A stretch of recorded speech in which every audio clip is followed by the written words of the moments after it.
Novel Audio presents Perfect Bones, Book 3 of the Samantha Willoughby Mystery Series by A.J. Waines. Read for you by Layla Birch. Prologue. Friday, June 15th, 3 weeks earlier. It's not often a journalist is offered first bite of the cherry, not on a plate like this. Pippa French glanced over her shoulder, wondering if anyone else could feel the dynamic shift in the air. The water cooler gurgled. Someone behind the photocopier sneezed, but no one seemed to notice the electric charge fizzing around her. No one spotted the way she tightly squeezed the receiver, nor heard the galloping thud of her heartbeat. Her secret was safe. He was speaking again. "It's a genuine Cézanne, and it's been hanging in a lawyer's front room for a decade. She'd mistaken it for a copy all this time. Make a great headline, don't you think? Interested?" Interested? Of course she was interested. This was the real McCoy, the exclusive that could take her career to the next level. When Mr. Marino told her not to say where she was going, to keep the whole thing hush-hush, it didn't ring any alarm bells. Pippa wasn't listening out for them. All she heard was the velvety voice in her ear telling her what she wanted to hear. "You can bring your colleagues up to speed once you've seen the painting and have something to squeal about," he said. "We don't want anyone else jumping the queue." His caution was understandable, to be expected. It was common practice for journalists to follow a lead without even telling their boss, to make sure no one else snatched the glory. Journalism is a cutthroat business. Everyone knew that.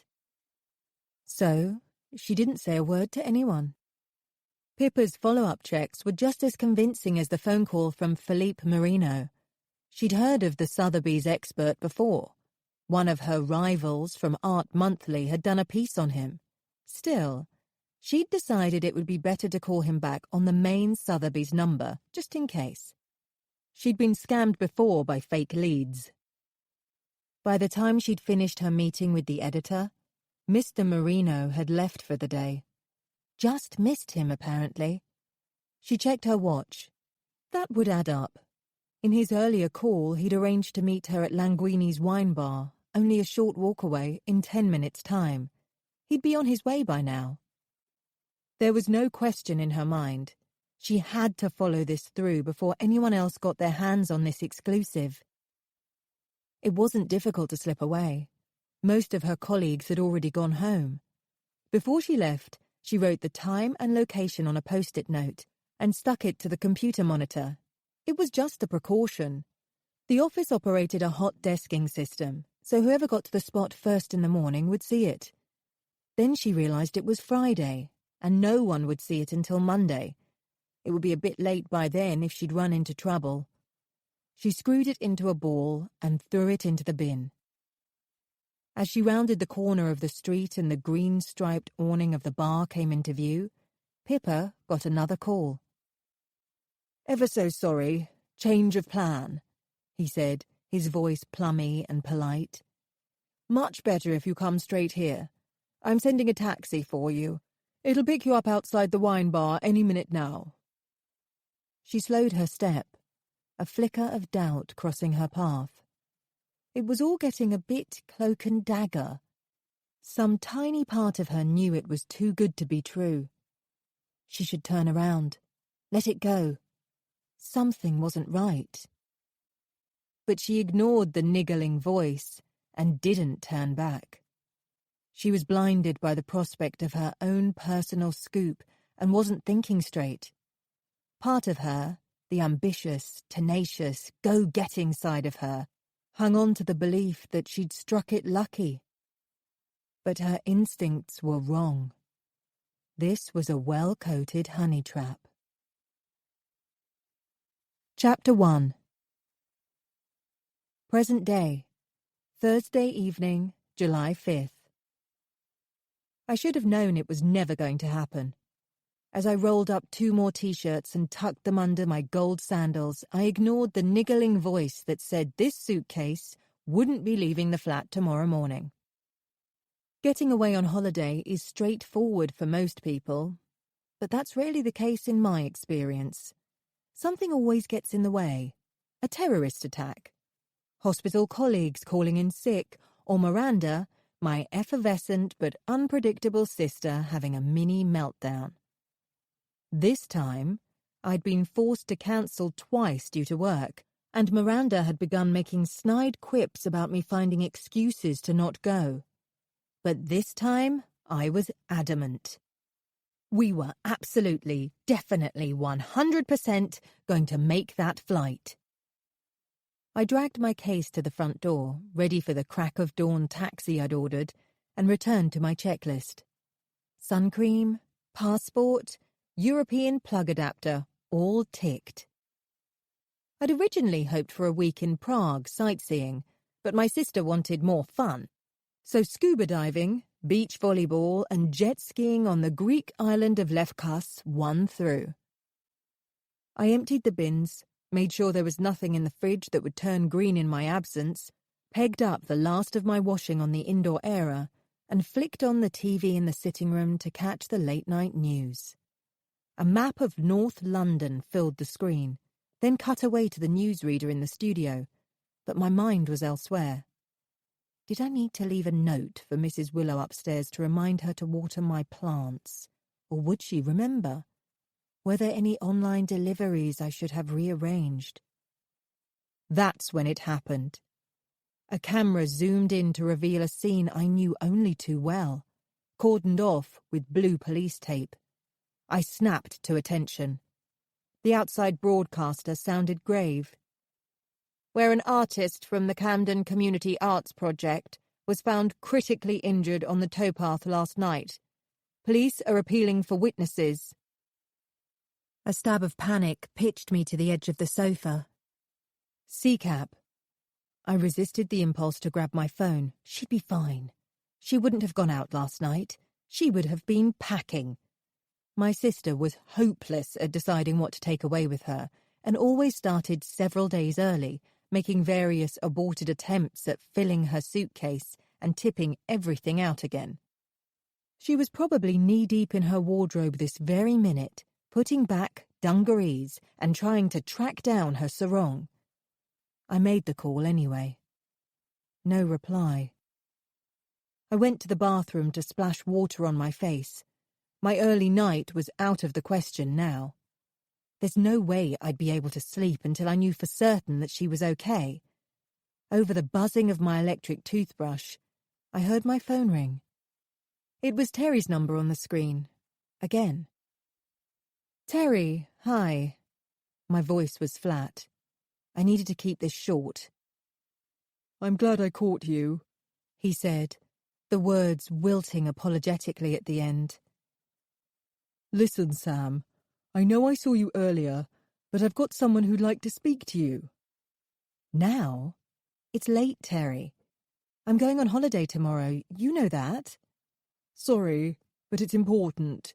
It's a colleague in the Metropolitan Police, someone pretty high up, actually. Police? There was a scuffle at the other end, and before I could get an explanation from him, a fresh voice came on the line. A woman, stern and loud. This is Detective Chief Superintendent Elsa Clausen. I'm calling from the Central North Command Unit in Camden. I let my weight fall into the wall beside me. Oh, God. Miranda. I couldn't swallow. I didn't hear any more. I felt my body slide down the wall, my stomach about to cave in, when I realized my mind was going in the wrong direction. A chief superintendent wouldn't break this kind of news over the phone. Surely there'd be uniformed officers looking pained and awkward outside my flat door. Then I registered her next words. Your help. Sorry? We need your help, she said once more. Help?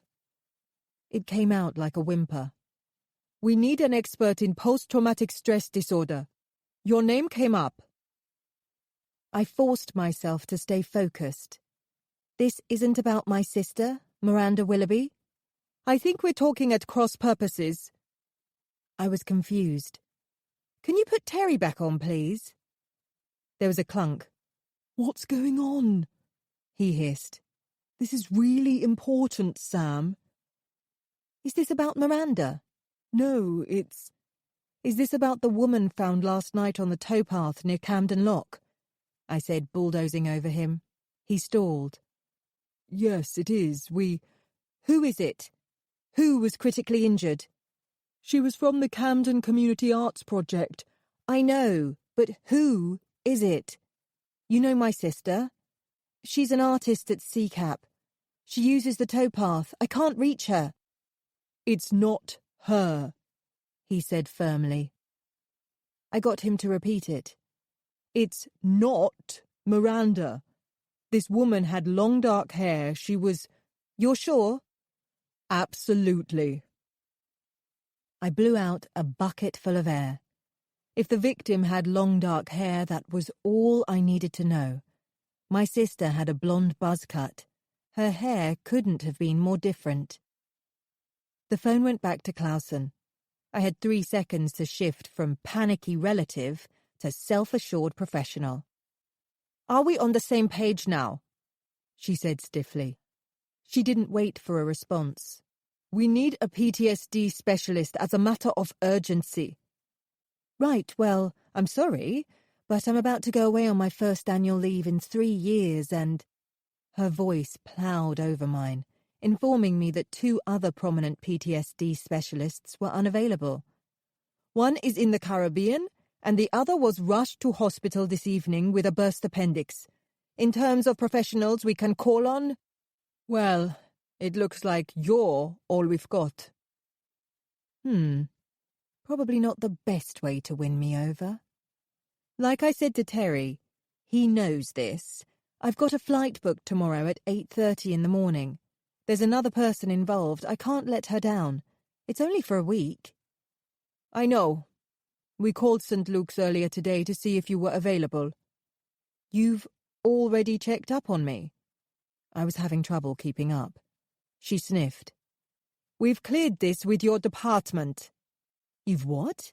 We did our utmost to find someone else, believe me. That's why I'm calling so late.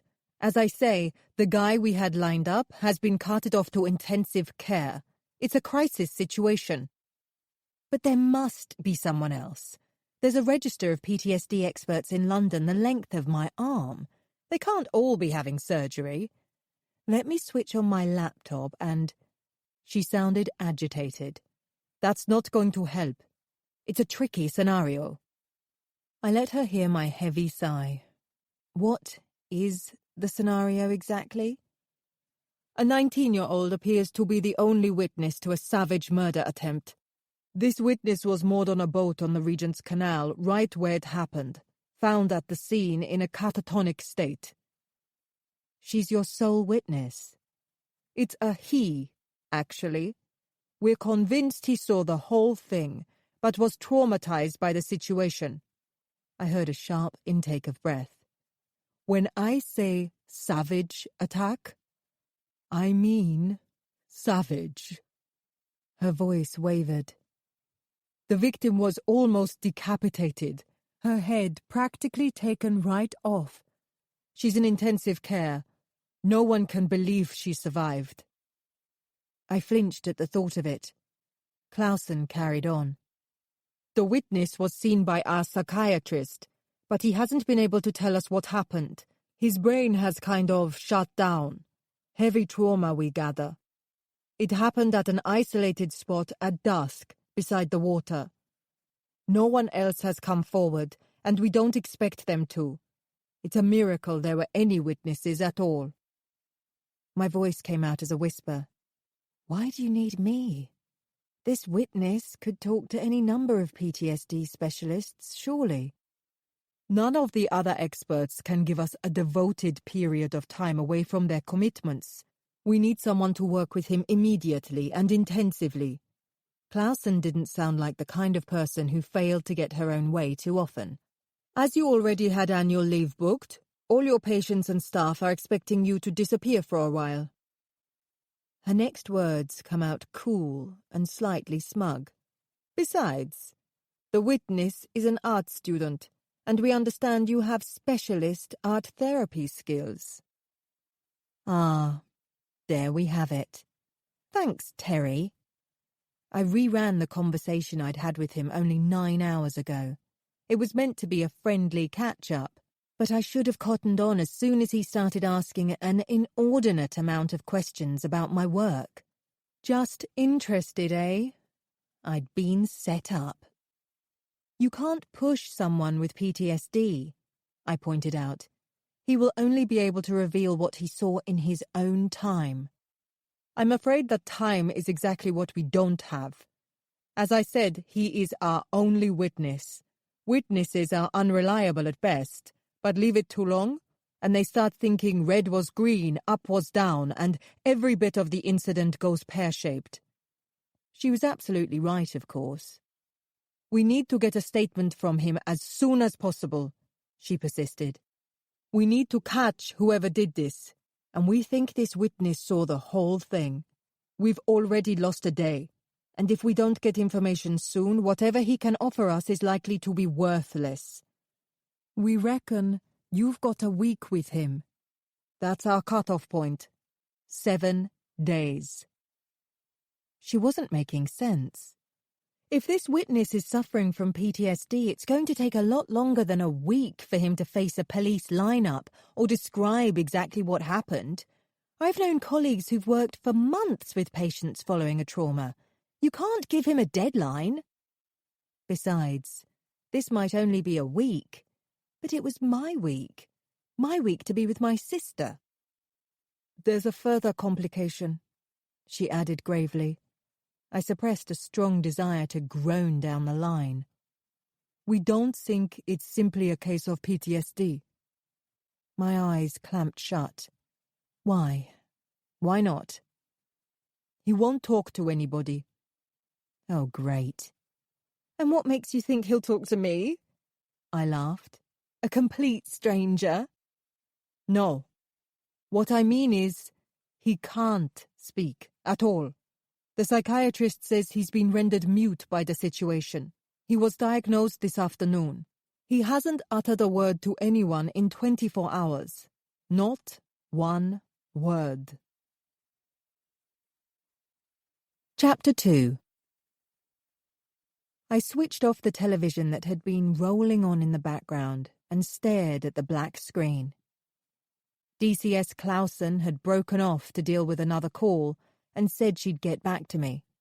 But I could already feel the smouldering sun slipping down behind the ocean waves, the sand between my toes, rapidly dissolving. It was all Terry's doing. I backtracked to the conversation I'd had with him over lunch that day. Something told me at the time that he wasn't being upfront with me. I should have followed my gut instinct and questioned his motives there and then. Terry Austin was an old friend from my PhD days at university, long before he joined the police force. We hadn't been in touch for years until I met him at the hospital where I was working as a clinical psychologist about 2 years ago. He was having a checkup following surgery, and we'd ended up chatting in the waiting room. He'd been shot in the leg during an armed robbery and had been signed off for months. After that chance meeting, we'd followed each other on social media, but had no proper face-to-face contact. Then, out of the blue, he rang me this morning, asked if we could meet for lunch. "Just thought it would be nice to catch up," he'd said. I was taken aback, but there was a tight edge to his voice that gave me the feeling it could be something serious. I told him if he'd left it another day, I'd have been lounging on a beach by the Ionian Sea munching feta cheese. "Romantic getaway?" he threw out with a smile in his voice. "Hardly. I'll explain when I see you." I'd spotted him as soon as I'd stepped inside the Archduke, awkwardly perched on a stool at the bar. A carved walking stick hung over the back. His leg must not have properly healed. The bar was open plan and airy, nestled within the railway arches outside Waterloo Station. It still retained the bare brickwork of its original construction with additional broad windows, mezzanines, and cosy alcoves. I'd not been here before, and was startled when the first train rumbled overhead, making the glasses tremble, harking back to the structure's original raison d'etre. Somehow, the atmosphere of grim nostalgia wasn't at odds with the upmarket clientele. I dropped my bag on the stool beside him and leant over with a casual hug so he didn't have to get up. "Looks like I just caught you before you disappeared," he said. I nodded. "Early plane in the morning. I'm getting away for a while with my sister." I glanced down at the tall glass with a straw and lemon in front of him. Not drinking. I should have taken that as confirmation he was still on duty. "What can I get you?" he asked. "Chablis, please."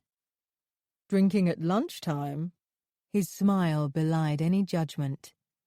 "What's got into the cool and consummate professional I used to know?" I threw up my eyes with a huff. "Dr. Samantha Willoughby finished work this morning." I flung my jacket over my bag with a flourish as the barman plonked the glass in front of me. "This is my first holiday in years, and it starts now." I chinked my glass against his. "I've got the afternoon to pack, and I'm more than ready to slip into vacation mode, I can tell you." Terry knew me well. Most people regarded me as detached and never ruffled, like any good psychologist should be. But it wasn't just about my job. Long before I worked at St. Luke's, I'd had a reputation for being an ice maiden. Miranda once said that if she was a tagine of spicy, multicoloured kedgeree, then I was a plate of cucumber sandwiches with the crusts cut off.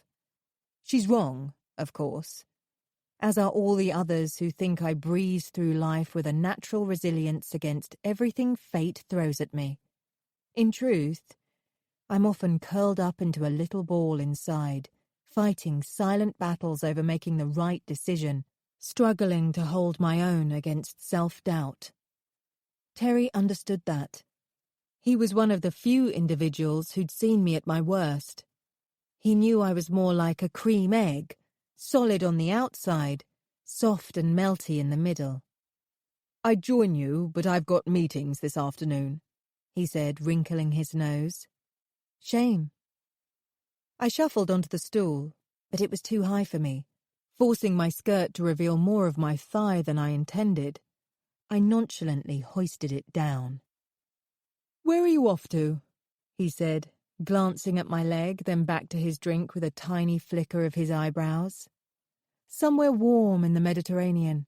It's Miranda's choice. To be honest, it's only partly pleasure."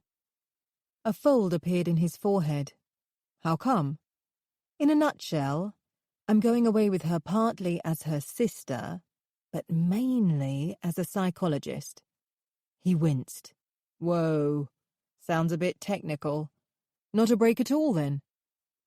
I laughed. "It will be, I hope. Miranda was involved in a minor hit-and-run about a month ago, and since then, she's definitely lost weight. She was a slip of a thing to start with, if I remember correctly. Was she badly hurt?" "No, just bumps and bruises. The car tipped her into the curb and didn't stop." He glanced down at his own knee. "She was lucky," I said, my gaze following his. "But I need to find out how she's coping. Really coping.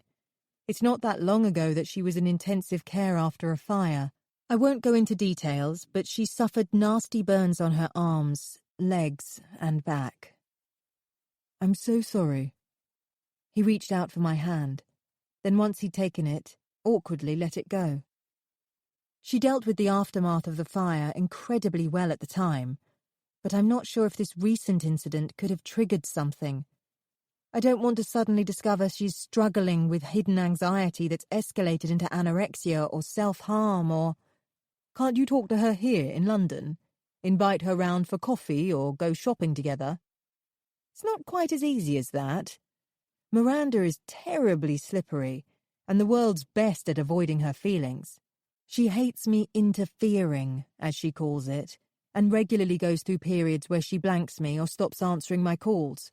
On holiday, just the two of us, I can wait for the right time and do it all very slowly, inconspicuously. So you're going to spend your well-earned break sussing her out? I took a long sip of wine.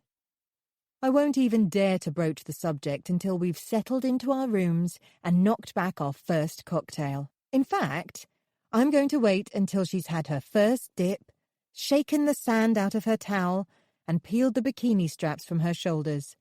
Then I'll ease my way in, ever so gently. So she'll hardly notice. He gave me a wry smile as he sipped on his straw. I laughed. Yeah, I know. It's rather optimistic, isn't it? It's so annoying when you want to be there for someone, but they refuse to let you in. Terry's expression slid into a knowing grimace. He knew about Miranda's delicate mental health, about her past. He'd been there many times at university when I'd come back from a fraught family weekend pulling my hair out. He'd helped restore my sanity, sitting up with me well into the night as we shared bottles of wine. While many sufferers of schizophrenia show signs of depression and withdrawal, Miranda tended to have outbursts. These symptoms had started during her childhood, when we didn't know about her diagnosis and thought she was going through random episodes of attention-seeking behavior. On one occasion, she tossed over 20 packets of frozen peas onto the floor of a supermarket before my mother was able to catch up with her. One winter, she set fire to her bed because the voices in her head were telling her that the room was gradually being frozen by the snowman on the neighbour's front lawn.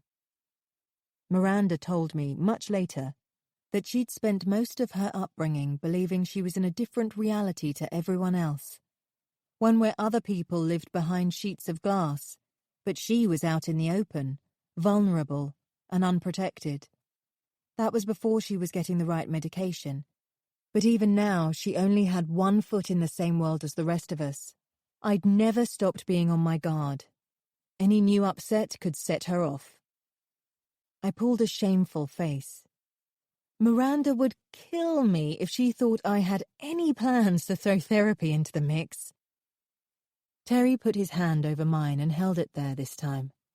Even though I hadn't seen him for 2 years, I felt as if we'd last met only a few days ago.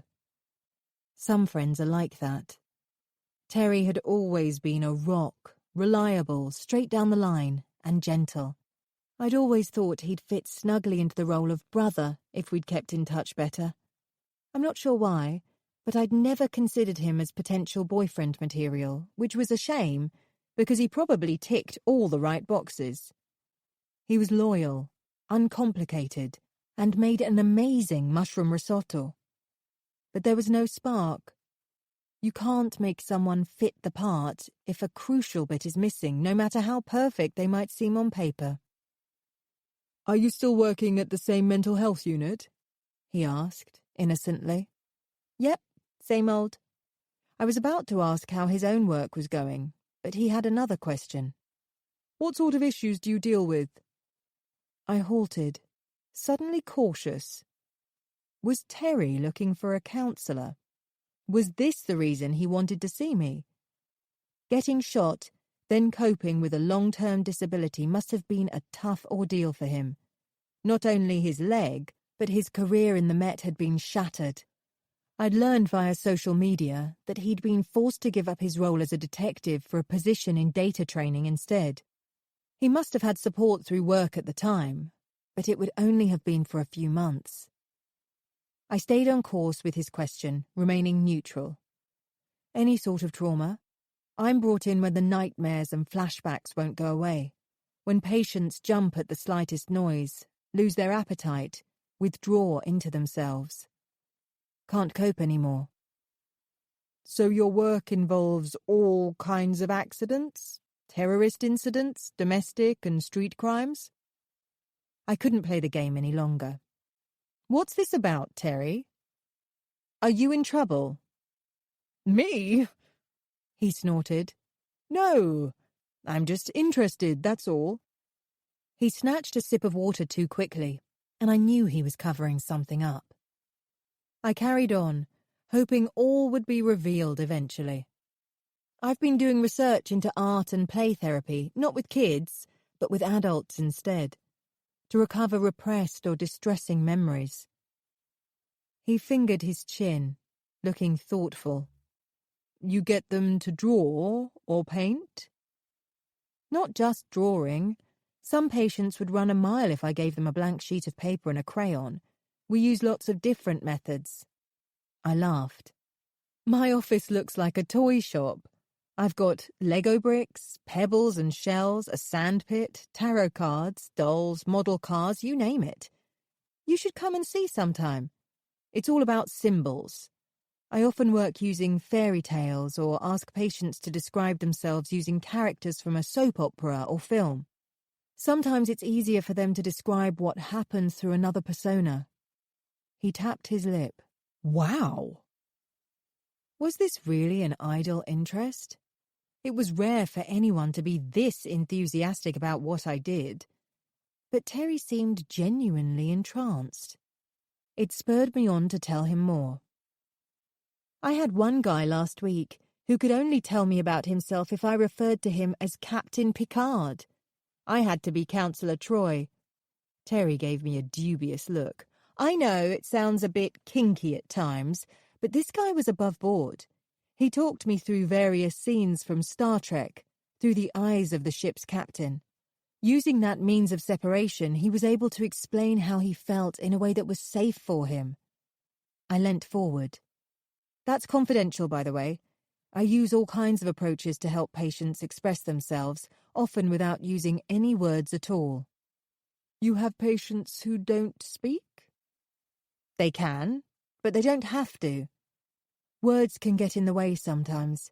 Speaking can seem too direct and confrontational at times. Sometimes it's easier, safer to show. He stared into his glass. Sounds fascinating. Okay, Terry. Spill. Why are you so interested all of a sudden? I saw his chest rise and fall. No reason. Oh, come on. All you've done is fire one question after another at me. It's very flattering, but I'm rather mystified. What's going on? For one strange moment, it crossed my mind that Terry might have fancied me since our paths crossed at Manchester University, and had only now chosen this obscure moment to pluck up the courage to tell me. My life was certainly low on love interest at the moment, but with all the will in the world, Terry wasn't the one. I was starting to panic about how I was going to let him down without offending him. He got to his feet. Let me get you another drink, he said. I was still standing in the sitting room, holding the phone in my hand when it rang again. In the light of that odd lunch date, Clausen's request now made perfect sense. At least I didn't need to worry about any possible romantic interest from Terry. Instead, I'd walked straight into his trap. Once he'd realized I was just the person they needed, he confirmed with Clausen, and I'd been requisitioned. Sorry about that, Clausen said, her tone clipped. Drugs bust gone tits up. She cleared her throat. Right.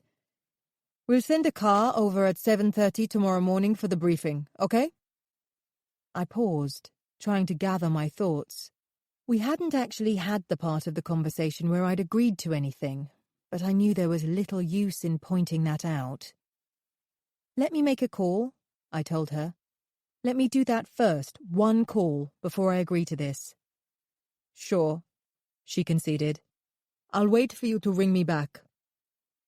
It was after 10 p.m. I hit redial with an entirely different quality of trepidation to 20 minutes ago. This time, she answered. I jumped straight in. Miranda, I'm really sorry to call so late. Only I've got bad news. So have I, as a matter of fact. There was a tremor in her voice. She'd been crying. I was going to call you. Why? Are you okay? I said. What's wrong? I can't go. on the trip," she spluttered. "Something terrible's happened." She'd borrowed the words I was about to use, almost word for word. "I can't believe it." She broke down into heaving sobs. "It's Cora.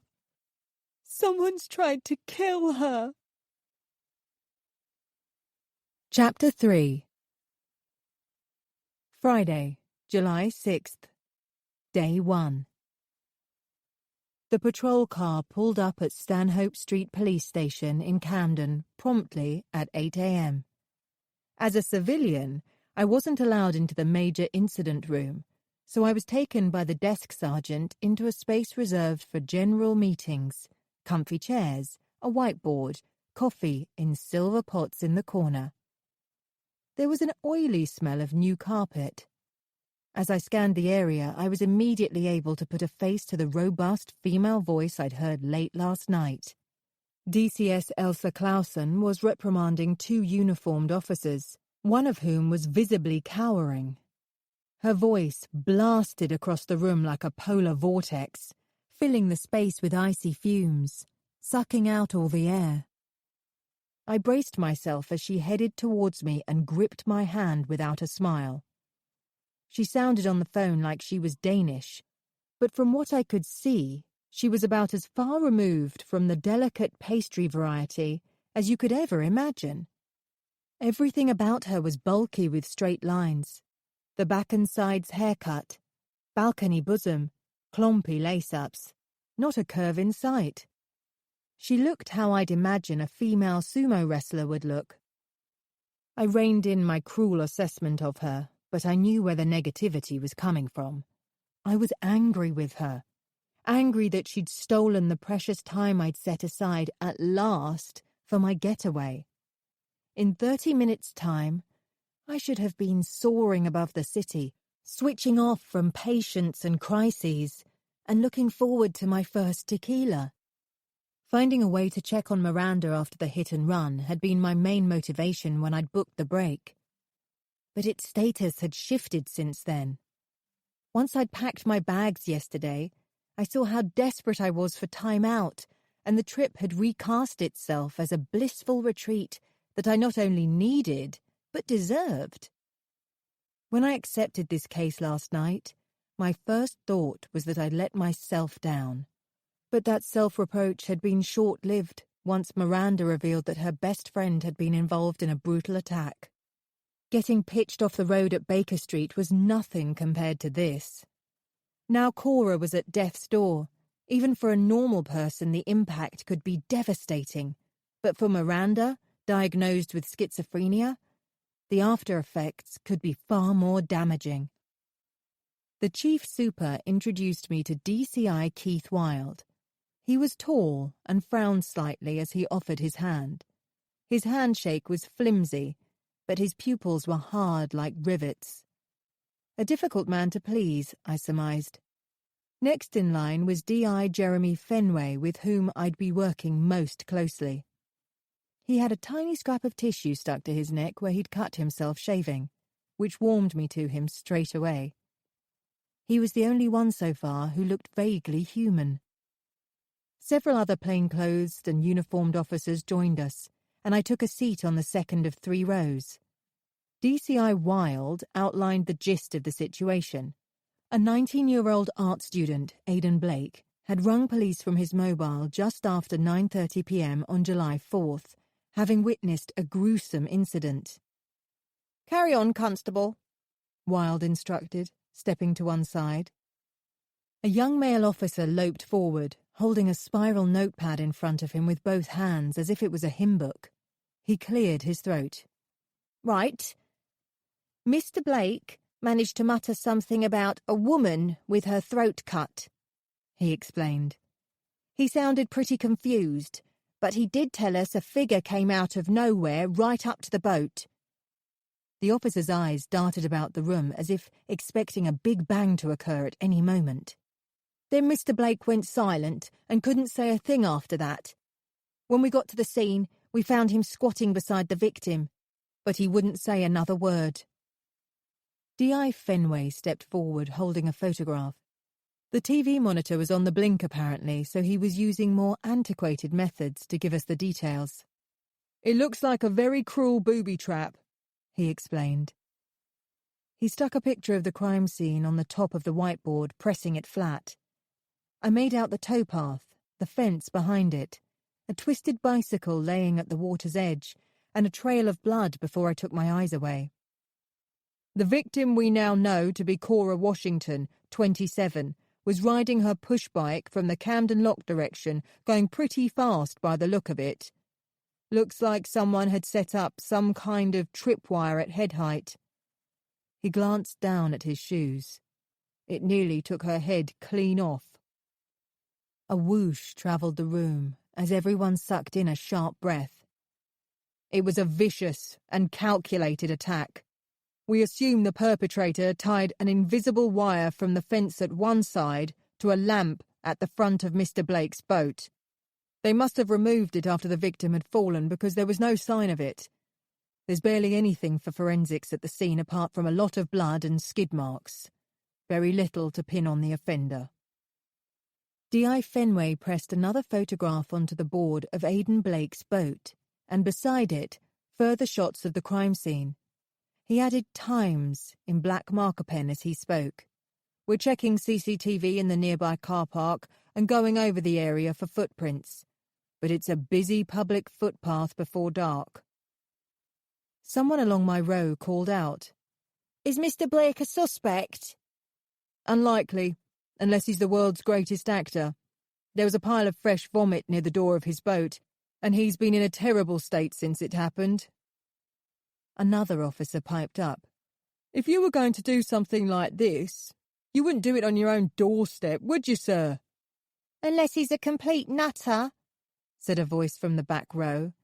It raised a tense snigger. "Which we're pretty sure Mr. Blake isn't," said the DI. "Everyone says he's a smart lad with a bright future. No police record." He strolled up and down, his hands behind his back, looking like a bobby on the beat. "The canal boat is his home. It looks like he was getting ready for bed.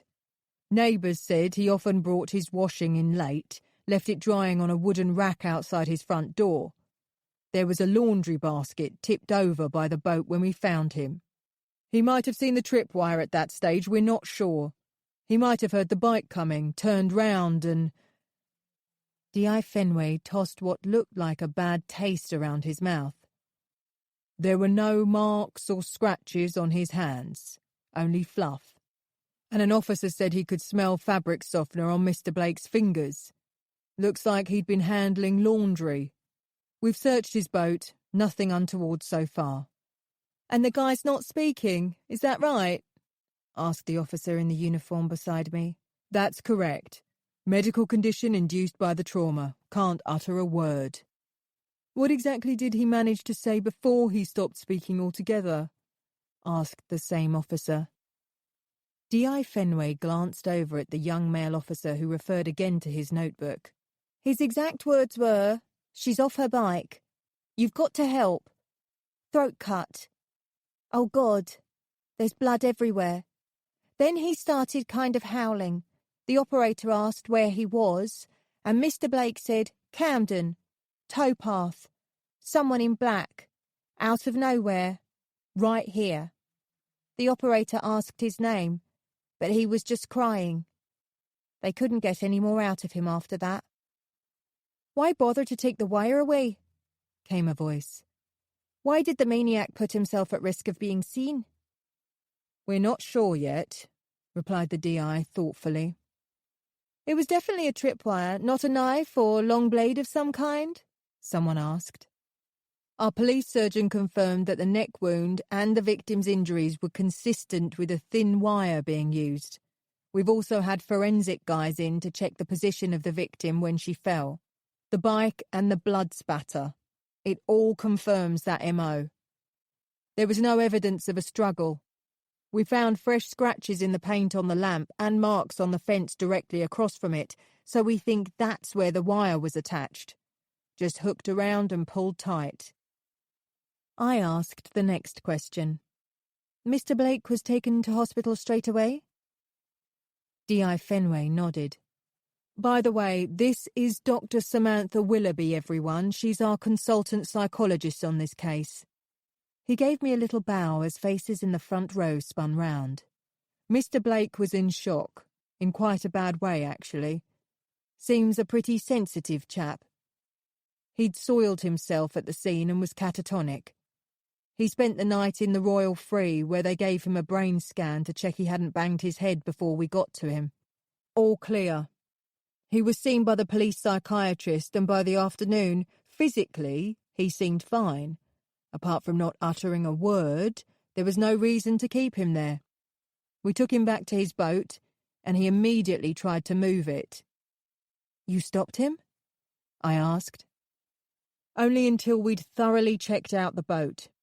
It's now back at his usual mooring spot at Limehouse, about 6 miles away along the Regent's Canal. As I said, he's not a suspect at present, but we need to know where he is. We took his laptop and tablet, we're checking them out, and his mobile. Did he know her, the victim, do you think? Came a fresh voice from the front row. He's at art college, and the woman was from Camden Community Arts Project, but no one so far seems to think they knew each other. The victim's partner said he'd never heard of Mr. Blake, and she wasn't due to meet anyone that night. But we're looking into her online footprint to see if there's any connection on social media or email. Cora has an 18-month-old child. She should have been cycling in the opposite direction, on her way home. And the attacker saw Mr. Blake, presumably? I queried. D.I. Fenway shrugged. Very likely, I'd say. Probably standing there in shock, unable to move when the attacker came forward to take the wire. And that reminds me, everyone listen up. The press must not get wind of Mr. Blake's identity or his whereabouts. If they track down his boat, it will not only make his life hell, but we'll end up with a ridiculous game of cat and mouse up and down the canals of England. There was a rumble of consent. When the assailant came back for the wire, why didn't he attack Mr. Blake if he was just standing there? I added. The room sank into an extreme hush. Only the fan continued, beating frantically beneath the ceiling. D.I. Fenway looked at his shoes and then up at me. Good question. As yet to be adequately answered. A uniformed officer tapped on the door and scuttled across the room. He held up a phone in front of DCI Wilde, who quickly scanned the message. The DCI clapped his hands together. Right. Everything else you need is in the online report. That's it for now. After the meeting broke up, I hung around at the back of the room waiting to speak to D.I. Fenway so I could arrange my first meeting with Aidan. He was discussing something with the DCI, nodding as he fiddled with the strap on his watch. He came over when he'd finished and stood in front of me looking somewhat shell-shocked. Right, he said, his left eyelid twitching as if he had something in his eye. Coffee? I declined. I didn't want to spend any more time here than I needed to. My next priority was to get over to see Miranda, find out what kind of state she was in. Have you seen Aidan's medical history? I asked. Has he ever been mute before? Any other mental health issues? It doesn't seem so. Clean as a whistle. Looks like he hasn't even been registered with a GP during the last 3 years. I'll get his records over to you. I nodded. I think it's best if I see him at St. Luke's where I work, I proposed. Rather than at a police station. It'll be less intimidating for him. Ah. He looked sheepish. No one's told you. Told me what? My hands were on my hips before I could stop them. I forced myself to peel them away. None of this was D.I. Fenway's fault. There's a snag. He sunk his hands in his trouser pockets and jangled his keys. Mr. Blake clung to the door frame of his narrowboat when we tried to get him to come to the station this morning. He got terribly distressed. We have an officer there with him now. He's refusing to leave the boat. Chapter 4. I had to weave my way through a high tide of summer tourists to get from the tube station to Miranda's flat. It was a glorious day, heat rising in shimmering zigzags above the pavement, inviting surrender and abandon, but I barely noticed. Instead, my head was buried inside entangled thoughts about how I was going to handle this. Miranda didn't know I'd been called in to help with the very same incident that had knocked her for 6. A cruel coincidence, to say the least. My phone buzzed against my hip. I stepped into the doorway of a vacant shop to hear properly. It was Terry, making a brave attempt at an apology. I left long silences and made him grovel, refusing to end his agony with mollifying statements to let him off the hook. "Why didn't you just tell me?" I asked eventually. "Honestly, Sam, I feel terrible." His voice was breaking up, brittle with repentance. "Good. And so you should." "I couldn't explain properly at lunch yesterday. It had to be under wraps. They were still trying to reach one of the other trauma specialists to save having to get you on board. I kept telling them they must find someone else, that it wasn't fair on you, with you going away and all that, but—" He admitted that what he'd done was unforgivable. I agreed with him. There was a prickly pause. "Would an expensive dinner for 2 cut it, do you think?" he suggested. I let him wait. "At the Dorchester?" he added. "I doubt it," I said neutrally. "Really?" I had him worried. Another pause. "Throw in champagne, and you might be in with a chance," I said. "You're on," he said, relief saturating his voice. He knew he owed me big time. Miranda looked like she'd been up all night when she answered the door. She was still in her dressing gown and had trouble parting her eyelids. Her white blonde hair was stiffened by a build-up of styling gel and resembled a scouring pad. She mumbled something that I took to mean, "Come in," and backed inside. Miranda's flat was effectively an extended art studio. What had once been an open-plan sitting room barely lived up to its name anymore, with a single lumpy sofa pushed to one side in front of an old television set. The rest of the space looked like a warehouse. There were 2 easels, each holding a canvas in progress, finished canvases leaning in stacks against the walls, and battered trunks acting as tables for paints, jars of brushes, and palettes.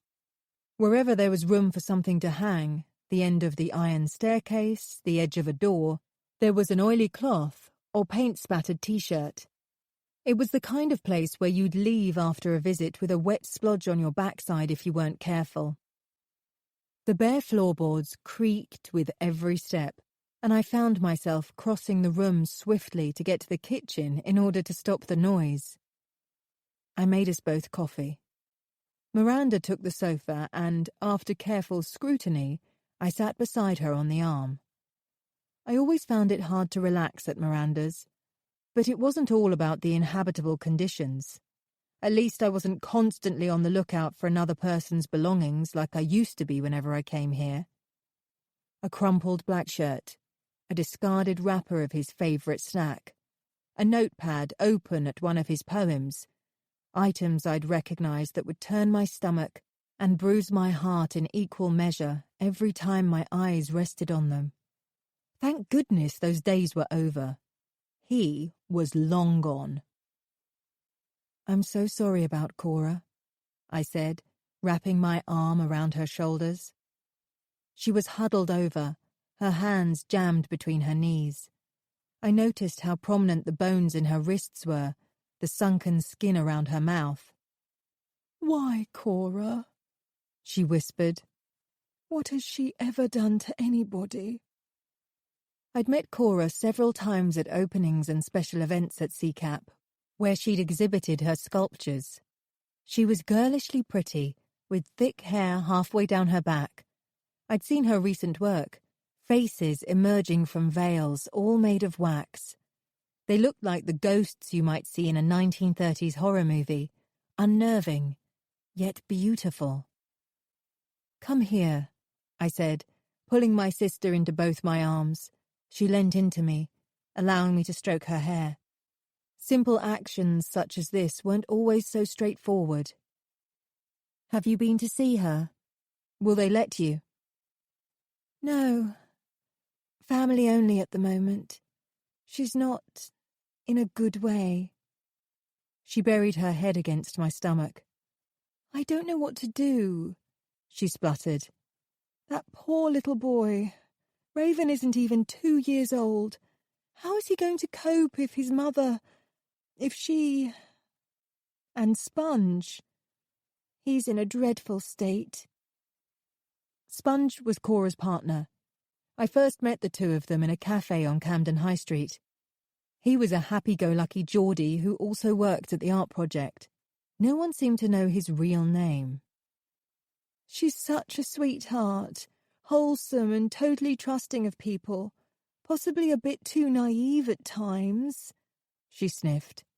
"Everyone thinks the world of her, so radiant and carefree." A handkerchief was permanently squashed into Miranda's hand, and she pressed it against her eyes and nostrils from time to time. It wasn't her fault, but I'd missed out on a lot of my childhood because of her manic behaviour. She was 2 years older than me, but had always felt like the younger sister, forcing me to grow up fast. I love her to bits, but with professional parents focused on their careers, I was the one who had to keep an eye on her. Whenever she left the room, I'd be on red alert, listening, waiting, poised to rush out and stop her from breaking something or hurting herself. That sense of foreboding had never fully left me. She gripped my wrist. "You do understand, don't you, that I couldn't go away on holiday? After this?" she added. "Of course, I know." I wiped a stray tear from her cheek with my thumb. Even if I hadn't been railroaded into helping the police, I could never have taken off and left her like this. "You could still go," she added, pulling away. "You don't have to worry about me. You could catch a flight today." No, it's fine. I've got work now, as it happens." That was the moment I should have told Miranda that I'd agreed to help with the case. But it felt beside the point, somehow. What mattered most was how Miranda was going to get through this. "Have you eaten?" I asked. She wasn't really hearing me. "I might go over to see Sponge later," she exhaled heavily. "I might need to go to the project." Almost everyone at CCAP, like Miranda, had a troubled background, a history of drugs, gambling, self-harm, or some psychological affliction that had blighted their lives.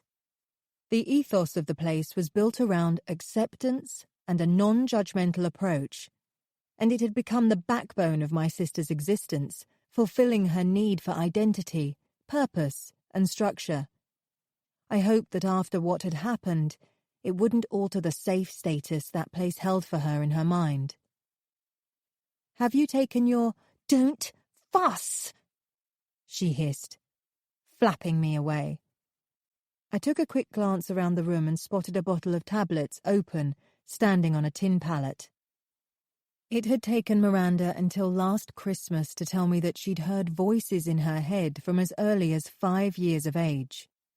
I've always tried to be supportive and sympathetic towards her, especially in the last few years, so I don't know why it had taken her so long to tell me. Maybe it was my job that put her off. I'd never told her that my choice of career stemmed not from a fervent desire to understand and help other people, but to help her. Perhaps she'd guessed at some point and found it all too humiliating. So yes, I'd kept secrets from her too. We were both as bad as each other. With the right medication, Miranda had managed to tame the errant voices. She described them as a bland commentary, like a radio playing in the background that she could now turn down at will. On good days, the voices were absent altogether. Under times of stress, however, they had a tendency to get louder and more demanding.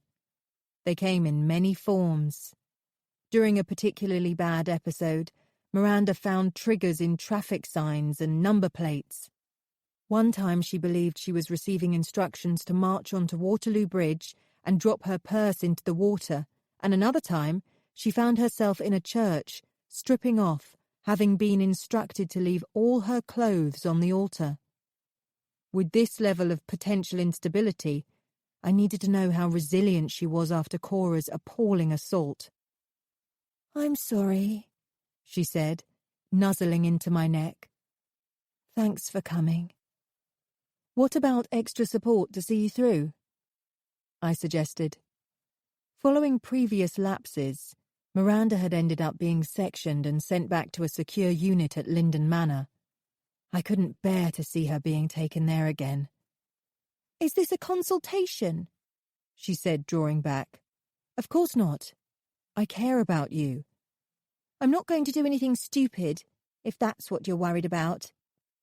"It would be good to have people around you. I've got friends," she said defiantly. "I know what I'm supposed to do." I reached out to pat her knee and thought better of it. I rubbed my sweaty palm on the sofa instead. "You know you can call me any time, okay? And I'll regularly check in with you." "Fine." She sounded like a grounded school kid. Miranda's moods were like that. She could swing from loving to hostile in a matter of seconds. Especially, it would seem, with me.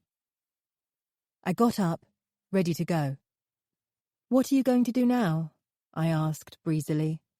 With someone in distress, it was always good to help them put a few plans in place, very basic ones, to get some order into their day. "Drop in to see Sponge, then go to the project. See if anyone knows any more about what happened. Hang around, drink decaf coffee." "Sounds good," I said. "And you'll cook a proper meal tonight?" "Yes, Mum. I've got some salmon." Her mention of food made me realise I was hungry. I checked my watch to find I only had a few minutes to grab something to eat before I needed to head off to the East End of London. I decided now wasn't the time to tell Miranda I was due to meet the sole witness to Cora's attack. I gave her a kiss on the forehead and left. Chapter 5. Friday, June 15th. 3 weeks earlier. "Are you getting in or what?" the cab driver calls out. Pippa French had been standing outside Languini's bar on her phone and bobbed down to the window. He said her full name. "That's you, right?" "Yes, but I'm not sure where I'm supposed to be going." "It's fine, love," he said. "I'm to drop you off at the corner of Ferndale Road, EC2. It's only a few minutes and it's all been paid for." It wasn't exactly the usual way she met a source for a story, but she had checked this guy out thoroughly, hadn't she?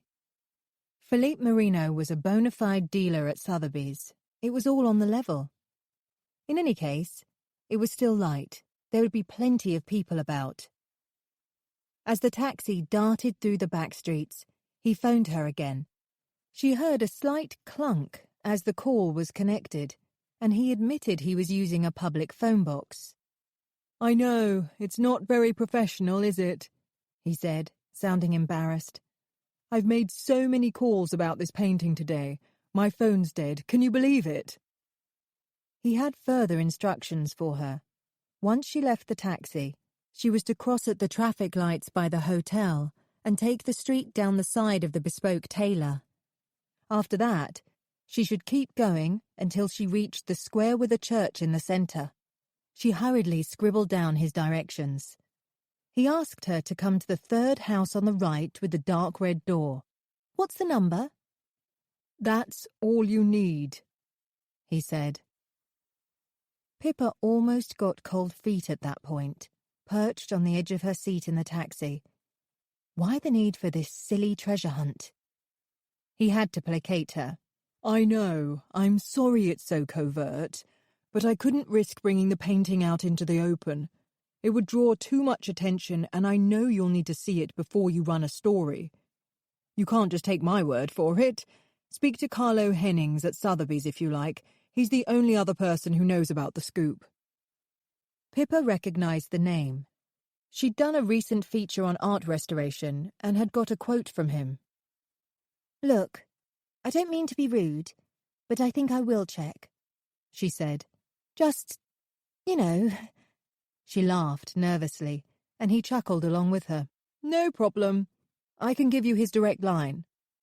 "It's okay, thanks. I'll go through the switchboard." She wasn't going to fall for him giving her some dodgy number. "Sure. I'll call you again in a few minutes." She tried Sotheby's main number again and was put through to Henning's office, but of course it was outside working hours and she reached only his answer phone. Now what? She was torn, but the ambitious competitive streak in her was winning over. Sometimes you had to take a leap of faith as a journalist, run the gauntlet and hope for the best. Okay, she hadn't got to speak to Carlo Hennings, but everything Mr. Marino had said so far added up. If she got this story, her kudos would go through the roof. If it turned out to be a wild goose chase, she'd just go home. Mr. Marino rang back minutes later. "Oh, yes, I'm sorry. I forgot Carlo would have left by now. He had a charity thing to go to in Bond Street." Pippa happened to know that was true. The receptionist had mentioned it just now when she'd checked to see if there was another number she could try. Bolstered by this comforting reassurance, she waited for the taxi to pull up on Ferndale Road and went on her way. Chapter 6. Friday, July 6th. Day 1. I left the train at Limehouse and dropped the wrapper from the sandwich I'd wolfed down en route in a recycling bin at the station. The Docklands Light Railway came into operation over 30 years ago, but the station here still looked fresh and clean. I was struck by the imposing broad Victorian archways, although the angular metal and glass the architects had added seemed oddly disrespectful in contrast. When I looked up, the design jutted out of the old brickwork, like a see-through umbrella. I turned left at the bottom of the steps and headed straight towards the boats. My first impression of the marina was that there should have been more people about. It was lunchtime on a giddy summer's day, and I'd expected a hubbub of activity. Instead, apart from a perpetual string of joggers and a cluster of fishermen, their legs dangling over the water, the area was deserted. It became clear why. There were no benches inviting visitors to sit and enjoy the view. No bars or cafes. No amenities apart from an estate agent, a dentist, and an art gallery. Perhaps it was a deliberate ploy to keep non-residents at bay. Each of the new apartments had its own balcony, but some of the high-rise blocks were already in need of repair, strapped up with scaffolding and flapping blue tarpaulin. It was quiet, in an eerie rather than tranquil kind of way, as if something bad had happened here recently. Only streets away, the customary buzz of traffic, horns, sirens, and people going about their business felt more real and inviting. Ahead, beyond the basin of water, was a white church, and to the right in the distance, the tall sparkling tower blocks of Canary Wharf. I spotted a uniformed officer across the water and followed the path around the edge, crossing several bridges and a large lock leading out onto the Thames to meet him. The boat in question, Louisa II, was moored on the third of 3 pontoons, berth number 34. Aidan Blake must have been no ordinary student. Not many 19-year-olds owned a narrowboat at all, never mind one this impressive. Access to the pontoon was through an imposing iron gate, locked with a keypad and surrounded by coils of galvanized razor wire. P.C. Spencer and D.B., one of the officers I'd met at the briefing that morning, came along the gangway to let me in. "Who's expecting you?" was all he said. I followed him along the wooden platform and stepped onto the front of the boat. Once I'd ducked inside, it wasn't just the size of the boat that took my breath away. Aidan, slight, but around 6 feet tall, stood holding the back of a chair, his hands tight around its wooden frame. He had hair the colour of golden syrup down to his shoulders, held away from his face with a footballer's headband. I couldn't see the colour of his eyes, but they were wary, warning me to keep my distance. I'd rarely been so struck by anyone on first meeting. He looked away when I said hello, so I stayed where I was, not wanting to crowd him. This was a tricky situation that needed to be handled with the utmost sensitivity. Constable and DB came alongside me. "Aidan, this is Dr. Sam Willoughby. She's a clinical psychologist," he said. "She's going to help you get back to normal." Aidan's chilled stare punctured the air. A barbed wire fence like the one at the entrance was between us right from the start. I smiled, but Aidan wasn't looking my way. He continued his opaque, unfathomable gaze into no man's land. I quickly scanned his clothes to get a sense of how well he was looking after himself. He wore scruffy black jeans, a polo shirt, and had bare feet. A typical student. I noticed the label of a well-known shoemaker printed inside a shoe on the floor to my left. Handmade, no less. Perhaps not a typical student after all. Aidan looked clean and groomed, but his whole being seemed to convey mixed messages, proud and helpless all in one. His polo shirt hadn't seen an iron and was incorrectly buttoned. There was patchy stubble dotted around his chin, and his jawbone twitched as if he was grinding his teeth. I had the feeling he was using every ounce of energy to prevent himself from falling apart. My guts squirmed at the daunting task that lay ahead of me. "When I got here, he was hiding inside the wardrobe," whispered PC and DB, pointing to the far end of the boat. "He's looking more perky." I made a mental note that Aidan's current blanked-out appearance was, in fact, an improvement.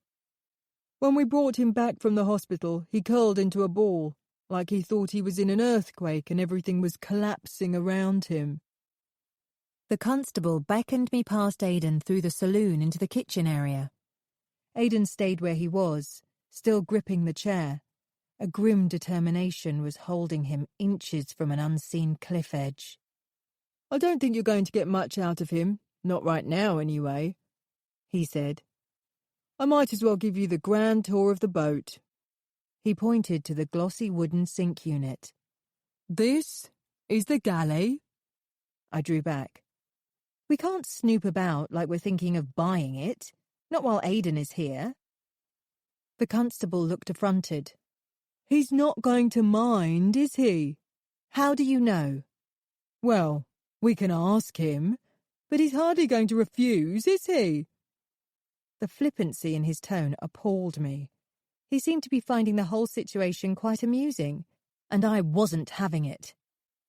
"We are intruders," I said firmly. "We have to respect Aidan's privacy."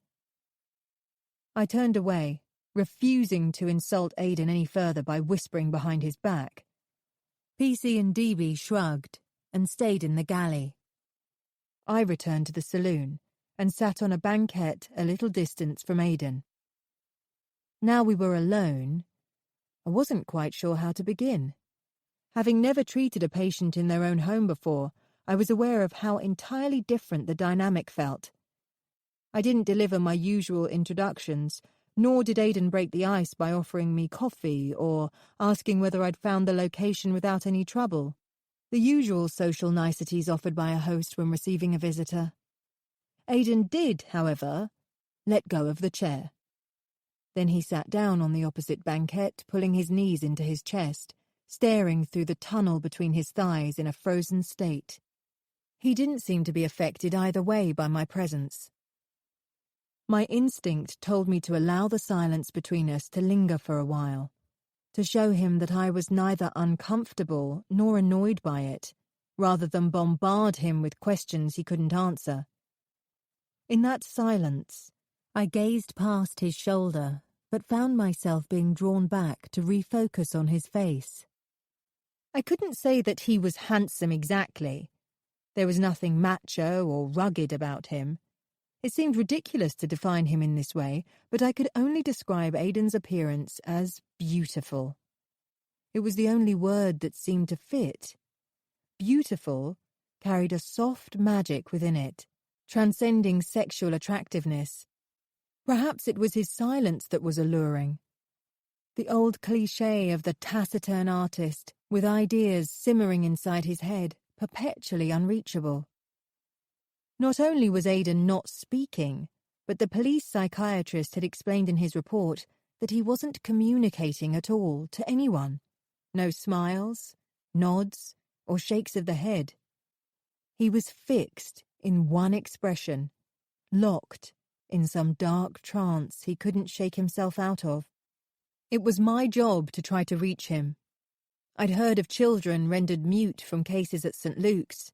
One girl of 6 couldn't speak after being involved in a car crash that killed her mother, and a colleague worked with a boy aged 9 who had seen his father fall from their garage roof. I knew post-traumatic mutism existed in adults, but I'd never actually come across it before. In the child cases I knew of, it took several weeks before the patients were able to speak again. With Aidan, I'd got exactly 1 week to work miracles. The seconds ticked by, and I continued to sit opposite him, neither of us making a sound. His elegant bare feet resting on the banquette implied some kind of intimacy between us, and I found myself simply wanting to watch him, the delicate angles of his cheeks, the long line of his neck. His back was straight, and in the midst of his detachment there was a defiance, like that of an exotic bird, caged for reasons it could not understand, but determined to maintain its dignity. I'd had plenty of long pauses in sessions with patients who refused to or were emotionally unable to speak for certain periods. It's hard, when working with such people, not to feel frustrated and impatient. At times, their unresponsiveness might seem belligerent to an outsider, no doubt what PC and DB experienced, although this was rarely how the patients themselves felt.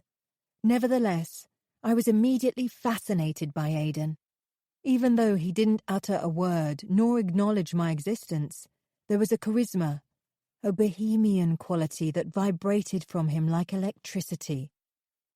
Eventually I let my eyes drift away from him and noticed a small battered musical box with a ballerina on top on a shelf beside us. It looked like it had been around for several generations. "I used to have one just like this," I said, getting close to it, but not touching. "My grandmother gave it to me. Does it still play a tune, I wonder?" I glanced round, but he wasn't looking at me, cut off like he hadn't heard. His skin was made of the same rich colour as those who lived in the Mediterranean. It made him look like he regularly slept under the stars, rarely spending time indoors. "Mine used to play Blow the Wind Southerly," I said lightly. "It used to send me off to sleep when I was little." I stood to look at the frames on the wall. There was a series of pencil portraits, one of a young woman looking coy, and another I instantly recognized as a self-portrait. Aidan had completely captured the soft, vulnerable quality of his own face. "These are beautiful," I said. He acted as if he hadn't heard me, remaining subdued and listless. Then abruptly got to his feet and padded to one of the doors at the far end of the boat.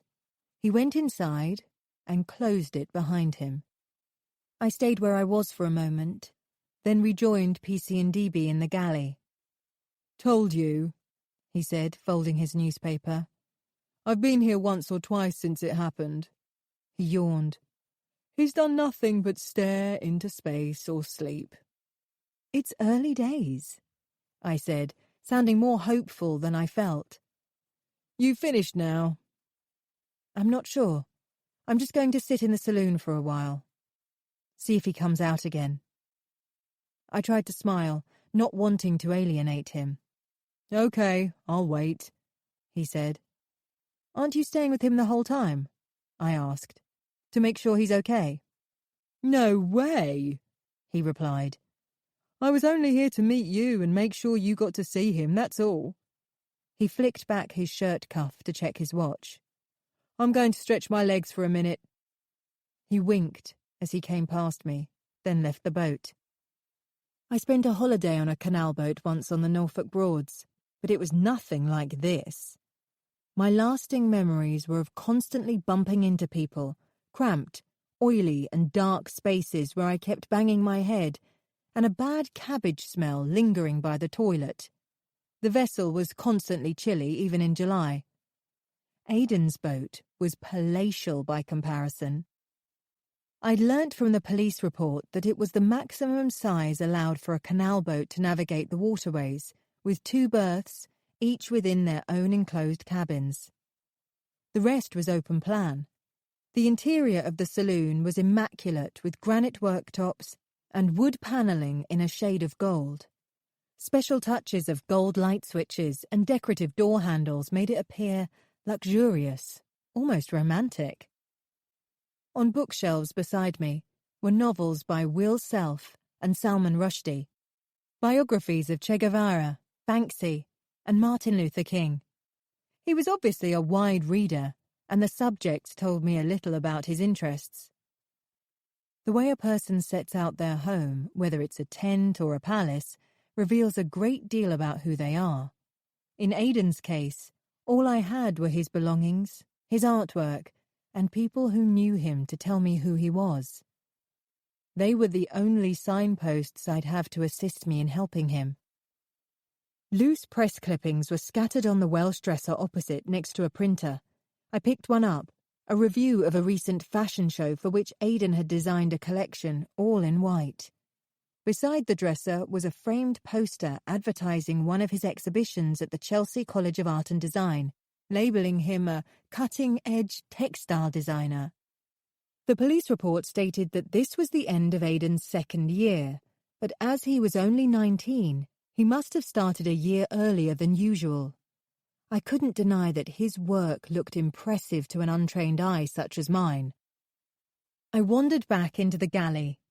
Above the sink were a series of books about martial arts alongside vegan cookbooks. I remembered from the report that Aidan was vegetarian. I wrote my phone number in large digits on the back of one of my business cards, together with the words, "Any time," and slipped it under a mug on the draining board. "No point in doing that," said Ndebe, folding his arms as he came up behind me. "How's he going to talk to you?" "I know," I said, "but it's an offering." "He hasn't been given his phone back yet." He smirked, leaning against the washing machine like he owned the place. I ignored him and took a closer look at the walls, which were covered end to end in works of art.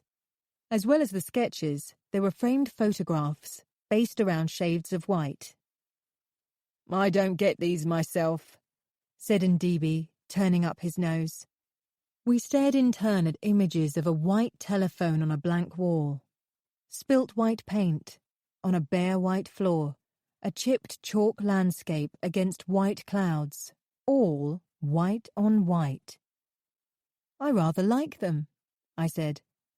"I've never thought about different shades of white before. So subtle. He's really got something." I'd always been intrigued by artistic people, although Hannah, my best friend, would put it a little stronger than that. This audiobook is free for you to enjoy.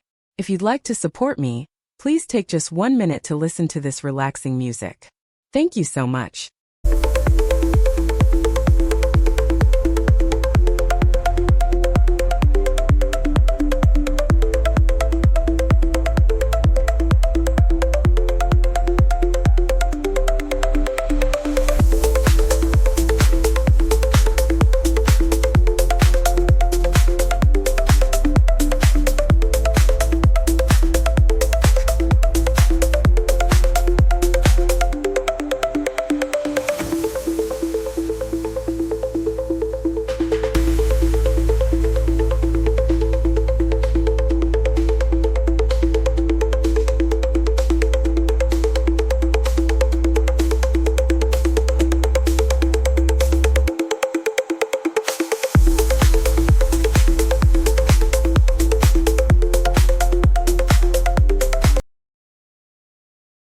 In fact, on her advice, I'd had intensive therapy in the past year to deal with my annoying pattern of falling for impressive, high-achieving men who were invariably unavailable.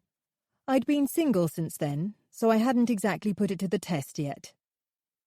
Hannah had a new private therapy practice in Devon, having committed the worst sin imaginable by moving over a year ago.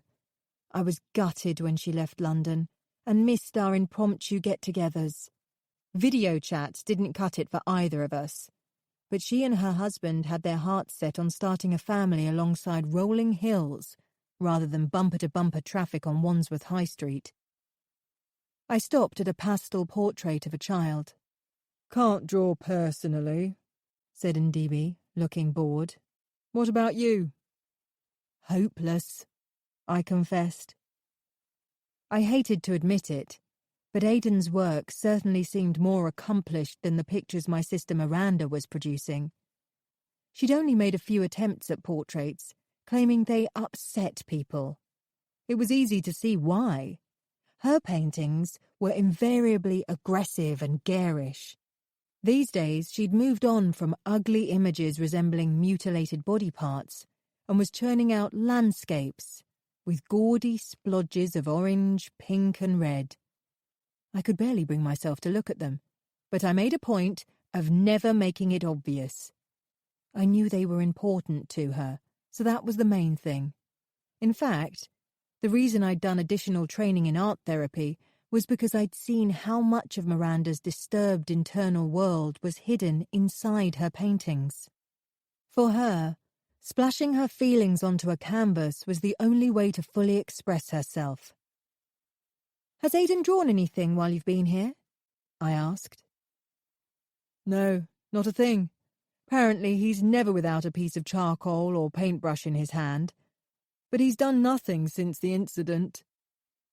It was clear that art consumed Aidan's life. But since witnessing the assault, he was in a bad way, deeply traumatized and shut down. I left with a heavy heart. It wasn't just that time was against us and Aidan couldn't utter a word. What worried me most was that any creativity, the one avenue we had left open to us, may have completely dried up. Chapter 7. As soon as my first meeting with Aidan was over, I darted back across London. DCS Clausen had moved on to other pressing CID matters, but DCI Wilde had demanded I meet the core team at Stanhope Street Station. I only just made it. I rubbed the spot on my wrist where my watch was cutting into my skin, kept thinking that if things had gone to plan, I'd have been on a flight that morning to Greece. So much had happened. It was hard to believe it was only last night I'd got the phone call that threw everything up in the air. Wilde was standing, glaring at the door when I came in, as if on the verge of giving up on me. By contrast, D.I. Fenway offered a bright smile and introduced me to two new faces: Crime Scene Manager D.S. Edwin Hall and Major Incident Room Manager D.S. Joanne Hoyland. This time, we were in a small room with a TV screen on the wall, seats dotted around a large white table. I threw my jacket over the back of the chair and sat down in the empty seat next to Fenway. "And this is our police psychiatrist, Dr. Melvin Hertz," said DCI Wilde. I gave Dr. Hertz a formal nod, taking in his shiny bald head, offset by inordinately bushy eyebrows. It struck me as a rather cruel stroke of fate that the only hair he possessed was nowhere near his head. Instead, it had been lavishly distributed above his eyes. "Have you met the witness yet?" Wilde asked. I nodded. "I've just come from his boat. I think we have a remedial case on our hands. Coaxing Aidan into revealing anything could take a long time." "That's one thing we don't have," the DCI pointed out unnecessarily. "I have to get him to trust me first," I stated calmly. "Nothing will happen without that." Wilde cut straight to the point. "How long is he going to be in this state?" I can't answer that. If he witnessed the whole thing, it must have had a profound effect on him. The victim must have been hurtling along the towpath on her bike, and then all of a sudden, she's almost decapitated. She fell right outside his boat. It must have been ghastly, a shock to his entire system. The psychiatrist chipped in. Is he still refusing to take antidepressants or sleeping pills? As far as I know, PC and DB had told me as I left the boat that Aidan wasn't accepting any medication. But I'm worried about his state of mind, I stressed. Has he made any attempts to harm himself? It's hard to give an accurate assessment when the patient isn't speaking, said Dr. Hertz, his pudgy hands folded together on the table. But I'd say he has too much to live for to go and do anything stupid. Except he may feel this incident has shattered his life forever, I said, unable to hide a frown. Has his family been contacted? Can anyone come and stay with him on the boat for a while? We can't track down any family members, chipped in D.I. Fenway. He might have changed his name. We've been in touch with various friends, but he's refusing to let anyone he knows on the boat apart from his neighbours next to him in the marina. Is it possible to have a police officer on board round the clock to keep an eye on him? DCI Wilde made a noise that sounded like a cross between a choke and a howl. You seriously think we have money or resources for round-the-clock supervision? I should have realised. Only that morning I'd seen a report on the news about the Met with the terms spending cuts, limited resources, and unsustainable pressures being bandied about. D.I. Fenway stepped in again. If we thought Aidan was in danger from the attacker or himself, we'd have to consider some form of protection. As it is, there's nothing to suggest he's a target, and nothing in the psychiatric assessment insofar as Dr. Hertz has ascertained to indicate that he intends to harm himself. Dr. Hertz nodded, and his fulsome eyebrows twitched. They reminded me of hairy caterpillars. It was hard to take my eyes off them. We've got officers dropping in to check on him, the D.I. added. And the harbour master and neighbours are keeping an eye on the boat. Thank you, I said. More for taking the sting out of the situation than for what he could offer. Have any other witnesses come forward? I added, hopefully.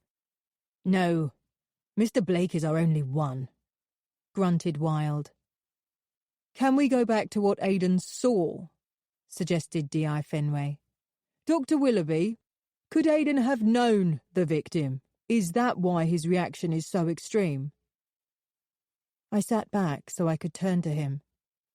There was no longer any sign of that morning's shaving injury on his neck, but I noticed a faint line of blue biro near his ear. It's possible, I said. The report said you'd spoken to a few of his friends, and so far, it looks like he didn't know Cora, but they were both artists. Melvin Hertz jumped in again. It could be that Aidan is just a particularly sensitive guy. But will anything useful come back to him? Pressed the DCI. I looked over at Dr. Hertz, but he was waiting for me to speak. There are no guarantees, I said. All I know is we need to tread carefully. It's a delicate situation. Hertz pushed back his chair abruptly. Got to go, he said, rubbing his hands together. Busy, busy. The meeting had only been underway for 5 minutes. A weighty silence followed once he'd closed the door, bristling with frustration from both sides of the table. I'll tell it to you straight, said DCI Wilde. I've got a bad feeling about this. I think this maniac is going to strike again. We've had reports of someone loitering at various points along the same stretch of towpath. Of course, that could be the public getting jittery, but we need to get Mr. Blake talking or drawing or whatever he's going to do, and we need him to start doing it now. Like DCS Clausen explained to you, we've got a maximum of 7 days. Probably less, if we're being realistic. After that time, I don't think whatever he has to offer will be of any use to us." I was almost on my feet, poised to wave a belligerent finger at him, but managed to stop myself. I needed to remember that he wasn't interested in Aidan's mental state. He wanted him solely as a credible witness. D.I. Fenway broke the impasse. "Moving on, what do we know about Cora Washington?" D.S. Hoyland piped up, without looking at her notes. "Victim is white, 27, 5 feet, weighs 113 pounds. Pretty," she said. "A sculptor at Camden Community Arts Project, former drug user, but no relapses in the last 2 years according to her partner and therapist. She does waitressing at the cafe at CCAP, as well as exhibiting her work there. She's been with Sponge, her partner, for 4 years. They have an 18-month-old baby, Raven. Devoted mother, apparently. Lots of friends. She's being described as lively and spontaneous, wholesome, loyal." She glanced down at her report. "Outgoing and selfless." I remembered Miranda's other term. Naive. "Oh," she said, her finger running down the page. "They ran tests at the hospital when Cora was admitted, and her stomach was virtually empty, which rings alarm bells because users at the project says they remembered her having lunch that day. There was residue of diarrhea and traces of a laxative, a pretty strong one, in her system. Her partner, Sponge, said they didn't keep any such product in the flat, and he didn't believe Cora would use something over-the-counter like that. We need to check that with her, if she survives," said Fenway. "What was she doing the night she was attacked?" I asked. "Caretaker saw her just as he started to close up at about 9:25, said Joanne. "She was getting her bike from the shed round the back. He said she was in a bit of a fluster because she couldn't find her helmet, but she rode off without it anyway. He checked the building and did the final lock-up." No helmet? A coincidence that she was totally unprotected or not? I asked of no one in particular. "Which way did she cycle?" "He said she'd cycled off to the right." "Which isn't the obvious route home for her," added D.I. Fenway. "To the right took her towards the towpath." "And he said she looked like she was in a hurry," added Joanne. "OK, so where was she going at that time of night?" Fenway pondered. There was a lingering silence. "Did the caretaker see any other vehicles in the car park or outside the gates?" I asked. "He said the place was empty," said Joanne. "The cleaner had left a few minutes before." "What about the missing helmet?" I asked. "Did she usually keep it with her bike?" "Caretaker said she did, in the bike shed." "Locked to her bike?" "No, but the shed itself is locked.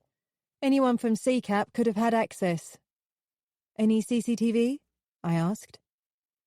DCI Wilde gave me the kind of stare that implied I'd just dropped in from another planet. "Community resources don't usually stretch that far," he said, brushing a piece of fluff from his sleeve. "Was it usual for Cora to use a bike?" "Everyone at CCAP said she used it all the time," said Joanne. "Definite green type, vegetarian, into recycling, sustainability, all that." She gave a cautious glance in my direction, as if concerned she may have sounded dismissive. "You said Cora was clean, but could this be drugs-related?" I asked. The DI wiggled his pencil between his fingers. "It's an ongoing line of inquiry." "Have you established whether Cora was happy?" I interjected. "Whether she liked being at CCAP?" I'd been to CCAP many times, and had been impressed not only by the quality of the work on display, but by the serene ambiance of the place. I'd seen Miranda blossom into a confident and charismatic woman ever since she'd been involved. I even envied her. She seemed to have more of a social life than I did. More friends, people admiring her work, blokes queuing up to take her on dates. But not everyone might feel that way about the place. "General consensus is that she was doing very well," selling her work, cheerful, friendly, her usual self," said Fenway. "What about the scene of the crime report?" I asked. What was visibility like at 9:30 that night? How much could Aidan have actually seen? Edwin Hall cleared his throat. Sunset was around 9:15, but there were lights in the car park and street lights along the Ridgeway Bridge. "Okay, so how much light are we actually talking about here?" I asked. "Are we asking the impossible from this witness?" "No," said Edwin. "When we found Aidan, the lamp outside the boat was on. There was also a lamp clipped onto the front of Cora's bicycle, pointing directly along the towpath. Visibility is largely a subjective measurement, but at a range of up to 5 meters, I'd say we're talking about 70 to 80% visibility, considering the conditions. Good enough for recognizable detail, and Mr. Blake is clearly tuned in to seeing things better than most people." A low hum of approval went round the table. Edwin sat back and briefly let his tongue hang out with the look of someone who had just got his first hole-in-one. Fenway had told me earlier that this was his first case. "What evidence was there at the scene?" I asked. "Virtually nothing," said the DI. "The path was dry, so we have no decent footprints. There's a wire fence between the towpath and the car park on the other side, so if the attacker climbed over, there won't be fingerprints, but there could be DNA from sweat or skin flakes. We've picked up partials from the stairwell nearby, and on Aidan's boat, near the lamp where the assailant pulled the wire away. None of the prints so far are Aidan's. There are no matches on the database, and if the attacker had any sense, he'd have been wearing gloves, so they might not be his." His chest swelled up and sank. "The problem is, whoever did this didn't get anywhere near Cora." "The attacker must know the area well," said Joanne. "He knows there's a car park beside the towpath for access. He knows where the boats are and where to tie the wire. He also knew that the towpath gates wouldn't be shut until later." "Gates?" I queried. "There are security gates that close off sections of the towpath to protect the residents after dark. That section beyond Ridgeway Bridge is for visitors' moorings. Owners are issued with a key. We spoke to them to check who actually closes the security gates and when. British Waterways have an official who comes down daily at about 10 during the summer." "He showed up while we were cordoning off the scene," said Edwin. "He confirmed that he'd been closing up at 10 o'clock for about 4 weeks. It depends on when it gets dark." So the attacker knew the area, knew how things worked. I mused aloud. We sat still for a while, each of us waiting for someone else to add anything, but nothing happened. Then that was that. DCI Wilde must have given a surreptitious sign, and the team started gathering their papers together and closing their tablets. Before he left, Wilde turned to me and delivered one final command. "See to it that you give this your full attention, Dr. Willoughby, because we don't have much to go on."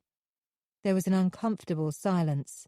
"And that mustn't go beyond this room, nor should any details of this case. None whatsoever. Understood?" The entire room quivered as he slammed the door, followed by an aftershock of shuffling and straightening of ties. Once everyone had dispersed, I found myself in the corridor standing by the coffee machine. "Don't ever, whatever you do, get a drink from this machine," came a voice in my ear. "It will either drop a clump of powdered milk in at the last minute or shoot boiling water over your hand when you reach in for the cup." I laughed, and Fenway straightened up beside me. "I'm afraid you're going to be stuck with me a fair bit over the next few days," he said. "I think I might just be able to cope with that," I replied, puffing out my cheeks, relieved DCI Wilde wouldn't be the one breathing down my neck.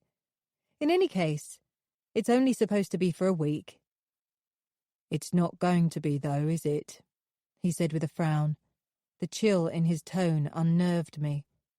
"You've got a tough job on your hands." "I'm not the only one," I pointed out, raising my eyebrows. "Listen, here's my personal number." My phone beeped with his text. "We'll be in daily contact, but if you need to ask me anything at all, or it all gets too much, just ring, day or night." Before I could answer, an officer hurtled towards us along the narrow corridor, shunting me face forward into Fenway as he darted past. The DI was forced to take a sudden interest in my lapel until I was able to get my balance and step away. "Sorry," we both muttered awkwardly in unison. As I turned to go, he held up his arm. "Hang on a moment," he said before disappearing into a nearby office. He returned holding a sheet of paper. "Here's a list of Aidan's main friends. We've made contact with most of them so far. We'll also be talking to his college tutors and other students and raking through Facebook contacts and so on. We're struggling to find any family at the moment." "Thank you," I said, taking the list from him. I fanned my face with it. "Anyone know how Cora's doing?" "Still fighting for her life in ICU. No change a couple of hours ago. There's something incredibly ruthless, almost inhuman, isn't there, about deliberately hanging an invisible wire across a cycle path, then waiting to see what would happen. Then creeping out to unfasten the wire afterwards. Unbelievable." I gasped, shaking my head. It could only have been carried out by an utterly heartless individual. He had a way of standing with his hands in his pockets that made him look both shifty and playful all at once. "Call me Jeremy, by the way. It will put you one step up from all the others around here who have to call me sir." He looked about him to see if anyone had heard. I laughed, feeling self-conscious. "Okay." I swung my bag over my shoulder, ready to leave. "Likewise. I'm Sam." He rocked on the soles of his feet. "I think we'll all be needing therapy after this," he said, giving me a sad shrug. His manner made me feel as if I was in safe hands. Not only did he seem on the ball about this case, but realistic too. As I wandered out into the roar of the busy street, I wondered who was taking care of him once he got home. Chapter 8. Nathalie Beauvoir was wringing out a shirt in the sink, and Didier, her husband, was peeling garlic when I climbed aboard that evening. Jeremy had told them I'd be in touch. Didier was offering me a glass of red wine before my foot even touched the floor. "We are French," he said, rolling the R unashamedly. "After 6 o'clock, the French drink only wine." I accepted gratefully. It had already been a long day, and it was far from over. They invited me to join them at the saloon table. "How long has Aidan been based here at the Limehouse moorings?" I asked. Nathalie responded. She was strikingly pretty, around 25, I guessed, with straight black hair and tiny features. She wore a white embroidered blouse that was virtually see-through, complemented by snug capri pants. I wondered if Aidan found her attractive. "Aidan was already here for a year, maybe." She glanced across at Didier for confirmation. He nodded. "We came here in March." "Do you get on well as neighbours?" "Yes," they both said at once. "Some of the boat owners keep to themselves, but the rest of us, we knit together into a little community," added Nathalie, nudging her phone away on the table with her glass. "We look out for each other. It can be, how you say, vulnerable, being on a boat. You're that much closer to the elements, and there are always fears for security. But Aidan is wonderful. He feeds our cats, brings in our washing when it rains, takes our grocery deliveries." "We do the same for him," said Didier. He was wearing shorts that revealed chunky legs the colour of mahogany, cross-hatched with thick black hair. He dangled his wineglass between his knees, staring into it. "He's like a different person now," said Natalie, dropping her voice as if he might hear from the adjacent boat. "All silent and cut off from everything. You're going to help him, the police said?" "I'm going to try. I work with people affected by trauma." "We'll look after him any way we can. The detective said Aidan won't leave his boat, but he lets us in, so we can check on him." "Do many people come to his boat?" They looked at each other. "Now and again," said Didier. I listened for any undercurrent in his voice, but there was nothing. "He's not one for throwing parties," said Natalie. "He's totally focused on his art, always with a crayon in his hand." She got up and came back with a framed portrait. She handed it to me with pride. "It's good, no?"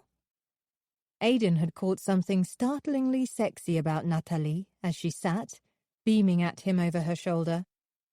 "He doesn't seem interested in drawing me," said Didier, curling his tongue. I smiled. They seemed a friendly, welcoming couple who obviously took an interest in Aidan. "When he isn't sketching, he's taking photographs or working with clothes. He invited us to one of his exhibitions. It was very good. He designs clothes too. Where's that magazine, Didi?" She looked about her, but I told her not to bother. I knew I'd be able to gather any factual information I needed about Aidan from the police or his own boat. "Any partner you know of? Any romance?" "We know he's into girls." Didier stopped himself. "What I mean to say is, he isn't gay, as far as we know. We've seen different girls staying over, but no one regular, I don't think." He gave Natalie an inquiring look. "That's right. No one regular and none recently. I think he's too involved with his work to get too serious." I finished my wine and took the last few minutes to ask how they occupied themselves. Natalie was a dancer, working temporarily in a troupe based in Islington. She invited me to a performance they were giving that week at the National Theatre. Didier said he was researching medieval documents for a PhD and spent a lot of time in the British Library. I got the impression neither of them were strapped for cash, although their boat was smaller than Aidan's and was nowhere near as plush. I thanked them and said I'd no doubt see them soon. Once on the pontoon, I took a couple of steps towards Aidan's Louisa II and listened. The boats were all moored head-on to the wooden platform, so by checking from side to side, I could see that all the curtains were closed. I wondered if he'd eaten supper yet, or maybe even gone to bed. A door at the front end was closed, and for a second, I felt a shiver of concern that he might have taken off somewhere, until a puff of smoke wafted out of the chimney on the roof. I smiled to myself and headed back home to Clapham. My suitcase was still sitting packed, looking hopeful, at my front door. I hadn't had a chance to empty it, and didn't feel like doing it now.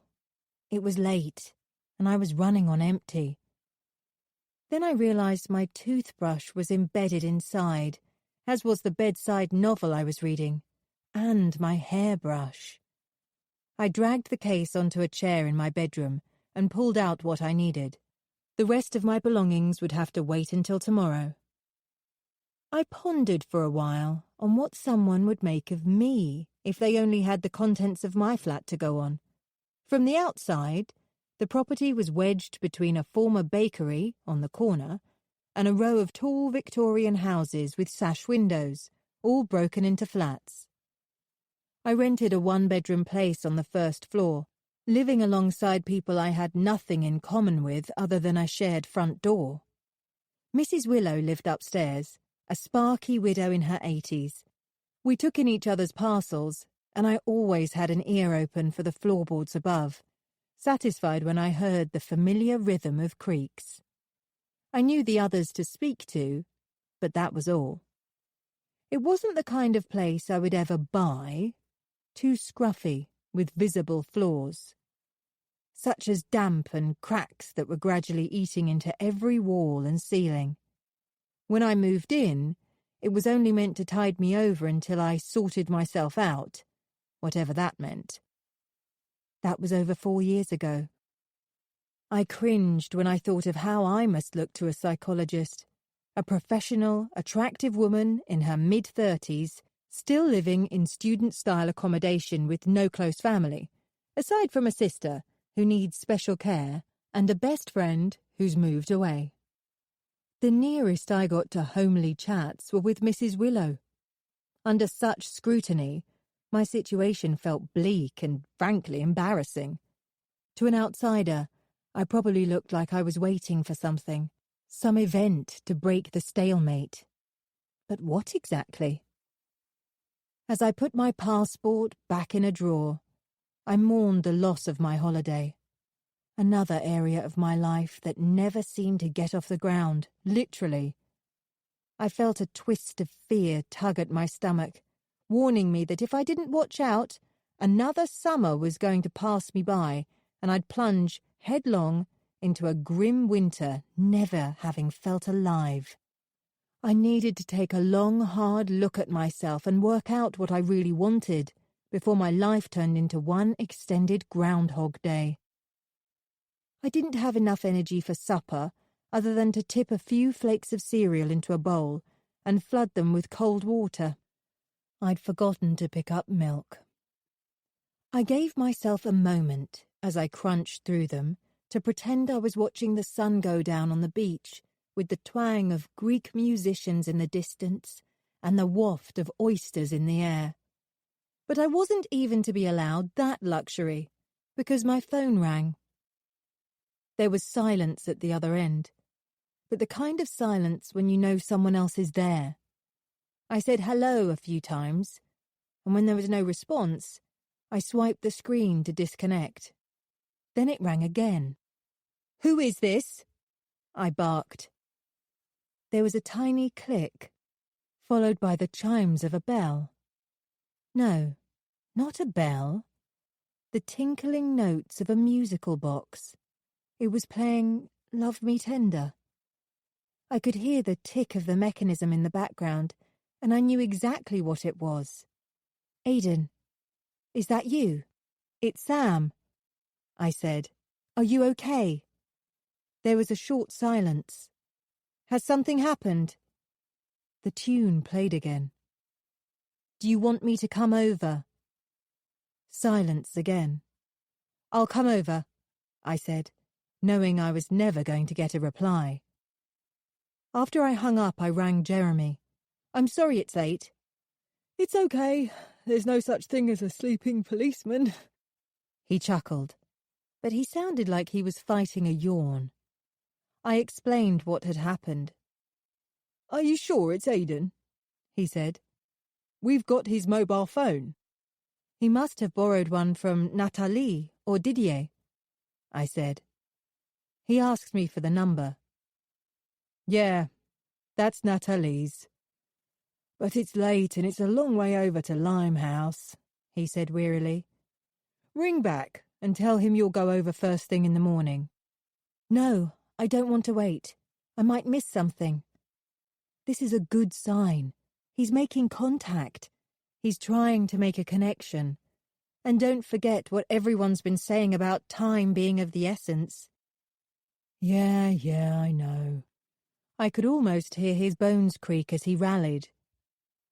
"Okay, I'll send someone to let you in. I don't want you being there on your own. Keep a note of all your expenses, won't you? Can't have you out of pocket." I thanked him for his concern and was about to leave when I decided I wouldn't go empty-handed.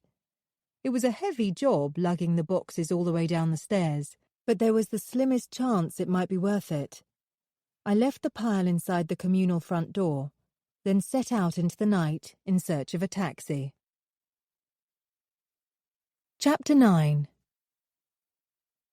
It was almost 11 p.m. by the time I returned to the marina, but I'd already resigned myself to getting minimal sleep over these 7 days. The message could only have come from Aidan. The nature of that little musical box, plucking its little tune in my ear, seemed both intimate and desperate. What did it mean? PC and DB stepped out of the shadows by the marina gates and helped me with my boxes. "Been shopping?"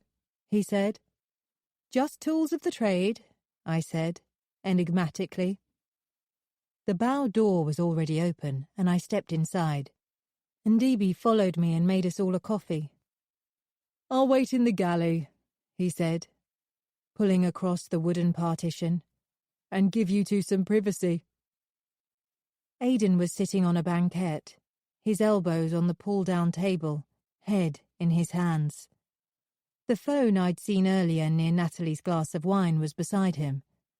No one knew how Aidan wanted to be treated, but my aim was to be as normal with him as possible.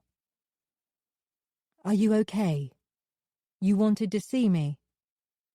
He was constantly trembling, as if we were in a different season altogether. There were red patches on his cheeks, blotches around his eyes from crying. I wanted to hug him. He looked like he'd been washed up after a disaster at sea, the sole survivor. There was an open sketch pad behind him on the dresser. I moved over to get it. He flinched as I got near him. It was common for people with PTSD to jump at the slightest of movements.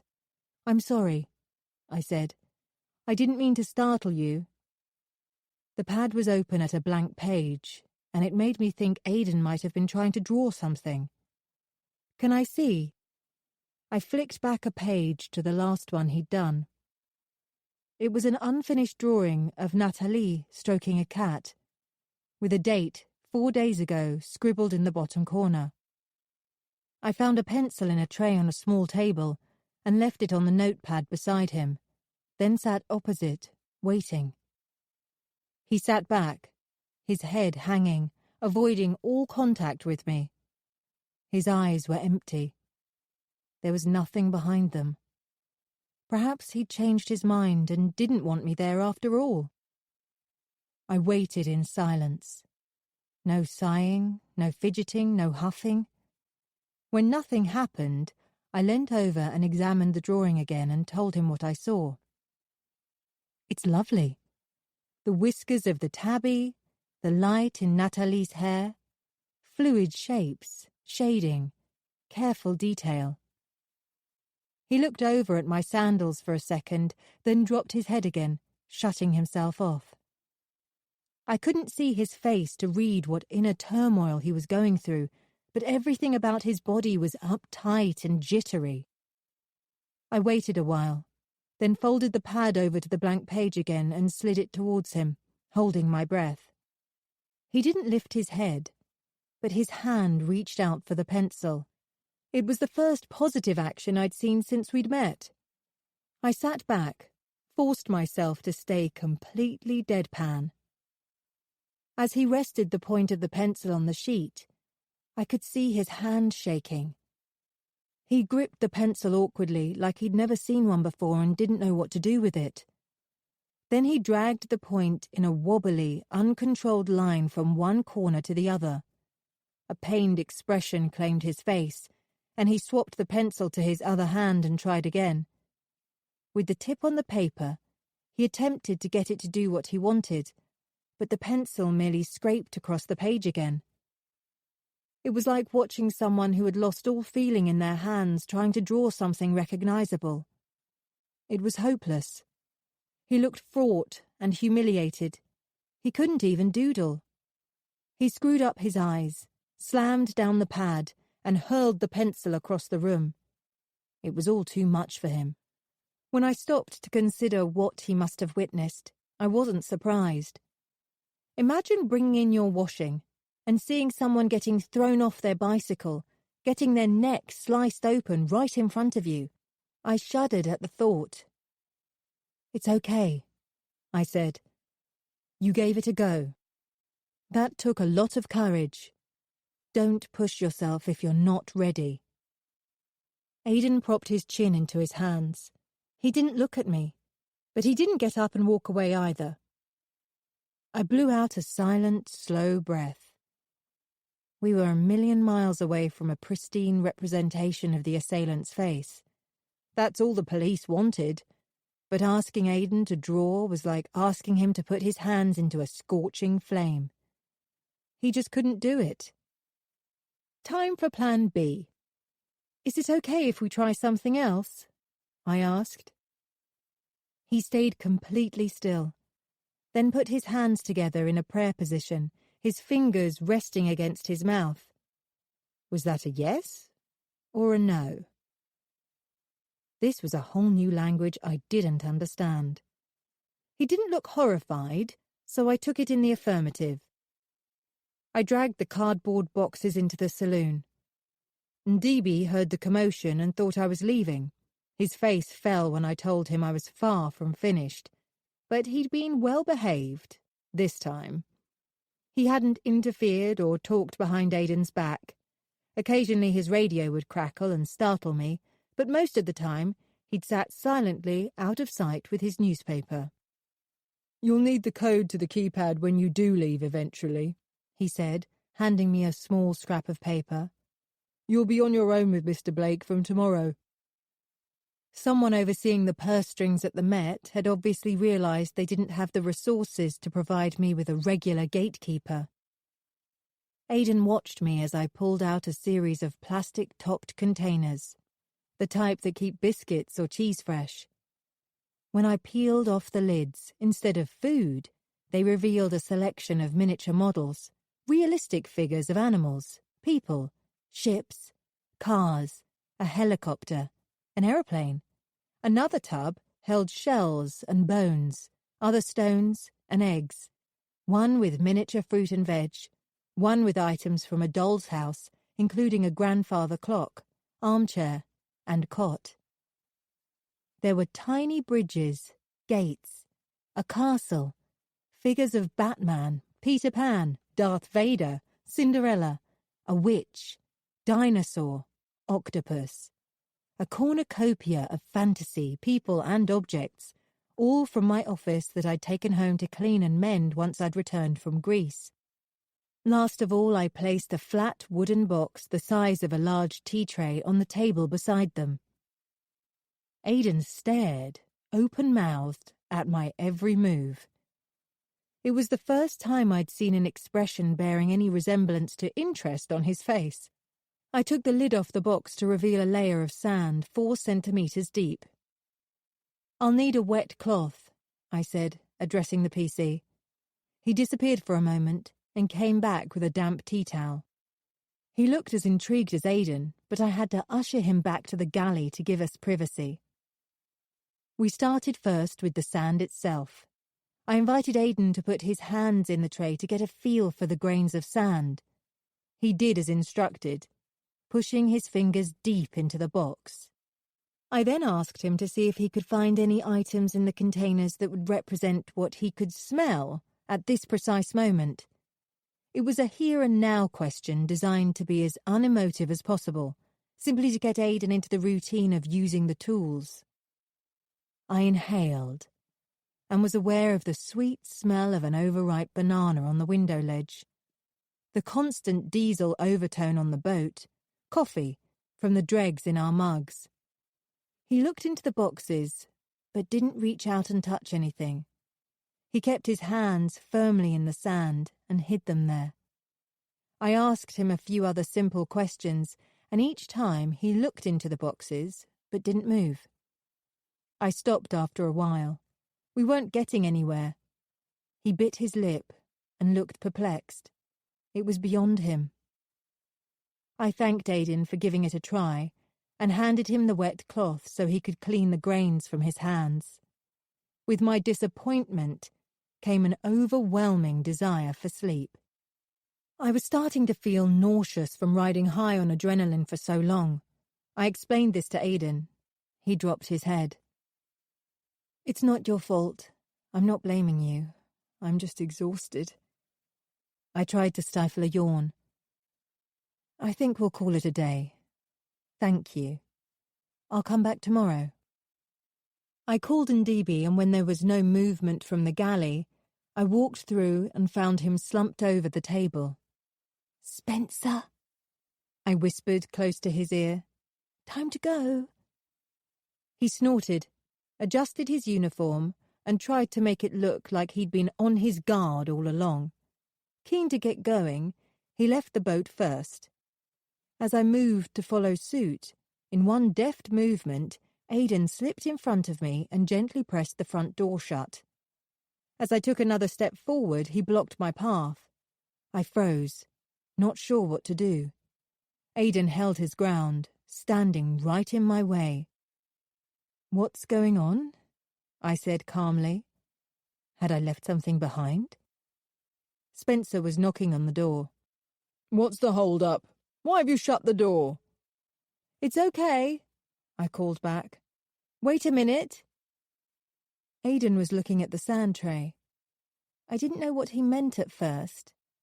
Then when I got closer, I saw that he'd put something inside. He'd rummaged around in the selection of dolls, knick-knacks and stones when I was talking to Spencer, and had placed 2 china hedgehogs side by side in the sand with a little padlock underneath. I looked at it for a moment. "I don't know what this means," I said gently. He didn't move.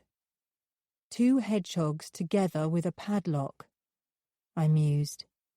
Safety, together. Then I got it. "You want me to stay?" His lips twisted to one side. It was almost a smile, but fear kept his eyes wide, making him look like a helpless child. "Have I got it right? You want me to stay here with you on the boat?" He nipped his lips together and dropped his head. I was aware of how young he was beneath his bold, sophisticated veneer, but my immediate impulse was to decline. It would be awkward. Too close. "Aidan, I can't. Thank you for your trust in me, but you're my patient, and it's a bit too intimate." There, I'd said it, but honesty seemed the best way. There was no histrionics, no tears. He politely showed me the 2 figures in the sandbox again. He drew a box around the objects with his finger and waited. He didn't want me to leave. He didn't want to be alone. The notion of sleeping a few feet from each other, therapist and patient in a small space, was entirely inappropriate. It was unheard of in my profession. Regardless of breaching professional boundaries, Aidan was a man I knew very little about. He didn't have a police record, but it didn't mean he might not be dangerous, especially if he wasn't in his right mind. On second thoughts, if my approach was going to work, I needed to reduce the amount of stress Aidan was under to the absolute minimum. Only once he felt safe and in control would he be able to reveal to me what he'd seen.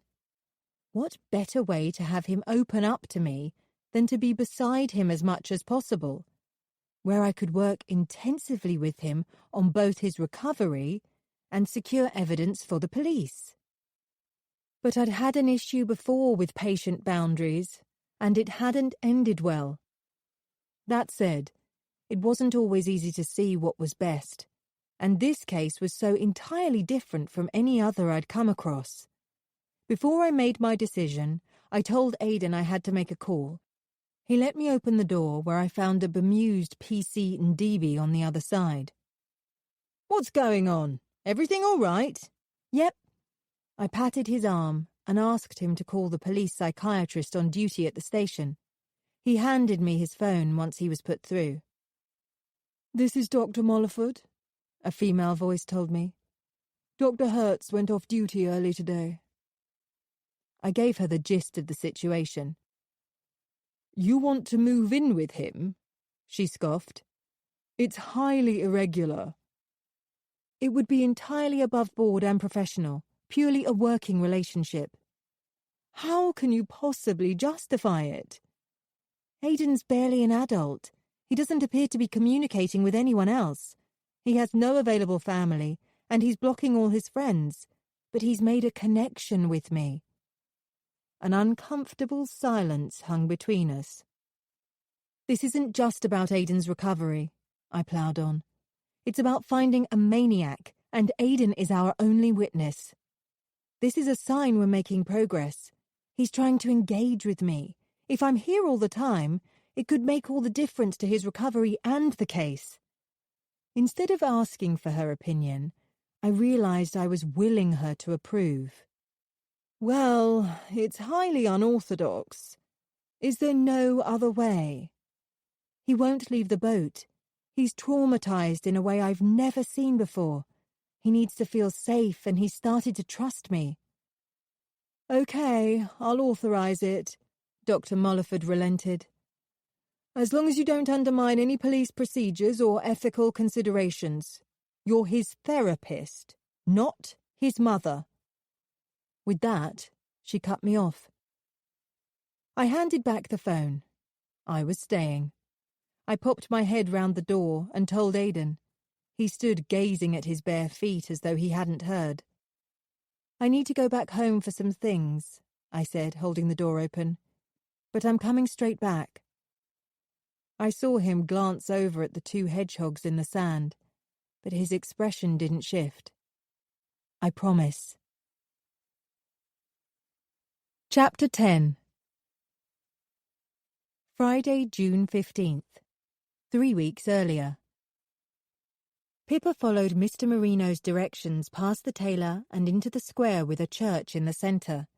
She stood on the corner and peered along the row of houses to the right, searching for the dark red entrance. True enough, it was the 3rd house down. The heavy front door had been left slightly ajar, and when Pippa rang the bell, she could hear a voice, but couldn't see anyone. She stepped tentatively inside and was disconcerted at first. The hallway was long and dark with no lights on. She called out, "Mr. Marino, are you there?" "Is that Pippa? I'm just down here," he shouted. "Come inside and follow the light. I've just had a power cut and I'm trying to find the trip switch."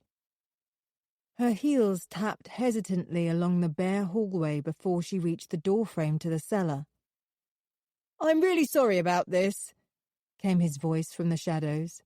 Pippa could see a torch flicking around below. "The electrics have blown. I'm not sure if it's just here or the whole street. Isn't Mildred there to meet you?" Pippa turned and stared into the gloom, listening for footsteps. There didn't seem to be anyone else around. "Mildred?" she called out. Then louder, "Is anyone there?" Her voice bounced off the walls and bare floorboards, ringing in the air. She could make out 2 closed doors in the hall, but one didn't have a door handle, so she tapped on the other one. No response. She retraced her steps towards the entrance and glanced up the stairs. She didn't fancy straying up there. The place was chilled and smelt musty, as though no one had lived here for years. The only signs of life were coming from the cellar. "Mildred has probably popped out for torch batteries," came the voice. "Are you any good with fuse boxes?" She returned to the cellar doorway. "Not really." "Why don't you come down anyway? 4 eyes are better than 2. She faltered. "Can't you come up?" "Not much point if we can't see what we're doing. I've closed all the curtains to make sure the painting doesn't get seen by anyone snooping around. You know, looking in the windows. You can't be too careful. I've got a special lamp we can use so I can show you how we know it's an original. But only if I can get this damn power back on. We can hardly take the masterpiece out into the street." His laugh sounded easy and wholesome. She peered down the wooden steps, but held her ground. It really didn't look inviting down there. "I'm terribly sorry," he went on. "I'm useless at anything electrical, but we might as well try as you've come all this way. I hate to send you away and then give the story to someone else." He waited in the silence, holding his breath. That was the point at which everything could swing either one way or the other. He had it all meticulously planned. He just had to be patient. He heard a shuffle and thought he'd lost her. Then one step at a time, her shoes clunked down the steep steps. Before he saw her, he could smell her perfume pervading the space. He briefly closed his eyes, letting the waft wrap around him. She needed a few moments to adjust to the light, and it was then, as soon as she reached the bottom step, that he nipped into the space behind her and charged up the steps. Then bang! The cellar door was shut and bolted. Like a rat in a cage, he'd got her. She didn't know it then, but in a few weeks' time, Pippa French would become the star of the show. Chapter 11. Saturday, July 7th. Day 2. My buzzing phone brought me sharply to an upright position. I answered it and stared around me, trying to work out where I was. "I tried your flat first and got the answer phone." It was Miranda. "I'm not there at the moment," I muttered, holding the phone towards me so I could check the time. 9 a.m. "Not at home?" No. I spotted my slippers beside the bunk, my opened suitcase on the unfamiliar rug, spilling out the clothes and toiletries I'd grabbed from my flat late last night. "Shit, Sam. Have you gone to Greece without me after all?" I laughed. "No, I'm at Limehouse." I was still sleepy, and it came out before I realized a barrage of further questions were bound to follow. "Why?" "I'm working with the police." "What?" "I'm sorry, I can't tell you anything else." "That's where the witness lives, isn't it? Oh, God! This is connected to Cora's attack." Miranda wasn't stupid. She'd spoken to the police. My silence confirmed her assumption. "You're involved, aren't you? Why are you involved?" "I can't tell you anything more, I'm sorry." I winced, recoiling from the frustration wheezing through Miranda's gasps, aching to slide back under the covers. "Sponge said an artist guy saw the whole thing. Is that what this is about?" I didn't answer. "Oh, I get it," she said, a smug edge to her voice. "Sponge said the witness has got PTSD and won't say anything. You're treating him, aren't you?" Miranda often put 2 and 2 together and got 5. Only this time, she was spot on. "Did he do it?" "What? No, he's a key witness. It isn't him. We just want him to tell us what he saw." I could hear her brain tracking from one question to the next. "Are you at a police station?" My mind wasn't sufficiently in gear to make up lies. "No, at the marina, on a boat." "Why are you on a boat?" Another silence. "Sam, are you mad? You're with him. What's going on?" "Miranda, listen to me. You know this is confidential, okay? Completely confidential. I can't say anything else, and nor must you. Not to Sponge, not to anyone. You hear me? I've said too much already." "But he might be this crazy maniac who beheads people." "Don't be silly," I said. "He's in a really bad way, poor guy." I was touched by her rare display of concern for me. "You had the chance for a week off, and you're still working. I don't understand it." I was asked to help. "You can't say no, can you? Not when it's work. You say no to everything else, though. When did you last go on a date? When did you last sleep with a bloke? Or even have a spontaneous snog in a back alley somewhere?" I laughed. "I'm not sure the last one is on my must-do-before-I'm-40 list." "You know what I mean. You've got to loosen up, Sammy. You should be letting go. putting yourself out there. She hadn't called me Sammy for months. Thanks for caring. I've got to go, I said wearily. I'll ring you later. Do your best, Sam. Sorry. I know you will. Cora deserves. Her voice crumbled away into nothing. I will. I promise.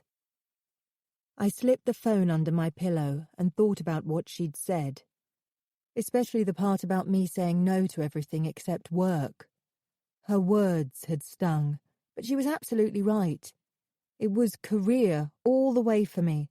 It always had been. The value of achievement had been ingrained in me since before I could walk. It wasn't difficult to see why. I was pushed by both parents, both established pillars of the community. My father, a respectable barrister. My mother, a senior lecturer in architecture. For them, academic success and status meant everything. My mother, for certain, always saw the job before the person. David Smith is a window cleaner, she'd say distastefully. He can't possibly know what I'm talking about. Or conversely, David Smith is a professor of cultural anthropology. He'll be the perfect person to invite to our garden party. You pick up bad habits from your parents, and before you know it, those habits become trusted codes to live by, unexamined and deep-seated until it's too late, and they're embedded into your psyche for life. For me, this has played out in my constant struggle to feel good enough, the dread of failure looming at my shoulder with more terror than the Grim Reaper. As a result, the idea of letting go, as Miranda suggested, was about as unnatural for me as it was for the Queen to be seen eating chewing gum. I curled onto my side and stayed in that seductive wilderness halfway between sleep and waking, but not for long. My phone buzzed again, like a bluebottle trapped under my pillow. Who is it? I said through a yawn. D.I. Fenway. Jeremy. Are you okay? Sorry. Long day, long night. I hitched myself to the edge of the bed. There was nothing for it. I was going to have to face the day. Spencer told me you stayed with Aidan, that he wouldn't let you leave. Something like that. It's probably not a bad idea. The second cabin is comfortable and— Yeah, I know, he interrupted. You'll have more opportunity to get to know him and find out what he saw. That's the idea. He cleared his throat. We've got a meeting this morning to discuss the case in more detail. Can you be here? 11? Absolutely. I slid into my dressing gown and wandered out of the cabin with the sole aim of finding the kettle. Aidan's cabin door was closed, and when I couldn't find him elsewhere, I assumed he must still be in bed. Mornings were often tough for people with depression, clearly another of his trauma-related symptoms. I made a strong coffee and had a quick look in his fridge. There was cheese, leeks, mushrooms, an open jar of pesto, and soya milk. In the cupboards there was plenty to eat: peanut butter, baked beans, cereals, and several packages, many unopened, which was understandable given Aidan's poor appetite. I cut 2 chunky slices of bread from the crusty cob, dropped them in the toaster, and once they'd popped out, spread thick layers of vegan margarine and blackcurrant jam over them. The bright sunlight was bursting to get inside, so I slid aside the curtains to invite it in. Eager rays splashed instantly over the interior, scattering gold geometric shapes across the rugs. I unlocked the door at the bow of the boat and sat on the step with my dripping toast, listening to the ripple of water and the chirrup of birds. It was a rare moment of bliss. Aidan still hadn't stirred by the time I left, so I stood outside his door to listen, not wanting to leave without knowing he was safe. I waited and waited until finally there was a creak and a huffing sound, the noise when you exhale after a yawn. I wrote a note telling him I had a meeting at the police station and would be back as soon as I could, and pushed it under his door. DCI Keith Wilde stood at the entrance to the same meeting room as last time, waving people in as though he was directing traffic.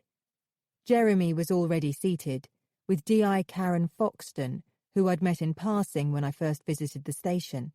With silky blonde hair, plaited into intricate thin braids, she looked a fraction too dainty to be a police officer. "I gather you haven't got anywhere," said Wilde bluntly, before he'd even offered me a seat. "I wouldn't say that." Jeremy pulled out a chair and poured me coffee from a stainless steel mug as everyone settled. "Where's Dr. Hertz?" I asked, noticing his absence. "Too busy," came Jeremy's hushed reply with a curl of the lip. DCI Wilde closed the door, but stayed standing. I sat back, assuming he was going to say something until I realised all eyes were on me, waiting for me to declare there'd been some sort of breakthrough. I stared at my twitchy fingers, then took a shallow breath. Aidan has indicated he wants me to stay with him. It's a good start. "Has he said anything? Has he communicated?" pressed Wilde. He was pacing around with his shirt sleeves rolled up, dark rings already mushrooming under his armpits. I couldn't help wondering what kind of state his shirt would be in if he was really under pressure. "Yes," I said definitively. He started to communicate through a sand tray, but, not about the attack as yet. We're just establishing a connection, although I'm expecting him to communicate visually before he actually speaks. I think that will be the way forward. Images are second nature to him. I hope he might be able to draw. A sand tray? He spat the words out. What use is that? He wandered behind my chair, out of sight, then took hold of the back of it. I could feel him pulling against it and fought the urge to snap round to tell him how irritating it was. "Okay, let's look at what else has come to light," suggested Jeremy. His soft, calm voice came as a welcome respite, a lullaby in a storm. He pressed the remote in his hand, and the TV screen on the wall came to life, showing shots of the crime scene, the towpath, the wire fence, the bicycle cast to one side, the puddle of blood beside it. I averted my eyes and focused on what I recognised of Aidan's boat. "If we had a motive, we might be closer to finding who did it, or at least know where to start looking," said Wilde. Edwin Hall, the crime scene manager, spoke. "From what we got so far, the assailant set everything up, like he knew Cora was on her way and was about to come whizzing along the towpath. Everyone at Seacap knew she rode a bicycle." "Maybe it wasn't about Cora," said Wilde, still behind me. "Maybe he was just hoping some random person would head that way. But in that case, there was no guarantee it would be a cyclist," said Jeremy. "It could have been a group of pedestrians or one of the boat owners. They would have walked into the tripwire for sure, but most likely not been injured by it at all." "Presumably timing was key?" I suggested. "I'd say so," agreed Jeremy. "Someone knew exactly when and where to rig the wire. Exactly when she'd be coming under the bridge. That person knew she would be there. They were expecting her." I nodded. It made sense. "What about the method? What does that tell us?" Wilde asked. I could feel him right behind me, heat from his breath in my hair. I turned around sharply with a frown so he'd get the message. He let go of my chair and straightened up. "There was no rape, no sexual interference, no disturbance to her clothes, no theft," said Jeremy. "No contact at all between the attacker and the victim at the scene itself." "Almost like it was meant to be an execution," I muttered, hardly aware that it had slipped out of my mouth. Jeremy nodded, looking over at me with a collaborative glance. Let's call the attacker he for now, most likely got there by car." He flicked forward to scenes inside the car park. "Except the CCTV wasn't working." He tailed off, mumbling something I couldn't catch. Wilde finally stopped pacing around and took a seat near the door, his forehead sticky. "It was extremely well planned," said D.I. Karen Foxton, addressing us for the first time. I noticed she'd been looking over at Jeremy several times, even when he wasn't speaking, fixing her gaze on him a fraction too long each time. It was in my nature to notice these things. Are they having an affair? There was certainly something, although it was hard to tell at this stage if it was a one-way street or not. "The wire was set up for a specific time," she said. "Perhaps for less than 5 minutes at the perfect height for garroting a cyclist clean across her throat, like he'd measured it. Without her helmet, the attacker knew she'd suffer maximum injury." "Cora was pedalling fast, right?" I said. "The damage caused depended on that. But how could he know she was going hell for leather? I mean, if that was me on a push bike, I'd be going at a steady pace. It was a narrow path getting dark. The wire might have knocked me off for sure, but I doubt it would have done the damage it did to Cora." "It's a good point," said Jeremy. "Maybe she thought she was being chased." Karen Foxton's cheeks had gone a blotchy pink since she'd started sharing her opinions. I said. "Or else she was in her own rush to get somewhere." I rubbed my lip. The method itself is extremely impersonal, don't you think? Almost as if it was about getting a job done and getting away as quickly as possible. No hanging around, no interference, not even touching the body. "No pleasure in it, just expedience," said Jeremy. It could indicate he had no emotional attachment to Cora. It wasn't an emotional outburst. It was pure logistics, I concluded. "And why was Cora there in the first place?" said D.S. Joanne Hoyland, speaking for the first time. "At 9:30 at night, along a lonely towpath. She had a little kid and a partner waiting for her at home. Was she dressed differently to usual?" I asked. "Her colleagues said not." "And any calls to or from her phone?" I asked. "We couldn't find her phone. She didn't have it with her," said Edwin. "That's odd," I said. "So the attacker could have picked it up. Can you trace the last calls made or received on it?" "Cora's phone has been switched off," said Jeremy. "So we can't locate it. But we've been able to trace the calls made to it through the service provider. We're looking into the last number to a mobile made at 9:22. The calls before that were to her partner's mobile and her home landline." "That call at 9:22 could give us the answer then," I said. "It must have been before she set off." "It's our best hope so far," agreed Jeremy. Why Cora was there was a big question. But there was an even bigger one staring us all in the face as far as I was concerned. I spread my fingers out flat on the desk. "Is Aidan in danger because of what he saw?" No one answered at first. Then Jeremy spoke. "Limehouse Basin is 12 locks away from Camden. But if the attacker saw the name of the boat and went looking for it, it could be a problem. The attacker must have known he'd been seen. Aidan wasn't hidden when whoever it was made a grab for the wire. He was standing out in the open." Jeremy digested my concerns. "I think something would have happened by now. The assailant wouldn't want to risk Aidan blabbing to the police. I think he would have done something. Unless there have been so many police officers around that he's waiting for it all to calm down," I said uneasily, knowing that there was no police presence at the boat anymore. He didn't reply. I knew Jeremy couldn't give me an answer, certainly not one that would set my mind at rest. The update appeared to have ground to a halt.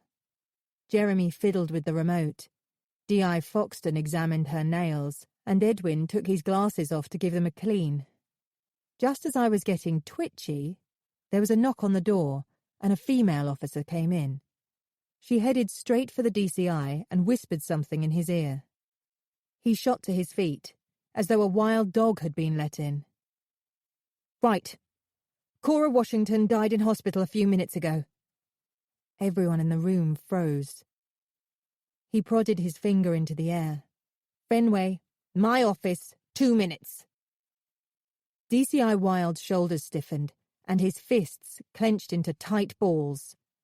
I waited for his final words, briefly closing my eyes because I knew what was coming. This is now a murder investigation. Chapter 12. I scurried out of the police station with only one destination in mind. I wanted to get to Miranda's flat to break the news before she heard it from someone else. I had to be there to deal with the backlash. I had no idea how she was going to handle it. I broke into a run on the high street. It wasn't far. My phone buzzed on the way, and I slowed to a brisk walk to see who it was. Miranda. I swiped the screen to answer. "Why didn't you tell me?" she shrieked. "I've just heard. I'm on my way to you right now." I was already at the bottom of her road. "Are you at home?" She was sobbing and incoherent. I heard a moan that sounded closer to a yes than a no, so I bolted to her front door. It was already ajar. She fell into my arms as I pushed it open. "I'm so sorry," I said, practically holding her up. The news came through. I was at the police station. "Sponge just rang. I can't believe it." She blubbered into my jacket. I guided her inside, let her sink onto the sofa. For the next hour, I made her hot drinks and let her rant and wail about the shock, the loss, the unfairness of it all. The doorbell rang, and one of her friends from the project, a tall and spindly thin woman I'd never met, arrived ready to take her over to Sponge's place. "He doesn't want to be on his own," she explained. "We're all going to do shifts to look after him and babysit Raven." Miranda clung to me in a prolonged hug as though she was about to fly off to Australia for 6 months. "Thank you for being there," she said. "I'm sorry I was—" "Shh," I said, wiping a stray tear from under her eye. My phone pinged with a calendar reminder. I'd completely forgotten. Since joining Aidan on the boat, I'd arranged an emergency session with my supervisor. I was supposed to be at Tower Bridge. "You'll help them get the bastard, won't you?" she said as I left her. "Promise me." "I'll do everything I can," I said, and meant it. Dr. Petra Hall had insisted we meet at a hotel near St. Catherine's Dock. She was never one to use an office if she could get away with a more comfortable setting, especially if it happened to be at lunchtime. Supervision is non-negotiable for all NHS psychologists, no matter how experienced. Working with the fragile minds of patients requires regular meetings to discuss cases, debrief, and ask for help. For months I'd been stuck with a crusty old-school analyst, Dr. Rosen, and we were like chalk and cheese. Not long after he was assigned to me, I discovered his core philosophy was, follow the rules, no matter what, and don't ever rely on your own instinct. The total opposite to me.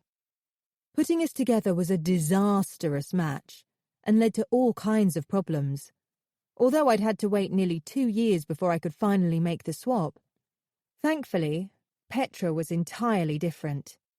She believed in paying attention to gut feelings, going with the flow, and trusting professional instinct. As my supervisor, she'd never meet Aidan, but she'd be an additional experienced mind in the wings, making sure he was getting the most appropriate treatment.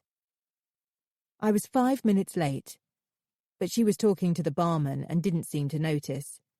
As usual, she was dressed as though she was on her way to an awards ceremony at which she was about to receive the most prestigious honour. Her hair was always immaculate, tied up into a soft grey roll at the back, all the pins invisible. We found 2 comfy chairs on a balcony overlooking the dock and ordered open sandwiches and cappuccinos. They arrived with extra pistachio nuts and olives.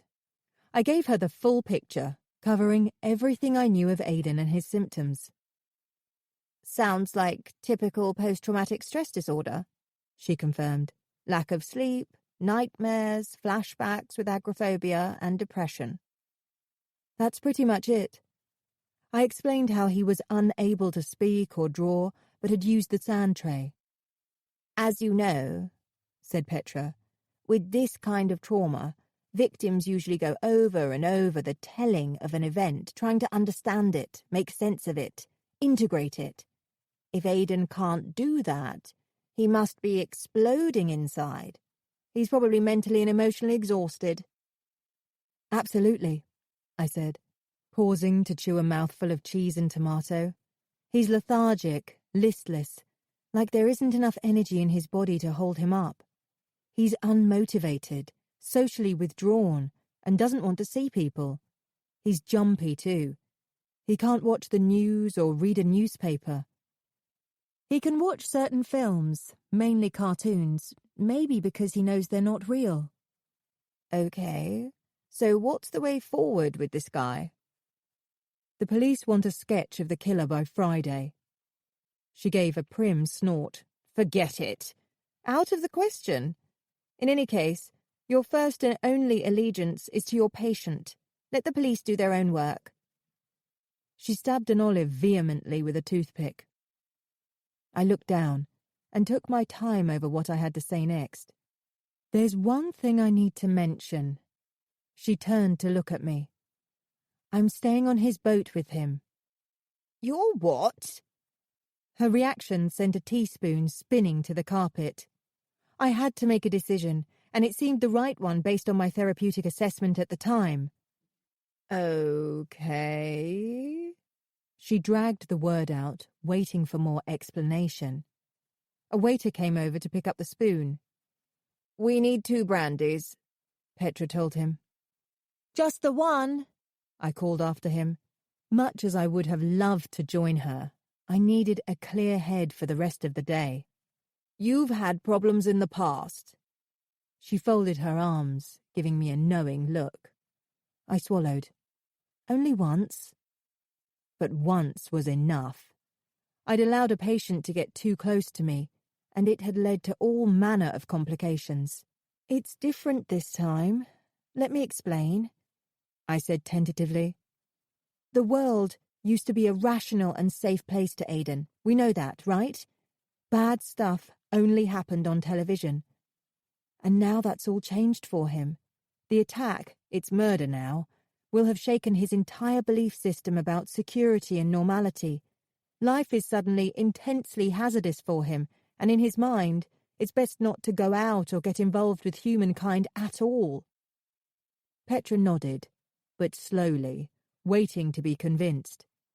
He's only 19, with no immediate family in the area, I went on. In his closing down, he's likely to act as if he's younger, to need consolation, comfort, reassurance. You agree?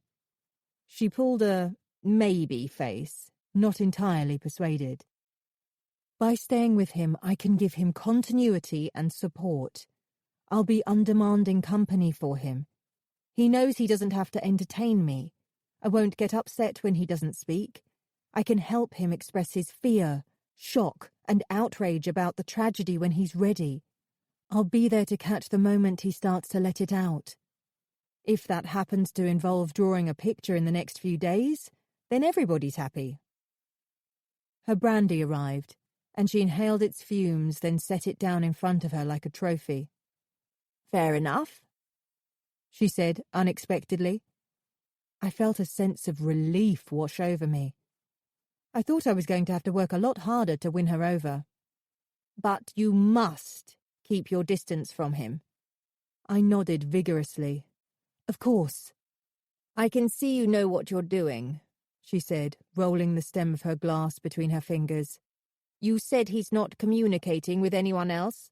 He's not really communicating properly with me as yet, I corrected her. Do some desensitization work with him on leaving the boat, so he can reintegrate. Just stand on the threshold with him at first, then let him watch you go to the end of the landing strip, or whatever it's called. Take it in simple stages." She took a small sip of brandy and savoured it. "And make high-energy foods and fresh juices for both of you. Bump up his vitamin intake, especially if he won't take medication." "That's one big advantage of being with him on the boat," I said. "I can make sure he eats well. I found stacks of halloumi cheese in his fridge. Can't bear it myself, but never mind. He's vegetarian, apparently," I said, nibbling on a pistachio. "Even better," she said. "Fresh vegetables. Cook him spinach, pasta, rice dishes. Be creative. Get him planting seeds, using soil." "Coax him back into the basics of nature, you mean?" "Exactly. Work with things he can control. Let him see the world is still working as it should. Sounds like a bright boy. He'll come round. You'll see." On my way back to the boat, I jotted down a few notes so I wouldn't forget the points Petra had made. Normally, I'd leave them in my supervision file at work, but I'd have to keep them folded in the bottom of my bag for now. Then I rang the first number on my list of Aidan's friends and got through to Jessica, a young woman his age who'd known him before he went to art college. I'd caught her at work, but she gave me a few minutes over the phone. "Have you been in touch with him recently?" I asked, explaining I'd got her details from the police, but there was nothing to worry about. "I left a comment on his Instagram, and he said he'd be in touch, but that was a few days ago." Her tone changed. "What's this about, exactly?" I gave her a sketchy overview of the situation, and once she was assured Aidan was unharmed, she told me more. "We both went to the same sixth form college in Ealing," she said. "Aidan was really good at his art. He won loads of competitions and awards. We met at the pub, went for walks, that kind of thing. I never went to his house. I got the impression he was living with a relative. He didn't say who, but I don't think it was either of his parents. He didn't talk about his family." "What was he like at 16, 17? "Humble. Very unassuming. In fact, he was always surprised when people were interested in his work. People either admired him or were jealous of him. He was on a bit of a pedestal, although he didn't do anything to rub it in anyone's faces. Everyone else put him there, the tutors, the press. He knew he was destined for great things. You know how some people just seem to shine above the rest? They look good, they're articulate about what they do, they're talented, modest, really secure about themselves. That's Aidan." "Can I ask if you were his girlfriend?"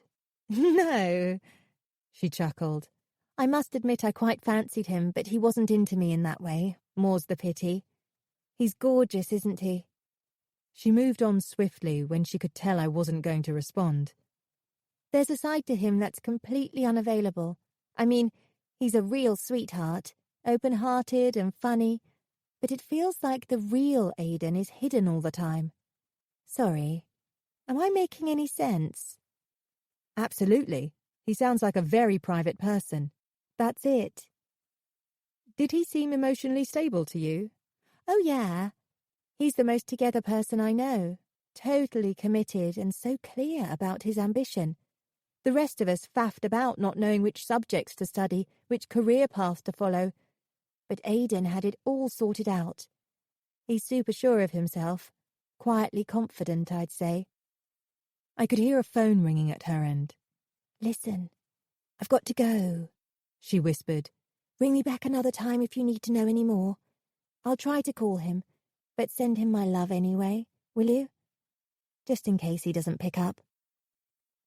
I ended the call, a leaden feeling in my bones.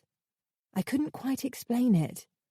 Something like the kind of dull heartache that hits you when you've just heard that an old friend you lost touch with has passed away. With everything I knew about Aidan, Jessica's description made complete sense. But that simply wasn't the man I'd met.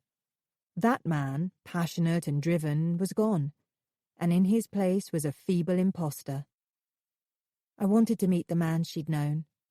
I wanted nothing more than to find him and bring him back. Chapter 13. Aidan was up when I got back, standing by the washing machine in his bare feet, staring at nothing in particular, his eyelashes flickering constantly. He'd boiled a kettle, and was now filling 2 mugs, though his hand was shaking so much that the boiling water splashed onto the surface and dribbled down the door of the cupboard. Had someone told him that Cora had died? Was this a further reaction to hearing he was now the sole witness to a murder inquiry? Aidan had been avoiding the news, and the police still had his phone, so perhaps that was yet to come. Anyway, now wasn't the time to bring it up. He'd need to be more robust than this to handle the shock. I didn't make a sound.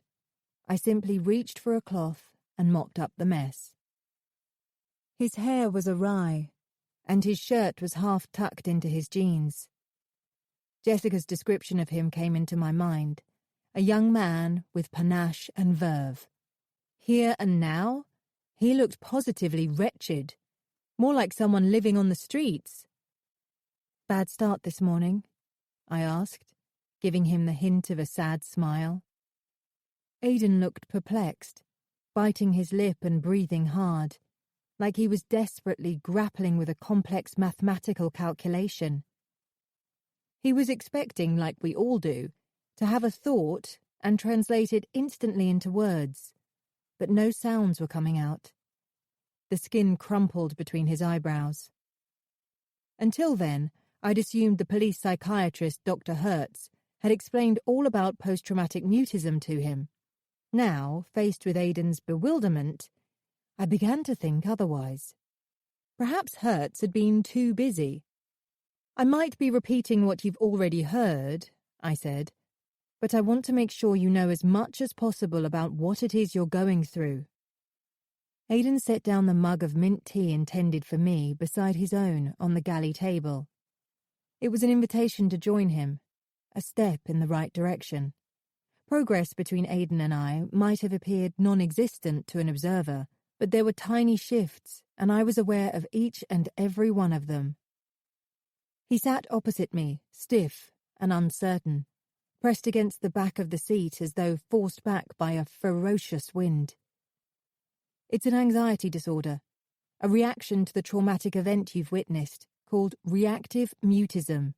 I didn't say that it was extremely rare in adults, but then Aidan was only 19. The inability to speak is a temporary reaction. I think the psychiatrist will already have mentioned that to you." Aidan continued to sit bolt upright. I searched his expression for any sign of recognition, but nothing changed. There was nothing to suggest he was even hearing what I said. I pressed on regardless. What people often fail to grasp is that it's not a willful refusal to speak. You might find yourself wanting to communicate, but nothing is coming out. It can leave you feeling distressed and disempowered. I sat forward, keeping solid eye contact. "I need to stress that this is temporary. Your voice will come back. We just don't know when that will be." I became aware again in that moment of the potential hornet's nest I'd been brought into, the conflict of interests. The police wanted Aidan to divulge everything he knew about the attack as a matter of urgency. My concern, however, was first and foremost with Aidan's recovery. What made things even more complicated was that I couldn't treat Aidan's situation as straightforward mutism. I also had to consider his other symptoms: agitation, anxiety, hypersensitive to noise, as well as withdrawal and depression. A huge bundle of malfunctions all at once. Normally, therapy would take place over at least 20 weeks. I had 7 days, down to 6 by now. Get his treatment wrong, and it could push Aidan further away from us into his silent, isolated world. "I'm not going to trick you or push you into reliving what happened. We won't be going there until you're ready. I promise," I said. "We'll go at your pace. Forget about the police. They can wait." I got up and placed the sand tray on the table between us. He'd already used this medium to send me a message. It was worth trying again. At the side, I set up a small cardboard doll's house from one of my boxes, showing a traditional family with mother, father, and 2 children standing in a line outside the front door. Aidan didn't react, nor did he shift his gaze from the spot he was staring at in some distant place. But the fact that he hadn't got up to leave was a good sign. He was totally still, apart from a faint tremble, as though he was sitting inside a van with the engine running. I placed the open tubs and containers to one side of the tray. At some point, Aidan had already cleared away the figures he'd used last night, so I smoothed out the sand, ready for us to start afresh. I decided to jump a few stages. I'd had the feeling that with his artistic prowess, Aidan would be able to make sophisticated use of this method without much practice. Can you find any object or objects that could represent any members of your family? Jeremy had said they were having trouble tracing any relatives. It was as good a place as any to begin. Use anything here that you think symbolically fits a brother, sister, your mother, or father. Try to find items to embody them as closely as you can. There were plenty of figures to choose from. Small plastic superheroes, soldiers, a doctor, miner, farm worker. There were figures dressed in ordinary clothes of all ages, from a baby in a cot to an elderly man in a wheelchair. Aidan suddenly moved. He abruptly reached forward and held up the female figure from the doll's house, then put it back. Okay, so was that your mother? You've put her back. He reached into another tub and pulled out 3 small flat pebbles, balancing them in the sand in the middle, one on top of the other. I took a chance. So this is your mother? Aidan adjusted the stones, placed them unevenly on top of each other. They looked like they were about to fall over. Was that the point? She's right in the center of your life. In this kind of play therapy, the idea is to simply explain what I see. Interpretations needed to be tentative, and I'd normally avoid them, but I was aware of how little time we had to get the ball rolling. He scooped the stones into his hand and reset them again, as they were. Ah, so your mother is wobbly, unstable, about to fall over any moment. Gradually, carefully, my job is to creep under the surface of the obvious towards the hidden. Aidan reacted to my words with an inconclusive sniff. How about your father? Aidan dipped his hand randomly into the same tub and took out a pebble without looking. He hid it in his hand before burying it in the sand, so neither of us could see which one he'd chosen. He straightened up. So, we don't know which pebble is for your father, I said hesitantly. Any pebble will do for him, and he's hidden. You don't know who he is. I was taking a huge leap of faith with that notion, but I hoped I'd be able to read his body language if I'd got it badly wrong. He took a sip of tea and stayed still. Perhaps I wasn't too far off. I pointed to the pile of pebbles. Time to risk another interpretation. Your mum was a single parent? He nipped his lips together and rocked back and forth a little. If I'd got it wrong, would he correct me? I could only assume he'd stop playing the game. Surely, he'd even walk off if I was wide of the mark. Aidan proceeded to put a figurine of Snow White in front of the small tower of pebbles. I smiled at the choice, given Aidan's predilection for shades of white in his work. Snow White is kind, gentle, yeah? So that's how you see your mum? Another sip of tea. Any brothers or sisters? He looked down, folded his arms, his face hidden behind his hair. Maybe he was an only child. What about you? What will you choose to represent you, Aidan? In front of Snow White, he placed an empty cot from the selection of doll's house furniture. He pulled a scrap of tissue from his pocket and bummed it into a tiny bundle which he carefully placed inside it. He patted it gently and pushed it close to Snow White. Your mother looked after you. She cares for you very much, I said in a whisper. a sudden wave of tearfulness bubbling up inside me. Aidan removed the cot and put a figure of a nurse next to Snow White, and, using plastic segments, built a castle wall around the two of them. I was astonished at his psychological awareness. He'd got the knack of this straight away. "Okay," I speculated. "Your mum is ill, in a confined space, needing special care." It would explain why the police hadn't been able to reach her. He took the Snow White figure out of the sand, gently blew off the sand and put it in his pocket. I waited a moment. "You want her close. I think you love and miss your mother a great deal." Aidan sat back. I thought I caught a bead of moisture inside the rim of his eye. I also thought I saw a passing glimmer of relief on his face, but equally I might have got it badly wrong. There was so little to go on. He and I were working within a considerably reduced framework of communication. Even his body language was down to about 20% of what it should normally be.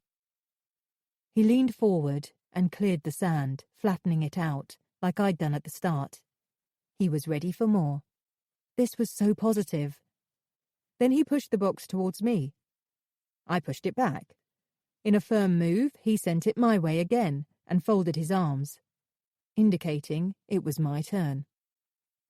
"Well, I suppose that's only fair," I conceded. "I find out about you, you find out about me." It was a long time since I'd done this exercise myself. I felt a shiver of nerves, knowing how complex my family was, and not knowing how much I wanted to convey to a fragile patient.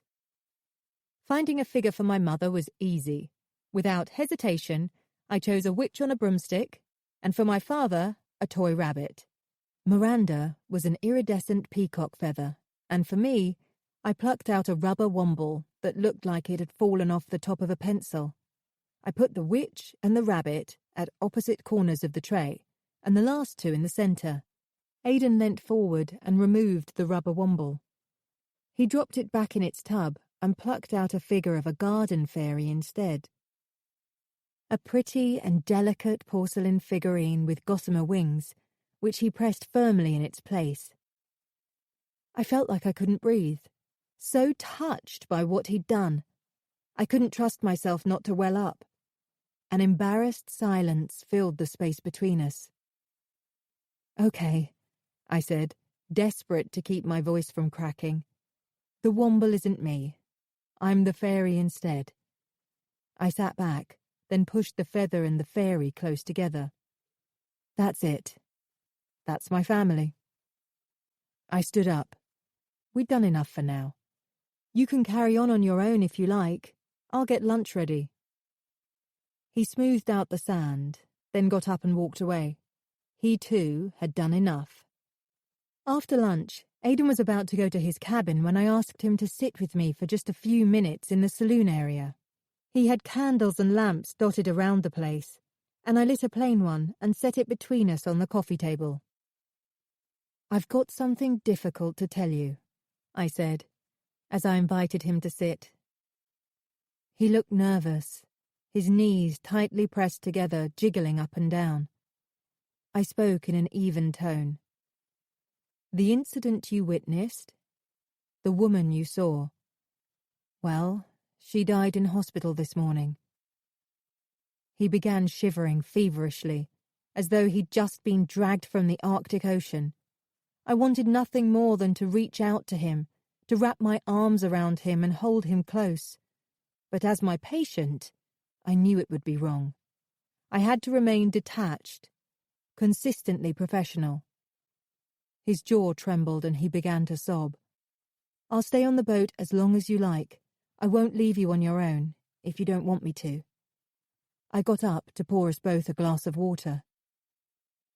For the next hour, Aidan stayed where he was, his head down, inwardly managing the turbulence within him. I didn't want to embarrass him with my sympathetic stares, so I got up and turned to his books. I traced my finger along the top shelf and came across a large volume, 100 Years of Modern Art in Britain. If I was going to be here 24/7, I might as well learn something about Aidan's favourite subject. When he wandered over to the sand tray, I tried not to look. I heard him rummaging in the tubs and deliberately didn't react as he sauntered over to the candle. Out of the corner of my eye, I saw him straighten up, and only then did I shift my gaze. "That's beautiful," I said. Using white shells, he'd created a simple heart shape with the candle at the centre. I didn't know if it was simply a pretty design or meant something deeper, but it was a start. At least one good thing had come out of today's tragedy. Aidan might not be using words, but he was certainly communicating. Chapter 14. Monday, June 4th, 5 weeks earlier. Honoré Craig Doyle made little squeaking yelps, eager for Tricia to pick up. "Darling! You'll never guess who I've just spoken to," she burst in, snatching a breath. "Who? What's happened?" said Tricia. "Henby's just been on the phone. Well, not in person, obviously. His agent." Honoré waited for her words to sink in. "What? The Henby? You serious?" "The genius himself, I know. It's got to be about using the gallery." "Shit! That would be amazing!" "His agent probably wants to sell some of his smaller pieces through us once his Tate Modern exhibition is over." "Perhaps they've heard about your success last month with Maurice Bray." Honoré dropped to the edge of her desk, then sprang up again. "His agent didn't say, but that might have swung it. We've been getting some pretty awesome media coverage lately." "So where are you meeting her? Him? Who is it?" "Romana Warner. She's sending a cab for me at the gallery in about half an hour." "Sending you a cab?" "I know. She must be really keen. She just rang out of the blue and said, 'Let's meet.' We'll probably go to some wine bar or other and talk it over. She said to keep it all under wraps for now. You're the only person I've told. Keep stum, darling." "Of course. How exciting. Have you dealt with her before?" "No. I've heard of her, of course. Spoken to her PA, tried to get to speak to her personally 1,000 times. But you know how it is. She's at a press conference, at a lunch with some A-lister, or in LA. Her voice rose an octave. "And now, suddenly she wants to speak to me, and Craig Doyle Gallery is flavour of the month." She squealed like a teenager. "Go for it, girl. I'm so pleased for you." "Pleased for us, darling. Pleased for us. You're part of this too." "Give me a call later to let me know how it goes, won't you? I'll get the champagne on ice ready for when you get home." Honoré blew her a resounding, lovey kiss through the receiver and was already inhaling that sweet smell of success. Chapter 15. Saturday, July 7th, Day 2. Mid-afternoon, I caught the tube over to Pimlico to meet Howard, another name on my list of Aidan's friends at the Chelsea College of Art and Design. Once belonging to the Royal Army Medical College, it sits next to the Tate Britain, overlooking the Thames. I took a few moments standing on the large cobbled forecourt to take in the grand scale of the architecture before I strolled inside. Howard said he'd be in the refectory wearing a T-shirt with "Artist at Work" written on the back. When I joined him, he introduced me to another art student, Valerie, who also knew Aidan. Valerie was sitting cross-legged, with her stockinged feet beneath her on the wooden chair. She had pigtails and looked far younger than 19. "Aidan came to college a year early," said Howard, half-heartedly offering me a crisp, then absent-mindedly moving the bag out of my reach before I could take one.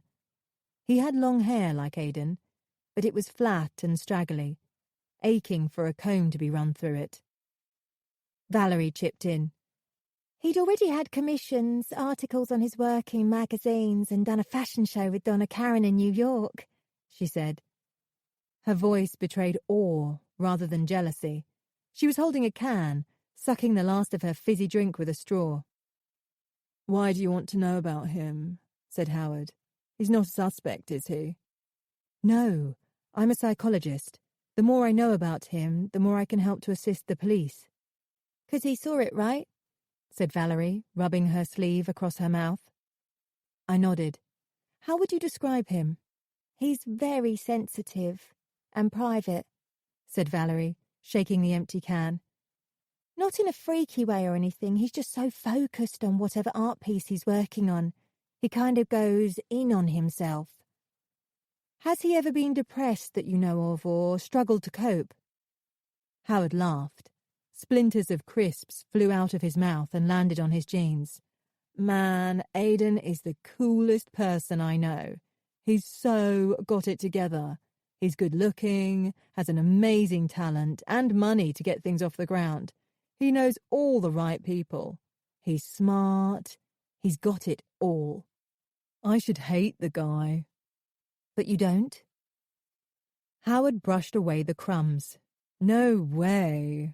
There's such a good vibe about him. A real positive energy. He helped you with your installations, didn't he? Cut in Valerie. Up all night with the two of us, wasn't he? The other week? And he bought me a beautiful paint palette for my birthday. He's a sweetheart. And before this unfortunate incident, he's never had panic attacks or been agoraphobic that you know of? They gave each other a look that suggested I'd asked if Aidan had ever been on the moon. No way, said Valerie. He's so in control. I didn't mention that it was the ones who needed to be in control who suffered the most when things went off the rails. I assume the police told you that Aidan isn't able to speak to anyone at the moment. Yeah, said Valerie, dropping her eyes. We've left him loads of messages. When we heard how it happened, well, Howard took over. I mean, to have been there when it... Shit, man. He rubbed his forehead. Is he particularly close to anyone? A girlfriend? No girlfriend that I know of, said Valerie. She opened another bag of crisps and offered me one, within my reach this time. I helped myself to be polite. In turn, she fished out a small crisp and posted it into Howard's mouth with an alluring grin. It looked like she and Howard were an item, so I decided not to ask if she'd ever had a thing for Aidan. He was everyone's friend, really, she said. But I only saw him in groups, outside of college, at the pub, or maybe at a party on his boat. She pulled her legs out from under her in an abrupt movement. Have you seen his boat? She exclaimed, wide-eyed. Yes, I replied. Quite something. Everyone knows he's got money, but he doesn't bandy it about, said Howard. He's always modest, generous but not flashy. Do you know where his money came from? He hesitated, then shrugged. He sold work and won prizes, of course, but I don't think it can account for that much. Do you know anything about his family, his parents, where he grew up, that sort of thing? Howard sent out his bottom lip and shook his head. Not really, to be honest. Come to think of it, he doesn't talk about his parents or the past. He's very much in the here and now, you know. Only child, added Valerie. I'm sure of it.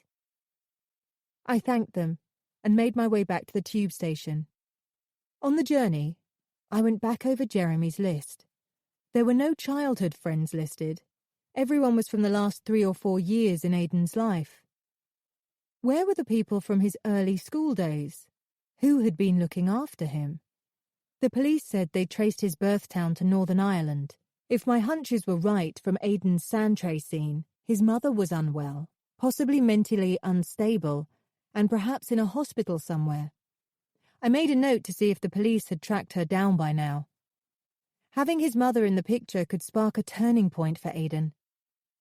I mulled over what his friends had told me so far. It was all an image. He was generous, humble, talented and stable. What about the man beneath the groomed public persona Aidan presented to the world? Who was he? He was a student, so where had all his money come from? I came to the conclusion that none of the people I'd spoken to so far knew much about him at all. just peripheral stuff. He was proving to be a dark horse. My phone rang during my changeover onto the DLR line, jolting me out of my ponderings. It was Terry, inviting me out for dinner. "Is this the penance we agreed on for doing the dirty on me?" I asked. "It's long overdue regardless, even if I hadn't involved you in the case, but yeah, a bit of penance thrown in as well." "You promised me the Dorchester." "Did I? Shall we try Soho first and aim higher if we're still friends?" "I hope you're not wriggling out." "Absolutely not. Maybe we can do the Dorchester when you're done and dusted with the investigation." "Okay, I accept." "Tonight?" "Why not?" I needed time away from the case. Aidan and I had shared some poignant moments recently, but he was still a patient. It would be good to talk to someone freely without having to be on my guard. To talk to someone who wasn't fragile, who would roll with the punches and share a laugh. I felt like I hadn't laughed in ages. Terry said he'd see me at Bar Chico in Soho at 8 p.m. As soon as I saw him, idly swinging from one foot to the other, his hands in his pockets, I knew the evening was going to be a breath of fresh air. The best thing was that he was easy to be with, to talk to, easygoing, just what I needed. The first bar we went to was too noisy, so we moved on to the sushi bar he had in mind for the meal. It was bright and buzzing, with a fast turnover and moments of hilarity as novice diners tried to judge the speed of the passing conveyor belt. One girl tipped a pile of edamame beans into a fruit jelly by mistake. Another sent a chopstick flying. It landed out of sight, but caused havoc with the belt mechanism. It sped up, slowed down, came to a halt, and suddenly sprang to life again, sending noodles and tofu everywhere. It was all handled with good spirits, and I was glad Terry had found somewhere that wasn't awkwardly romantic. He started telling me how all his friends seemed to be getting married. "I used to see Jerry, my best mate," he said, "nearly every weekend, and now he's going to the garden centre, clearing out the garage, or choosing wallpaper for the lounge." "I know," I mumbled, as a rice roll fell apart in my mouth. "Couples get so bloody boring. 2 of my friends got married recently and disappeared down large holes in Edinburgh and Northumberland, respectively. We used to go out every week. Now I'm lucky if I get a Christmas card."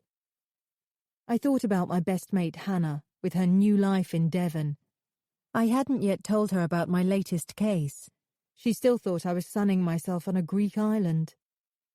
As if reading my mind, Terry moved on to the subject of holidays and asked where I'd been lately. "A big, fat nowhere," I told him, flopping back. I didn't dare say out loud how many times I'd passed up on vacations for work commitments in the last few years. "I'm missing out, and I'm determined to do something about it," I said, pulling a piece of green plastic shaped like a banana leaf out of my mouth. Why do they always put these things in? I left it on the edge of my plate. I watch documentaries about places like Thailand and India, and I haven't even made it as far as Dover.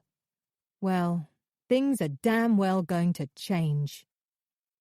We found our discussion sinking into a barrage of moans fueled by alcohol, but it felt good. "Women take one look at my walking stick," he grunted, "and assume I've got a degenerative disease. I can see it in their eyes, flashes of Zimmer frames, stair lifts, and incontinence pads." I couldn't help but laugh. I knew he wasn't angling for sympathy. I asked tentatively about the armed robbery that had left him with a bullet in his knee. "Did you suffer PTSD, do you think, after it happened?" He looked down. "I think everyone does in their own way." I nodded. "Sorry, stupid question." "Like most traumatic events, it happened so fast. At the time, you just cope with what's thrown at you, follow orders, respond instinctively. It's afterwards when the rot sets in." He hunched forward. I had nightmares, flashbacks, was afraid to go out, couldn't eat. Classic reaction. But it worked itself out with therapy, debriefings, medication. Was it hard going back to work? I effectively lost my job as a detective and was put behind a desk, he said. But actually, it turned out in my favour. I admired his positive approach. I'm not sure I'd have been so accepting. What is it you're doing now exactly? I'm part of the Holmes 2 team. I've heard of that. It's the second incantation of the Home Office large major inquiry system, used by all the forces in the UK. Every piece of information that's gathered in the course of an investigation gets logged as either evidence or intelligence. He nibbled a piece of avocado. I started out transcribing CCTV footage as the system holds unstructured data, as well as vehicle colours, registrations and so on. Now I mostly train SIOs in how to make full use of it, interpreting data, researching the databases and so on. It's really good, actually. I've discovered I'm a bit of an info nerd. I'm glad. You deserve something rewarding after losing your position. I waited until his smile had faded. Are you involved in Cora Washington's case? He hesitated. Not directly. Other officers do all the inputting these days. I'm aware of where they are in the investigation. We had slipped into talking about work. My fault. And I wanted to change the subject back again. So now you've got weekends to do your own thing. What do you do with yourself? Don't laugh, but I've discovered a penchant for extreme sports, he said, despite the gammy leg. He shifted his left knee a couple of inches with his hands, as if it wasn't part of him. I did a tandem skydive last month and have started kayaking. I've completed the flat river courses, so I'm moving up to white water runs. He piled slices of ginger onto his raw salmon roll and smothered it with wasabi sauce. Then there's scuba diving. Always wanted to try that. I glanced down at my 2 fully functioning legs and felt a pang of guilt for not making the most of them. You're braver than me, I said. I've done some extreme ironing and vacuuming in the past week. That's about it. He wiped his hands on his napkin, inhaling deeply. I fancied you way back when, you know, he said, not looking at me. From the first time I saw you peering at a notice board outside the lecture theatre. You looked so earnest and forthright. The alcohol had made him brave. He looked up briefly. And too good for me. I swallowed hard. You never said. It was a stupid thing to say. Of course he never said. I'd been far too aloof and unapproachable. I never saw the right signs from you, he said. You always smiled after I'd said hello. Never before. Did I? I didn't know what else to say. He looked hurt for an instant, then clapped his hands together. So, what are your hopes for the future? My eyes sprang wide open. Hell, that's a big question. I took a glug of wine. I hardly ever plan beyond next week, to be honest. That's probably why I never get any holidays booked. I have a friend who actually sits down with her partner on the 1st of January every year and plots out all their breaks for the next 12 months. Easter, summer, bank holidays, the lot. That's a bit OTT, he said. It does the trick, though. My highlight of last year was winning the British Psychological Society Practitioner of the Year award. Wow. Only in the London area, I conceded. I see myself at the annual dinner, wading through hordes of people clapping, then shaking hands with the chairman, and it makes me glow all over. I felt ashamed all of a sudden, admitting to such brazen egotism. That's brilliant. Why so glum? I should have other memories, better memories, of people, you know? Getting married, buying a house, having a baby, personal things. My achievements are all about work. They feel so narrow, so detached. I felt a prickle behind my eyes. Your time will come. If you want it, that is. I didn't know how to answer him, and put my energy into chasing my last prawn around the dish with the chopstick.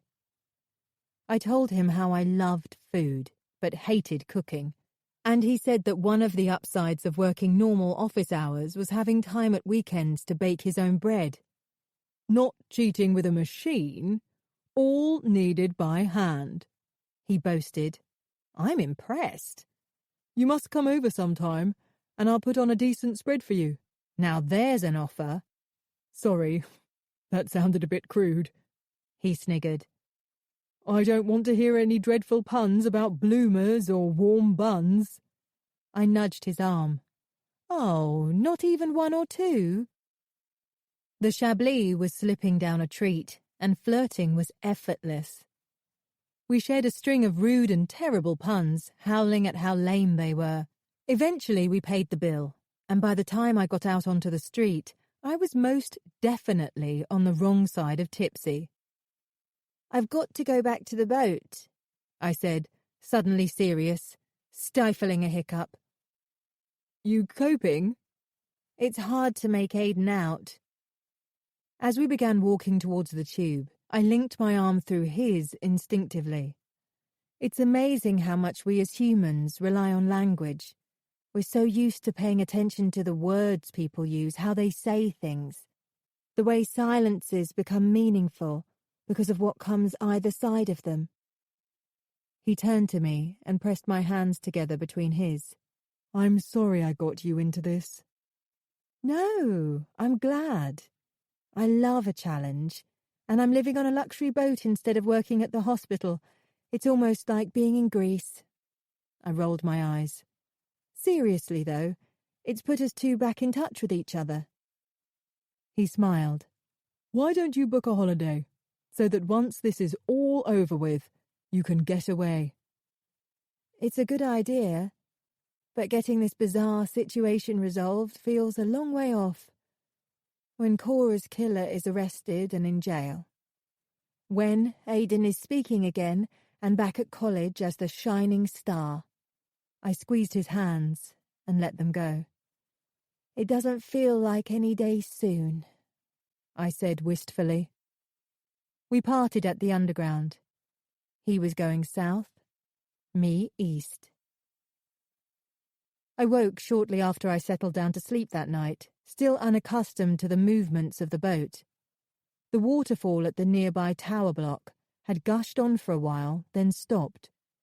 In its place, the wash slapped the sides, so we were constantly dipping and bobbing with the gentle motion of the water. I closed my eyes and was startled by the sudden rumble of a nearby train that, coming out of the stillness, sounded like it was heading straight for us. The trains, too, stopped eventually. I realized then how exposed I felt in this floating home. How safe were we with a maniac on the loose? He must have seen the name of Aidan's boat. The vessel itself, no matter how luxurious, still felt flimsy and insubstantial. I'd always hated camping for the same reason. I preferred the solidity of 4 brick walls with foundations reaching down into the earth, rooting me, protecting me. I didn't like the idea of potentially floating away like Ophelia in that famous painting by Millet. Chapter 16. Sunday, July 8th. Day 3. At first light, the boat was juddering. I wasn't sure if I was in the middle of a dream. Then I felt the pull of the hull and heard the diesel engine chugging like a little tractor. We were on the move. I quickly got dressed and stepped out to find Aidan at the stern, leaning on the tiller. His face told me this wasn't simply a tour for my benefit. He was purposeful and grim. We were leaving the basin and heading along Regent's Canal towards central London. I didn't know where our destination was, but I knew it would be important. The sun broke through the tall buildings that lined the canal at regular intervals, throwing long shadows across the ripples, and I watched the spume of wash froth up behind us as our boat cut through the water. It was early, and there was no one else around. Up close, the colours were sharp, but ahead of us, they were draped in mist. Even at walking pace, our passage created a refreshing breeze, strong enough to take the hair out of my eyes. Aidan stared into the distance, and I wondered what he was thinking, what he was looking at, what his mind was tugging against. During the night, I'd heard him call out in his sleep, but I hadn't been able to make out what he'd said.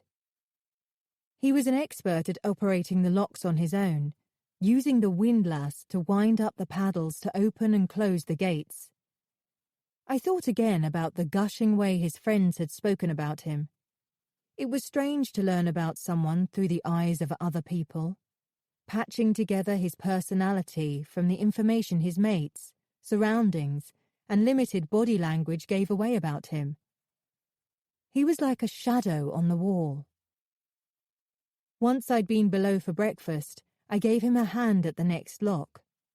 As I counted the gates, I realised where we were heading, towards the spot where the attack took place. 2 hours later, as we drew closer to Camden Lock, I took more notice of the geography of the area. This was where Cora had come, pedalling like fury on her bike. When we got through the lock, with help from some Sunday morning revellers already worse for wear, there was a stretch of towpath with lights attached to the buildings. Had no one here seen anything that could be useful to the police? On the far side of the water were balcony apartments, but there was no path that side. If you dropped something from your window, it would be gone forever. The first bridge we went under was Oval Road. It opened onto a little basin with canoes stacked against the far wall and a pontoon. Then came 3 bridges in a row, ending with Gloucester Avenue.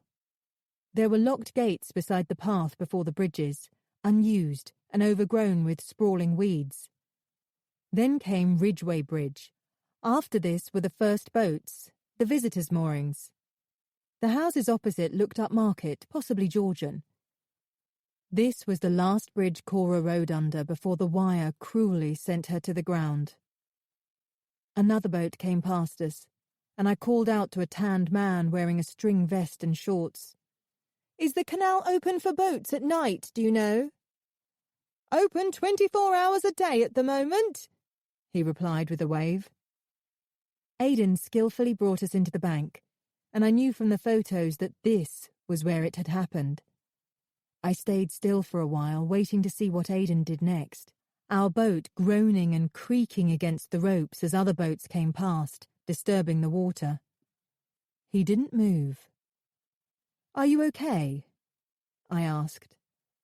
He clenched his fists, staring at the grass verge. "Are you looking for something?" No response. Aidan sat down on an upturned bucket on the bow, his chin in his cupped hands. Was he trying to remember?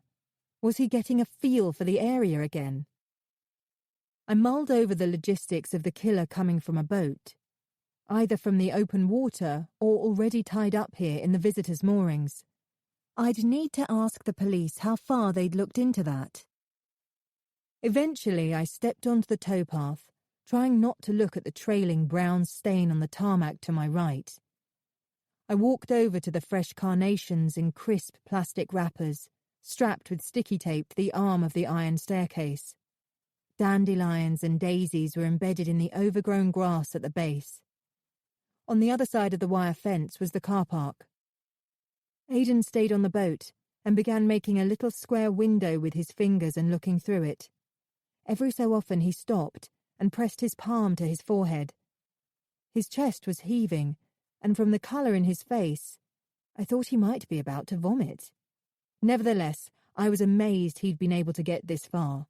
He'd returned, voluntarily, to the scene of the most harrowing event of his life. He parted his lips and half opened his mouth, and I braced myself for a distressed cry. But he'd lost the rest of the process, and no sound came out at all. His eyes darted about as if desperate to find something that was missing. I didn't know what to do. I was waiting for any signs I could take as instructions, but none came. Eventually, he flung his arms up in despair. He'd had enough. He went back inside the boat, and I followed him. I found him hunched by the window, covering his face with his hands. I expected him to get up and take the boat straight back to Limehouse, but we stayed where we were. Half an hour later, Aidan began his first drawing. Chapter 17. I found myself moving in slow motion, quietly washing the breakfast dishes, checking what food we had left in the fridge, keeping my distance, and trying to act normal so as not to distract him. All the while, Aidan had his head down, his hair falling over the sketchpad. My chest was exploding with anticipation. When he'd finished, he left the open page on the table and slipped past me to his cabin. I drifted over to where he'd left it and spun it round with my finger. Within 2 minutes, I was on my way to the police station. Dr. Hertz said he could offer me 20 minutes out of his demanding schedule. I asked Aidan's permission to take the drawing before I left, and told him I wouldn't be long. It was hard leaving him. I knew he wanted nothing more than to be on his way back to Limehouse.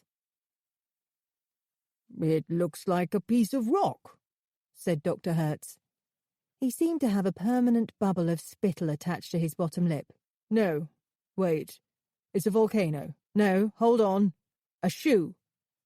He flipped the page upside down, side to side. "What do you make of it?" he asked, pushing the drawing towards me. "I'm not sure." "It looks like a Rorschach ink blot. Make of it what you will, but it doesn't look like definitive evidence to me." I'd been hoping the psychiatrist might have seen something I couldn't. "I think you'd better come back when you've got something more recognizable." With that, I was dismissed. I was about to leave when I had a text from D.I. Karen Foxton. She'd heard I was at the station and asked if I had time to watch some video clips of Aidan they'd managed to get hold of. Karen showed me into a tiny room with only a desk and a television. Before she left me to it, she warned there wasn't much to see. Part of me was relieved. I didn't like the idea of leaving Aidan too long. "Some of the footage is from camcorder videos we've had copied onto a DVD. She gave me the remote. "The rest is from mobile phones handed over by Aidan's friends." She sighed. "Don't get your hopes up. His appearances are short and sweet.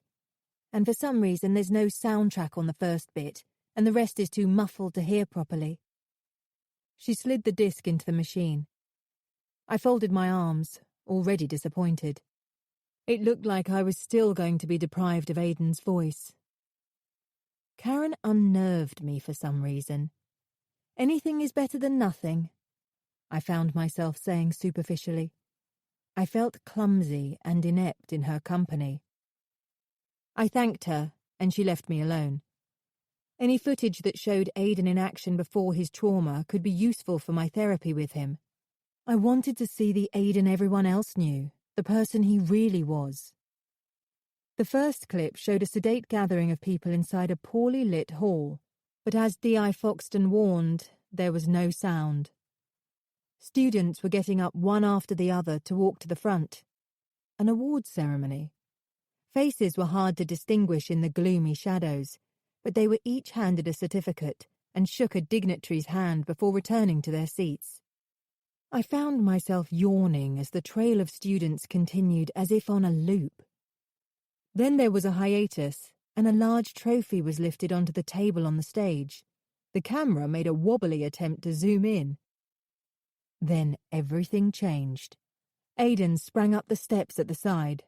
Light from the windows suddenly splashed over him, as if it had been planned that way. The audience stood up, hands clapping wildly, mouths open in cheers. Even without sound, the energy in the hall grew to a frenzy. The pictures seemed sharper, the colours brighter. Aidan gave a flourishing bow as he accepted the prize. He placed it at his feet, and said a few words, animated and smiley. Flashbulbs went off as photographers huddled beneath him. He looked genuinely overwhelmed. Several times he stopped talking and held up his hand, waiting for laughter or cheers to die down. Then he scooped up the trophy and disappeared behind a curtain. A crowd of photographers and members of the audience flocked after him before the film abruptly cut off. I waited for the next clip. It appeared to be at a party, but it wasn't on Aidan's boat. The pictures showed a hallway, living room, and kitchen inside a small house, people milling around. Everyone looked close to Aidan's age. The camera panned round and settled on him as he stood leaning against a fireplace with 4 girls and 3 blokes, each clamouring to reach him. A girl on a sofa leapt up and thrust another girl aside so she could be by his side. A young guy offered him a can of beer, but he declined. The girls were preoccupied with flirting, finding excuses to touch his back, his hair. In fact, the guys looked like they were doing the same. More people piled into the room, and Aidan turned a fraction to face them. Someone must have invited him to say a few words, because all eyes shot in his direction, but all I could hear was a cacophony of chit-chat. He dropped his head, reluctant to speak at first. Then 3 of the group stood up and began a slow hand clap. The whole room was on its feet, applauding. He shook his head, then began to speak, grinning, looking playful and unpretentious, but the sound stuttered and broke up altogether. I couldn't hear a word. Aidan bit his lip, seemingly embarrassed by all the attention. Someone slapped him on the shoulders. One of the girls slipped her arm around his neck. It was hard to see him like this, when in real life I'd only known him lackluster and defeated. It felt uneasy. It seemed sneaky watching him, spying on him without his knowledge, like I was a peeping Tom while he was undressing. Another girl came up to him and gave him a lingering kiss on the cheek. He backed up, overawed by the attention. And that was it. The screen went blank. As I ejected the disc, a raw sadness got the better of me, as though I'd just watched a heartbreaking movie. Aidan had been a different person then. The one I knew was like an anonymous imposter filling out his clothes. Not only had his voice been stolen, but his entire personality too. On the way through the reception area, I bumped into Jeremy Fenway. He'd just ended a conversation with the DCI. "I heard Aidan made a sketch," he said excitedly. "Where is it? Have we got something?" "Not yet," I said. I showed him. Dear me. The same flummoxed look I'd seen on Dr. Hertz's face, anaesthetised Jeremy's. "Well, at least he's drawing." "Exactly," I said, knowing there were only 4 days left to hand over something useful before whatever evidence Aidan produced was no longer considered reliable. "By the way," I added, "something Aidan showed me implied his mother could be mentally ill, possibly in long-term care somewhere." He looked bemused, not sure what I was getting at. "Only I gather they're close, and having her with him might help. We need all the optimum conditions for Aidan that we can get." "Okay, I'll see what I can do," said Jeremy. I was about to walk away when he spoke again. "There's something that bugs me," he said, rubbing his chin. "We've spoken to a number of Aidan's college contemporaries, and no one has had a bad word to say about him. Not one. It's a bit unrealistic, don't you think? He's coming across as a saint, even on a bad day." I let out a tense laugh. I've noticed the same thing." "Where are the students who've been elbowed into the shadows? The tutors who've been humiliated by his precociousness? Struggling artists who can't compete?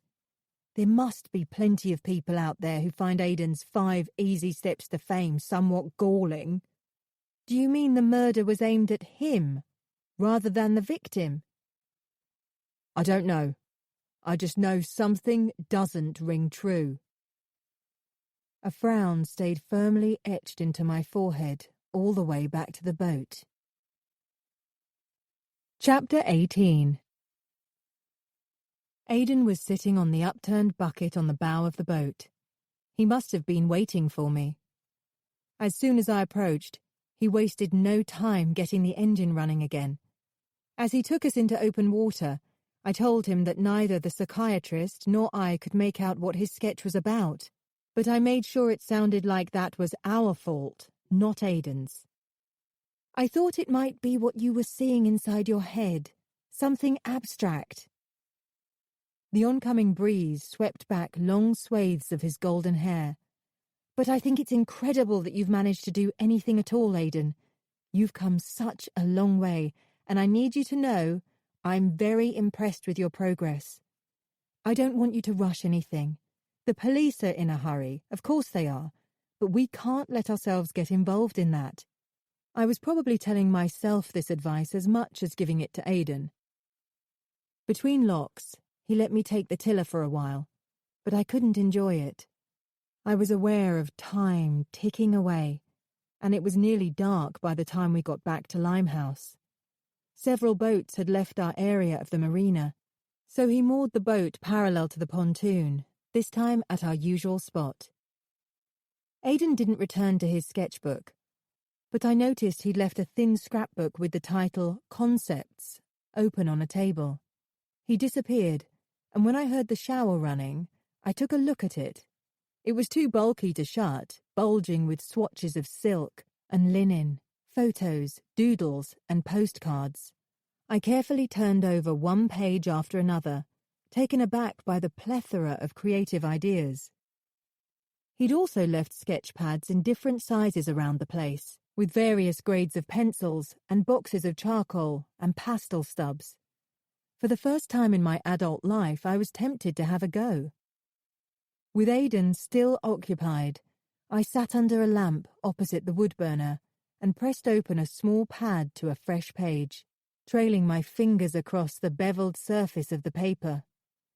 Taking a 2B pencil, I began making tentative marks, curving this way and that, looking back and forth between the page and the stove. The lines went awry several times, but I kept going. After 20 minutes or so, I held the page away from me and decided it wasn't a bad effort. The angles weren't right, and the chimney was too thin, but you could tell what it was meant to be. I felt a tickle brush the hairs on the back of my neck, and realized I was no longer alone. Aidan had been standing right behind me. I slammed the pad shut, but I knew he'd seen my drawing. For once, I was the one avoiding eye contact. Instead, I got up and went outside, finding the box seat on the stern in the sultry evening air.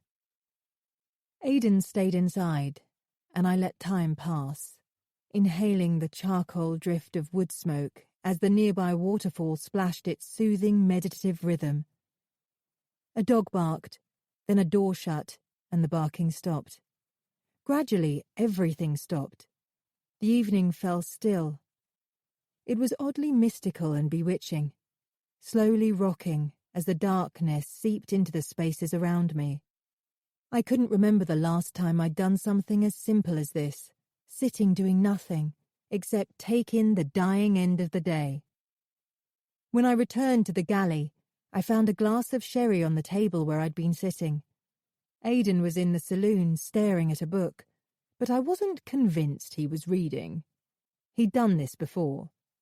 He never seemed to turn the pages, and his gaze was at the wrong angle, like he was looking through the book to whatever was beyond it, rather than at the words themselves. It was the same with the television.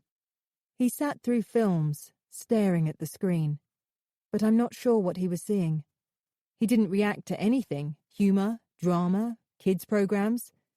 It was as if he was waiting for the program he really wanted to watch, only it never came. I raised the glass to him in thanks, joining him in his silent landscape. I sipped slowly, watching him out of the corner of my eye, contemplating this odd situation. The two of us thrown together. To an outsider, it might look as though we were a devoted couple, living our dream on a luxury narrowboat, so able to read each other that words were unnecessary. I sighed. It was so far from the truth. I couldn't work out how Aidan perceived me. As a therapist? A doctor? A detective? A friend? It was tempting to hope he saw me as a companion, walking beside him as he tried to step into his unbearable nightmare for the sake of justice. But of course, being his friend wasn't possible. I remembered what Petra had said.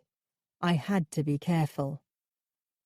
Since I'd moved in, I'd noticed the different paths we made through the confined space. Aidan had a way of coming out of his bedroom and curling into the bathroom in a single swoop, keeping close to the wall. He also had a little ritual of approaching the table at the centre of the boat and gently resting his index finger on the edge, halting for a moment, then moving on into the galley. When both of us were on our feet at the same time, I tended to wait to see where he would go first before making my move. It was all part of a strange background dance going on between us. When I next looked at Aidan, he had a sketchbook in his hand. Chapter 19. Monday, June 4th, 5 weeks earlier. Honoré was standing on the pavement outside the gallery, hopping from one foot to the other, barely able to contain her excitement. Moments later, a taxi drew up alongside her. "For a Mr. Craig Doyle?" queried the driver, craning his neck. She laughed. "No, that's me. Honoré Craig Doyle." He glanced over at his hands-free phone. "Oh, okay. That must be it." "Where are we going?" she asked, as she opened the rear door and slid inside. "Knightsbridge," he said. The flutters in her stomach escalated into uncontainable shivers as she tried to figure out whether this was a business lunch with just an agent or whether Henby himself might actually be there. Thank goodness she'd worn her sexy grey suit to work that morning. The rose gold earrings Tricia had bought her worked a treat as an accompaniment. Made her look not only elegant, but bang on trend. At least she'd be able to stride in with her head held high. Now she was on her way. The temptation to ring and break the news of her invitation to all and sundry was almost too much for her. She punched in the number for Monty's, her rival gallery in Soho. Then, as her thumb lingered over the final digit, she changed her mind. Better to announce it once the deal was done. She didn't really know at this stage what kind of offer was going to turn up on the table. It could be excruciating if she'd misunderstood, or if Romana was only interested in letting her have one or two of Henby's early, unremarkable canvases. As they pulled up at traffic lights, her phone rang. It was Romana's PA this time, a guy named Bruce. "Okay, Henby's running a bit late, and Romana thinks it would be better if you meet at his studio. Where are you?" Honoré leant over to the window and took in the surroundings. "Just by Cartier's on Sloane Street, in the taxi," she said. "Okay. Can you get out and catch the tube to Bank?" She wasn't expecting this. "Can't I just stay in the taxi?" she grunted. "If you give me the address, I can tell the driver where to go." "Not sure where it's going to be yet. Might be Henby's studio, might be a hotel. Romana thinks it's better to get to Bank Station and she can send someone to meet you there." "Oh," she tutted. "All right.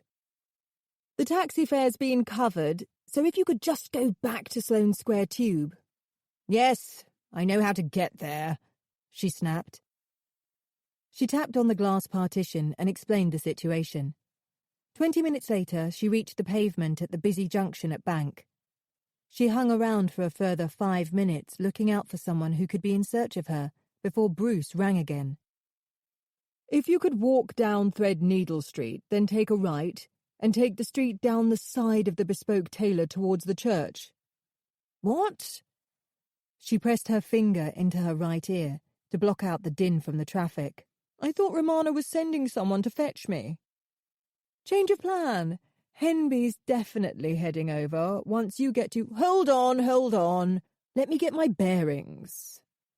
Right. Threadneedle Street. I'm on it. She was starting to get decidedly cheesed off with this expedition across town. The soles of her feet had started to burn inside her new platform sandals. When you reach the square with the church in the centre, it's the third house on the right with the dark red door. It's not far. What number is it? She grunted, then groaned as the strap of her sandal caught the ballooning blister on the back of her heel.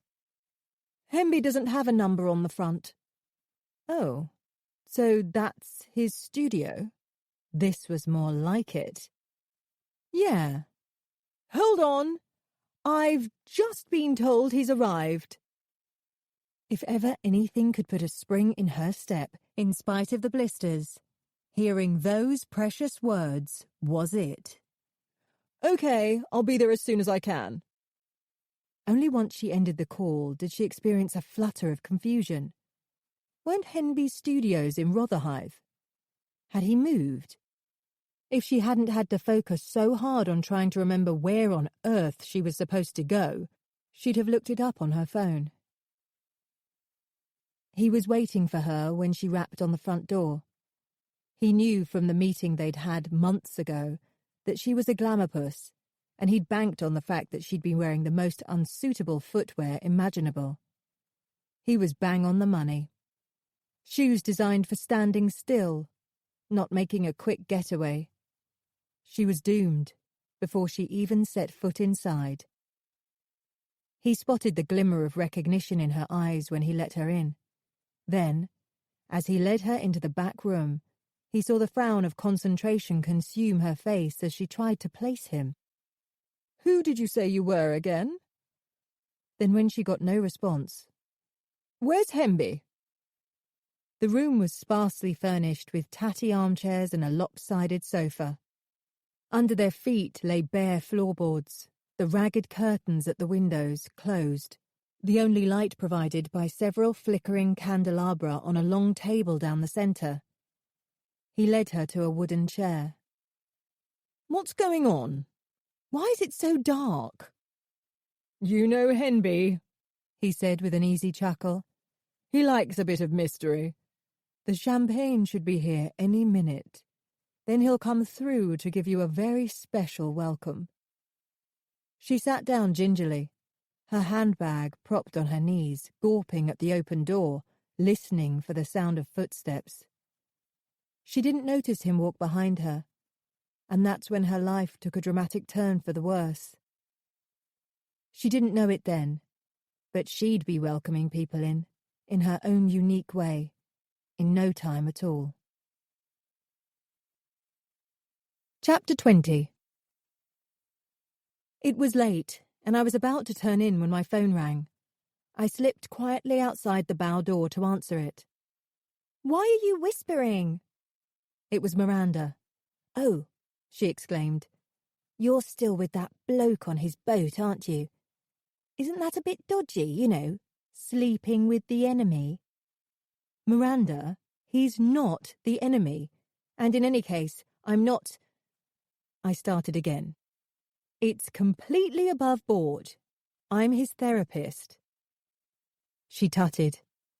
Made any progress? Do you know who killed Cora yet?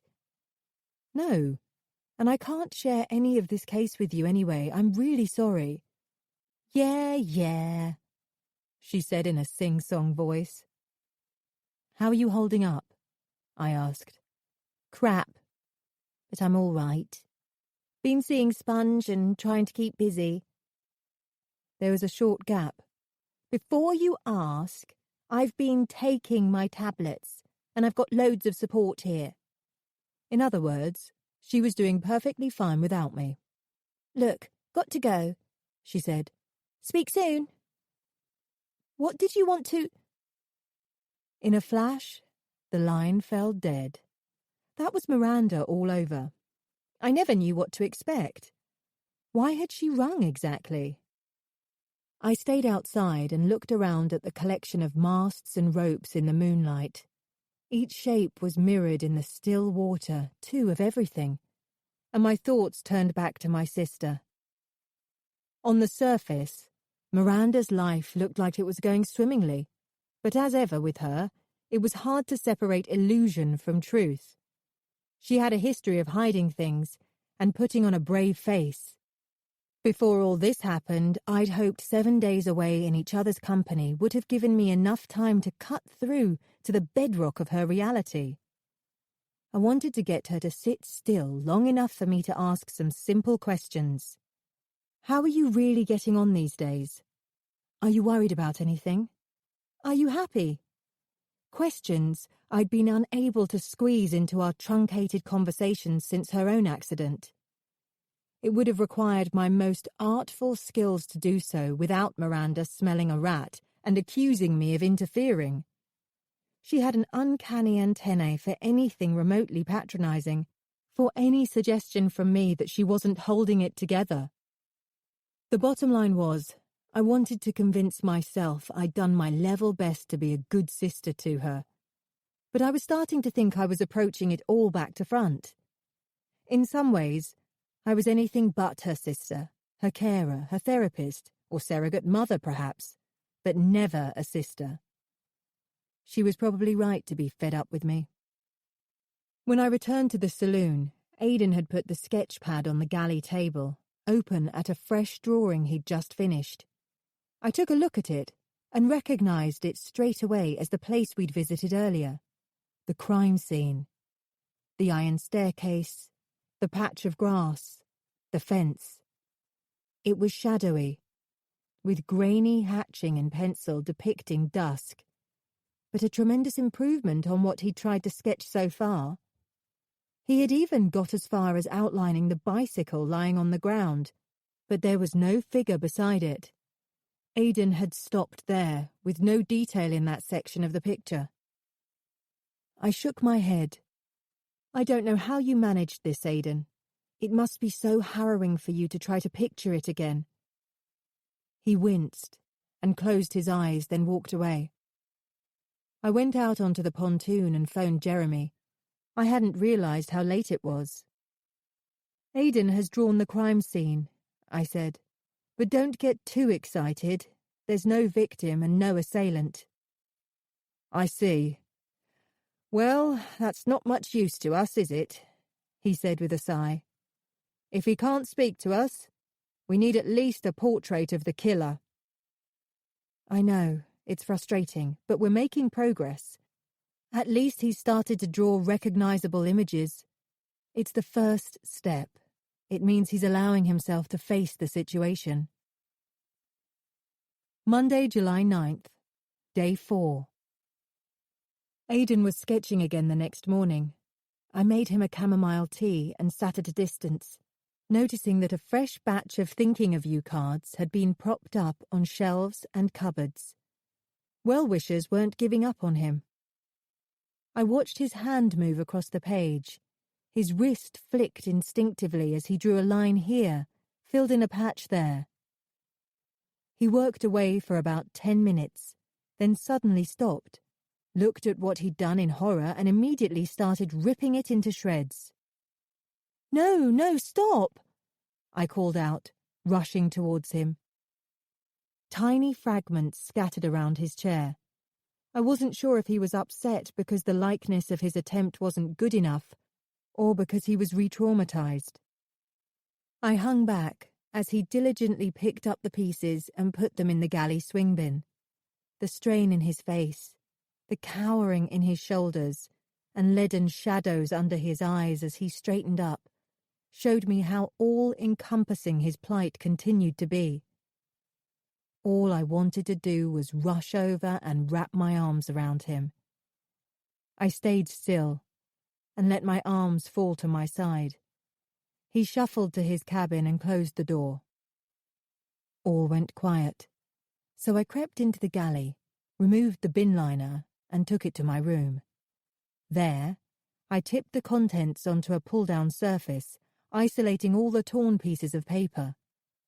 With a roll of sticky tape and a great deal of perseverance, I tried to fit them back together. It was a daunting task. The scraps were the size of postage stamps, and the pencil strokes were faint. 2 hours later, I had the complete picture, and there was more to follow. When I emerged to make coffee, Aidan was nowhere in sight, but he'd torn out 3 more pages of completed sketches and left them on the galley table. By 3 p.m, I was striding into Camden Police Station with a carry case under my arm. Jeremy came to meet me at the reception desk. "Well done," he said. I sighed. It's not down to me. Aidan has put himself through considerable distress to do this. He's been amazing. Wilde, Ndebe, Dr. Hertz, and D.I. Foxton joined us in the meeting room. Edwin Hall and Joanne Hoyland, the 2 detective sergeants, had also been called in. I placed Aidan's latest drawings, including the one I'd patched up, on the table. Everyone crowded over them, as if they were newly discovered works by Monet. Silence. "Is he drawing the victim or the killer?" asked Wilde. "Have you made it clear that he has to draw the killer?" "It looks like a woman," said Karen Foxton. "The shoulder-length hair, the shape of the coat." "In that case, it looks nothing like the victim," snapped Wilde. "Why is she on her feet? She was knocked off her bicycle." Aidan had drawn the crime scene several times from different angles, but the woman he'd sketched was alive, standing on her own by the fence, her face in the shadows, but otherwise shown in considerable detail. She had a short fringe and delicate features. Cora had longer hair and a broad nose and chin. It definitely wasn't her. "I don't think it's meant to be the victim," I said. "Is he saying this woman is the killer?" Edwin Hall offered tentatively. I held out my palms. "I don't know. He can't tell us that. He's doing his best." Edwin and Karen flopped into their seats. "What exactly is the point of this exercise?" growled Wilde. He was on his feet, dallying behind my chair again. "Does he have a photographic memory?" I wondered if the DCI ever spoke without a snarling undertone in his voice. "His drawings are extremely accurate," I said. "It's true. Just look at the crime scene," added Joanne Hoyland. "It could be an exact copy of the Soko photographs." I slid a self-portrait Aidan had let me bring onto the table. Alongside it, I placed a recent photograph of him. "You see? The likeness is incredible. If anyone can provide a realistic representation of the killer, it's going to be him." "So the killer is a woman," said the DCI scathingly, hands on hips. Dr. Hertz spoke up. "We must bear in mind that eyewitness testimony can be highly unreliable.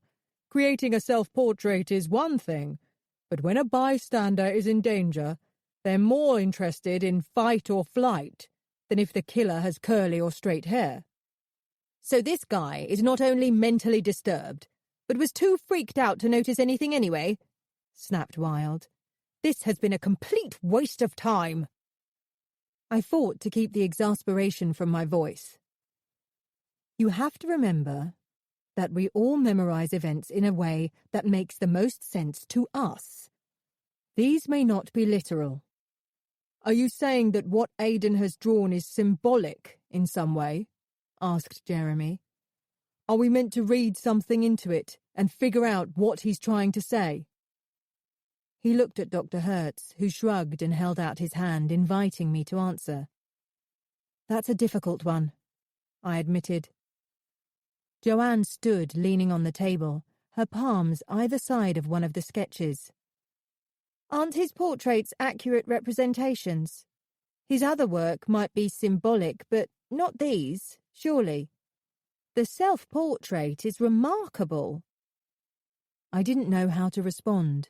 I had no inkling as to what Aidan meant by the repeated sketches of the unknown woman. Jeremy tried to drag a positive out of the proceedings.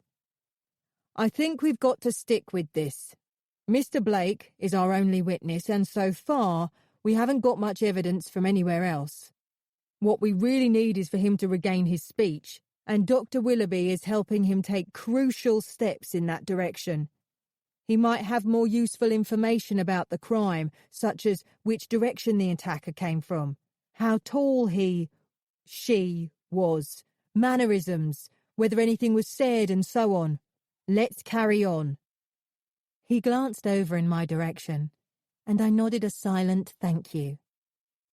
Right, well, I'll leave you to it, said Wilde, and brusquely left the room.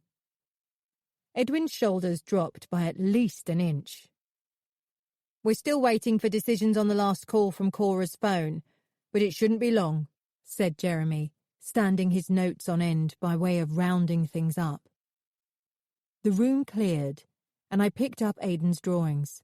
As I did so, I spotted something I hadn't seen before. None of us had. It threw an entirely different light on the situation. I caught up with Jeremy before he disappeared through the doorway. Look, I said. I've only just noticed. Aidan has put a series of dates on the back of the last sketch he did. I showed him. July 10th, 11th, 12th? What does that mean? He muttered. I thought about it. The sketch isn't of Cora. He's drawn a different woman, we can all see that. I wrapped my fingers against the sheet. In the same spot as the tripwire attack, with dates from tomorrow onwards. I don't get it, Jeremy went on. Why doesn't Mr. Blake just write down what happened? I know he can't speak, but if he can make a note of these dates, why can't he jot down information about the crime? Because writing down a date is purely factual. It possesses no emotional threat to him. But speaking, drawing, explaining, that means allowing himself to re-experience the trauma in a way that he can't right now. He looked nonplussed. Okay, so he's written down a few dates. I narrowed my eyes. We're asking him about the past, but he's referring to the future. I bit my lip, thinking. He's used 3 dots to indicate his list of dates is unfinished. It has to be significant, like he doesn't know exactly when. I pictured the moment before I left the boat, when Aidan put these pictures in his carry case for me.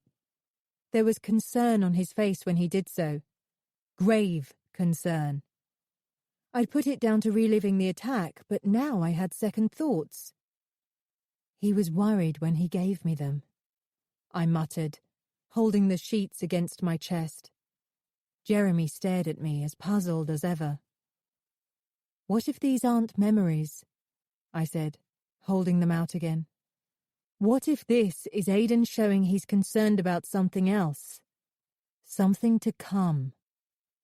Jeremy took a step back. Something to come? And what might that be? How are we supposed to know? I stared at him. I'm starting to learn how he thinks, how he does things. I've been observing him very closely. These are the only recognizable sketches he's done, and they're not about Cora. They're not about the attack at all. He waits for me to get to the point. This is about the future, I said, my tone emphatic with a spur-of-the-moment flash of certainty. Someone else is in danger. Chapter 21. So what are we looking at? Who is Aidan referring to? Jeremy asked, dismayed. He ushered me back inside the meeting room and closed the door. Have any women gone missing in the area recently? He sighed heavily, throwing me a ferocious glare. You're kidding me. Okay, stupid question, but this is a different woman, I insisted, flapping the sheets at him, trying to get him to understand. It's someone Aidan's worried about. He knew I was bringing the sketches to you. This has to be significant. He shook his head. Over 10,000 people go missing in London every year. Who are we looking for? I traced my finger around the outline of the drawing. She looks smart, maybe mid-20s, classy. He stared up at the ceiling, sucking his teeth. It's too broad. You've got a missing persons database, right? Of course. And you can apply different filters, I assume. He nodded, his eyebrows wavering in disbelief. Well, can we check women who have gone missing in respectable jobs, not runaways from hostels? Can we narrow it down to women matching that profile in London? He sighed. Hold on a minute, and I'll get the files up. See how many we're looking at first. He came back. 127 women between the ages of 20 and 30 have been reported missing so far this year, he said. And that's just in Camden. I clenched my teeth. Right. I leant against the desk. How about in the last 30 days? Let's go and see. He beckoned me through to his office, an all-glass affair that looked out over a buzzing open-plan space. He drew me alongside him at the computer and brought up a series of missing persons files. 21 women in the borough of Camden, he said, his palms flat either side of the keyboard. Now let's add the other 31 boroughs to get the whole of London. He made a clucking sound and straightened up. Over 500. Okay, I get the picture. I fiddled with my lip, refusing to be defeated. What about ethnic background?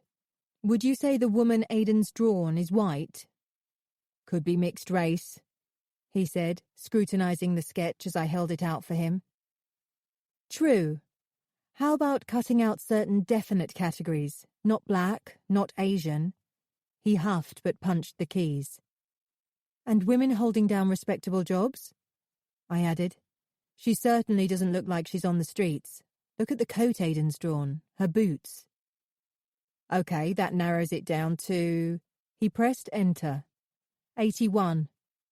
He turned to me and folded his arms. We don't even know if this is what Aidan means. You're basing this on a few dates, a pretty portrait, and a huge assumption. I know, I admitted, fully aware I was testing his patience. Do you have the photos of these 81 missing women? To look for a match, you mean? Yes. He cleared his throat. You won't be able to take them away. You'll have to go through them here. No problem. Thank you. That seemed to remind him of something else. He rummaged through his in-tray and handed me a brown envelope. This is a set of Cora's scene of the crime photographs, he said. I think you should have them. It might move things along if you showed them to Aidan. When you think he's ready. Might jog his memory. I drew my chin back with a jerk. And re-traumatise him in an instant. What was he thinking of? In that instant, the DI plummeted in my estimation. I couldn't expect every police officer to be psychologically aware, but I thought I'd seen signs of more solicitude than this from Jeremy Fenway. It's not his memory that's holding him back. It's abject terror of facing the reality of the situation, of reliving the gruesome nature of it. Well, just in case, he said, his tone insistent. I took them reluctantly. They might be useful in some other way, but certainly not for jogging Aidan's memory. In my view, Aidan could remember everything perfectly well already. I quickly flicked through the shots. Most were of the crime scene from different angles. Cora's twisted bicycle, her bag cast aside, her sandal near the water's edge, the scarf from around her neck, lying in a clump, soaked in blood. It must have been yanked off her neck by the tripwire. The caretaker had remembered her wearing it before she left Seacap that evening. But that wasn't all. There were further photos of her injuries taken when she was admitted to the hospital, showing the gaping wound slicing her throat. There were more after her death. I tried to pretend they were stills from a film, but found my stomach flipping over in a fierce lurch nevertheless. The DI must have seen my face change colour and rushed for a glass of water. Sorry, he muttered, as he put it in my hand and eased me into a chair. You forget I'm not used to this, I said, patting my chest. I carefully placed the envelope in my bag, out of sight. After a few deep breaths, I was ready to take a look at the missing persons photos. Jeremy showed me to a small, empty office, barely bigger than a cupboard, and flicked on the light. He opened the laptop, the only item on the table, and set up the database for me. 20 minutes max, he instructed, waving his finger at me. Someone else needs this room at past. While I do this, can you see if you can refine the search? He slumped his body weight to one hip. How, exactly? I chewed the inside of my cheek, thinking. Art is Aiden's entire world by the looks of things, so that's the obvious connection to check out first. You think his drawing could be of another artist? I shrugged. It could be someone who met Aiden through his art, don't you think? It's worth trying. A fellow student, maybe? Or someone at Chelsea College? Or from one of the other art colleges in London? He huffed and backed out of the door. By the time he came back 20 minutes later, I'd found something. Look! I exclaimed. I held the sketch Aiden had drawn next to the photograph on the screen. It's her, isn't it? He puffed out his cheeks. Jeez. You could be right. Can you find out any more details about her? I asked, scribbling the police file number from her photo on a scrap of paper and handing it to him. He straddled the chair beside me and angled the laptop so I couldn't see. Sorry, this is strictly confidential. I nodded and waited as he punched in an authorization code for further access. Seconds later, he began reading from a missing persons report. Okay, she's a journalist, he said. Pippa French, aged 28, disappeared in Blackfriars. Journalist at the Bulletin. Went missing after work on Friday, June 15th. The Bulletin? What's that? Looks like they cover London culture, trends and fashion, contemporary art, cinema and theatre. Art? I mused. Sorry, go on. He reached into his back pocket. While you were looking at the photos, I ran various art establishments through the database as you suggested, but no missing women came up, so I widened the age range to 40 and came up with this. He pulled out a small notebook and flipped it open. A gallery owner. She was last seen getting into a cab in Chelsea at lunchtime on Monday, June 4th. 11 days before Pippa. He nodded. Name of Honoré Craig Doyle, 37, owner of the Craig Doyle Gallery in SW3. He tapped his chin with his finger. But neither of these missing women are under our jurisdiction. Different London boroughs. I took a deep breath. But you're right, he concluded, straightening up. We should look into these. It's possible there's a link. We need to talk to Aiden. Let me do it, I said. He'll be less intimidated by me. I'll ask him about it and keep you posted, I promise. I left him striding purposefully towards his team and hurried back to the boat. I found Aiden dozing on the sofa and waited for him to stir. As he sat up and stretched, I knelt on the carpet beside him. I've come from the police station. We've been looking at women who have gone missing recently. Are you okay for me to ask you something? He blinked hard, but didn't flinch or make any move to escape. I handed him a sheet Jeremy had authorized, showing Pippa's photo and details of her disappearance. He sat forward with a jolt and clasped it to his chest, swallowing hard. Next, I held out the sketch he'd made of the woman at the fence at the crime scene. Is this her? I said, keeping my voice steady. Is this Pippa French? Is that who you've drawn? He nodded. A single movement. Firm. Unmistakable. The first clear reaction I'd seen from him. A genuine breakthrough. I forced my voice to stay steady, bubbling inside with elation. "The police say she's missing. Do you know what's happened to her? Do you know where she is?" He was breathing hard, a frown and a shake of the head. "Are you worried about her?" Another nod. Inwardly, my heart was cheering with joy. We really did have a quantum leap forward. Aidan was communicating. Jeremy had let me have a copy of Honoré's photograph, and I studied Aidan's face closely as I showed him. She was older than the other two women. Glamorous Latin looks with frothy bedhead hair and dangly earrings. There was no flicker of recognition before he turned away. I called Jeremy, but was put through to voicemail. "I don't think Aidan knows the other woman, Honoré Craig Doyle," I said. But he gave a positive response about Pippa. Aidan's definitely worried about her. I didn't know what else to say, so I ended the message. I realised it didn't change anything except that Aidan appeared to know a woman who had gone missing. But surely lots of people knew her. He wasn't indicating he knew where she was or what had happened to her.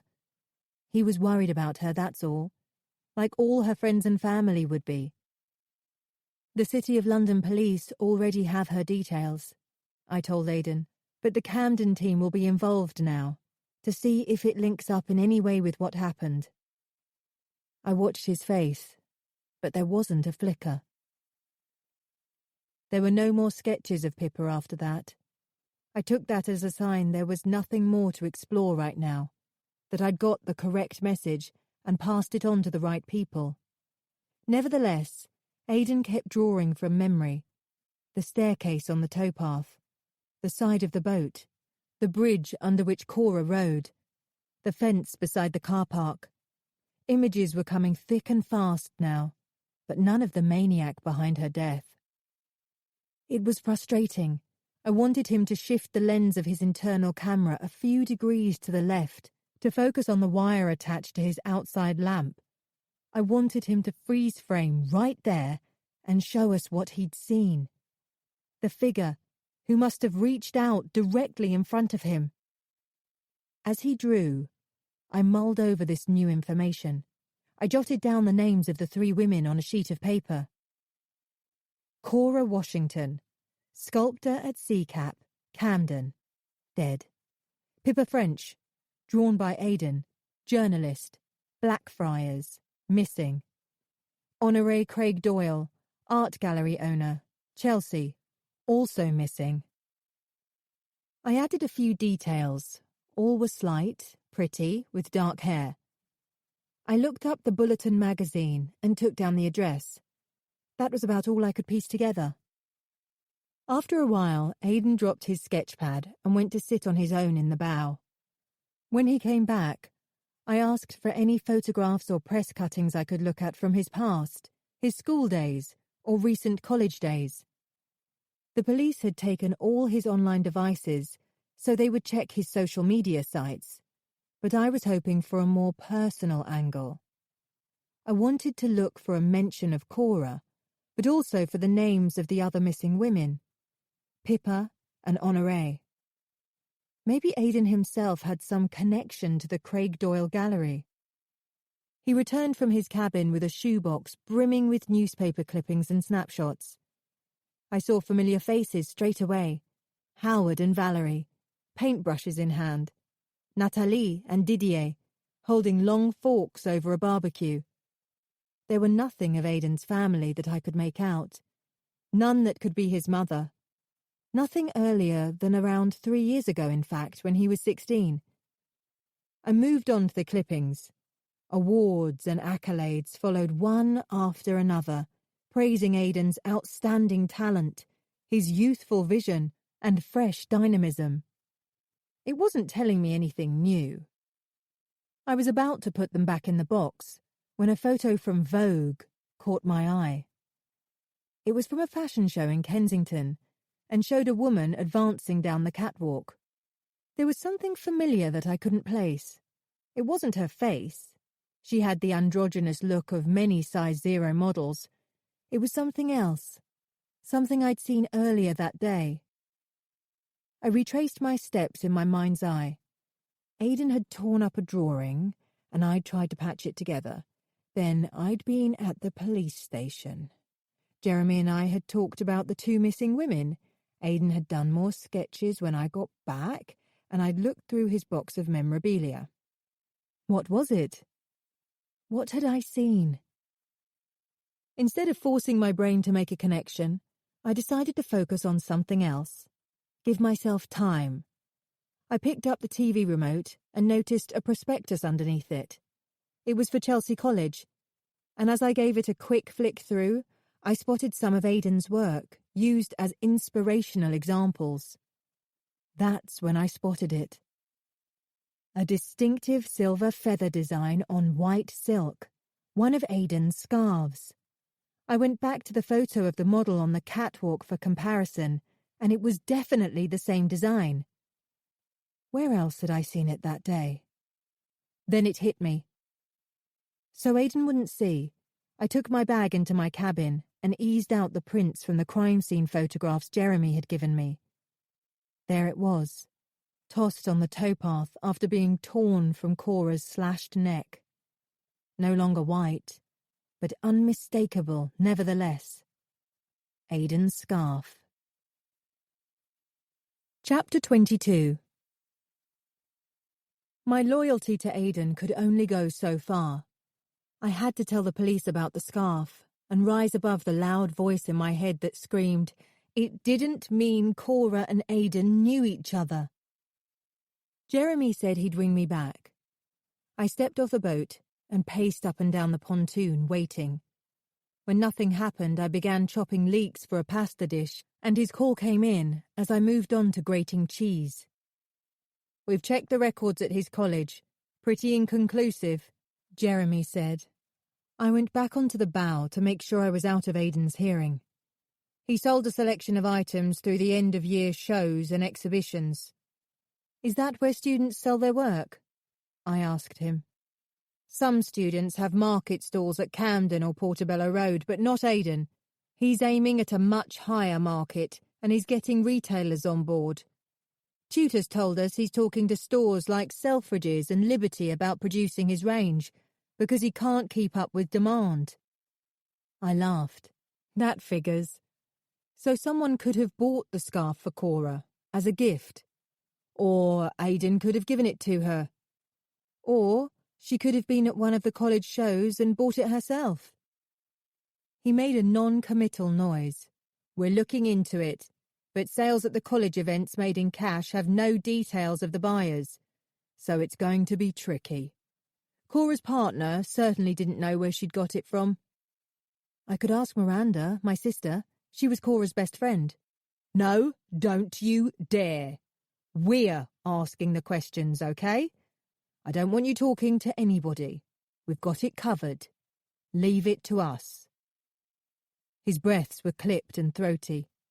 By the way, we've traced the last call from Cora's mobile phone, made around 10 minutes before she was knocked off her bike, he said.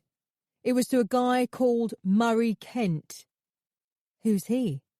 We're trying to work out what connection he had with Cora, but there were a number of calls made to and from the same phone in the last month or so.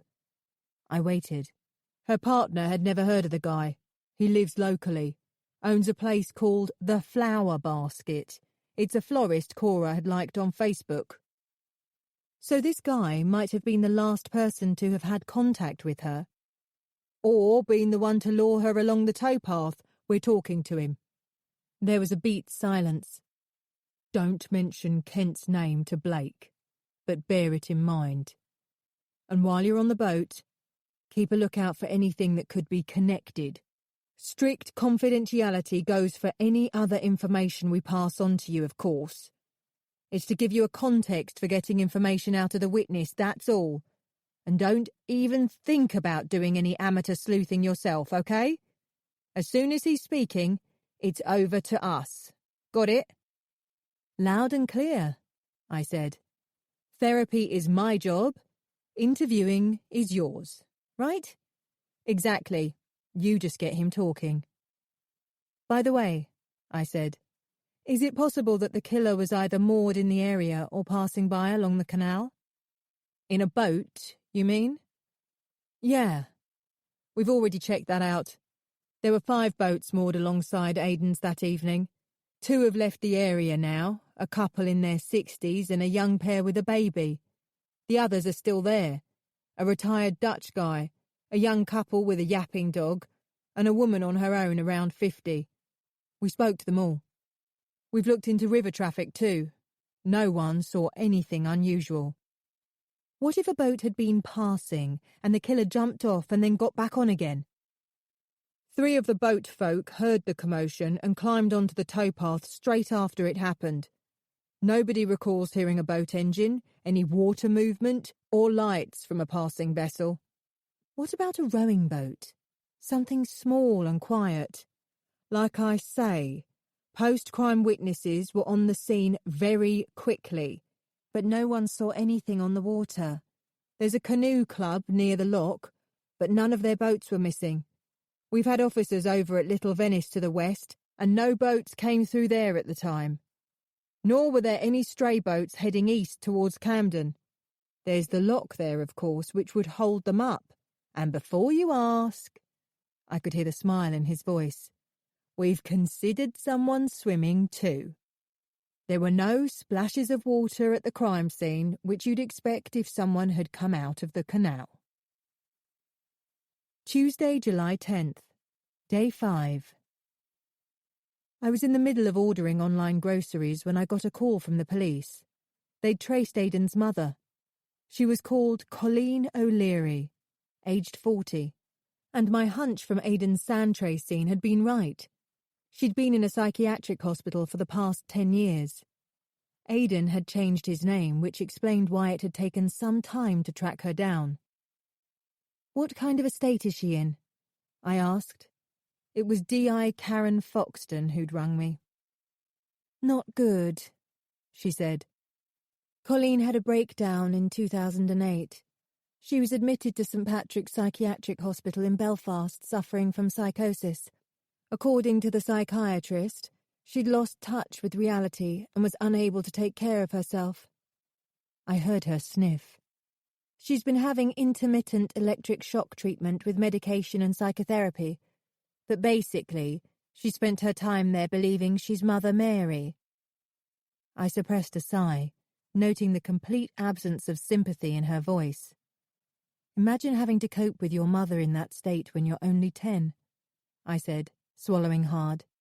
"Sounds like she's not going to be any support for Aidan for certain." "I'll email over the report," she said. "One interesting thing, though. Colleen has got a criminal record. She attacked a woman with a knife in 2008. I wasn't sure what she was getting at. At the time of Cora's death, wasn't she miles away, surrounded by alibis in white coats? "Yeah, but it might run in the family," she said, provocatively. Aidan seemed brighter when he emerged this morning. He'd washed his hair and walked a little taller than he had during the past few days. We shared a pot of fresh coffee, sitting on tiny canvas stools at the front of the boat, in the sweet, calm air. I decided to try a fresh tack. "Can you imagine something for me?" The muscles in his jaw froze. "It's nothing awful, I promise." He swept a strand of hair out of his eyes and stared back at me. "Can you imagine yourself standing, just a few feet away, on the pontoon?" I pointed to the planks on dry land, right beside the boat, holding onto it perhaps. A look of abject terror came over his face, and he glanced sideways towards the door. "How about 1 foot on the boat and 1 on the pontoon?" He shuddered, then got up abruptly. Keeping his eyes on me the whole time, he backed away as though he thought I might make a grab for him. "I'm sorry," I said hopelessly. He disappeared into his cabin. He wasn't ready to go anywhere. I wouldn't be giving that another go in a hurry. It was obviously far too soon for him. I blamed the pressure of time slipping away for my faux pas. together with Clausen and Wilde's bull-headed tones in my head demanding results. I needed to put them right out of my mind and stick to my own judgment from now on. I stayed where I was, tipping my face upwards towards the tingling rays of the sun, wondering what to do next. Overlooking this particular setback, Aidan's ability to take up his pencil and draw sketches of the crime scene was impressive for someone so deeply traumatized. Having said that, there must have been around 15 by now, and none of them showed any trace of an assailant. I began to wonder if he'd seen him at all. My ruminations were interrupted by my phone. "What's Blake up to?" It was Jeremy. "Nothing. Gone to his cabin. I suggested leaving the boat, and he's not ready to even contemplate the idea. Any chance you can get away and join me for a short lunch break? My treat? I haven't taken a proper lunch hour in weeks, and I need a break from homemade sarnies with sausage and ketchup. Yuck! I don't blame you." The idea of being back on dry land for a while was certainly appealing. "I'll need to see if someone here can keep an eye on Aidan first," I told him. Nathalie was ironing when I tapped on her front door. She was dressed in a see-through wraparound skirt and bikini top. She'd had the afternoon off from rehearsals. "I'll just get my knitting," she said.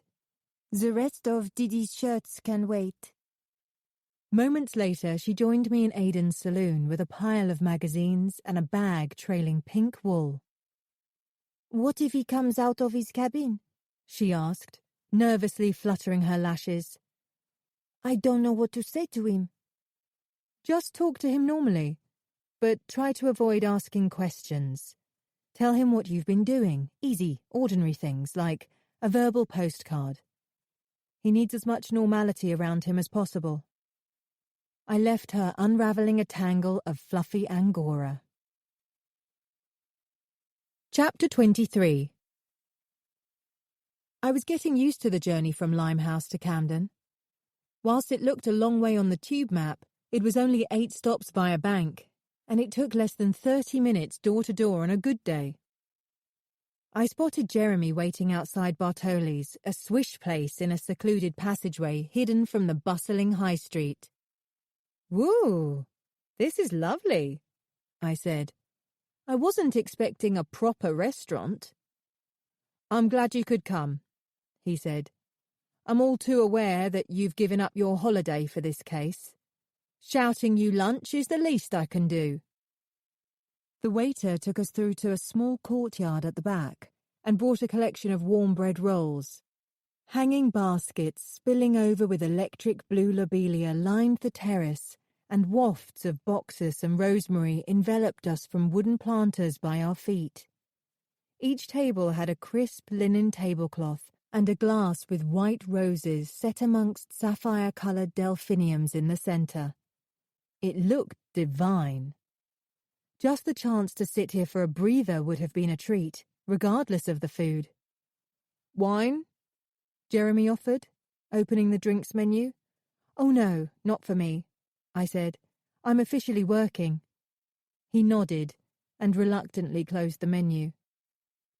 I broke apart a freshly baked roll as we waited for our order to arrive, and thought of Terry and his new passion for bread making. He'd have to pull out all the stops to match the texture and flavour of this. I toyed with suggesting we come here instead of the Dorchester, our running joke.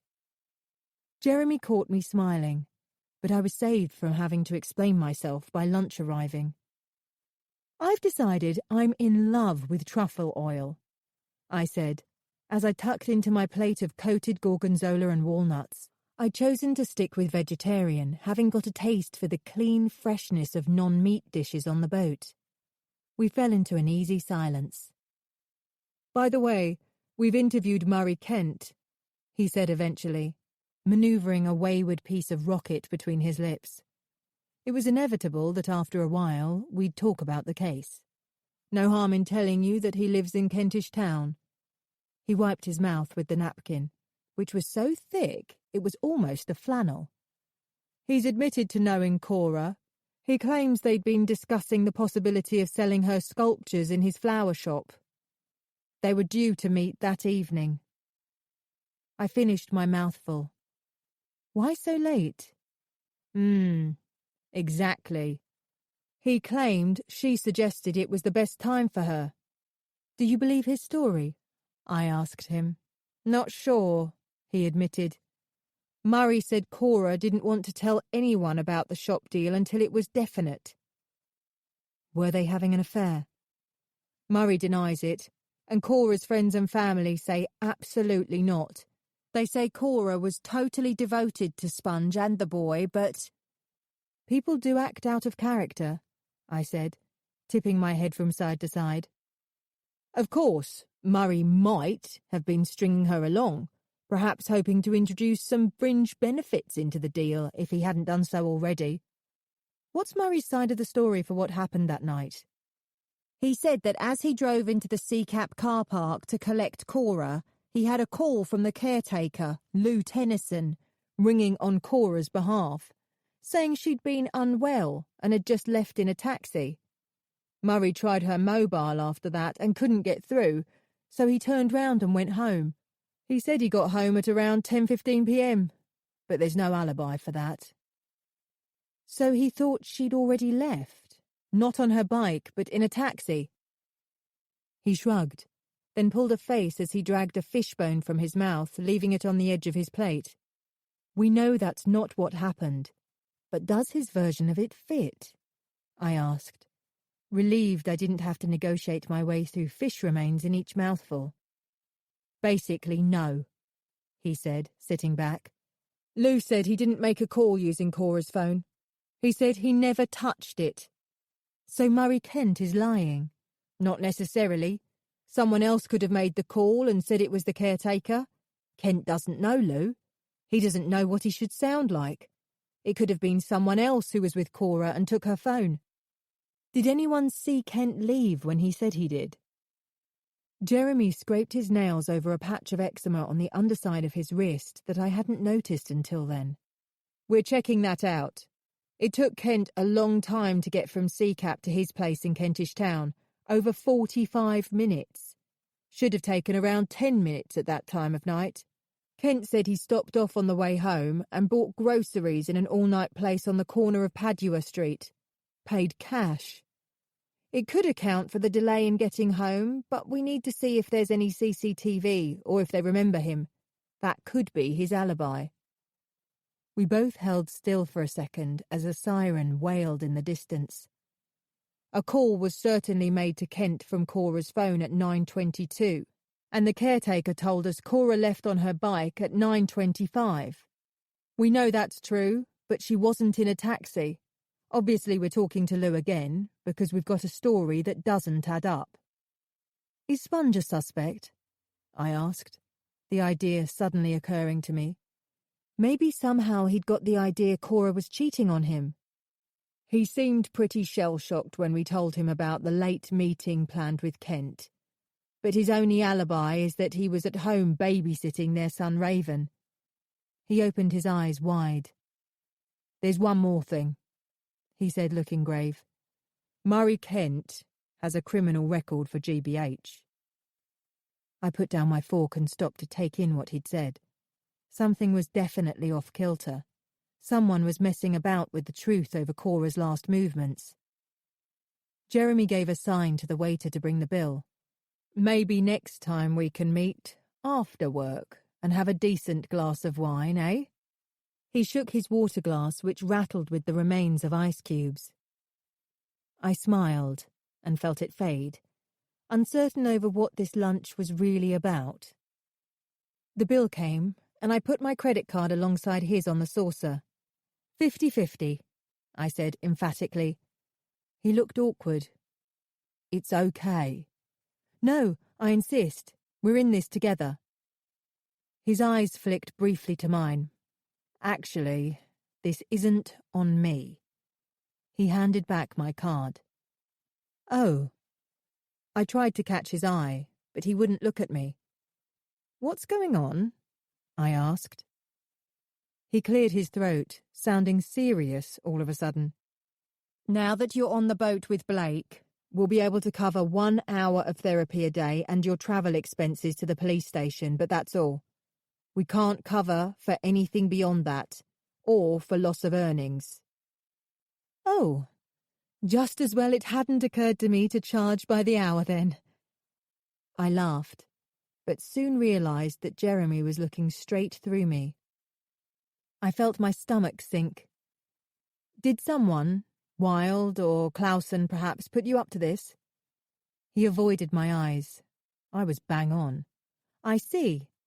I got to my feet. His mouth twisted awkwardly to one side. How very disappointing, I said, taking a step back. So this was designed to buy me off? I pushed my chair under the table. It had genuinely never occurred to me to ask for a bigger fee. I made a commitment to Aidan no matter what. That was my choice. I wasn't doing it for the money. I grabbed my bag and left. Chapter 24. When I got back, Nathalie had left a note to say she'd slipped out to put on a load of washing. Aidan was gluing together a wooden stand for a ship he'd built inside a bottle. He let me hold it up to the light. The detail on the miniature galleon inside was outstanding. The billowing sails, the cotton-thin rigging, even tiny cannons poking out of the wooden slats in the side. As I stared at it in awe, he fumbled with the final pieces of the plinth, his fingers twitchy and clumsy like those of an old man. "It's incredible," I said. "He did most of it a few weeks ago," said Nathalie pointedly, appearing at the doorway. She pulled me to one side. "Making this stand is all he can manage now," she said in a whisper. "At least he's involved with something," I whispered back. Before she discreetly disappeared, she insisted I call on her to look after Aidan any time. "Is no trouble?" she said. "He's just so sad seeing him like this." I told Aidan I'd already eaten, so he put together a fried halloumi sandwich for himself while I rattled on about my father's fascination with building tiny model aircraft.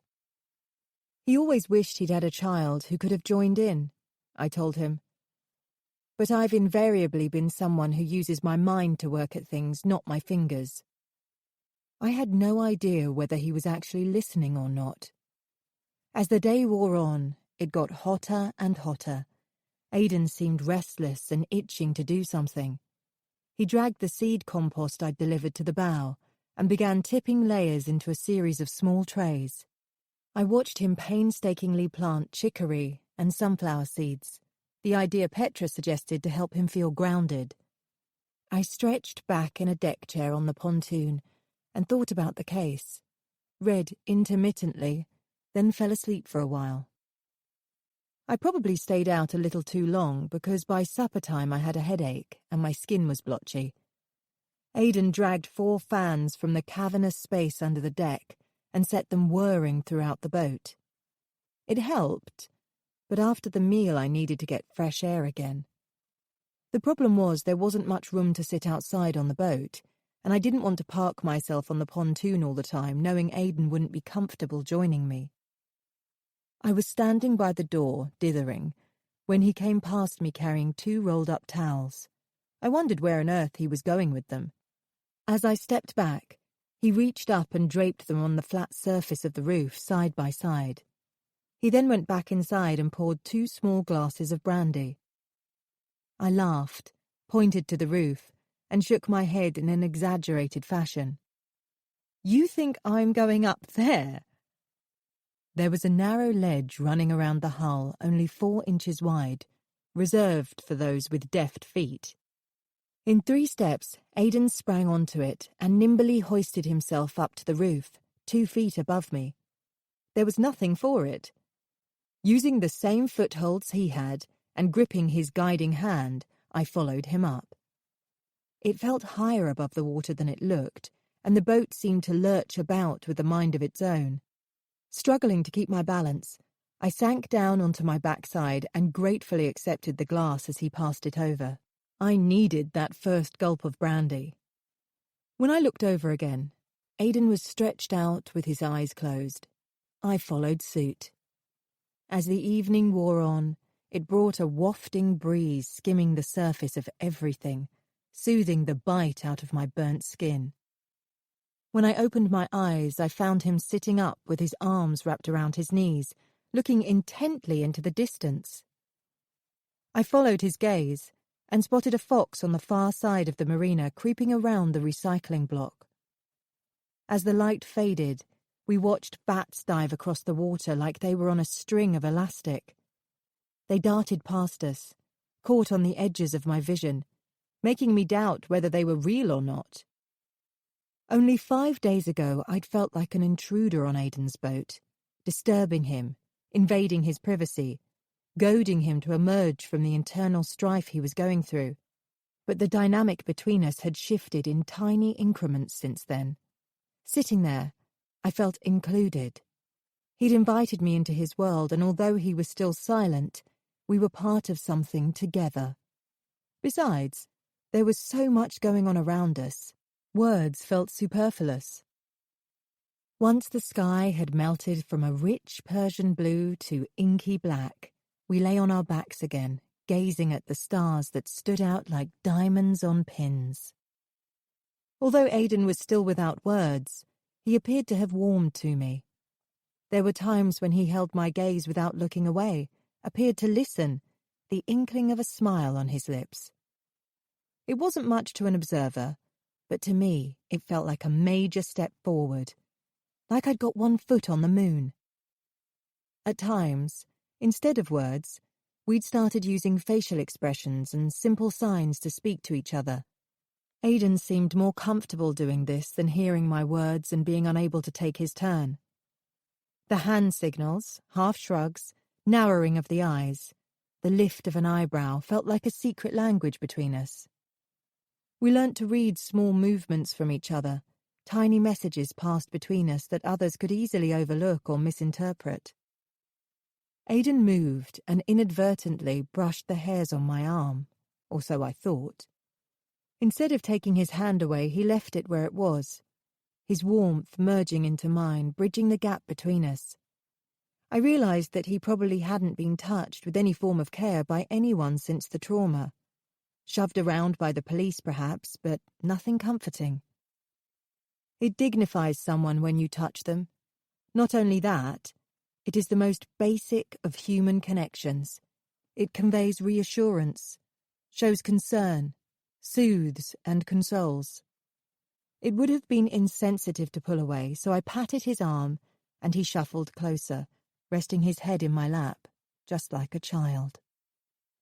Instantly, I held myself in check, acutely aware of my position as a professional. I heard Petra's warning words about maintaining strict boundaries hissing in my ear, and wondered what to do. I had to keep my relationship with Aidan entirely above board. If I failed to do so, I could find myself getting struck off. More to the point, I didn't want Aidan to get mixed messages when he was in such a vulnerable position. But to pull away after such an innocent gesture felt cruel and rude. He wasn't making me feel uncomfortable, and it certainly wasn't sexual. I made a decision. I'd let him stay like this for a few minutes, then I'd go and make us both a bedtime cocoa. All of a sudden I felt him shiver. The shivers turned into trembling, and I realised he was sobbing. Within seconds, great convulsive waves were buckling his body. I sat up and held him, rocked him, like a mother enveloping her wounded son.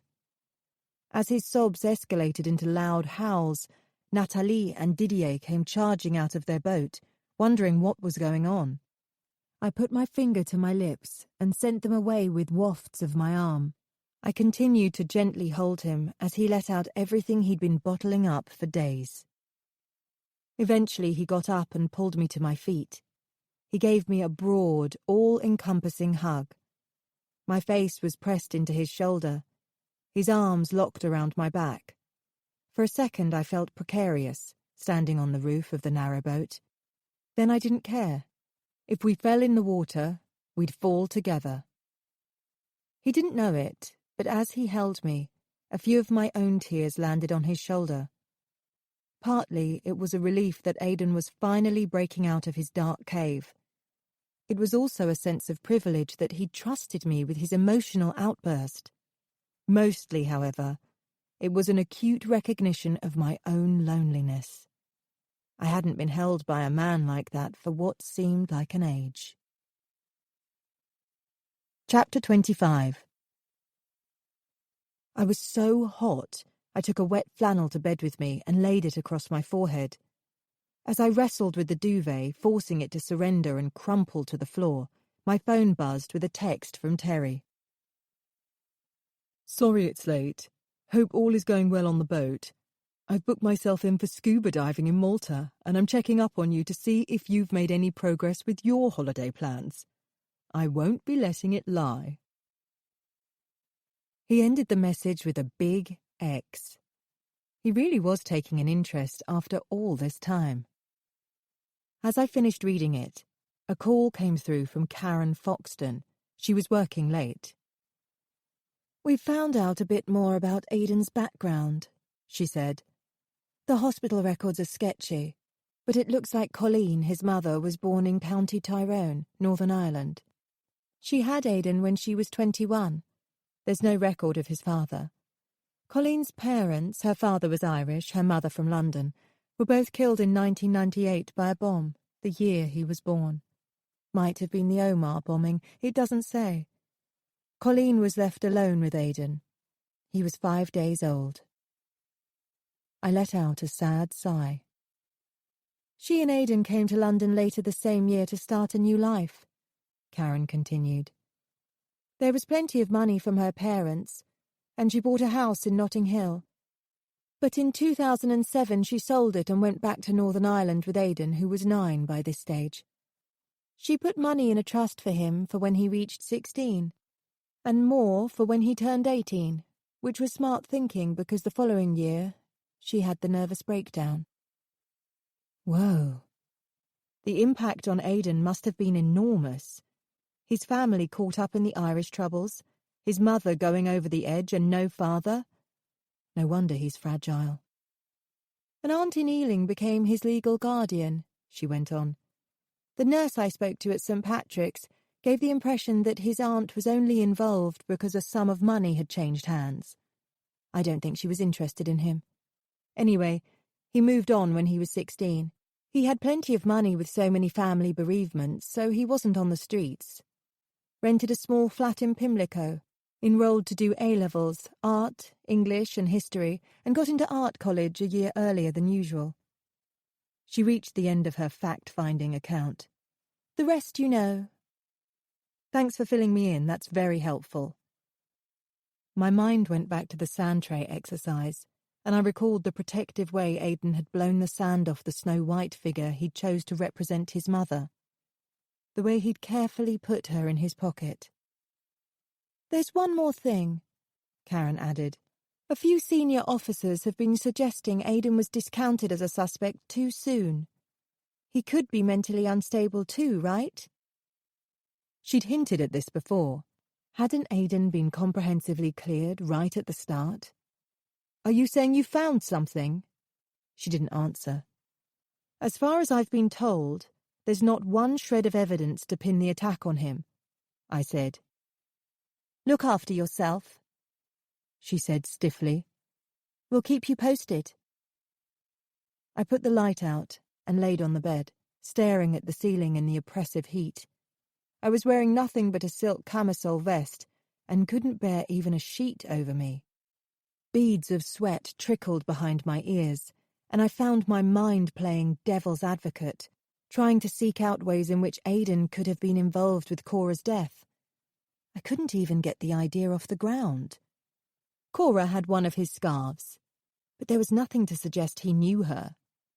The police said some of the artists at CCAP had heard of him, but no one had actually met him. What was his motive? He was a gentle and sensitive man, blown apart by what he'd witnessed. I changed tack and reflected on the text from Terry. In the last couple of days, my mind had brushed over thoughts of him more frequently than I'd expected, and each time it sent a smile to my lips. He was undoubtedly a good-natured and brave man. I tried to imagine him at his first scuba dive. I could picture him looking exhilarated and pleased with himself, not letting his injury get the better of him. That was Terry, cheery and upbeat. He wasn't the dark, brooding type. With him, what you saw was what you got. It made a refreshing change from the deep, introverted types I'd fallen for in the past. I must have drifted off for a while when low moans coming from somewhere on the boat roused me. I sat up and listened.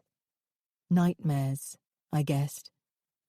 I slipped on a long t-shirt and quietly slid the bolt back on my door, then crept toward Aidan's cabin. He sounded like a dog in pain. I slowly walked the length of the boat and came back again, hoping he would have stopped. But the muffled cries continued.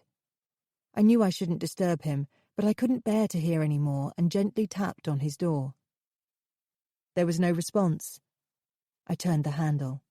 He hadn't locked it, and I found myself standing over a bundle of dishevelled sheets on the floor. He must have fallen out of bed.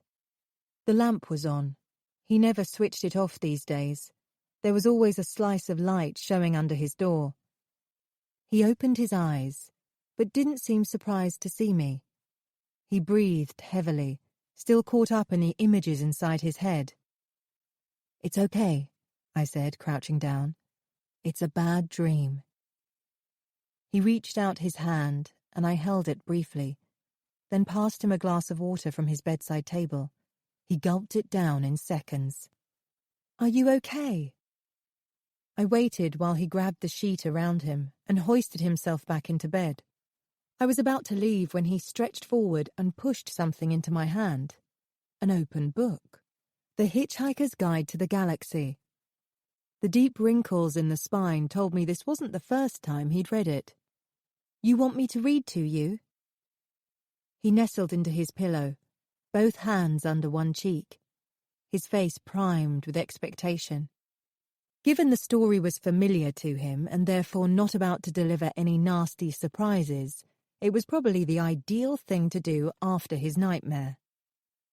I sat on the edge of his bed and read to him for 20 minutes before I saw his eyelids flicker and heard the telltale click from the back of his throat. I left the book by his bed and crept back into my room. Before I knew it, dawn was breaking. Wednesday, July 11th, Day 6. Even though it wasn't the least bit chilly in the mornings, we still used the wood-burning stove for hot water. Sacks of logs were delivered regularly, and I'd noticed there were only a few chunks of wood left in the basket. I decided to save Aidan the bother of getting a refill, so collecting the key from the galley on the way, I took the basket, lined with old newspaper, to the end of the boat. With my mind only half on the job, I began grabbing bundles of logs, idly wondering how long the sheet of newspaper had been in the basket. I remembered finding an old suitcase belonging to my father under the bed once, lined with paper that went back to 1959.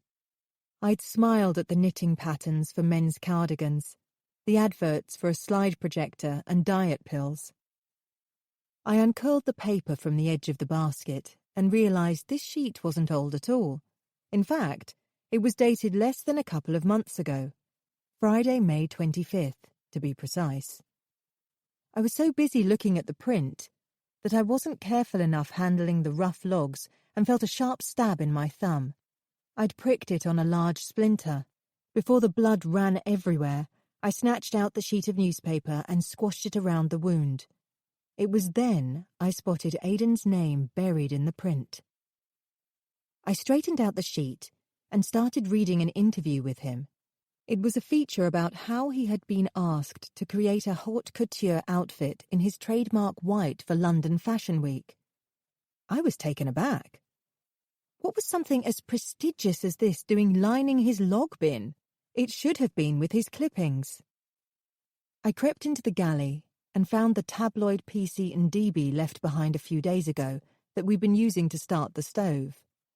I replaced the one that lined the basket, hoping that in his current state, Aidan wouldn't notice it was fresh. I was brushing away the stray chips of wood from the page I'd removed when I heard a door creak. I quickly stuffed the sheet under a nearby cushion, just as Aidan emerged, yawning from his cabin.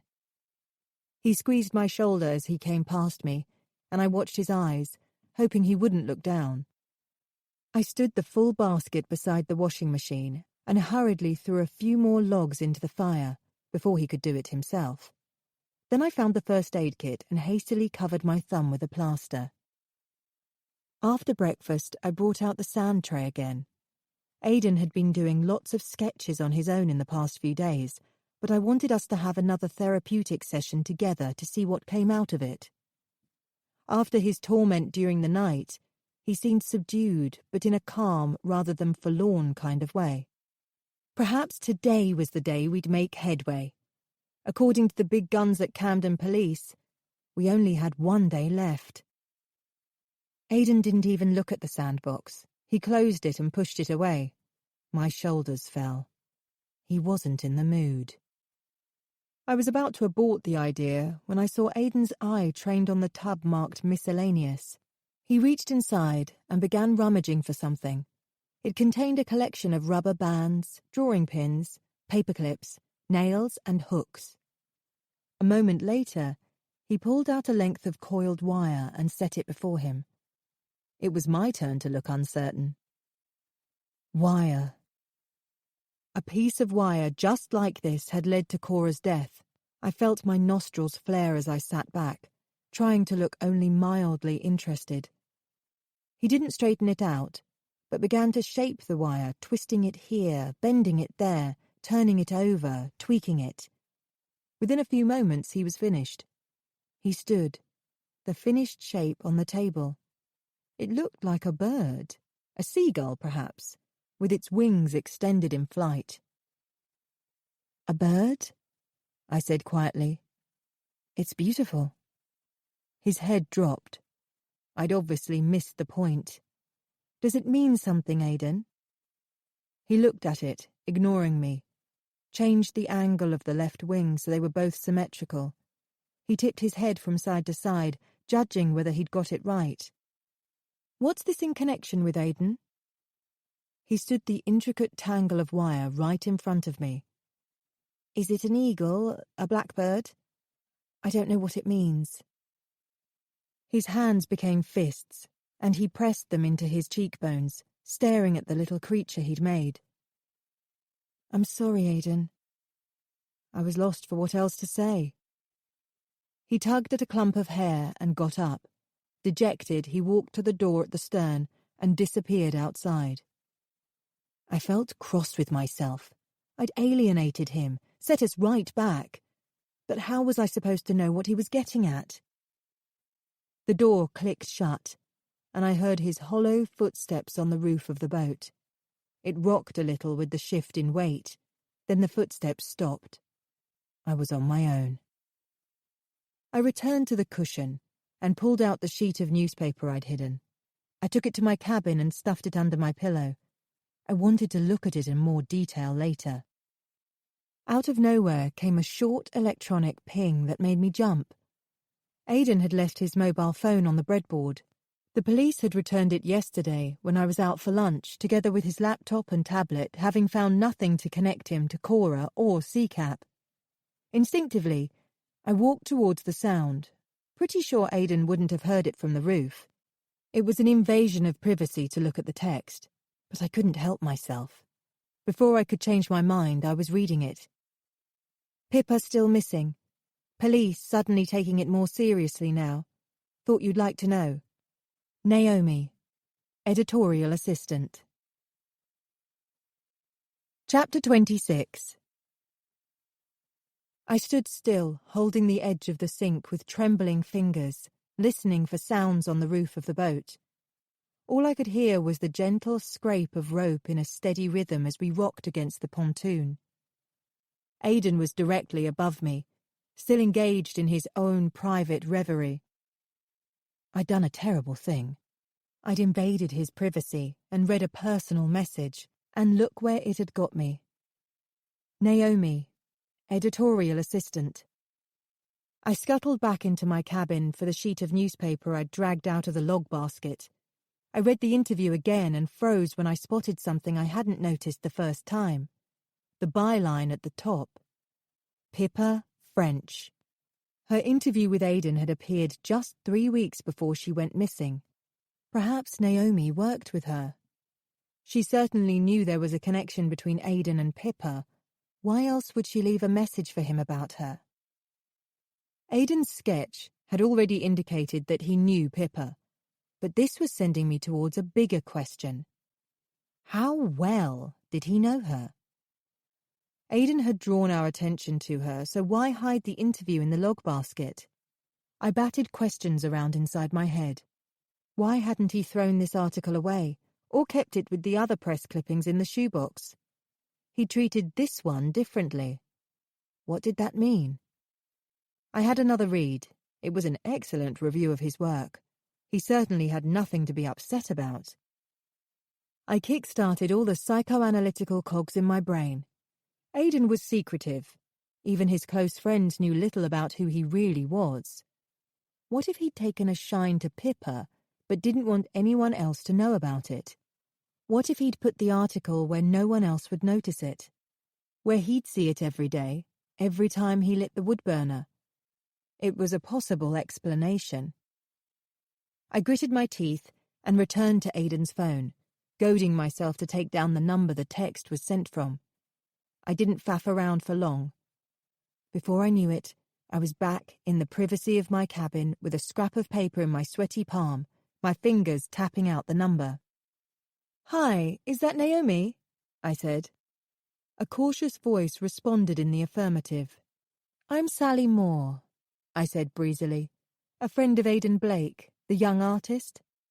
"Oh, that's funny. I've just sent him a message. I sent one a couple of days ago too. Is he okay?" "That's why I'm phoning. He's not great, to be honest. He's not really in contact with anyone at the moment. I just wanted to let you know. He's been pretty down since it happened." "Since Pippa went missing, you mean?" I decided in a split second to go along with her. Yeah, he's certainly been cut up about it. "Sure, I know. He rang a few times just after she first disappeared. Is he very upset? I hadn't realised it had gone that far between them." "Well, Aidan plays his cards close to his chest," I said. I could hear voices in the background, the tinkle of a spoon against a mug, phones ringing, the chug of a printer. I took a chance. "You work with Pippa at the Bulletin, I take it?" "That's right.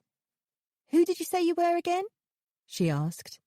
I fudged a reply, telling her I was going into a tunnel. Then in a panic, I cut the connection. If I'd understood her correctly, she made it sound like Aidan and Pippa were actually seeing each other in the early stages of a relationship. I couldn't rest. I couldn't leave it like this. Nor could I face Aidan coming back inside and finding my guilt-ridden face. Instead, I did the half-decent thing and took the mobile phone out to him on the roof. I apologised and said I'd knocked his phone onto the floor and pressed a few buttons by accident. I handed it over and hated myself. 5 minutes later, I left the boat, calling Natalie to tell her Aidan was on his own. It was time to pay the Bulletin a visit. I stood outside the glossy, revamped offices at Charlington Street near Blackfriars Tube and pushed the button on the silver intercom. After a click and echoing, "Hello?" I asked for Naomi, saying it was a police matter about Pippa French. A woman came clattering down the stairs to meet me at the reception, clutching a file to her chest. Everything about her looked inexperienced and flustered. The flyaway strands of blonde hair that were meant to fit snugly under the hair clips, the lipstick on her teeth, the stiletto heels that were too high and threatened to snap beneath her. I explained I was a psychologist working with the police and showed her my hospital ID. She seemed satisfied. I followed her up the stairs to the first floor. Desks were uniformly laid out like a checkerboard, half occupied, half abandoned, but with items such as cardigans and packets of peanuts left behind to indicate ownership. "We've got a lot of people out on stories," she said, as if in answer to a question. She parked her backside against a desk without offering me a seat. "The receptionist said this is about Pippa, right?" More specifically about Pippa's interview with Aidan Blake.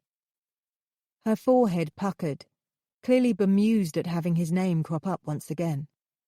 "What do you need to know?" "The article that was published in the Bulletin on May 25th, I said. "Do you know when she did the interview?" She turned and led me over to a desk in the corner, reaching over to open a diary. It was May 21st, she said, running her finger down the page. "They met at the Royal Court Hotel near his college." "Did they only meet once for the interview?" She shifted her weight to the other leg and seemed in two minds about answering. "It's very important," I insisted. "She's still missing." "Pippa was clearly struck by him, and she told a couple of us that she was meeting him again, socially." She snatched a stray biro from an in tray and began rolling it around in her fingers. "Do you know how many times?" "Once or twice, as far as I know. They had another date fixed up. Only—" "When was that?" "Supposed to be on June 16th. "The 16th? The day after she went missing?" "Yeah." She was still holding the file against her chest like a shield. "And there was a note from Aidan on Monday morning, the 18th. "A note?" "Yeah. He'd rung the switchboard to leave a message for her, asking if there'd been a mix-up because she hadn't shown up. He couldn't reach her on her mobile, so he'd rung here." "And that was the first you knew she'd gone missing?" "Guess so. She didn't turn up for work that Monday morning. It wasn't like Pippa. We all call her the hungry journalist. Someone called her flat, and they hadn't seen her since she left for work on Friday morning. They'd already called the police about it that weekend." She looked about her, ill at ease, sucking the end of the pen. "The police think it's really serious now, don't they?" "They don't know for sure," I said, wanting to reassure her. I noticed a series of photographs on a pinboard, pictures of the Bulletin team. "Can I look?" I asked, already walking towards it. I recognized Pippa at once. "Did Pippa ever go to his boat, do you know, in Camden? On the canal or at Limehouse?" She shook her head. "No. She mentioned she'd seen photos of it, but she hadn't been there herself." "Can I have a list of all the people Pippa interviewed in the last 6 months?" Naomi stuck out her tongue as if to imply the task was gargantuan. I stood my ground, waiting. She thought for a moment, then turned to a computer terminal and typed in a password. Shortly after, she handed me a printed list, and I made my farewells. I had no idea in which direction I was heading once I stepped through the sliding doors out onto the street. I needed time to think. Once I'd got my bearings, I found my way to the Thames. It took only a few minutes to reach the glistening water where I leant against the railings, staring out blindly across the dancing ripples. Aidan and Pippa were definitely dating, but he'd arranged to meet her on the evening after she went missing. But why had Aidan drawn Pippa, not Cora, standing by the fence at the crime scene over 3 weeks later? The only explanation I could come up with was he was worried about Pippa and, knowing I'd passed the drawing on to the police, wanted to jolt them into cranking up the search for her. Perhaps that's all there was to it. I stood for a while watching the boats pass on the water, then crossed Blackfriars Bridge and walked east to the Globe. I didn't have a destination in mind. I just needed to be outside and free, not cooped up on Aidan's boat. Time stood still as I watched the tide drag the water out to sea, mesmerized by the steady, relentless rhythm. My phone buzzed. "Hi, how's it going?" Terry's chirpy voice. I realized I hadn't replied to the text he'd sent last night. "Oh, I don't know, to be honest." "Anything more from Aidan?" "No. I'm in a bit of a muddle." I shouldn't have said that. He'd ask more, and I didn't want anyone else knowing what I'd found until I knew exactly what it meant. "Forget Clausen and Wilde with their ridiculous deadlines," he said. "Just take your time and let Aidan open up when he's ready. Don't put yourself under pressure." I was grateful he didn't press me. He must have realised there was only one day left before my ludicrous cut-off point. Thanks. I got lost for a moment in the turbulence of the river gathering speed, making its rapid escape east. His voice pulled me back. "You okay?" "I'm fine. I got your text, and I'm afraid I'm letting the side down. I haven't given a holiday a moment's thought." He laughed. "It will be nice to meet up again." "I'd like that," I said. It was grounding to hear his firm but soothing presence. "I'll call you soon. In the meantime, take good care of yourself." I held the warm phone against my ear after he'd gone, savouring the connection. I was starting to think there'd always been something between the two of us. I just never paid any attention to it. That evening, after Aidan had turned in early for the night, I felt restless and left the boat to take a stroll around the marina. Aidan had remoored, end on to the pontoon this time, as there'd been a sudden influx of residents claiming their berths. For a place cluttered with boats and hemmed in by apartments, it was remarkably quiet. I headed away from the water to the main street and into a pub across the road. There was a bracing view of the river from the sweeping terrace, so I took a seat, G&T in hand, and thought about Terry. I wasn't sure I'd ever thanked him for all those times at university when I'd turned up in a state after an episode with Miranda. He'd been rock solid, kind, always there when I needed him. I'd never fully appreciated his concern, nor taken the trouble to look below the surface. Meeting him again felt like a second chance to get to know him. Properly, this time. Ironically, I had Clausen to thank for that. On my return there was a heavy silence in the air, as if the world was holding its breath. As I got undressed, a strange roaring sound erupted outside my cabin, and I realised a downpour had been brewing. I lifted the curtain and took a look outside, watching the rain scattering like marbles over the surface of the water. It pounded against the roof, battering the windows, trying to get in. It looked like we were in for a heavy storm. It was the perfect metaphor for what was about to happen.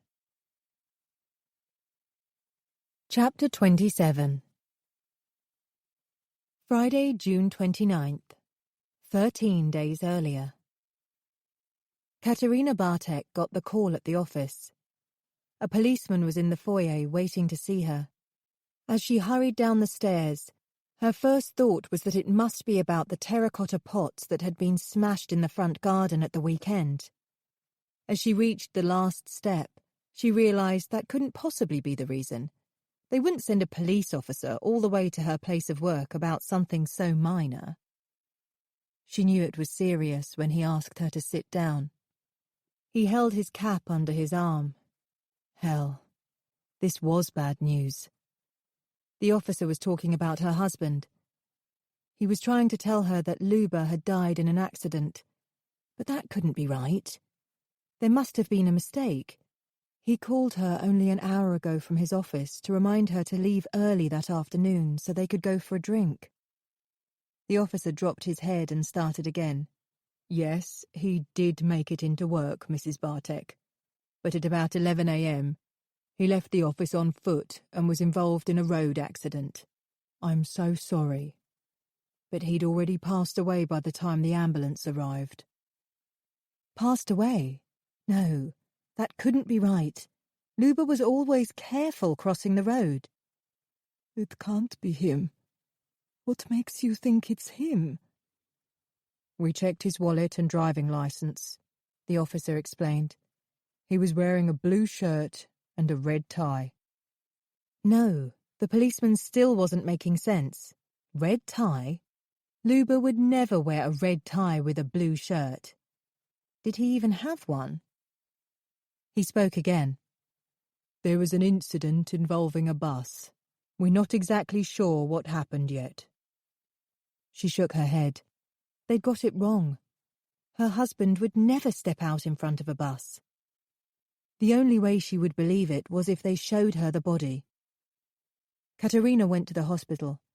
At worst, she expected to see him with tubes coming out of his nose and a machine bleeping at the side. But she was shown into the basement, towards a chilled room instead.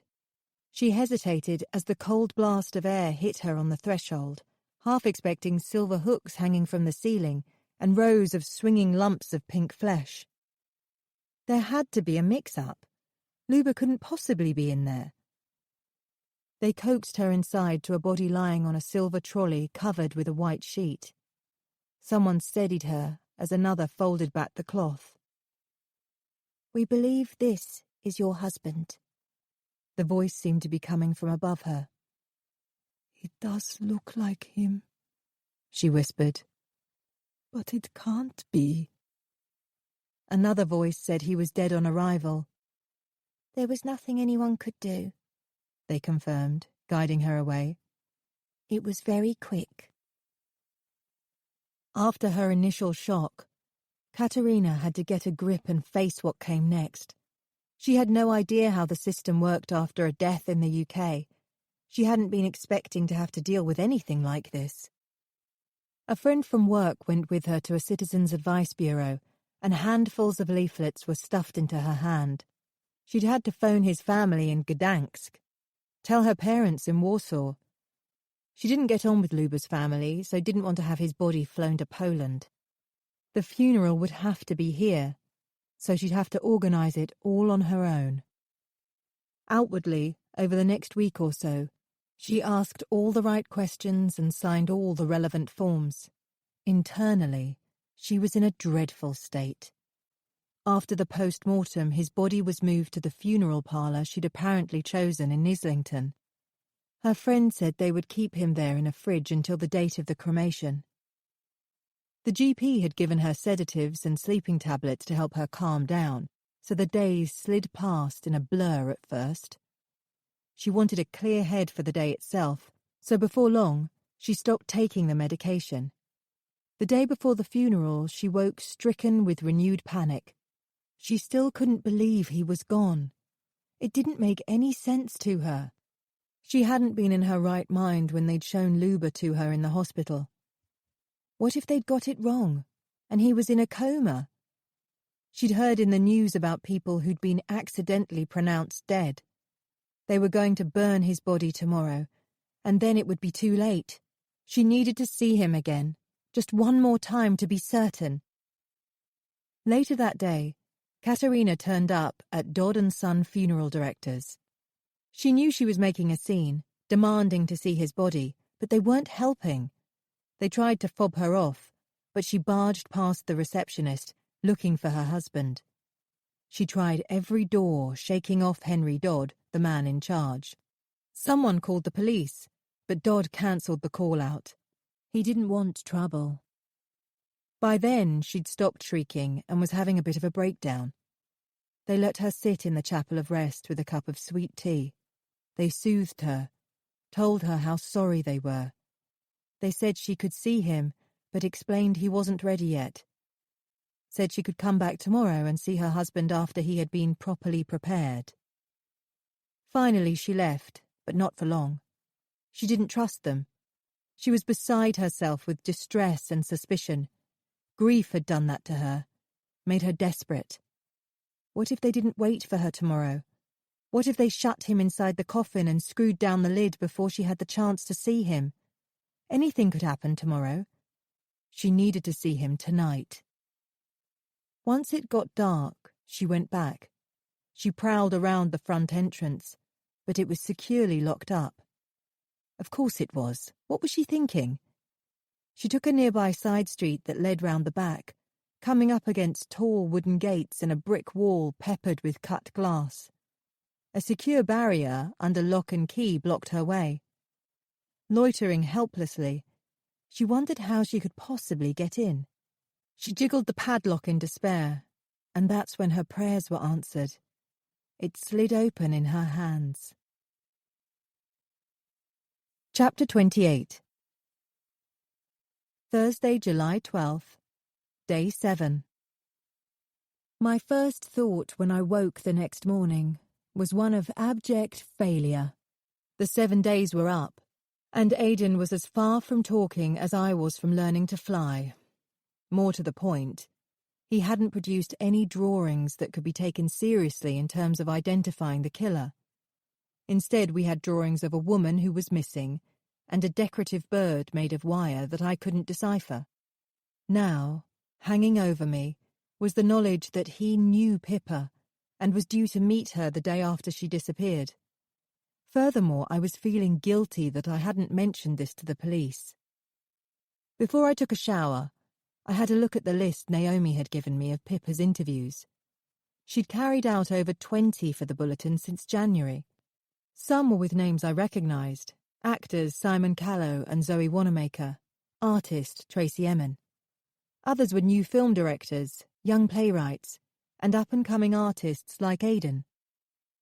Cora Washington's name wasn't on the list, but I hadn't expected it to be. She wasn't in Aidan's league. I read through all the names, but nothing flashed at me with any relevance to the case. I folded it up again, not even sure why I'd asked Naomi for it in the first place. I was about to go into the bathroom when I received a stilted call from D.I. Karen Foxton informing me I was needed at the station. Her sombre tone gave me a bad feeling. I got there just as officers were filling into the meeting room. I grabbed the chair beside Jeremy. He'd gone down in my estimation, not only for suggesting Aidan looked at the crime scene photos, but also for the manhandled lunch. Yet he was still the closest person I had to calling a colleague on this case. He passed me the plate of digestives, looking contrite, but I was too nervous to eat anything. Edwin Hall, Joanne Hoyland, and D.I. Foxton pulled up their chairs around the central table. Neither Keith Wilde nor Elsa Clausen were there, a saving grace that allowed my blood pressure to drop a fraction. "Just a general roundup," said Jeremy, opening his file. Even more relief. Perhaps I'd been too paranoid, assuming the police knew I was withholding key information. "As you all know, Cora Washington had traces of a strong laxative in her system when she was first admitted to ICU. By all accounts, it was definitely not the kind of substance she would have taken voluntarily. Sponge, her live-in partner, insisted that he'd never known her to need a laxative and would only ever have taken a herbal remedy if required. "So we're looking for someone who spiked her food that day," I suggested. "It's looking that way. If Cora was dashing backwards and forwards to the bathroom, it would have given the killer the chance to get hold of her phone, to fob off Mr. Kent when he turned up in the car park." "Anything else on him?" Edwin asked. "There was no CCTV at the shop where Murray Kent said he bought groceries, but lo and behold, the sales assistant actually remembers him. A packet of crisps split open at the checkout, so Kent stuck in his mind. The time on the till slip was 9:30, which is, of course, when Cora was on the towpath." "So Murray Kent has an alibi," I muttered mainly to myself. "And tyre tracks behind the fence don't match his van," added Jeremy. Moving on. Simon Schiffer, the director of the arts project, employs several cleaners on a duty rota, said Karen. The name rang a bell. He was Miranda's personal tutor at CCAP, and she often talked about him. I spoke to the cleaner on duty that night, Sue Reed. She said she thought Lou Tennyson, the caretaker, and Cora were the only ones there when she left just after 9. Sue didn't see or hear anyone else. Jeremy raised his voice. "Someone must have seen Murray's van come into the CCAP car park and used Cora's phone to pretend to be the caretaker and send him packing." "Did Murray say it was a male or female voice on the phone?" I asked. "Male," said Karen. "One more thing," said Karen. "Lou, the caretaker, doesn't drive. He always gets to and from CCAP on foot. We've checked and he's never owned a car, and DVLA confirms he has no license." There's no way he could have got to the boat to set up the wire in time without transport. It was a complete conundrum.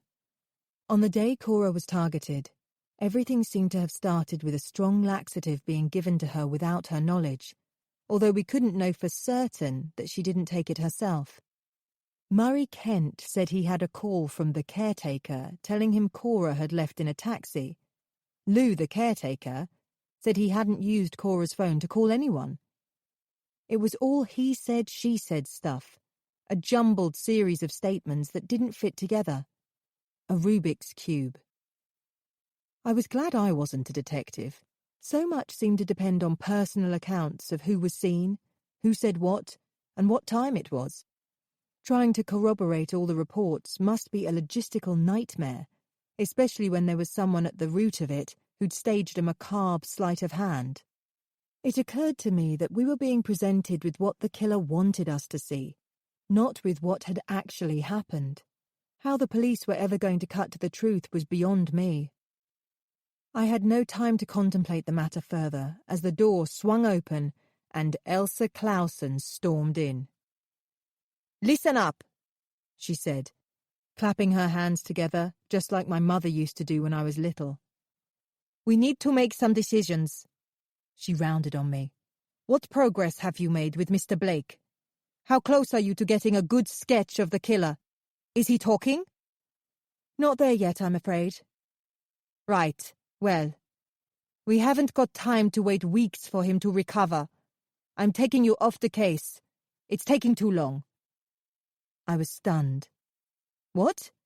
You're giving up on him? If you have nothing to show, it's over." Edwin Hall's chair squeaked as he leant forward, making a sound that could have been mistaken for an objection. She shot him a glare. "We're going to focus all our efforts on other lines of inquiry," she declared. "What lines?" I hadn't meant to say it out loud, especially not in such a snarky tone. Clausen took 2 paces forward, then 1 back. She didn't have an answer. "Thank you for your help and all that," she said, "but it was a mistake to expect anything from this artist guy. Mr. Blake is obviously mentally unstable." She gave me a plastic smile. "If someone could show Dr. Willoughby out, then—" "He's good," I bleated. "If anyone can put together an accurate likeness of the killer, Aidan can." "It's a big if, though, isn't it?" Her hands were on her hips, reminding me of my mother again. "It's over. The police will handle him from now on." Great.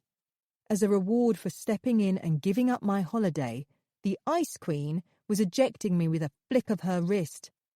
Aside from reeling from the affront, I was in turmoil. I couldn't abandon Aidan now, not when he was in such a vulnerable state and had started to trust me. This wasn't some hit-and-miss experiment. You can't start intensive treatment, then disappear halfway through. Karen was on her feet, her arm out, indicating the door. "It will be medically detrimental to the patient," I said, taking tiny steps towards her, "to just leave him in the lurch like this." I swung round and settled my gaze on Jeremy, waiting for him to speak up on my behalf. He returned my stare for a fraction of a second, then dropped his eyes. "Well, get him to a psychiatric ward then. Let them sort him out," snapped Clausen. Just when I thought matters could get no worse, Spencer and Debe charged inside the door, almost knocking me over. He looked grave and headed straight for Jeremy. He stooped down to whisper in his ear, and an icy anticipation gripped the entire room. "Very bad news, everyone," announced Jeremy, looking shaken. He sighed heavily. "We have another body." He turned to Ndebe. "It could be linked. Give them the details, Constable." Spencer Ndebe shifted his weight from one foot to the other. "A body of an as yet unidentified woman has been found in undergrowth about 300 yards from the spot Cora Washington was killed, by the steps at Medford Bridge. The body was found this morning and has been there all night." Everyone seemed to have forgotten I was supposed to have left. Karen hurried back to her seat, so I surreptitiously slunk back to mine. More details were exchanged, notes taken, and fresh decisions were made. But I lost track. I was still struggling to believe everything I'd heard in the past 10 minutes. Another woman dead. I didn't remember the meeting breaking up. I was outside in the car park, wandering towards the main road moments later, my head spinning. There was a more immediate concern, however. The DCS had made the decision that I should abandon Aidan, but I'd still been fighting his corner when PC and DB walked in. Aidan's situation had now been swamped under the dreadful news of another body on the same stretch of towpath, but it still had to be addressed. I walked to the tube, then changed my mind about heading underground, and rang Miranda. I held my breath until she answered, then let it go with relief. At least she was safe. "I don't want to row," I said plaintively. "I need a shoulder. Any chance it could be yours?" "What time is it?" she whispered, without hostility. "Nearly 11. Coffee time?" "Where are you?" "Just outside Camden Tube." "Limo's on the high street," she muttered through a yawn. "Half an hour?" I knew Miranda's half an hour would be nearly twice that, but I didn't mind. I walked along the high street, overshooting the cafe, carrying on to the canal at Camden Lock. There was a police jeep parked on the grass. Apart from that, you wouldn't know anything untoward had happened only a short distance upstream. I walked down the ramp through the market area to where it was quieter and leant on the railings watching the water. I mulled over the discovery of a second body found so close to where Cora had been attacked. A week after the first, he'd struck again. It was as though the killer knew I had a time limit and was making some kind of point. Was it another tripwire? Was the victim on her bike? A pigeon hobbled up to a pile of discarded crumbs by my feet. A length of cord had been caught around its legs, and it was taking wobbly steps, 1 foot a pink, disfigured ball. I wanted to cry. I should never have accepted this impossible assignment. I'd waded knee-deep into a quagmire, unprepared, unfamiliar with the world of crime and police investigations. Furthermore, I'd given the situation my all and failed to come up with the goods in time. If only I'd got Aidan to draw the right picture, found a way to get him talking. Another woman had been killed. And it was all my fault. Chapter 29. Miranda swanned into the cafe wearing a short suede miniskirt and tank top, a long scarf floating from her neck. Her hippie appearance always made her look 10 years younger than me. I felt a sting of jealousy. This was nothing new. She didn't carry any burden of responsibility on her face like most adults do. In fact, in most ways, she still acted like a teenager, self-centered, impulsive, full of passion and rebellion. At times like this, I wished I possessed more of her wild, fighting spirit. Her scarf made me think again about the white one made by Aidan that had been wrapped around Cora's neck when she was knocked off her bike. The police must have come to a complete dead end on that lead. I bought Miranda a hot chocolate, and we headed outside, taking a seat in the smallest courtyard you could ever imagine. There was one rickety table and 3 folding chairs around it. Piles of gnomes sat alongside a miniature golden Buddha on a tray-sized patch of grass, and tinkling bells on ribbons hung from nails in the wall. I expected someone dressed as a wizard to squeeze through the back fence any second. "It's called a dream catcher," said Miranda, referring to the small hoop covered in netting and feathers that hung from the back door, batting around in the breeze. I nodded, not really interested. "We were so close," I said, showing her the small gap between my thumb and index finger. "Aidan was communicating, and he was drawing, using the sand tray and making little recognizable shapes. Had he started talking? I scrunched up my nose. No, not yet. Yeah, well, he never asked for therapy. Let the police deal with him. The air was rich with a pungent smell of Indian incense, so much that even my coffee began to taste of it. I can't leave him in the lurch, I told her. He's scared. He wanted me on the boat with him. He's vulnerable. Besides, I have a professional duty to follow this through. I thought it was only supposed to be for a week. She licked the chocolate froth from her lips, slowly and sensually. Are you hooked on this guy? Don't be silly. He's 19, for goodness sake. He could be my son. She shrugged, as if my argument held no weight whatsoever. In any case, what about me?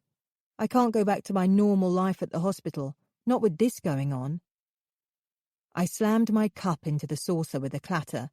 I wasn't ready to come back down to earth, not yet. Have some time off instead, Miranda insisted. Get on a plane. Maybe you could salvage some of the holiday. Miranda's answers to problems were always 180 degrees away from mine, largely driven by hedonism. I wouldn't be able to relax, I said. I didn't tell her that being with Aidan filled a vacuum, that his canal boat had become the remote getaway I was supposed to have escaped to. I couldn't leave yet. Besides, they've discovered another body, just near where Cora was found. Oh, God! She brought her hands to her mouth. Who is it? They don't know yet.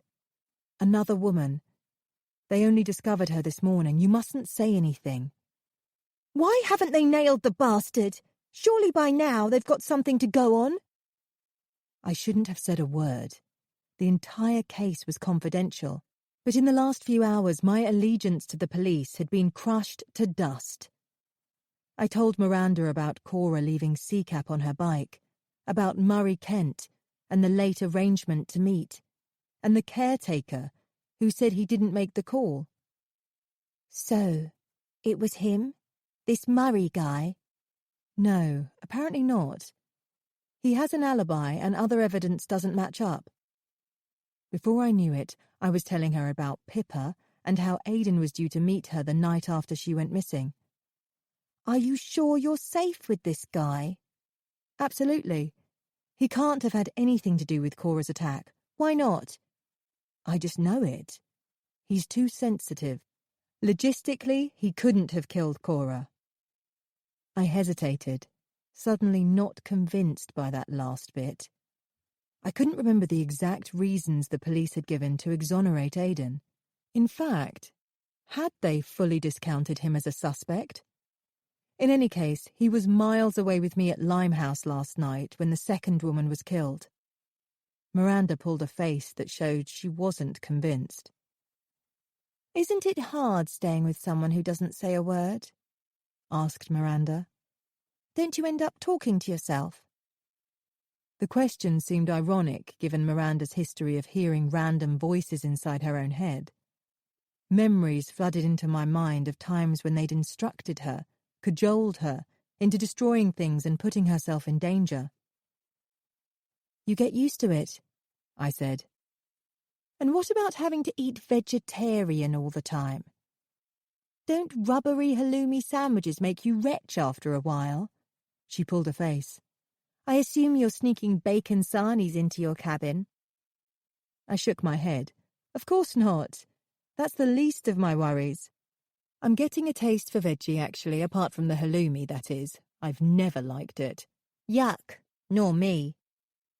Cooking without meat means you have to be more creative with flavours. It's refreshing, actually. She tutted. Well then, keep on with his therapy and don't tell the cops. I gave the idea some thought. Maybe this time she wasn't so wide of the mark. I couldn't abandon Aidan. That was becoming clear the more I considered it. Perhaps I could take more time off work and continue with him until he was more stable. I could carry on at the boat, surrounded by still waters, floating inside my own bubble. I reached over and planted a loud kiss on her cheek. "Thanks. You've been a big help." "Bloody hell," she retorted. "I think that's the first time you've ever said that without being sarcastic." I laughed. Poor Miranda. I'm sure I hadn't been the most patient of sisters when we were growing up. I wish things had been different. There was so much about her I didn't know, didn't understand, but she was secretive and independent, and getting past her garrisoned portcullis was a tall order. I went back to the boat in 2 minds about telling Aidan there'd been another death. I rounded the first bend of the marina, then realised someone had got there before me. The blue lights from 2 police cars flashed at the far side of Aidan's pontoon. I ran along to Louisa II. 2 officers I didn't recognise were climbing on board, and PC and DB, who looked embarrassed and wouldn't meet my eye, stood outside talking to another man. "What's going on?" I snapped. The man dressed in a brown suit stepped between Ndebe and me. "I'm Detective Inspector Denton," he said without shaking my hand. "You're Dr. Willoughby, I understand." "That's correct. Is Aidan all right? I need to see him." I tried to peer past his shoulder into the boat. "We'd like to ask you some questions, Dr. Willoughby, if you could step inside." He led the way. Half the boat had been partitioned off using the sliding doors, and I couldn't see Aidan. D.I. Denton sat opposite me. "Does Aidan own a vehicle? A car? A van?" "No, not that I know of."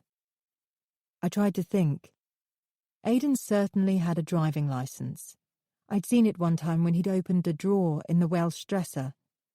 The police could easily check government records anyway. "You slept on the boat last night, is that right?" "Yes." "When did you last see Mr. Blake?" I tried to remember. I'd been at the local pub.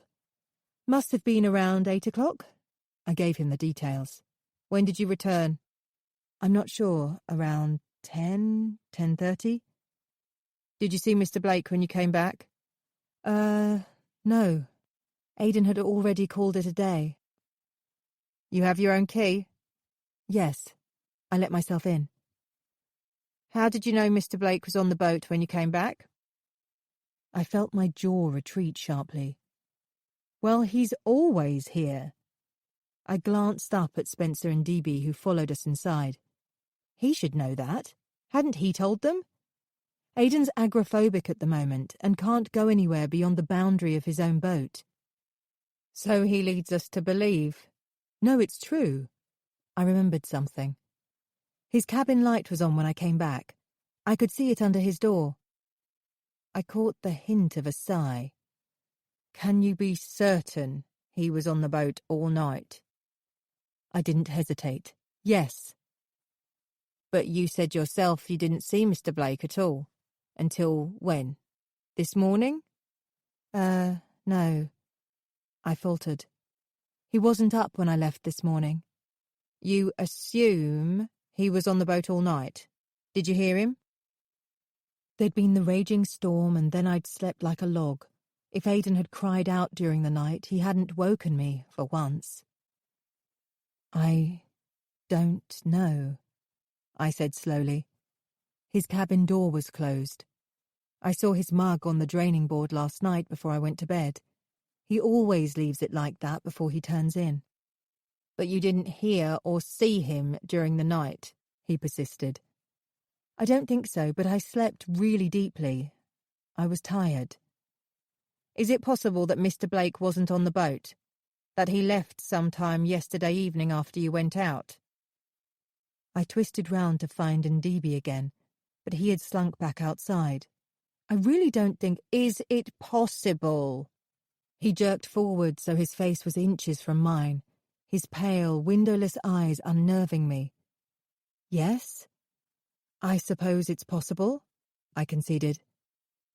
"There's been a witness to say they saw a man matching Mr. Blake's description near the spot the latest victim was killed." "A witness? Who?" "I can't tell you that, I'm afraid. We also know Mr. Blake was dating another woman who's missing." A clatter could be heard, and then Aidan appeared ashen-faced from behind the partition, accompanied by a police officer. D.I. Denton stepped forward. "Aidan Blake, I'm arresting you in connection with the murder last night on the Camden towpath and the disappearance of Pippa French." I launched to my feet. "No." "This is ridiculous!" I yelled at them, trying to get in their way. "He can't speak. He's suffering from clinical trauma, for God's sake." I knew what was coming next and how ridiculous it was going to sound. "You do not have to say anything, but it may harm your defence if—" "You're not listening," I pleaded.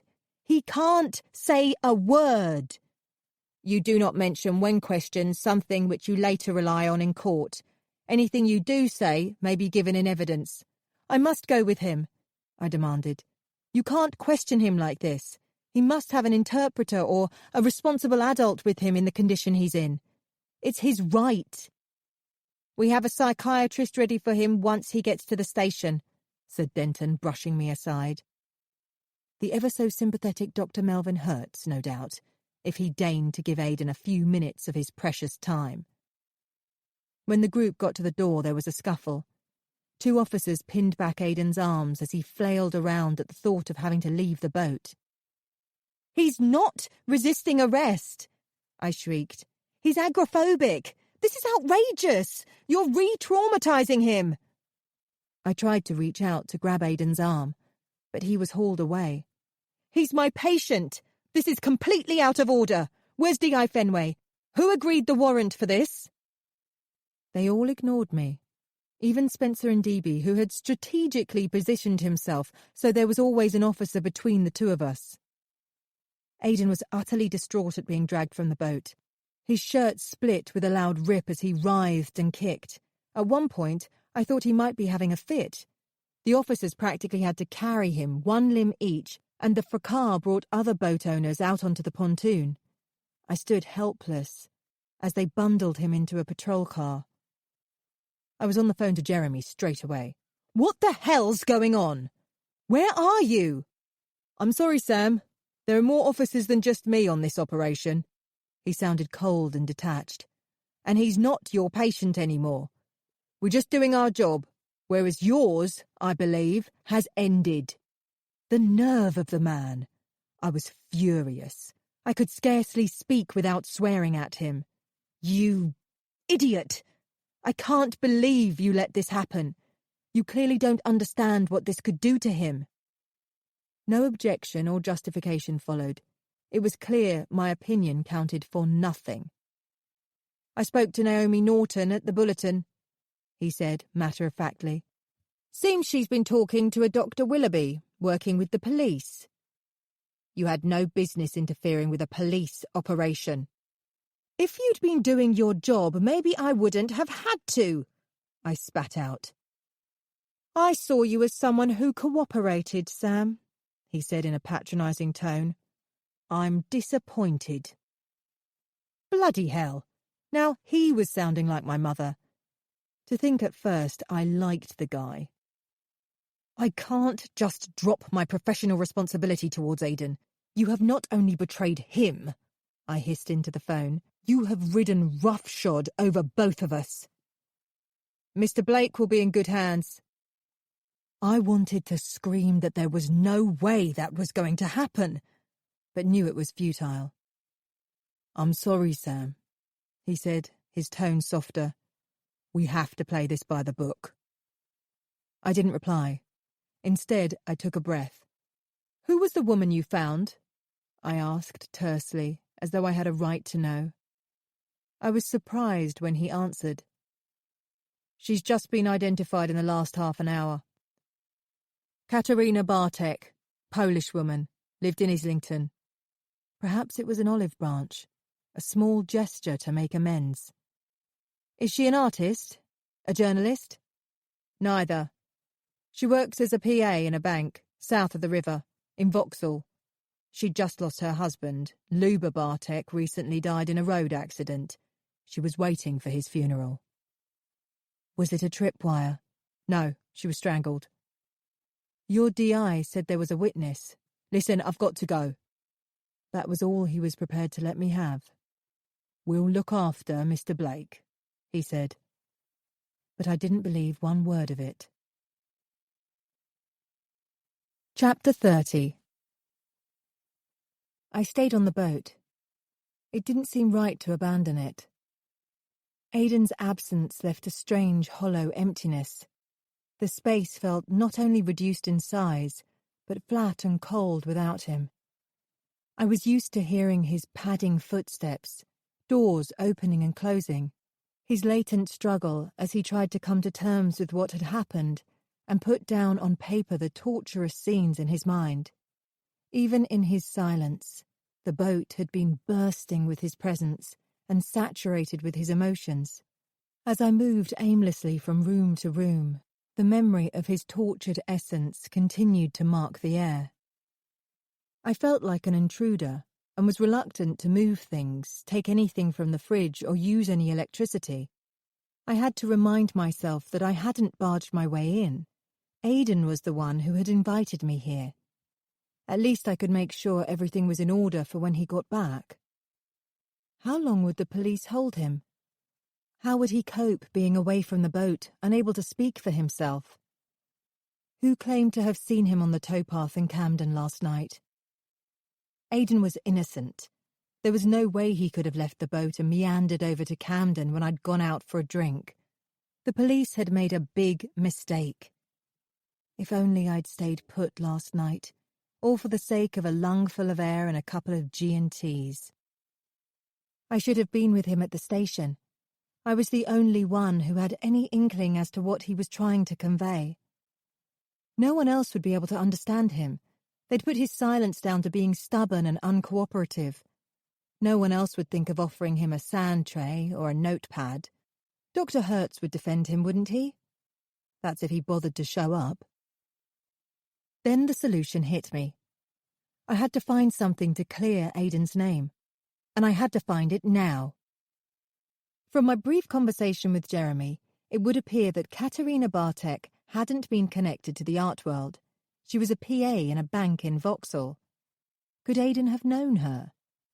I turned to my primary source of information, Aidan's shoebox. It was on the Welsh dresser. So I scoured everything again, looking for her name or any other clue to a link between them. Nothing. I returned to the list of names on Pippa's interview list, and one caught my eye. Simon Schiffer, the director and Miranda's tutor at CCAP, whose name had come up during the last meeting with the police. It turned out he'd been interviewed in March by Pippa French. I hadn't made the connection before, as Miranda hadn't used his surname. That meant Simon knew both Cora and Pippa at least. I made a call. Simon was working at the kiln, but a project user had persuaded him to come to the phone. "I'm Samantha Willoughby, Miranda's sister," I said earnestly. "Oh, yes?" "I wondered if I could pop in and see you. I'm a bit concerned about Miranda and hoped I might be able to have just a few moments of your time." I hoped my plea was hard to refuse, even if it wasn't strictly true. Miranda had taken Cora's death badly, but she hadn't done anything to worry me unduly. "I'm busy now, but you could come over later, say 7? The last time I'd been at CCAP was for their legendary annual dinner, the social high point of the year, held in April. Over 100 people had been invited for a sit-down meal, champagne, music and dancing, culminating in speeches from high-ranking artists. I remember thinking at the time that Simon must have been maintaining a mighty fine fundraising strategy to be able to put on that level of showcasing. I stopped outside the front entrance. There was a new bronze sculpture that hadn't been there last time I was here, positioned as a centerpiece in the walkway. It was a fountain with the Greek god Poseidon holding a conch to his mouth. The water corralled into a large scalloped shell, then gushed onto the rocks below. The plaque read, "Transformations." Where had the money for that come from? I eventually found Simon in the kitchen drying his hands. "You've got a new addition at the entrance," I said, after our initial introductions. "Looks beautiful." "It was made by one of our very own tutors," he said with pride.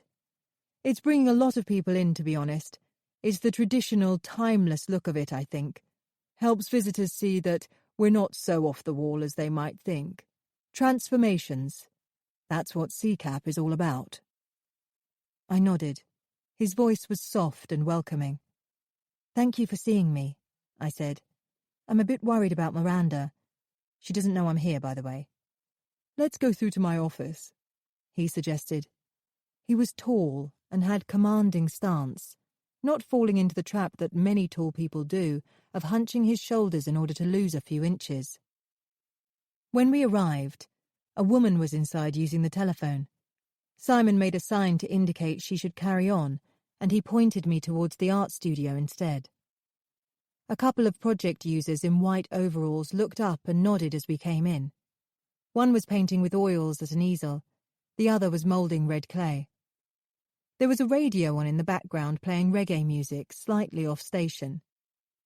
A man with a badly shaved head and a scar running down his cheek called out. He was holding a delicate, unglazed vase which looked decidedly at odds next to his thuggish appearance. "When's the next bisque firing, boss?" he asked. "Won't be today, Gazza," said Simon. "The kiln won't be back on until Monday." The man shrugged and sloped back to his potter's wheel. Simon led me to a table at the far side. On each bench sat a series of unfinished items, unglazed vases, tangles of wire covered in wax, clay pots, beaded necklaces, the bust of a dog's head. Simon was wearing a blue suit without a tie, the top button undone. I held out a tissue when I noticed a splash of red paint near his jacket pocket. "I hope it's not your best," I said, pointing it out to him. "No worries. White spirit will do the trick. It's not the first time." He had a beaming smile. I could see why Miranda liked him. "Don't touch anything," he said jovially. "More for your sake than anyone else's." The strong, oily odour of the place made me feel light-headed. I blinked a few times before finding a stool to perch on. Although the streaks of orange on it looked old, I slapped a loose sheet of newspaper from the bench over it, just to be sure. "It's been distressing for everyone," he said, scratching the back of his head. "I thought Miranda seemed to be coping pretty well." "She is. Well, she makes out she is. I was just checking to see if you were concerned about her at all, whether you've seen a change in her, whether she's been turning up for therapy group and work shifts." Miranda, like all the users, was expected to put in several hours each week at the cafe and gift shop in return for use of the extensive art facilities. He rested his finger across his mouth. "She seems fine," he assured me. "Upset, obviously, and a bit subdued. But she's coping, I'd say. She's been coming to the extra group sessions we fitted in since it happened." He undid another button on his shirt. "That's helped everyone, I think. We'll have a special ceremony here in due course and create some long-term tribute to our dear Cora. It's an absolute tragedy." Miranda has certainly been very happy here. I took in the whole studio space. "You seem to be running a very successful project," I added, aware that I needed to swing the conversation round to my real reason for coming. "You had a piece in the Bulletin not that long ago, I understand." "That's right. Glowing review for CCAP, not me. Not only about the therapeutic work we do, but the high standard of art we're producing." "An interview like that must have stuck in your mind," I said. "I do quite a lot with the press," he said without sounding pompous. "Publicity for events, launching our artists into the real world, announcing shows, awards, that sort of thing." "I've heard of Pippa French," I said, cringing inside at my inept attempt to direct the line of discussion. I was tired and anxious about Aidan and wanted this over with. "She does a lot of art interviews." "You an artist yourself?" No, far from it. Wish I was." I picked at a blob of crusty red paint with my nail on the bench. It reminded me of dried blood. "Everyone has some ability, you know. It just takes practice and dedication. You have to see where you might go with it. Take a risk." His smile reached his eyes. Damn. He was gracious. but he neatly avoided talking about Pippa. I had to try something else. Did you know that another woman has been found on the towpath? I heard it earlier on the news. Not one of ours, thank God, he said, with only mild relief in his voice. I stalled for a moment, completely stuck. I felt like a heavy-duty tractor blundering my way through a field of daisies, but I couldn't give up now. Can I see the interview you had in the bulletin? Have you got a copy? Oh, really? He slid off his stool. I couldn't believe he hadn't seen through my ludicrous questions by now. Marlene might have finished her call, he said, leading the way back to his office. The room was empty. March, I think it was, I said, trying to save time. He went to shelves in the corner and lifted down a box file. Yes, here we are. He pulled out a laminated sheet, carefully preserved for posterity, and handed it to me. I skimmed it quickly. That's really positive. Miranda is certainly in safe hands. Then, as an apparent afterthought, I said, "Oh yes, it was Pippa French. I thought she was the journalist." I turned to watch his face. "Do you remember her?" A direct question he couldn't sidestep. Vaguely, he shrugged and looked down. March was a busy month, what with the new entrance hall being finished. And as I say, I do a lot of interviews, students, press, parents. He ushered me towards the door, looking like someone with better things to do. They all blur into one after a while. He glanced at his watch and waited for me to take the hint. I came away kicking myself. Just what exactly had I hoped to achieve by this charade? I walked to the corner of the grass and turned to look back, noticing the kiln flume smoking in a long white snake against the cloudless blue sky. That struck me as odd, given that Simon had told the man with the vase that it wouldn't be running again until Monday. Perhaps I'd misunderstood. Reluctantly, I returned to the boat. My footsteps petered out as I stepped onto the carpet in the saloon, giving me a stark reminder of how empty it felt. I'd never been alone all night on a boat before. Aidan had reasonable security, but it would only take a few whacks with a sharp axe, and an intruder could be inside in less than 30 seconds. That was how paranoid I'd become after Aidan's arrest and the second murder. The idea of going back to my flat was sorely tempting, but I didn't know when Aidan would be sent home. I didn't want him thinking I'd deserted him. I slid the bolt to my cabin closed, but as soon as I got into bed and put out the light, my brain began fizzing away. I sat against my pillows listening, but trying not to. I put my reading light on, then the radio, but decided it was a false comfort. If any sounds were going to alert me to danger, I needed to hear them. I waited, holding my breath. There was a distant police siren, a train rumbling over the arches, and then nothing. I started playing a game I often suggest to patients with insomnia. I call it a game to make it sound fun, but it has a short-lived amusement value. It involves running through the alphabet, naming plants, countries, cities, actors, anything to focus the mind on a simple, unemotional task. Working my way through vegetables, I got as far as J and ground to a halt. My ears twitched. Then I heard a clatter. It was outside the boat, but close by. Someone was on the private pontoon. I switched off the reading light and slid the curtain aside a fraction. Nothing but black on black. I craned my neck to try to see the front of the boat, but it was impossible at this angle. I waited to see if any of the shadows changed shape, but there was no movement, no sound. I knew what I had to do. Check the boat. I pressed my hand over my chest in an attempt to make my heart slow down. It didn't do the trick, but I braved the gloom outside my cabin anyway. Darting from room to room in my bare feet, I pulled all the curtains closed, including Aidan's cabin. I shoved a chest of drawers in front of the external door at the bow end and barricaded the stern with a bookcase. I could hear every tiny sound. The creak of the woodwork as the boat rocked slightly, the rubbery thud as it grazed the pontoon, the patter of my feet. Perhaps the noise I'd heard had been a box flapping around in the wind or a rope coming loose. I couldn't be certain, so I switched on most of the lights and carried the full drawer of cooking knives with me back to my room, together with a hefty rolling pin. As a final precaution, I rammed a chair under the door handle before crawling back into bed. Chapter 31.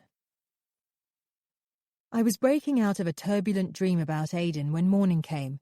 It left me wrung out and on edge. I poured myself a mug of Earl Grey tea, put a crumpet under the grill, and managed to get through to Karen Foxton. "How is he?" I snapped. I wish I'd made more fuss when he was carted away. I should have made them see that, in the state he was in, he was a potential suicide risk. Distressed and emotional." My rage bubbled over. "I can't believe you all let this happen. It's utterly appalling, totally out of order." Nothing came back. "I don't suppose he's said a word?" I added. There was a shred of hesitation, a reluctance to admit the shambles they were responsible for. "No." The brief told-you-so silence felt justified. This could set him back months. "With due respect, Dr. Willoughby, we have to go through all the correct procedures." "So what happens now?" "Dr. Hertz is going to speak to him again today." "I'm sure that will be very useful," I said dryly. "You'll have to let him go after 24 hours.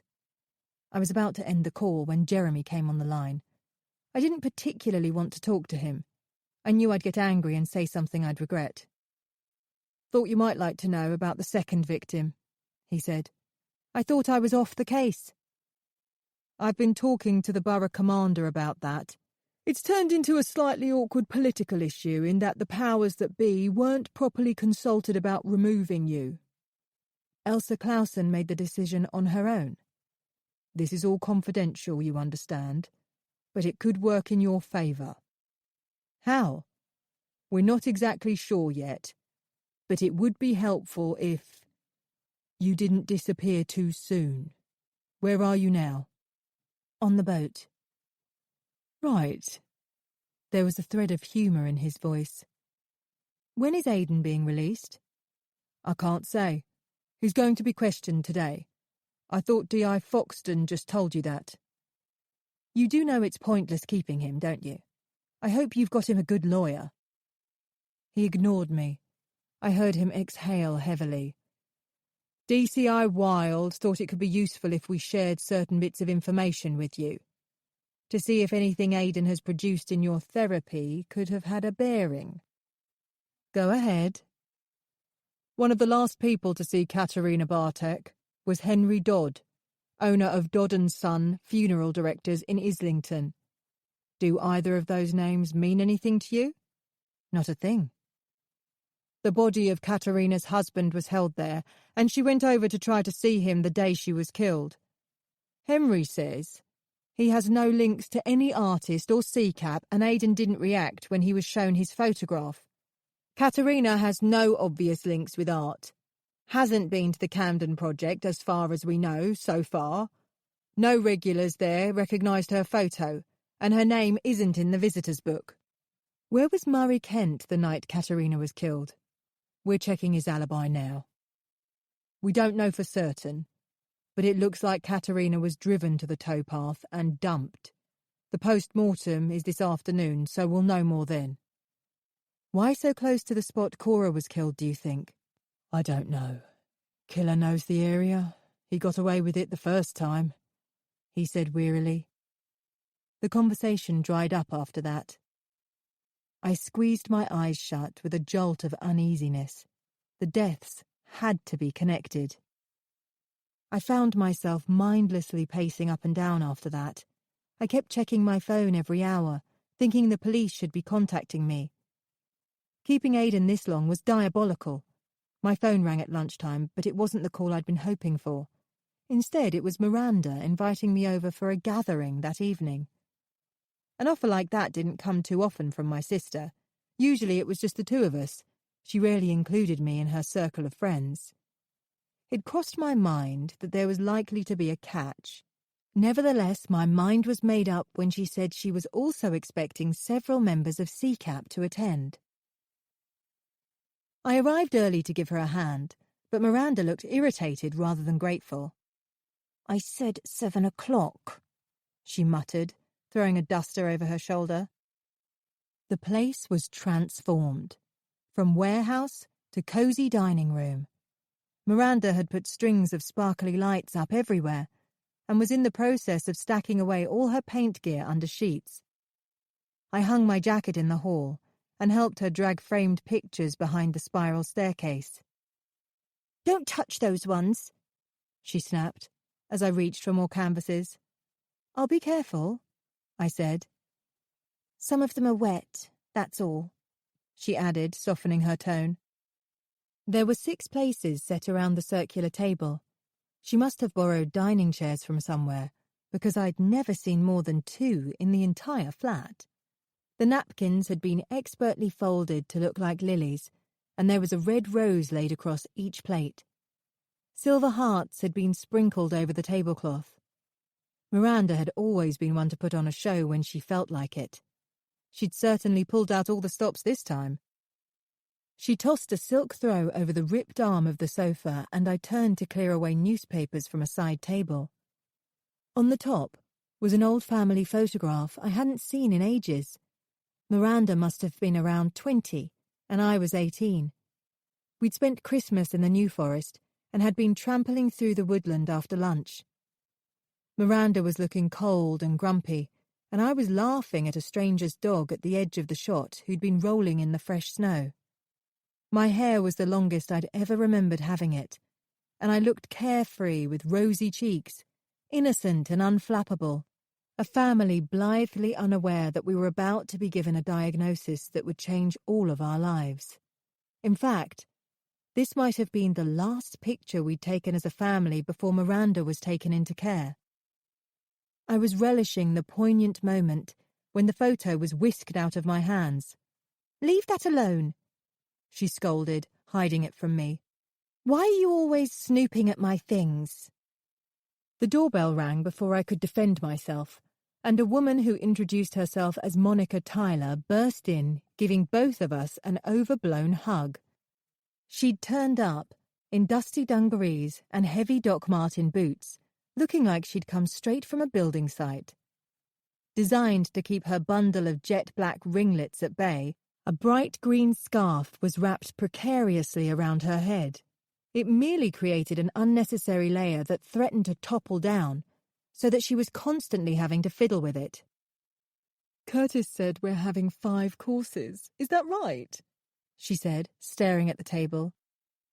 "With strawberry pavlova for dessert. Your favourite," chuckled Miranda. Her mood instantly brightened. "Miranda doesn't do things by halves, does she?" she said to me in a stage whisper as my sister handed her a bottle of lager from an ice bucket on the floor. I smiled faintly, handing her an empty glass and picking up a full glass of red wine for myself from a cluster on a small table. Others arrived. I dropped back to let Miranda greet everyone. Goldfrapp was playing in the background, and bowls of olives and peanuts had already got fingers active. Given how recently their friend Cora had died, I couldn't decide whether this degree of excess was insensitive or could be excused on the basis of some kind of tribute. No one else, however, seemed to be bothered by any perceived tactlessness. We all stood around waiting to be shown where to sit, and Monica, hovering to my left, lifted her glass. "To Cora," she said, and the room echoed her words with gusto. "Have an olive, darling," said Monica, shoving a dish at me. "This is Rachel." Standing to my right was the CCAP administrator, Rachel Peel. She looked almost the opposite of Monica, tall, prim, and reserved, checking furtively over the rim of her glass as if she'd never met anyone here before. And this is Mark Ellerton, Monica added, reaching out for his arm as he was about to walk past. He's a good-for-nothing in most areas, but he's a bloody good portrait painter. Mark gave a mock bow and threw his eyes to the ceiling when he straightened up. "Hi, I'm Curtis Mills," said another man emerging from the hall, holding out his hand. Miranda had mentioned his name. "I'm a tutor at the project." Frothy ginger curls you'd associate with a clown sprouted from beneath a flamboyant tam-o'-shanter tartan cap, warming me to him in an instant. As he wrapped his fingers around my palm, I glanced down and instantly yanked my hand away. Crawling towards his knuckles was a massive spider. I let out a sharp squeal, then did a double take, my brain needing a second to register that it wasn't real. An ingenuous tattoo, as realistic as I'd ever seen. "Most women have that reaction when they meet me," he said playfully. "I still can't work out why." I chuckled, my heart slowing down. "Don't mind him," Monica called over. "He can't resist pulling one over on unsuspecting strangers." She put her arms flamboyantly around his neck and gave him a loud mwah, air kiss beside each cheek. As he flicked back his hair, I spotted another tattoo behind his ear, a cartoon caterpillar emerging from a hole, and another, a loop shape, on the inside of his right wrist, although his sleeve obscured the rest of the motif. Unusual, clever, trompe-l'oeil skin art. As he clinked his glass against mine, Curtis saw my fascination. "These are real works of art," I said, lifting his hand to inspect it again. Even though I knew the spider was only a drawing, the way the shadows had been added under the bent legs still made me sense it was on the move. "Have you seen the new bronze fountain outside Sea Cap?" Monica asked me. "The statue of Poseidon." "I saw yesterday as it happens. Very impressive." She jabbed a thumb in his direction. "It's a Curtis Mills creation," she said, looking pleased with herself. "Really?" I wasn't sure if she was teasing me. Miranda came through with the first starters, goat's cheese tarts with red pepper marmalade. "Yeah, it's true," Miranda chimed in. "He's amazing." Curtis smiled, appeared genuinely touched. He looked like he was in his 30s, his mellifluous Scottish accent light and cheery as he chirped away with witty, slightly barbed comments. Miranda brought the final plates through, and in the absence of any instruction otherwise, we each took the nearest seat. She'd taken off her apron and looked glowing in an off-the-shoulder chiffon dress, more glamorous than I'd ever seen her. It made me wonder if either of the men here tonight, Curtis or Mark, were in her sights. "Bloody hell, Miranda," squealed Monica, her eyes stretched wide. "If you weren't riding on the other bus, darling, I'd snap you up." Miranda laughed and gave us all a flamboyant twirl, revealing enough cleavage to squeeze a lemon. The burns she'd suffered on her arms and shoulders from the fire over a year ago were barely visible. She tapped a spoon against the side of her glass, drawing us to a hush. "Now, you all know that we're here tonight to pay tribute to our good and loyal friend Cora." She put up her hand to show she wasn't finished. "But we are also here for another reason." Chapter 32. Everyone was holding up their glasses in anticipation. I seemed to be the only one at the dinner party who didn't know what this was about. "We're at this little gathering because we're a bit special," announced Miranda. She giggled as the room erupted into a cheer. "Simon says we're going to have a proper ceremony at Sea Cap, but—" I shuffled in my seat, not knowing what was coming next. "You all know that the prizes have just been announced for this year, and I wanted to name names so we can all celebrate our successes." Another cheer. She slipped a sheet of paper out from under her plate and held it up. "Mark Ellerton was runner-up in the Presner Award for Best Portrait." A whoop and ripple of applause followed. "Monica got highly commended for her installation, Mortality." Monica stood up and launched into a drunken, happy dance, but almost fell over and had to be caught by Curtis. She gave me a high five as she slumped back into her seat. Simon, he couldn't be here tonight, got the Warner Prize for his sculptures. She snatched a breath. Curtis was highly commended in the same category. Yay! And that leaves me. I got the Scott Award for Abstract Oils and a cheque for 500 quid, hence all the bubbly tonight. A roar broke out around me as they all jumped up and down, hugging each other. I joined in with loud cheering, forcing the biggest smile I could muster onto my lips. Miranda hadn't told me. When did she know about it? Wow, that's fabulous! I called out. A round of individual hugs and kisses followed, and when I was faced with Miranda, I did my utmost to clear the hurt from my voice. That's awesome! I'm really proud of you. I hugged her close, wondering why we hadn't been able to share this special moment, just the two of us, first. As the merriment died down and we tucked into our food, Monica reeled off several lewd stories about staff at CCAP. Mark took over, launching into a barrage of not very funny anecdotes about the art world. Monica turned to me. "Do you know much about the awards?" she asked, each word sliding into the next. "No, not really," I said. "Well, Simon snagged the best prize, the Warner. There's a lot of prestige in that. Winners often get shortlisted for the bigger prizes." She rolled her eyes. "He is very good."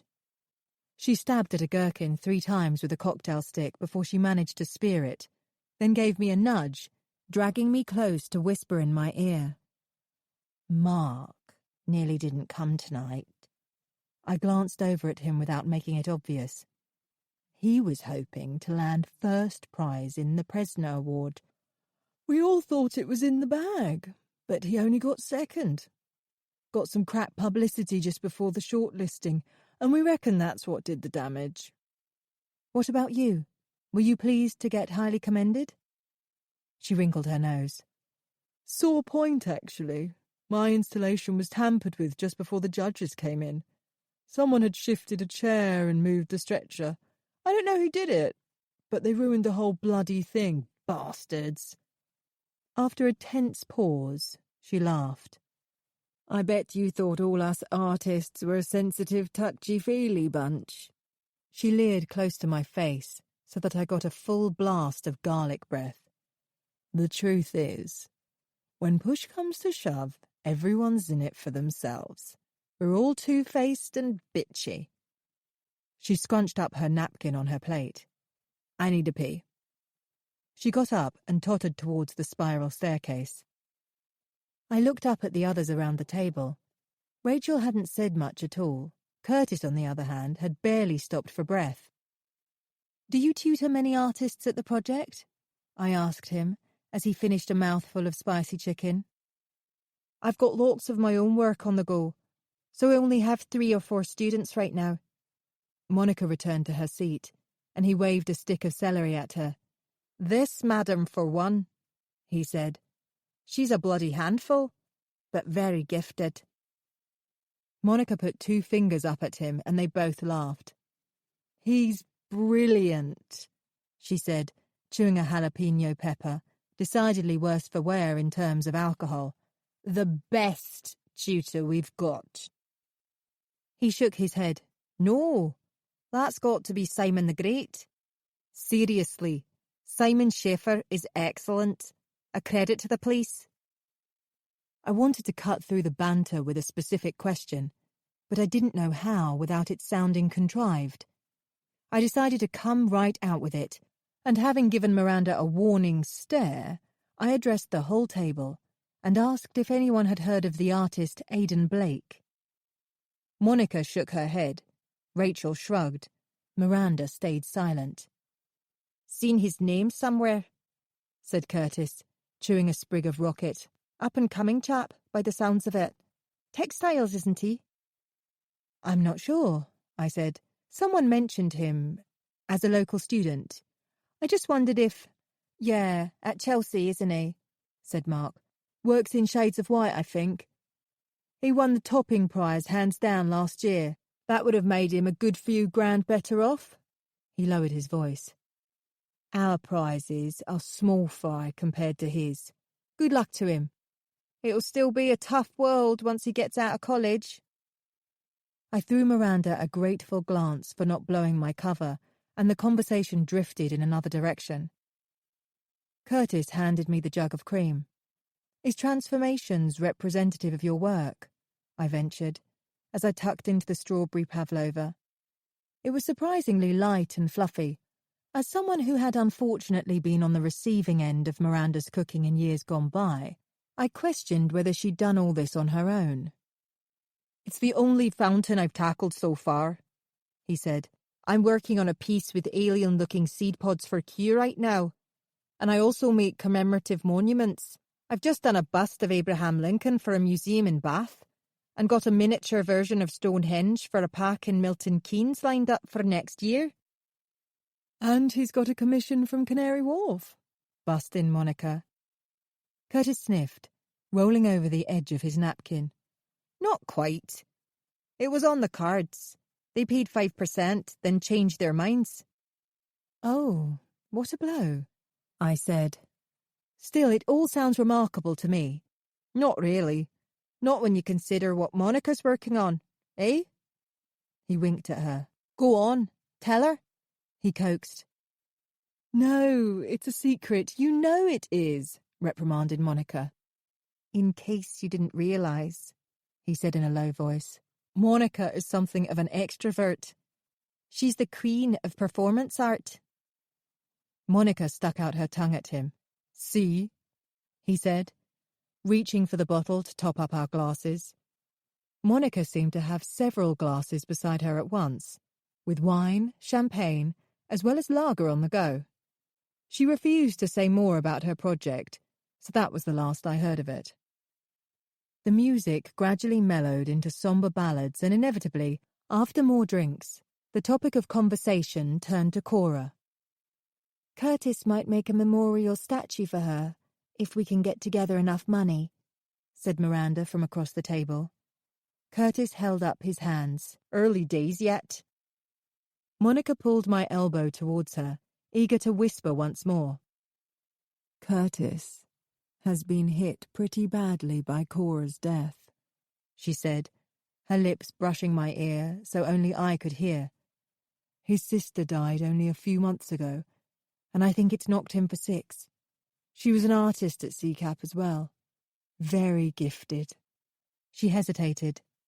Drug addict. Recovering, you know, like we all are. That's how Curtis got involved in the place. She straightened up with a sad nod. I didn't know Cora had a boyfriend, said Rachel, tactlessly. The police said she was supposed to meet someone that night, a florist or something, but it all went badly wrong. She sniffed into a handkerchief. She wasn't seeing anyone, insisted Miranda. Cora would never do that. Mark chipped in. Maybe she turned the guy down and he lost his rag. No, this was planned, said Miranda, pursing her lips. Not an impulse reaction in the moment. Yeah, well, I think he must have done it, said Rachel. I spoke to Lou this morning, and something doesn't add up, said Mark. He's had a lot to drink, and had nearly fallen down the spiral staircase on his return from the bathroom. Apparently, Cora was supposed to be meeting this flower guy that night, only Lou phoned him and told him Cora had already gone home. Except he didn't make the call. He swung his glass in the air, then took a long swig. Miranda got up to light an array of candles. I caught her eye, silently urging her to keep my involvement in the case under wraps. There must have been someone else in the building, said Monica. Someone who said he was Lou, who knew Cora was meeting this flower guy, who got hold of Cora's phone and made the call to get rid of him. Then this same person must have told Cora she was supposed to go somewhere else, along the towpath. Miranda's right, It was all carefully set up. Maybe they said her kid was ill, muttered Mark. No, said Curtis. Lou said she wasn't going home. She headed in the opposite direction. It certainly looks like whoever planned the whole thing knew Cora, said Miranda, and knew her pretty well.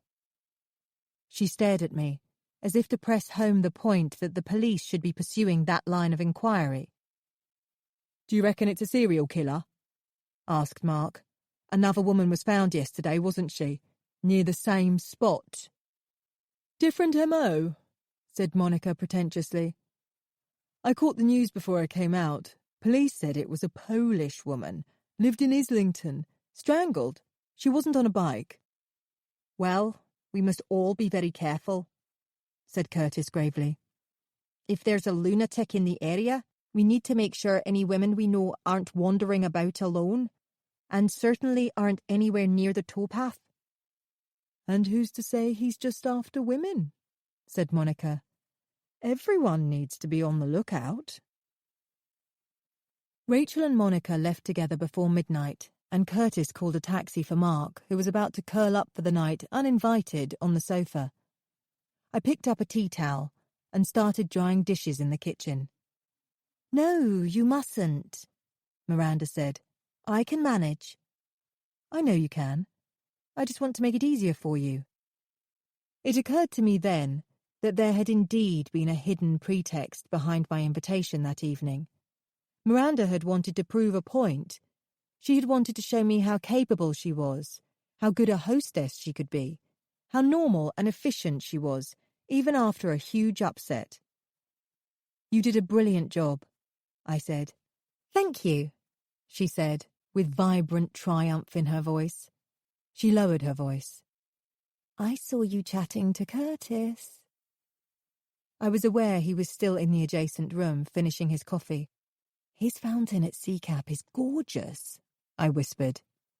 He tutors at CCAP for free, you know. Bet he didn't tell you that. He's one of the true professionals there, and he does it for nothing. Curtis brought his empty mug into the kitchen, and I left to find my jacket. Now that the main light had been switched on, I saw a scrapbook, just like Aidan's, open on a coffee table in a corner. One of the others must have been flicking through it.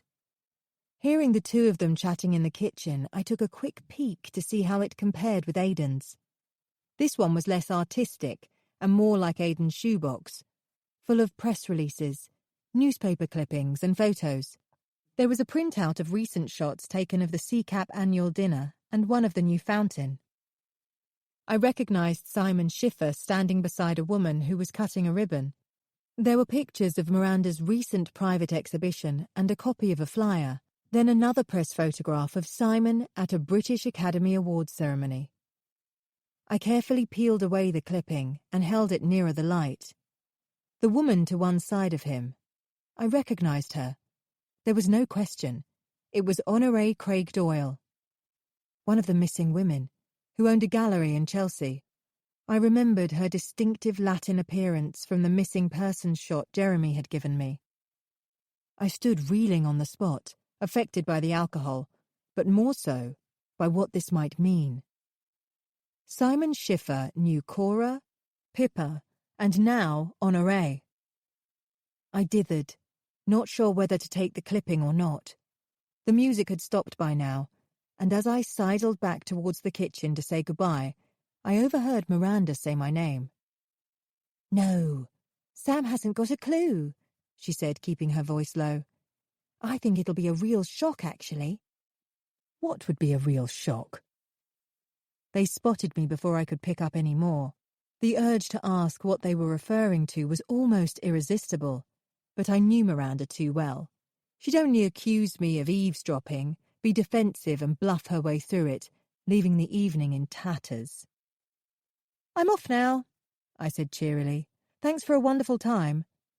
Miranda reached out and gave me a wrap-around embrace, splashing soap suds from her rubber gloves onto my jacket. I held her tight, relishing that rare moment. I was glad I hadn't said anything. "Going to the tube?" asked Curtis. I nodded and he joined me. We didn't chat about anything significant on the way, but there were no embarrassing silences. He seemed self-effacing, slightly world-weary, with a wise core. "Miranda's great, isn't she?" he said, just before we parted at the ticket machines. I smiled. "She's brilliant, but she's hard work too." I lifted my shoulders. "Complicated." "Look after each other," he said, his eyes earnest on mine. "Sisters are precious." He kicked at a cigarette butt on the tiled floor. "I lost mine." I pretended not to know. "Oh, how awful. I'm sorry." "I'll tell you about it another time, perhaps," he said, patting my arm with a sad smile, and turned in the direction of the signs pointing north. It was only when I was on the train that I realized I had the press cutting from Miranda's scrapbook in my pocket. Chapter 33. I was keen to get going the following morning. Rachel, the administrator, told me Simon Schiffer wouldn't be at the arts project until after lunch. As my plan depended on his absence, that suited me fine. On the way over, I received a call from Jeremy. "Where's Aidan?" I growled. St. Anne's Hospital, since he was released yesterday afternoon. "Yesterday afternoon? No one told me." I felt clammy and cold all in one. "He wasn't taking visitors," he said smugly. "In any case, we agreed we'd inform you when he was being returned to the boat."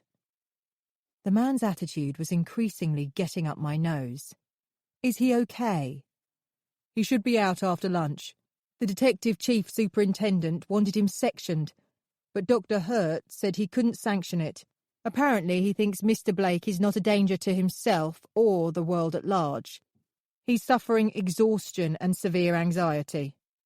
"I'm not surprised," I said, clutching my forehead. "What have you done to him?" Silence. "I don't suppose he's spoken to anyone?" I asked dryly. "No, as it happens." "I told you he wouldn't be able to help you." "He's not off the hook yet. He could have left the boat to kill Katerina. There is still the witness who said they saw someone matching his description on the towpath just before her body was found." "It can't have been him. It just can't." I decided to spill the beans.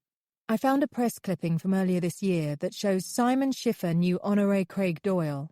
Did you know about that? "We've got all bases covered, Dr. Willoughby. Leave it to us." I couldn't tell whether his tone was reassuring or patronising. "Am I allowed to know anything more about this second murder?" "I can't tell you much. The post-mortem indicates that Mrs. Bartek was strangled elsewhere and dumped after the towpath gates were locked, sometime between around 11 p.m. and 2 a.m. on the 11th. She was dragged through a neatly clipped gap in the wire fence." "And Murray Kent?" "He has an alibi. We've checked out Sponge, Cora's partner, and he looks clean too." "Any good news?" "I'm not sure whether you'll be glad about this or not. You're fully reinstated as consultant psychologist regarding Mr. Blake, if you want the job back." "With Aidan as a witness and a potential suspect?" "I know it's complicated," he conceded. "We have to keep all avenues open. Are you up for it?" "I'll need to check with work first. They'll be expecting me back." "All done," he said. "Your locum is booked." I was aghast. My life didn't seem to belong to me anymore. "Until when?" "Until we make some genuine headway, or you call it a day, whichever comes first." "That's settled then. I'm not going anywhere," I said. "I'll be back on the boat at lunchtime waiting for Aidan." "There is one thing," he said. He left an overlong silence. "We don't think it's wise for you to stay with him. Our advice would be to leave the boat and go back to your flat. Visit him, for arrange appointments only, and make sure someone knows where you are." "You're kidding me." He's unstable. So he's well enough to be discharged, but not allowed to be around people. Go back home. Dr. Hertz thinks he'll be no harm to anyone if he's left alone on his boat. We'll check up on him. Just drop in on him once a day to do your therapy thing. I can't do that. I don't want him left on his own. He's obviously in a very bad way. We can't vouch for your safety round the clock. I have to be with him. I strongly advise you to reconsider, but I can't force you to leave the boat. Okay then, I'm staying. And with that, the call was over. I quickened my step. I wanted my mission at CCAP over with so I could make sure everything was ready for Aidan back at the boat. My pretext for returning to CCAP was to find a pair of reading glasses I'd supposedly left behind when I'd been there to see Simon. I didn't use reading glasses, but no one needed to know that. The real reason for my visit was to dig around to see what I might be able to find out about his relationships with Cora, Pippa, and Honoré.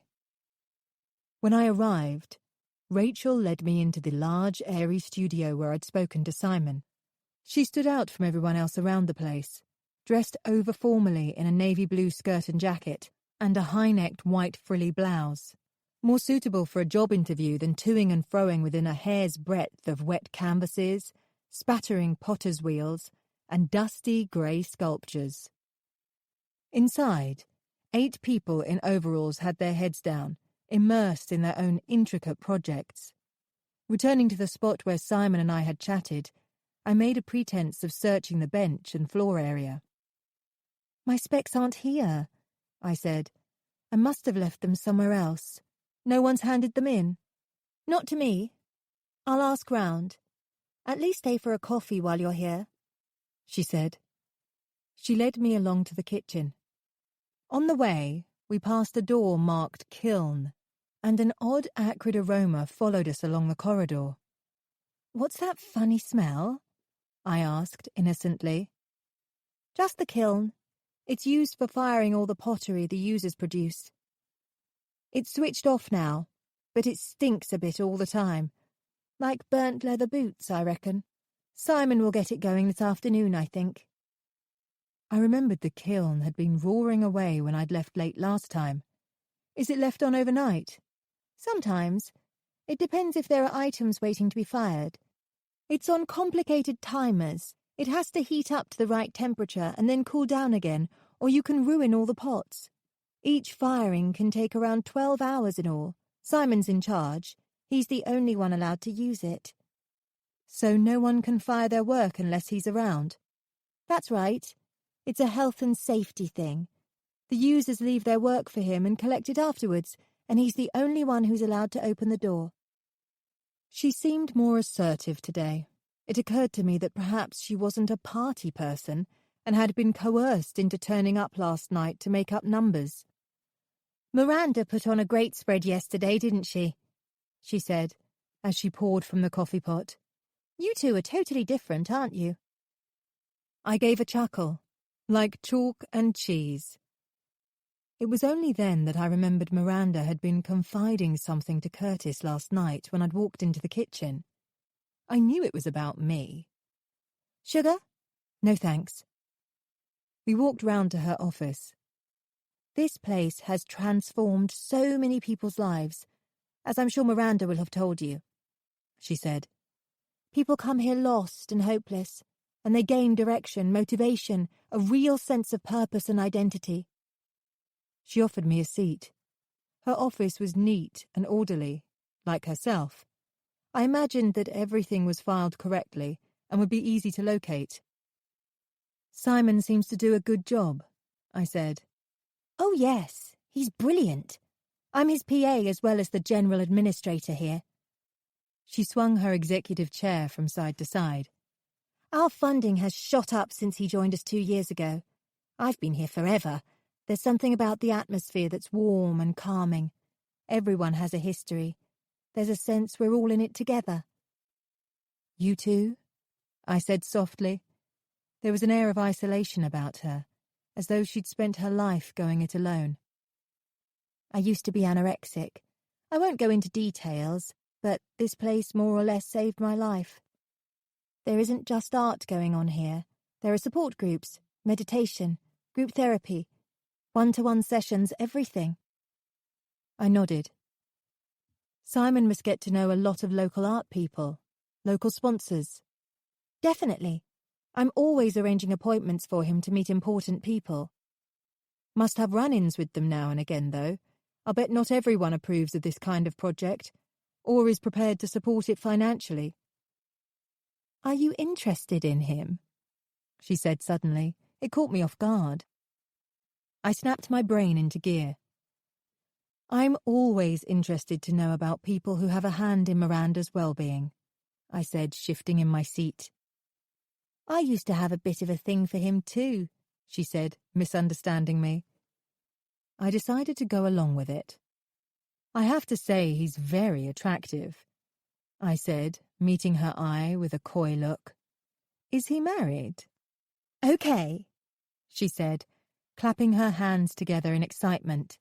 She lifted her shoulders and squeezed her hands between her knees, reminding me of a teenager about to divulge a big secret. Let me give you the lowdown. He's single, 35, keeps his private life to himself, but I'm not sure if he might be taken, if you know what I mean. I let her explain. I happen to know he's been seeing someone recently, some art critic, I think. Pretty, dark hair. Art critic? I felt my stomach fold in on itself. From one of the arty magazines? She tapped her lip. I can't remember which one. They're definitely dating. Yeah. She dropped her gaze, looking apologetic. Sorry to disappoint you. I don't know how serious it is. I just saw them in a restaurant on the South Bank at the beginning of June. I remember because it was my birthday. It might have been a business meal, of course. She inspected her nails. And thinking about it, I haven't seen her for a while. She was still for a moment, then suddenly got up, her cheeks flushing pink. Look at the time! I've got to finish this report. You're too easy to talk to. Thanks for the coffee, I said. I made a mental note that she could be well worth speaking to again. I had to pass the kiln room on my way out. The door was ajar, so I slid my head around. There was no one inside. I stepped over the threshold. The kiln resembled a huge fridge with white bricks making a kind of fireplace inside. Empty, apart from 2 shelves and a scattering of ashes at the bottom. This was definitely the source of the smell. It reminded me of burnt hair on straightening irons. I reached my hand inside to feel how warm it was, and saw something near the back, catching the light. I thought at first it was a chip of marble or a stone from a piece of jewellery. I picked it up and played with it between my fingertips. A tooth. Animal or human? It was still incongruous. Instinctively, I took a step back, my other hand over my mouth. What was it doing here? Whatever the explanation, it didn't seem right. As I stood examining it, the sound of footsteps came from out of the blue. With nowhere to hide, I darted towards the space behind the open door, the tooth tight in my hand. The steps receded. Before I crept out, I took a scrap of paper from my bag and wrote down the make of the kiln. Shown in raised lettering on the front.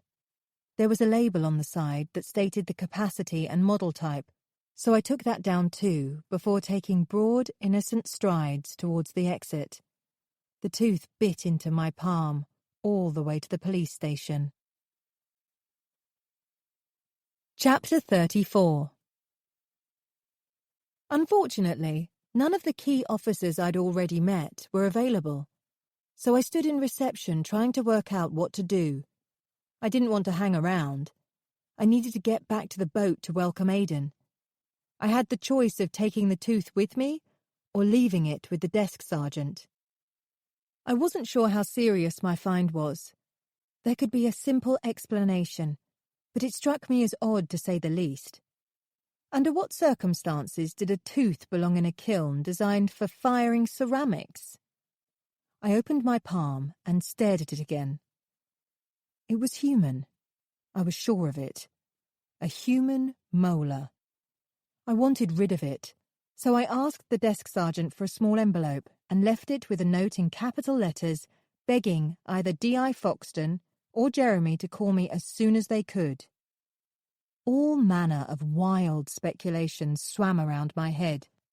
Was someone using teeth as part of their ceramic designs?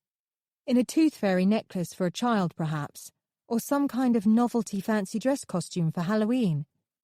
Or had this tooth been part of some obscure sacrifice? Rachel had told me herself that Simon was the only one allowed to operate it. What was he up to? A horrifying thought occurred to me. Was it actually feasible to burn a body to cinders inside a ceramic kiln? I shook my head. No way. Surely I was leaping to a preposterous conclusion.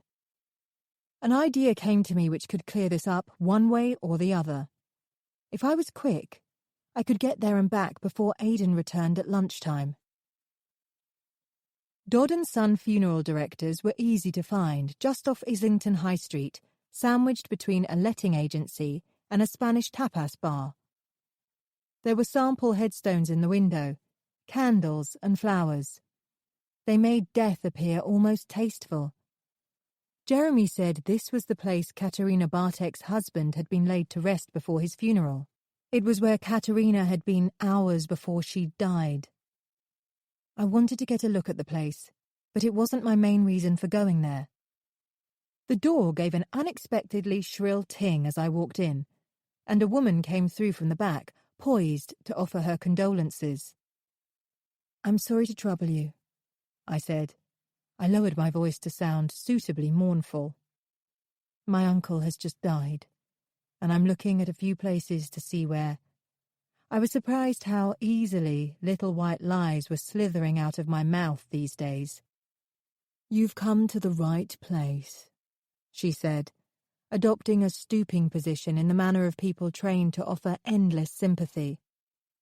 Probably in her 50s, she had a Princess Diana haircut that was fading to grey at the sides and held her hands clasped in front of her pleated skirt. She showed me to a seat at the desk. There were leaflets advertising different styles of coffins, tombstones and memorials, and others explaining services and cremations. The lit candle, surrounded by a wreath of white roses, was a nice touch. As soon as I sat down, however, I realised the roses were plastic. The candle, too, was phony. Its flickering flame powered by battery. The woman pulled up her seat, pen at the ready. "I wanted to ask a few questions first, if that's okay," I said. She nodded sagely, as if she'd expected this. "My uncle wanted to be cremated," I said. "This is going to sound really weird, but how hot does the temperature get to when you know?" She sat back. "Goodness, that is an unusual question.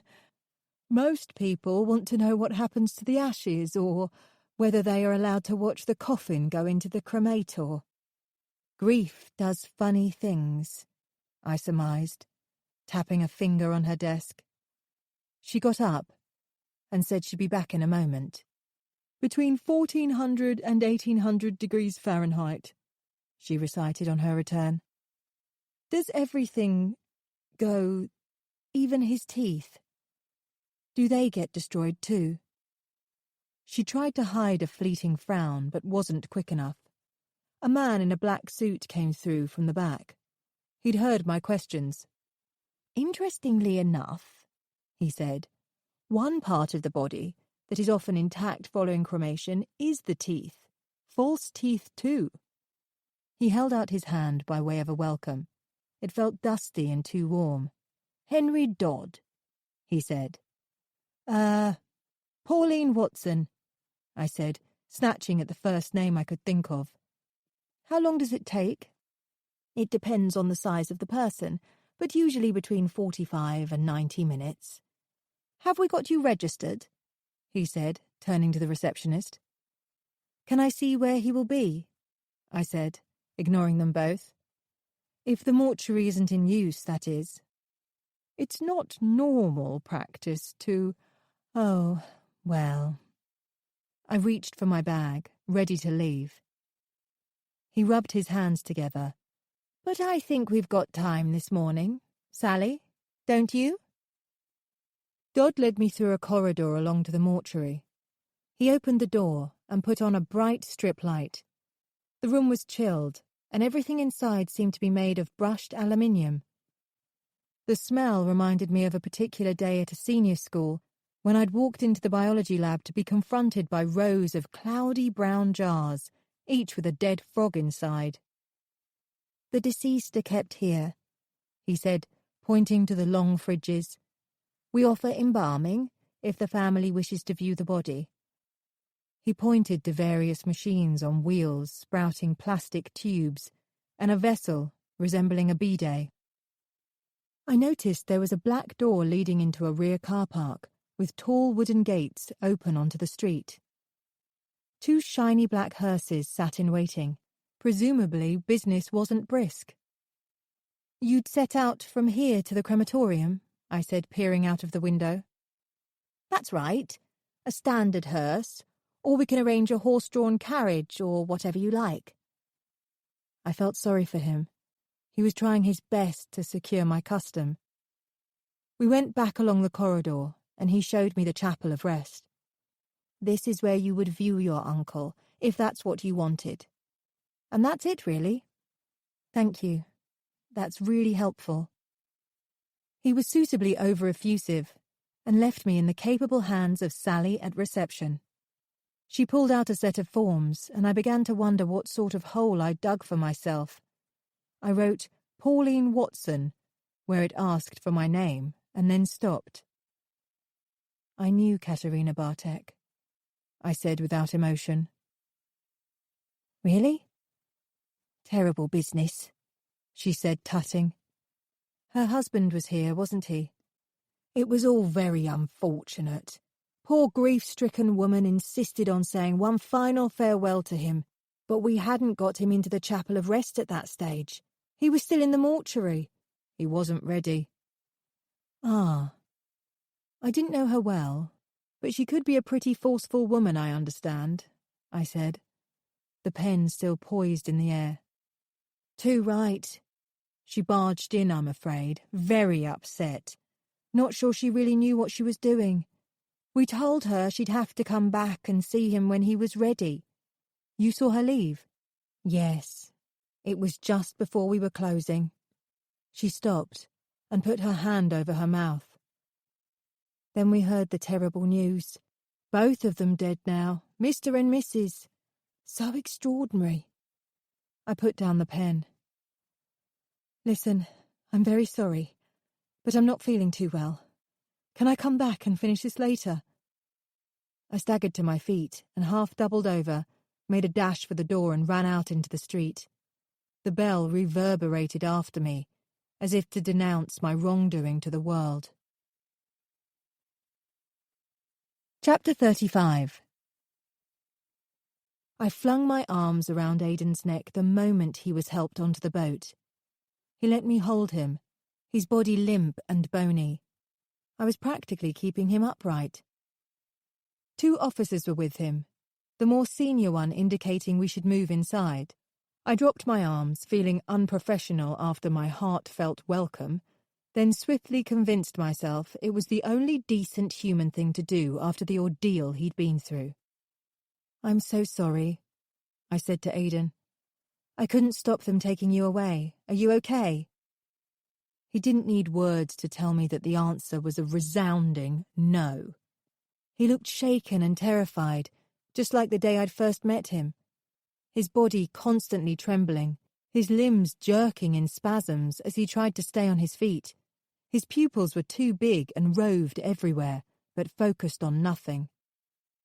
I poured him a glass of water and ushered him to a seat in the saloon, as if I was the one who owned the boat and he'd never been here before. I'm staying with you, okay? I told him. I'm not going anywhere. The officers followed. The younger one stood only a foot away from Aidan, with his back to him, as though he wasn't even in the room. He's lost the plot, this one. Sure you can handle him? I raised my hand to swat away the ignorant comment. In contrast, the older officer walked over to Aidan and raised his voice. He used simple words and broke each one down into punchy syllables as if Aidan was not only deaf, but also intellectually disabled. "You're not to leave the boat, understand?" he said. My cheeks were on fire. I rounded on them both. "That was all Aidan wanted all along," I exploded. "And for your information, Aidan is not deaf, nor does he have any disabilities. He and I both find it insulting and patronising that you're treating him in this way. I will be speaking to senior officers about this." I took their names, feeling a glimmer of superiority beneath my outrage. "He's still a suspect," said the senior one, straightening up, backing off a step. "We'll need to check on his movements on a regular basis." "That won't be a problem," I said. "Call before you turn up. Now I'd like you to leave." I caught the young officer giving the other one a look. They clambered out without another word and left us alone. Aidan sat immobile in front of the television, watching nothing but reflections in the blank screen. I made a mint tea and left it beside him. He didn't even blink, so I gave him some space and went to my cabin, leaving the door open so he could come to me if he needed anything. The stray tooth had been on my mind ever since I'd discovered it. It had to be sinister. What acceptable reason could there be for a tooth in a kiln? I'd got half the information I needed from the funeral parlour, but now I needed to use the internet to get the other half. I pored over my laptop, running keywords through the search engine and clicking on various sites. Then I found the answer I was chasing. I was about to call Jeremy when his number flashed up on my phone. I burst in first. "Have you checked the tooth I handed in?" I didn't wait for a response. "The kiln at Seacap is more than capable of reducing a human body to cinders." "What exactly are you talking about?" There was a snide edge to his voice. "Bisque firing requires 1600 Fahrenheit, glazing usually around 2372 Fahrenheit, but a human body only needs 1000 degrees to burn to... And because you found one tooth, you think, the missing women... Honoré and Pippa, you need to check." It was my turn to cut him short. "The tooth could belong to one of them." "No way," he said. "That's absolutely impossible." "What? How can you be so sure?" "Because a constable has already taken your tooth along to a local dentist and found out it didn't belong to a human at all. That's why." All the air rushed out of my lungs at once. "Oh. What is it then?" "It's part of a manufactured set of dentures, and a simple phone call to the dentists of both Honoré Craig Doyle and Pippa French confirmed that neither of them had false teeth." He waited for this sliver of information, flung at me like a lethal spear, to hit the target. "But maybe there are more women who've disappeared," I stuttered. "Maybe the tooth is from a woman who hasn't been reported missing yet." "We can't carry out investigations on the basis of events that haven't yet taken place," he said curtly. I could sense him resisting the urge to scoff at me. "Besides, we've already carried out extensive searches at Seacap." I was taken aback. "You've searched the place?" Silence. "What's going on?" I exclaimed. "Keep away from that place," he said, raising his voice. "My sister works there," I said smugly. "You know what I mean. You had no business snooping around the kiln. That's not why you're involved. Your job is to get something out of Aidan, nothing else. Understand?" "Of course," I said, my jaw rigid. "We'll keep an eye on Seacap," he said. "There are all kinds of police operations going on you know nothing about, so don't interfere. In the meantime, let us know if Mr. Blake comes up with anything." "On that subject," I snapped at him, I want to put in a formal complaint about the way Aidan's arrest was handled. I don't know what they did to him after he was carted off, but he's come back looking like he spent time at Guantanamo Bay. Fine. I'll email you the forms. I was waiting for him to put up a fight. You're not surprised? I agree, actually. It was handled very badly. I'm sorry. I opened my mouth, but nothing came out. Let's keep each other posted, he said, before hanging up. When I crept back into the saloon, Aidan was gone. A flutter of panic gripped my chest until a movement caught my eye from the rear of the boat. He was carrying the sand tray towards me. I went over to the sink and filled a kettle as he set down the tray on the table in the galley. I turned and watched as he took the wire bird he'd made a few days ago from one of the tubs and put it in the sand. He drew an oval shape around it and stared at the completed design. The bird again. Was Aidan trying to communicate an aspect of Cora's killing? Or was he trying to express how he was feeling? That was, after all, what the sand tray was originally designed for, to help patients express feelings they found too hard to put into words. Is this how you're feeling, Aidan? I said gently. Like a caged bird. What happened next took me by surprise. Aidan grabbed the tray and with one violent action catapulted it into the air. The sand went all over the table and poured onto the carpet. I'd got Aidan's message loud and clear. I'd got it badly wrong. I'm sorry, I said.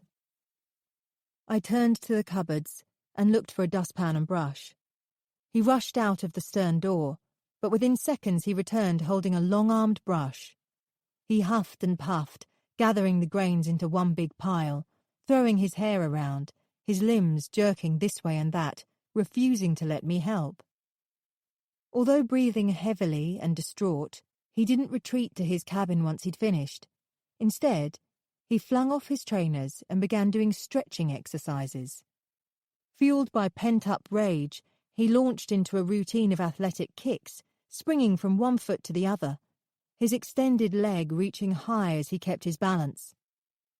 I'd seen a karate DVD in Aidan's rack by the TV, as well as various books around the boat about taekwondo, but didn't know how far his interest lay. Not a beginner, for sure. After he'd finished, he sat in a yoga lotus position, his spine tall. I'd been sitting with a book, barely reading a word, keeping out of his way. As he got to his feet, an idea occurred to me. Something positive we could share. This might be unnecessary, Aidan, but if you ever need to communicate with me privately, there's something we could try. He drew his chin back gingerly. Nothing complicated. Let's say if you needed to get my attention or you had something to communicate, then you could put your hands together in a prayer position, just like you did in the yoga pose. He shrugged and gave me a slight nod. Shortly afterwards, he padded towards his cabin and quietly shut the door. I went to mine and laid flat out on the bunk. It was starting to look like 4 women were in the picture now, 2 dead and 2 missing. Cora, Honoré, and Pippa appeared to have links to the art world, but Katerina was the odd one out. She worked in a bank. Then again, she was linked, because she'd been found at almost the exact same spot as Cora. Pippa had been dating Aidan and Cora had been wearing one of his scarves. Furthermore, someone matching Aidan's description had been identified at Katrina's murder scene. How could that be? With his long blonde hair and balletic frame, Aidan was distinctive, but there was no mistaking him. Still, it can't have been him. I hadn't been on the boat that entire evening, that's true, but there was no way Aidan could have taken off and made his own way back to Camden. He was, still is, too traumatized to leave the boat. I was in no doubt, however, that when you added it all up, it didn't look good for him. In one way or another, Aidan had links to 3 out of the 4 women. Jeremy had told me Honoré owned an art gallery in Chelsea. The police had been there and shown staff Aidan's picture, but no one had recognised him. Nor was he on Honoré's list of artists or clients. I rolled over onto my stomach. Aidan hadn't reacted when I showed him her photograph, but it didn't mean he didn't know her. I didn't like where my mind was taking me with this. Aidan was entirely innocent. I knew that. I sat up. Did Aidan know Honoré after all? If that was the case, it really would mean one coincidence too far. Chapter 36. My phone saved me from further speculation. Terry, lovely to hear from you. I wasn't lying. Thought I might risk asking if you might be free to meet up again. That would be great. Not tonight, though. Aidan has just been released from police custody, and he's in a bit of a state. I don't want to leave him. A thought occurred to me. As I've got you on the line, I couldn't pick your brains about something, could I? I haven't got long, I'm afraid, he cautioned. Are you up to date with the 2 recent deaths in Camden, the women on the towpath? Only in general terms, he said. Neither Cora nor Katerina were sexually assaulted, which is uncommon in traditional serial killings, isn't it? Both were well-to-do and would be immediately missed, and Cora certainly wasn't a random choice. She was targeted. That's true. Serial murders usually involve strangers with no relationship between the offender and the victim, but remember, that's a generalization. These 2 murders seem totally different, aside from the location. Go on. From a psychological point of view, I get the feeling that Cora's attack was carried out by someone who wanted to put on a show. It was audacious and almost theatrical, like a visual display. I'd agree, he affirmed. Katerina is different. It looks like she was killed out of necessity. No weapon, no setup, just the killer's own hands used to stop her from breathing, perhaps to shut her up. Because the killer was caught off guard and had to act quickly. Exactly. And perhaps he chose the same spot simply because it worked before. He knew the lighting wasn't great, the gates would be locked, there wouldn't be many people about, and he knew how to get there. Well, he pondered, you could be right. Everything comes down to motive, I concluded. I can assure you, he said with conviction, the Camden crew are nose to the grindstone on this. They're all racking up overtime. I heard a loud rapping on the door of the boat and told him I had to go. We were being invaded once again. Couldn't Jeremy have warned me? D.I. Denton invited himself on board, with Ndebe following on behind. He wore a permanently apologetic expression on his face. It would have been mildly endearing if I hadn't known it was only skin deep. He's asleep, I protested. You're not taking him anywhere.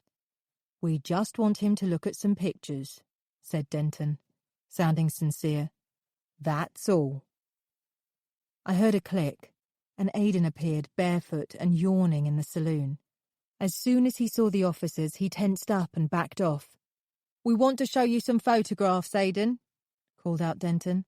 We're not taking you anywhere. Aidan stared at me, as if to get my assurance that they were telling the truth. I couldn't blame him for being jumpy. I didn't trust the officers either. No photos of any crime scenes, I hissed. Nothing gruesome, I promise, said Denton. You'll need to show them to me first, I insisted, raising my voice so Aidan could hear. Absolutely. Denton's tone was strangely acquiescent. Aidan disappeared for a while, then joined us in the galley wearing a long baggy cardigan, even though the thermometer by the window read 28 degrees. D.I. Denton invited him to sit in front of the series of photographs laid out on the table. They were headshots of tutors at CCAP, Curtis Mills, Rachel Peel, Monica Tyler, Mark Ellerton, and several others I hadn't yet met. I spoke first. Aidan, if these pictures disturb you, or these officers touch you, I'll be straight on the phone to senior officers. Denton and Ndebe exchanged a glance. I had a feeling that since their last visit, there had been a long overdue dressing down about Aidan's ham-fisted arrest. "We just want to know if you recognise anyone," explained the DI. "Just point to any you recognise." Aidan didn't move. "How about this man?" It was Simon Schiffer. Aidan didn't react. "How about these?" It was Sue Reed, the cleaner, and Lou Tennyson, the caretaker on duty the night Cora was killed. I'd seen all of these pictures before from previous visits to the police station. A picture of Sponge, Cora's partner, followed. Then Murray Kent. "Didn't you show him these photos when you took him away before?" I asked. "Yes, but we're hoping he might be in a more receptive mood this time." "What about this one?" It was an image of Henry Dodd from the funeral home. Aidan lowered his head and turned away. "Does that mean something?" Denton said, addressing me. "I've no idea.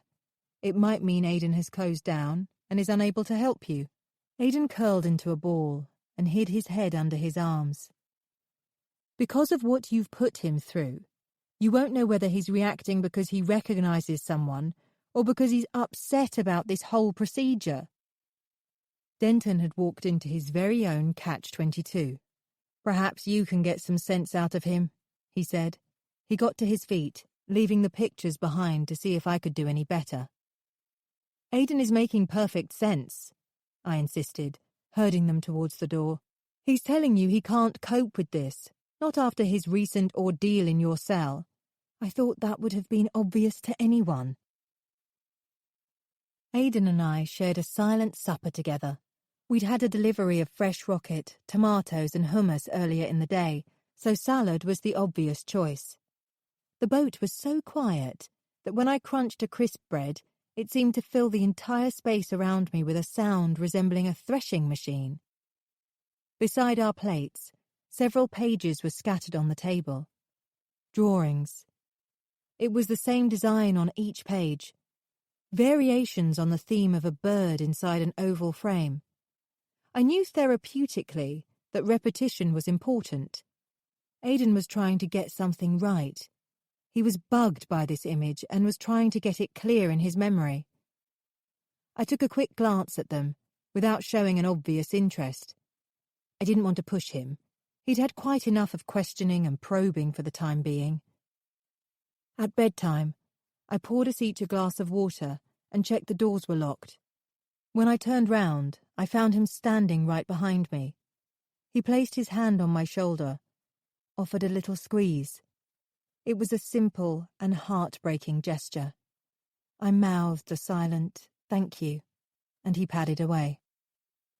I went to my cabin to read more of the book on modern art I'd started. I left my phone on the bedside cabinet, then realised there was a text waiting for me.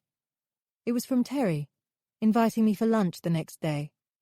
I texted back to say I could make it.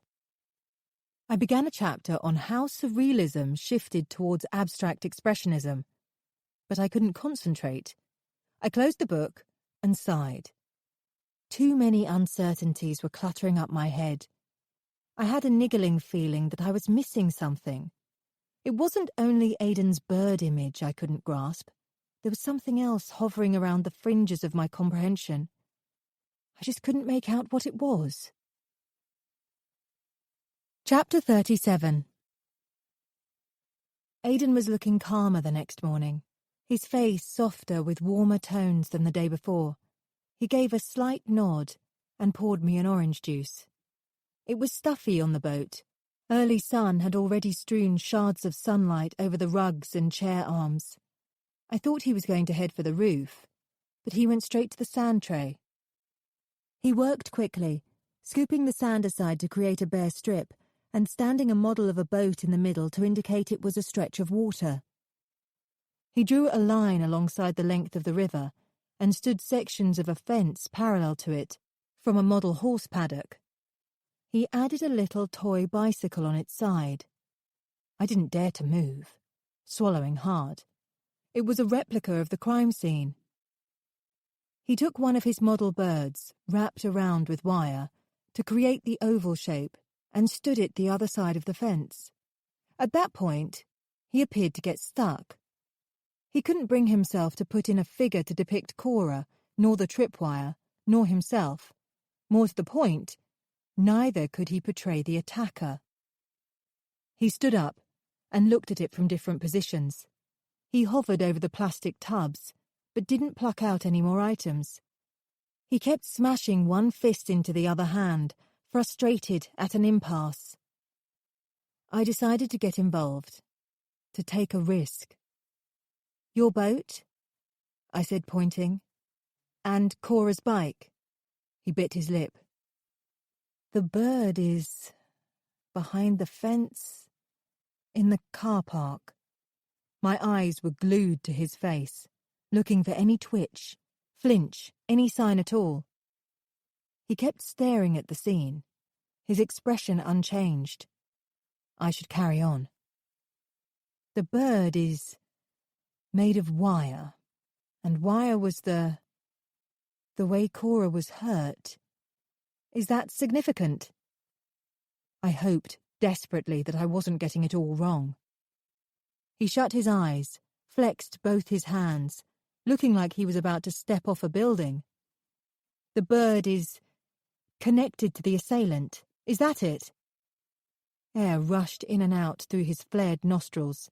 He banged his palms against his thighs, and a tear bubbled at the corner of his eye. I reached over and squeezed his shoulder. "You're doing really well, Aidan." He opened his eyes and dropped his head, sinking into the seat, as if he'd let me down. "Is that it for now?" To the untrained eye, what he'd done might not have seemed of any value, but to me, it felt like we'd reached a major milestone. Aidan was able to tolerate a direct reference to the killer. He had been able to replicate the crime scene. He was trying to tell me about something significant, something the other side of the fence in the car park, but I wasn't getting it. I forced myself to stay quiet, to stay calm and not pressurize him. It was my fault. I just wasn't grasping it. A bird in an oval connected to the killer. It wasn't lighting up any circuits inside my brain. I tapped on Natalie and Didier's boat a couple of hours later. It was one of those dry, dusty days when heat barges through every nook and cranny on your body. It sent droplets down my back, oozed between my bare toes, and kept forcing my sunglasses down the bridge of my nose. There was a clunk and click. Then Natalie opened up, wearing only a bikini top and denim shorts frayed at the edges. Her legs were tanned and shapely, revealing the curves of different muscle groups with every tiny movement she made. Dancer's legs. "Sorry to bother you," I said.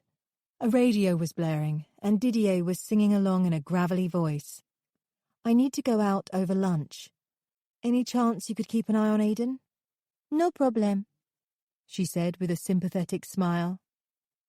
Lunch with Terry came as a welcome break. More than that, it felt like a lifeline.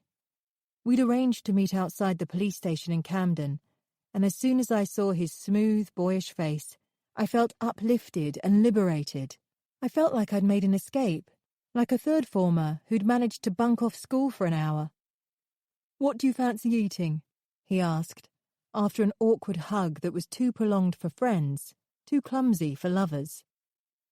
In line with the spirit of truancy, I suggested burger and chips, but in a smart pub, not a high street cafe. We found a place on a corner, 5 minutes away, but it was packed with family bookings. A note on the bar stated there was a 40-minute wait for food. He pulled me out of the queue. "I haven't got time," he said. "Sorry." Terry was working even though it was Sunday. "There's the George." He pointed down the next side road, then came to a halt. "But that's always busy." "How about the cafe at Seacap?" I suggested. "I'd forgotten that place had a cafe." "Let's hope everyone else has too. We might get a seat." As soon as I mentioned Seacap, I realised our get-together wasn't going to be about a cosy, relaxing lunch anymore. It was going to be about getting more information. After all, why take time off when I could be working. Story of my life. Just like the art studio, the cafe was bright and airy and bubbling with chatter when we arrived. We clambered over 2 kids' buggies and a suitcase before gathering speed to skirt the children's play area in order to grab the only free table.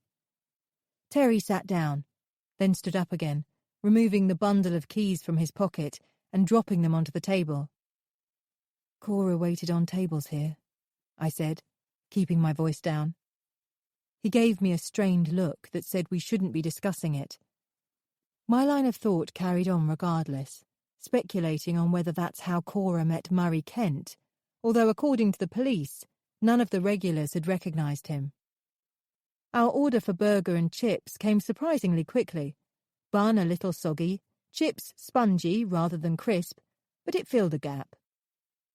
I need to get back into exercise, I told him, as I held up a fat chip. I used to do a spinning class, but I missed a few sessions and got out of the habit. Didn't you used to cycle everywhere? I nodded. I liked cycling, but it's so crazy in London. It's more like an assault course than simply getting from A to B, and certainly not relaxing. I sat back. As I spoke, I watched his eyes. They were always on mine, not drifting or distracted, but alert and intense, like he was listening with them as well as his ears. What's your favourite way to switch off? Riding through Richmond Park is good, I replied. Walking along the Thames, films, theatre, lunch with good friends. He gave me a bashful smile, scratching his nose in a little nervous tick. Our conversation rolled along with ease. Light filled up spaces inside me that had been dark for a long time, and for a short while I forgot the unsolved mass of tangles waiting for me. I'm trying mindfulness, he said, but I'm not very good at it. It can make you realise just how cluttered your brain is, I said. I used to meditate, but I've stopped doing that as well. You're not scoring very well on self-care, Dr. Willoughby, he said, with mock reprimand in his voice. I smiled. I'm not scoring terribly well in many areas in my life at the moment, I said with a sigh. When was the last time you spent time away from London? He asked. Oh, heck, it must be ages. I gave it some thought. Probably my auntie's funeral in January. That's not very impressive either, he said. He'd barely touched his burger, had fallen into a habit of picking it up and then putting it back down on the plate. I could sense he had something to say to me, something he was finding hard to broach. How about we go to Windsor one day for a picnic? He said eventually. Or St. Albans. That's not far on the train. Oh, a proper date. I'd really like that, I said, flashing a big smile. His face lit up before he glanced at his watch and moaned. Oh, sorry. Got to get back. He reached out for my hand and raised it to his lips, then let it go when he saw the bemused look on my face. I hadn't realised we'd just had lunch in the court of St. Louis XIV, I said, laughing. Well, I had lunch. You barely touched yours. Sorry, he said again. I seem to be all fingers and thumbs when I'm with... He stopped and scratched his nose. I caught hold of his hand again and squeezed it. Don't apologise. I'm only teasing you. This has been lovely. His lips quivered into a triumphant grin, and he bent down for his briefcase. I noticed his keys had got tucked under his napkin. Don't forget these, I said. He pulled a face at his absent-mindedness and scooped them up. As I watched his hand close around them, I sucked in a breath that stuck in my throat. A piece in this insane puzzle had just clicked into place. Chapter 38. As soon as Terry left the cafe, I typed 2 words into the search bar of my phone, then selected the image option and waited. When Terry had picked up his keys from the table, it was the logo on his fob that sent bells ringing in my head. I could now see a full range of designs for vehicle logos in the UK. The familiar 4 rings of Audi, the chevrons of Citroën, the Vauxhall Griffin. I scrolled down until I came to the one I was looking for. The shape Aidan had been showing me time after time. A silver V-shape, like a bird inside an oval. The Mazda logo. Is this what Aidan meant? I needed to use the bathroom, so followed the signs, my sandals slapping my heels as I walked, sending the sound out along the empty corridor like the loud clicking of a clock. On the way back, a door to one of the studios was open, and I could make out Miranda's voice. If she knew I'd been here without saying hello, she was bound to read something into it, so I took a couple of steps inside.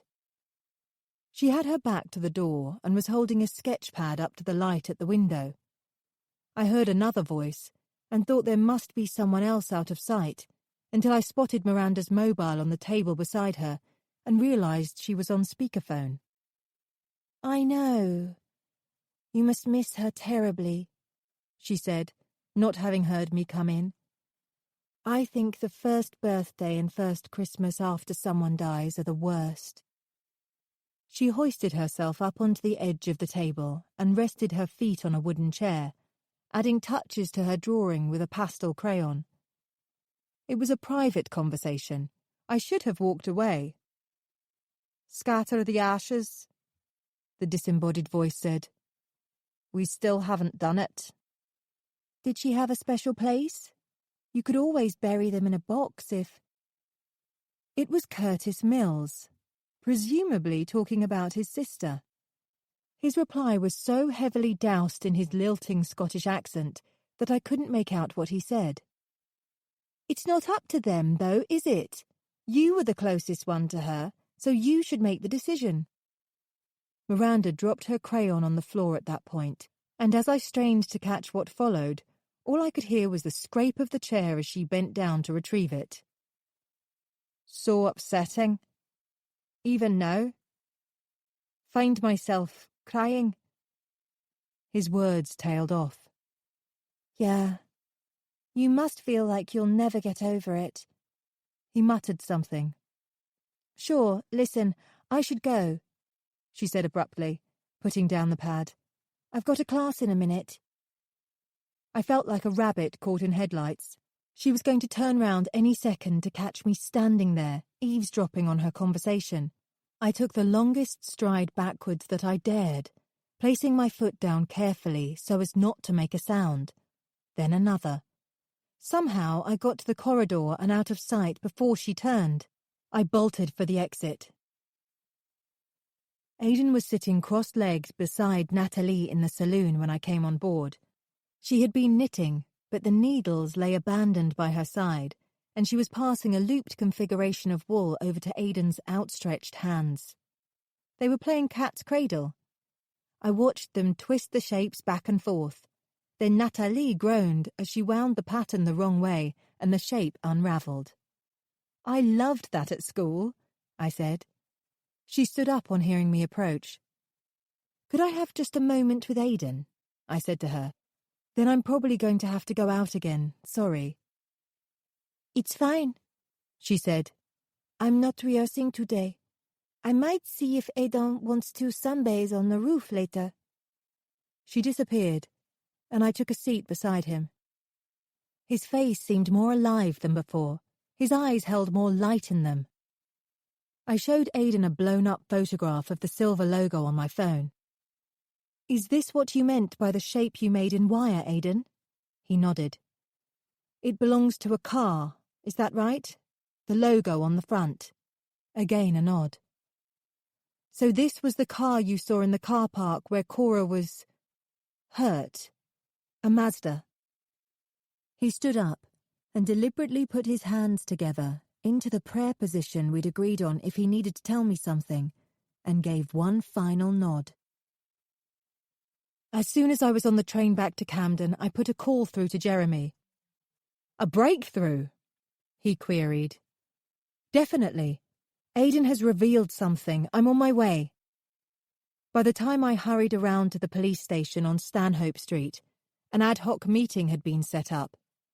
Once they were all seated, Jeremy, Karen, and Joanne, I broke the news. A ripple of approval filled the room. "So, we're looking for a Mazda," said the DI. "We'll need to check our witness statements from CCAP, see if we get a match with any regular cars there." He scribbled in his notebook. "Let's find out if this rings any bells for the cleaner or caretaker." Mr. Blake didn't give you the registration number by any chance, did he? Asked Karen dryly. I smiled, refusing to let her spoil my moment of glory. Jeremy began tapping away on his tablet. "Is this the logo?" He spun the screen round to show me. "Yeah, that's it." "Means we're looking for a Mazda after 1997. That's when this logo first came into use." "He didn't hint at the colour of the car at all?" said Joanne hesitantly. "Why didn't he draw the car?" I tried to explain. Patients in his state can often only tolerate small segments of memory. They choose the parts they can cope with. I imagine Aidan can't bring himself to draw the car yet. That's why he's focused on one tiny remembered detail. It feels safer that way. Perhaps you can get him to draw the logo, using coloured crayons. It was Karen being facetious again, but in fact, she wasn't so wide of the mark. "Yes, I could try something with colours," I said. I pressed my hands together into a steeple. It does lead me to an issue that isn't quite so helpful. Jeremy stretched himself out, ankles crossed under the table, arms behind his head. I noticed Karen watching him. "I hate to say this," I said, "but what if Aidan didn't see the attacker's face? Maybe he was wearing a stocking, a mask, a hood, I don't know." Jeremy filled in the blanks. "You mean we might wait, and then in the end all Mr. Blake draws is a run-of-the-mill, an entirely unremarkable dark coat, because that's all he saw?" The energy in the room dissipated in an instant. "It's possible," I told them with gritted teeth. Jeremy shrugged and got up listlessly. "Thanks anyway, Dr. Willoughby." "Yeah, thanks," mumbled the others as they disbanded. Joanne was the only one left in the room with me. She was rocking the table and tutting. "The piece of cardboard has come adrift," she said, squatting down in an attempt to refit the wedge that was keeping the table steady. She straightened up with a groan. "Take no notice of Karen, by the way." She let the enigmatic statement hang for a second. Then her voice dropped to a whisper. "She had a one-night stand with D.I. Fenway a few months ago, off the record and all that. He says it was a big mistake, but she's still keen apparently." Her eyes fixed on mine. She might be a tad concerned that you are straying into her territory. "Ah," I said. That would certainly explain why she'd been sniffy with me. "Are you interested?" she added, pushing her chair back into place. "Fenway? Me? Absolutely not," I said, laughing loudly at the suggestion. "Who or what has made any of you think I might be?" "Methinks she protesteth too much," she muttered, collecting her papers. "No, seriously," I said. "I'm not the least bit interested anyway. I'm seeing someone." The assured statement came from nowhere, taking even me by surprise. My mind flashed to a picture of Terry in my mind's eye, and I realised that my words didn't feel out of place. "Oh, good on you." She tested the table again, solid as a rock. "Well, I think we're done here." I turned in early that evening.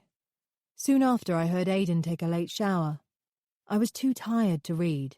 My limbs felt like they were filled with concrete, so I settled down, hoping to slip away into sleep without any fuss.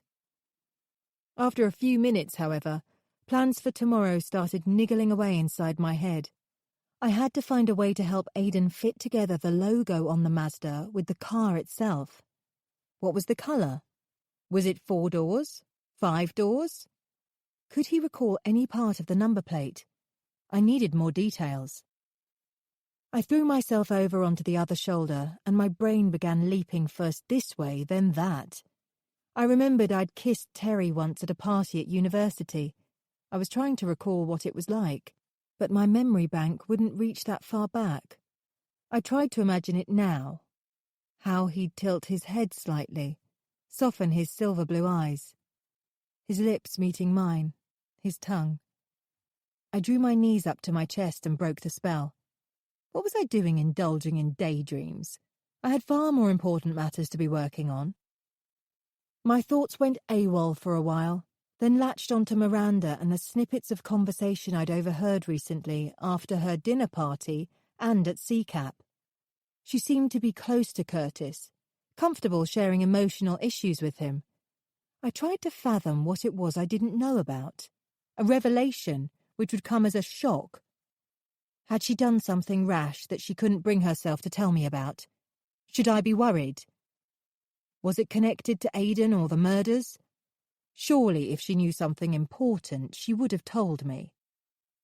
I stretched out and realised I was too hot, so much so that my sheets were getting damp.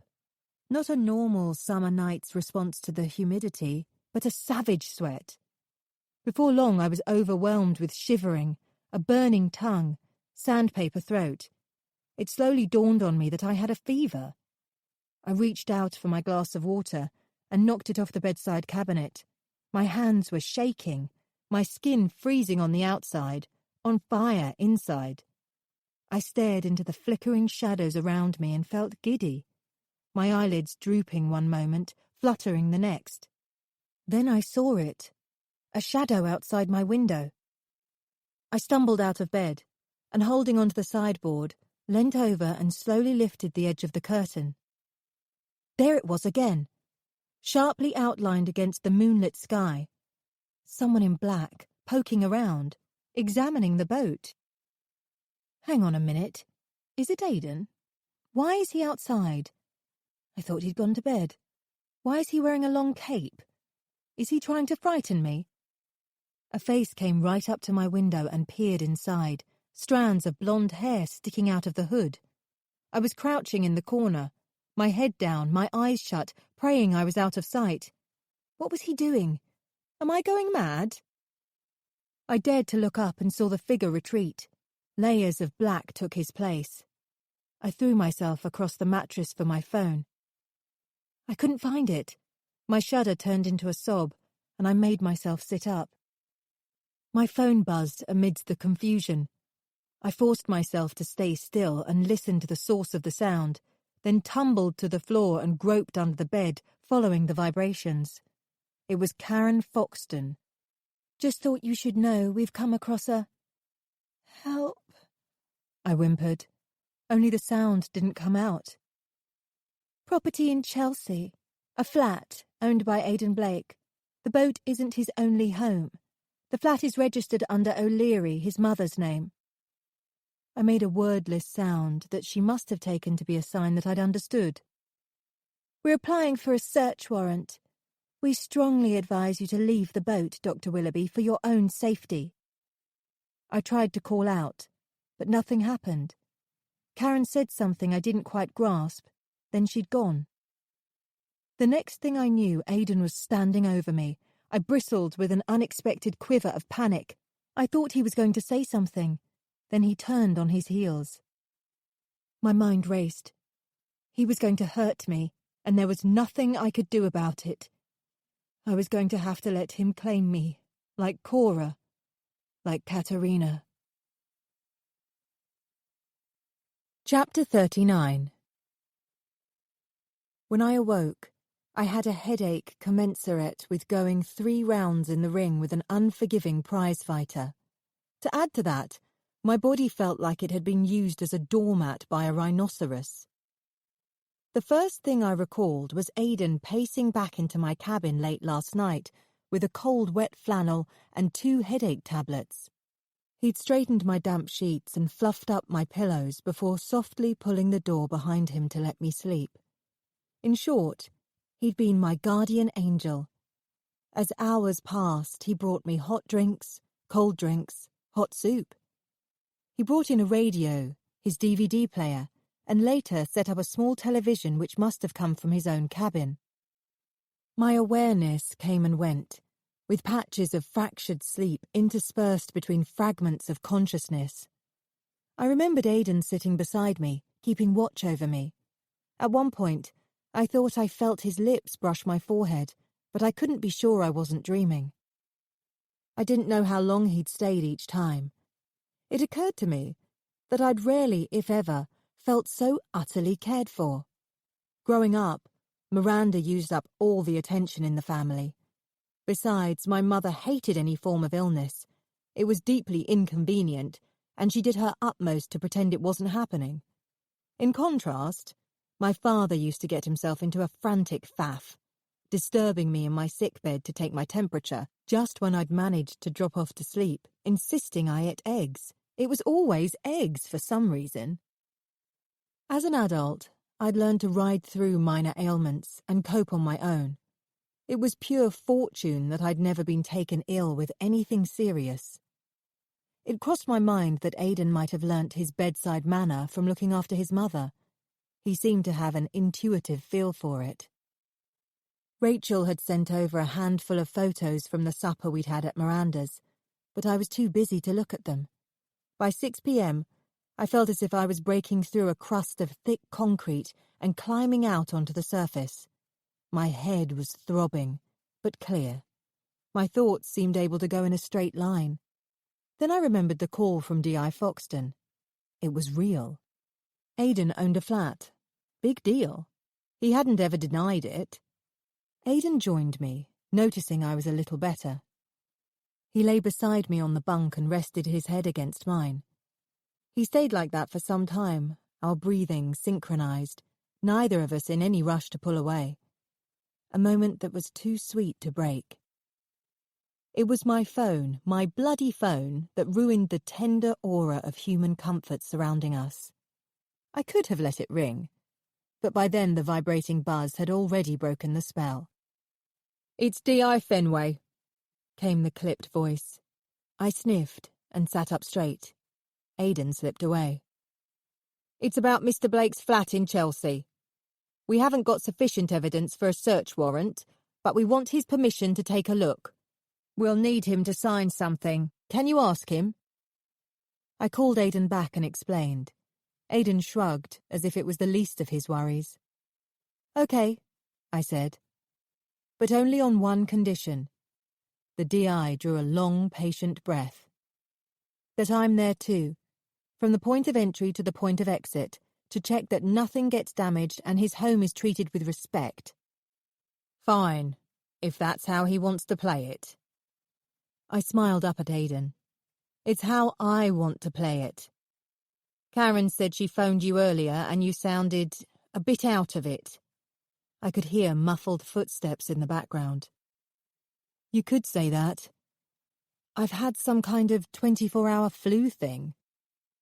I hesitated, uncertain about whether to tell him I'd seen an intruder outside the boat last night. What exactly had I seen? I was still confused by it. Why was it Aidan's face I recalled every time I thought about the hooded figure? "I'll be there tomorrow," I said, aware I was keeping him waiting. No matter what. He gave me the details. As soon as I turned the corner into Radcliffe Square, I could tell which house it was. The press were hovering around the front steps like kids outside an ice cream van. They must have had a tip-off that the police would be here. I strode onwards, feeling 1,000,000 times better than yesterday morning, but still not 100%. I'd barely slept a wink. Not due to fever this time, but because I couldn't switch off all the fretful questions that were burning holes inside my brain. Nevertheless, if anyone stepped over the line inside Aidan's home, I'd be onto them in a flash. I was in no state to take any nonsense. Jeremy climbed out of a patrol car and came to greet me. "Teeming with vultures," he said apologetically. "Let's get this over and done with. Just say no comment if anyone asks you anything, okay?" "I know." I dangled the keys Aidan had given me in front of him, and he took them before we ploughed into the mob. Jeremy got ahead of me straight away, and I felt the crowd close around me like the jaws of a clam. There were too many legs in the way, tripods and elbows compounding the problem. It was like the first day of a Harrods sale, only without the handbags. "Is Mr. Blake your serial killer, sir?" barked a voice behind a microphone thrust into Jeremy's face. He pressed on, and I ducked, narrowly missing losing a tooth. "Is Blake the towpath murderer?"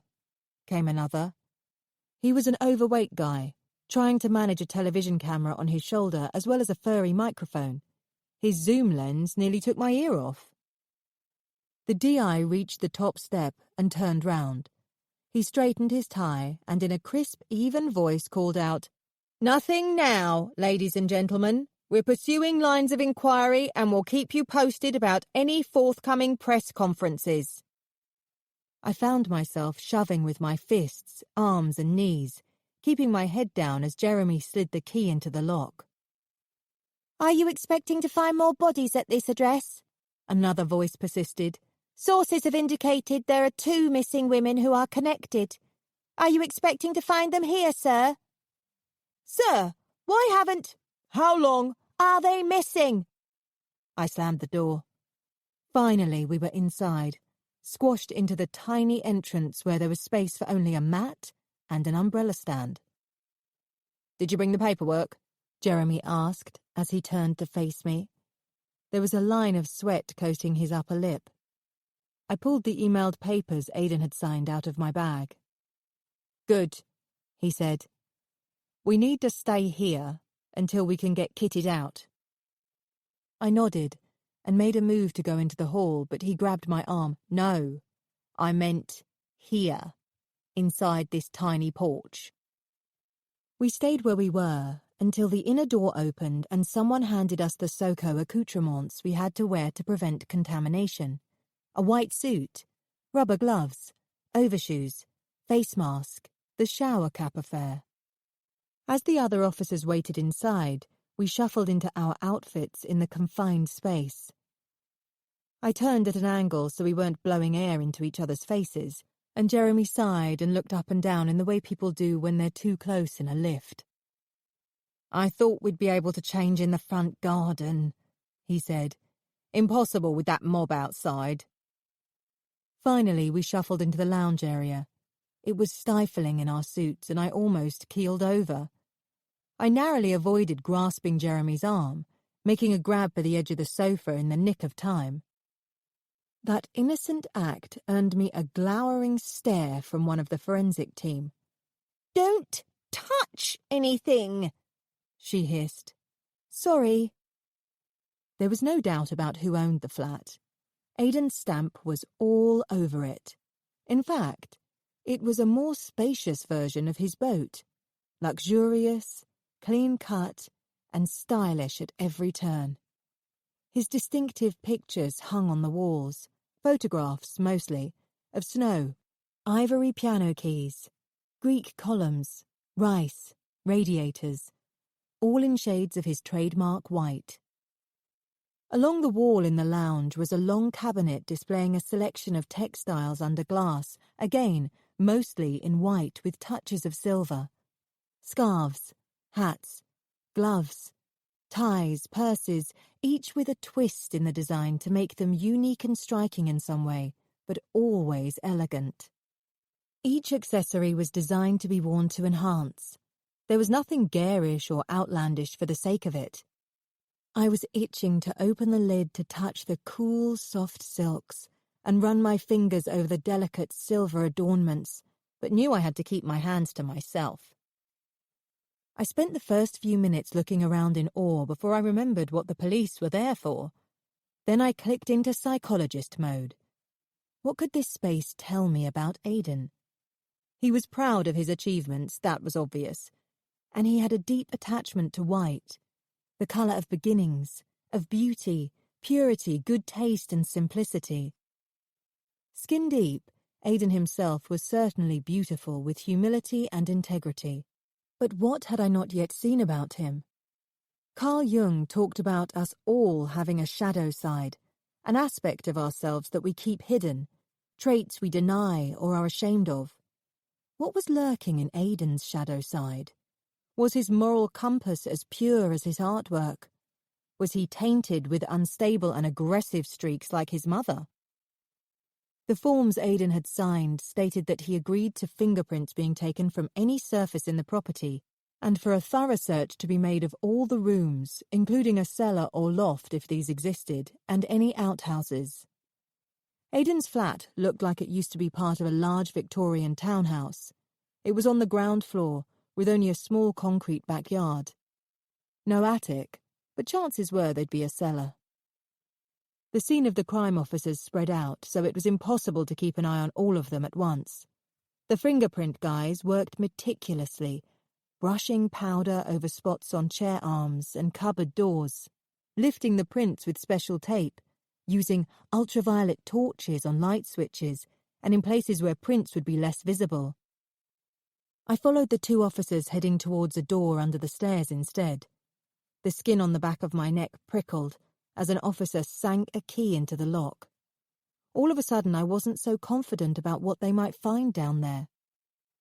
The first officer flicked on the light switch and we clomped in a line down the wooden steps.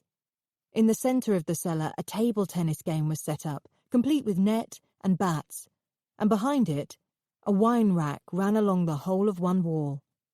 Neat piles of household junk, the sort you'd expect to find in any cellar, filled the floor space. Crates containing tins of paint, rusty tools, an old kitchen cabinet in the corner, empty glass bottles ready for recycling. There were no manacles and chains hanging from the walls, no chairs with restraints or bodies wrapped in black plastic, no chest freezer, no smell of rotting meat. One of the officers was picking with a sharp tool at the mortar between the bricks. "What are you doing?" I asked. "Checking if any of the brickwork is new. People build hidden rooms or false walls inside their cellars." He looked up, scanning the ceiling, then took out a small item like a torch that threw a thin red beam across the space, checking measurements from one wall to the other. "I want to see whether the space down here matches the floor design above." He said something into his radio, then turned back to me. "We'll get fingerprints taken down here too. Then we'll move everything, open everything, make sure everything is what it says it is."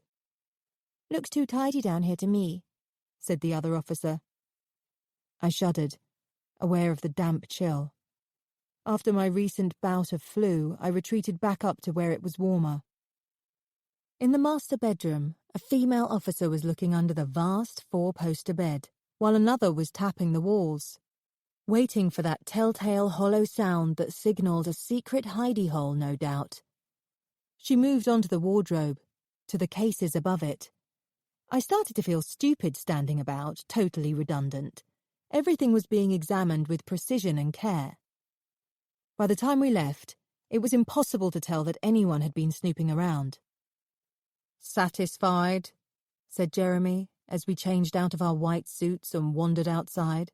The paparazzi had gone. It was an ordinary summer morning for the Chelsea hoi polloi on their way to their coffee mornings and business lunches. "Find anything?" I said, ignoring the arch question. "Our labs will tell us what we need to know." "But nothing obvious?" "Our killer isn't an obvious kind of person," he said, giving me a direct stare. A patrol car drew up at the front steps for him. Before he got in, I had to hand over a signed form to confirm that the police hadn't wrecked the place. Barely had the sheet of paper left my hand before the door of the car slammed shut, and he disappeared. I headed back to the underground, feeling alone and strangely unnerved. Chapter 40. Instead of going back to the boat, I caught the tube to Waterloo and from there, the overland train to Clapham Junction. I hadn't been back to my own flat in more than 10 days, so long, in fact, that the door jammed as I tried to push it open, a pile of mail wedged underneath. I wrestled with the envelopes and took an armful to the kitchen table. The place felt sterile and unfamiliar, as if it now belonged to someone else. I separated the bills from the junk mail and put them in my bag before pulling some fresh clothes out of my wardrobe, although it wasn't my main reason for coming back. I dragged myself to the bathroom and ran a bath. I'd missed soaking in a tub. More than that, I was constantly on my guard at Limehouse, watching Aidan in case he was able to bring a crucial memory out into the open, checking he was okay. I needed a few moments to myself. I was starting to miss the hospital too. My line manager had sent an email letting me know that they'd consulted with the police and I shouldn't worry about how long I was away. But how many more days was this going to go on for? It was tempting to consider not going back to the marina. I could stay where I was for the next day or so, follow the advice from the senior officers, steer clear of the boat, the police, everyone, and have some much-needed downtime. Let Nathalie and Didier watch over Aidan. I sank down into the water and let my body flop. Only then did I realize how utterly exhausted I was. Even before recent events, I was long overdue a proper break, and in the end I'd never had one. Then I thought again of Aidan, and my defiance melted. I was the only person he had a connection with right now. He trusted me, and we were making progress. I couldn't leave him. It was as simple as that. As I rubbed myself down with a towel, a conversation I'd had several days ago with Miranda flashed through my mind. She'd asked me how it felt being around someone who didn't utter a word, but she'd said something else. A twinge of disquiet caught me by surprise. It was the tiniest of pinpricks. It was some other statement Miranda had made about being on the boat with Aidan, but it wouldn't come to me. I pulled on fresh jeans and a clean silk top, grabbed my belongings, and set off. I sat down with Aidan to explain where I'd been. The police were very careful at your flat, I assured him. It's beautiful, by the way. They didn't mess up anything. I searched his eyes. They didn't find anything, but they took samples away. I watched his face carefully as I spoke. The only emotion I could find there was relief. When I'd come back on the boat, he was finishing off a series of yoga exercises. There was a plate drying on the draining board. He must have made himself lunch, a good sign. He seemed refreshed and emotionally stable. That's when it hit me. A few days ago, Miranda had asked me about being vegetarian on the boat, about what it was like having to eat halloumi cheese all the time. It was very specific. Halloumi cheese. How did she know about that? I'd certainly never mentioned it. I took out my phone and scrolled through my photo gallery until I found a photo of Miranda and I. Like other users at CCAP, Miranda said she'd heard of Aidan, but had claimed she'd never met him. But what if that wasn't the case? I showed him the screen. This is Miranda Willoughby, my sister. Do you know her at all? He considered the picture for several seconds. She works at CCAP, paints oils. He shook his head, but a trace of concern shaped his features. It's not a problem, she's fine, it doesn't matter. Perhaps Miranda had read about Aidan's eating habits from a magazine article or something. Aidan yawned and stretched his arms above his head, probably the most relaxed I'd seen him. It certainly seemed worth having another go at identifying the Mazda. I brought Aidan's sketch pad and pastels to the table and made a passable sketch of the car logo. Using a stub from his wooden box, I shaded in the background in a pale grey colour, then showed it to him. Is that the colour of the car? He shook his head, so I held out the box of colours for him to choose. He ignored the pastels and picked up a stick of charcoal instead. To my astonishment, he began sketching the shape of the whole car itself, then filled it in with colour.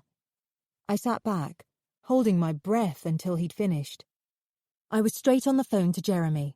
It's pale blue, I said, as soon as he picked up. I take it this is Dr. Willoughby? He mused. Yeah, sorry. I was about to contact you as it happened. You first. I got up and wandered out of Aiden's earshot. The Mazda car in the car park when Cora was attacked was pale blue. Good work. We'll get onto it. I can send over a photo of what Aiden has drawn. It might help you work out the model. It's pretty detailed. Even better. Although we're chasing our tails on that front, to be honest. How do you mean? We've re-questioned everyone working at CCAP at the time of Cora's death. No one seems to drive a Mazda or knows anyone who does. Murray Kent drives a Ford van for his flower deliveries. Sponge doesn't have a car or a licence. Neither does Sue Reed, the cleaner. And you already know Lou doesn't have a licence. Yep. Curtis Mills goes everywhere on public transport too. Simon Schiffer drives an Audi. I pictured the Audi logo. You couldn't mistake 4 rings for the Mazda insignia. No regulars, users or staff at CCAP drive a Mazda, he continued. We've had a watch on CCAP's car park, just in case, but drawn a blank. What about the local car hire firms? We've already got a list of locals who hired a Mazda over the period in question. At least now we can narrow it down to pale blue and cut down the legwork. You said when I rang that you were about to contact me? I prompted. Yeah, I'm sending you a photo. During our recent search of Henry Dodd's funeral parlour, we found an earring. He cleared his throat pointedly. Given you were there yourself not long ago, we need to check it isn't yours. Otherwise, we'll need to identify it. OK, email it over and let me look at it. I got straight back to him once it pinged into my inbox. It's not mine, I said. I looked at it again. It definitely doesn't belong to me, but... But what? I'm not sure. There's something slightly familiar about it. OK, so it could be a lead. Let me know straight away if it rings a more definite bell. Is there anything else? Any other leads? I was hankering after any results from the samples they'd taken from Aiden's flat, but it was probably too soon. We've got Henry Dodd in for questioning again. Forensics discovered traces of a substance containing formaldehyde on Katerina's clothes. Formaldehyde? It's used in funeral parlours to make the bodies presentable. We know Katerina was there the afternoon she died. She managed to barge past the reception and ended up in the chapel. He sniffed. I'm sure you'll remember the layout of the building from your little escapade. I wasn't going to apologise for it. Surely if corpses are regularly going in and out, wouldn't that explain the formaldehyde on her clothes? 2 things, he said. No one can account for the large amount of the substance on her clothing, especially around the collar. And she was strangled. Exactly. A trace of it here and there from touching a door handle would be understandable, but not around her neck. And she didn't even get as far as seeing her husband's body. And the second thing? It isn't formaldehyde itself. It's a substance containing it. Not pure embalming liquid, something else. Do you know what car Dodd drives? A red Volkswagen. The killer could have borrowed a friend's car, I added unhelpfully. We left our conversation there.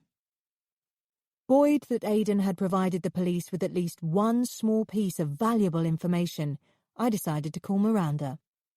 Are you still on that bloody boat? She chided. I'm fine, I said. There's nothing to worry about. Despite the admonishment, I was touched she'd bothered to have me in her thoughts.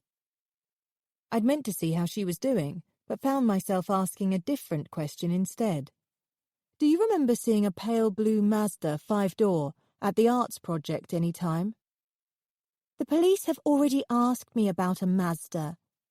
She stopped to think. Pale blue. It doesn't ring a bell. But I don't tend to notice cars. Ask around and have a think, I said. It could be helpful. Is that the car the killer used? It would have been churlish not to answer. After all, the police had already questioned her about it. Looks like it was at the scene in the car park behind the spot on the towpath where Cora was injured. It would explain how the wire was set up. Someone could have parked the car and got over the fence in a matter of seconds. Then after Cora came off her bike, he could have rushed back for the wire and been back over the fence again before driving off. He must have been pretty fit, she mused. The fences around there are high and made of crisscross wire with no footholds. She was right. And the second woman? Same stretch of towpath, but further along. The fence was cut that time. Do the police think it was the same guy?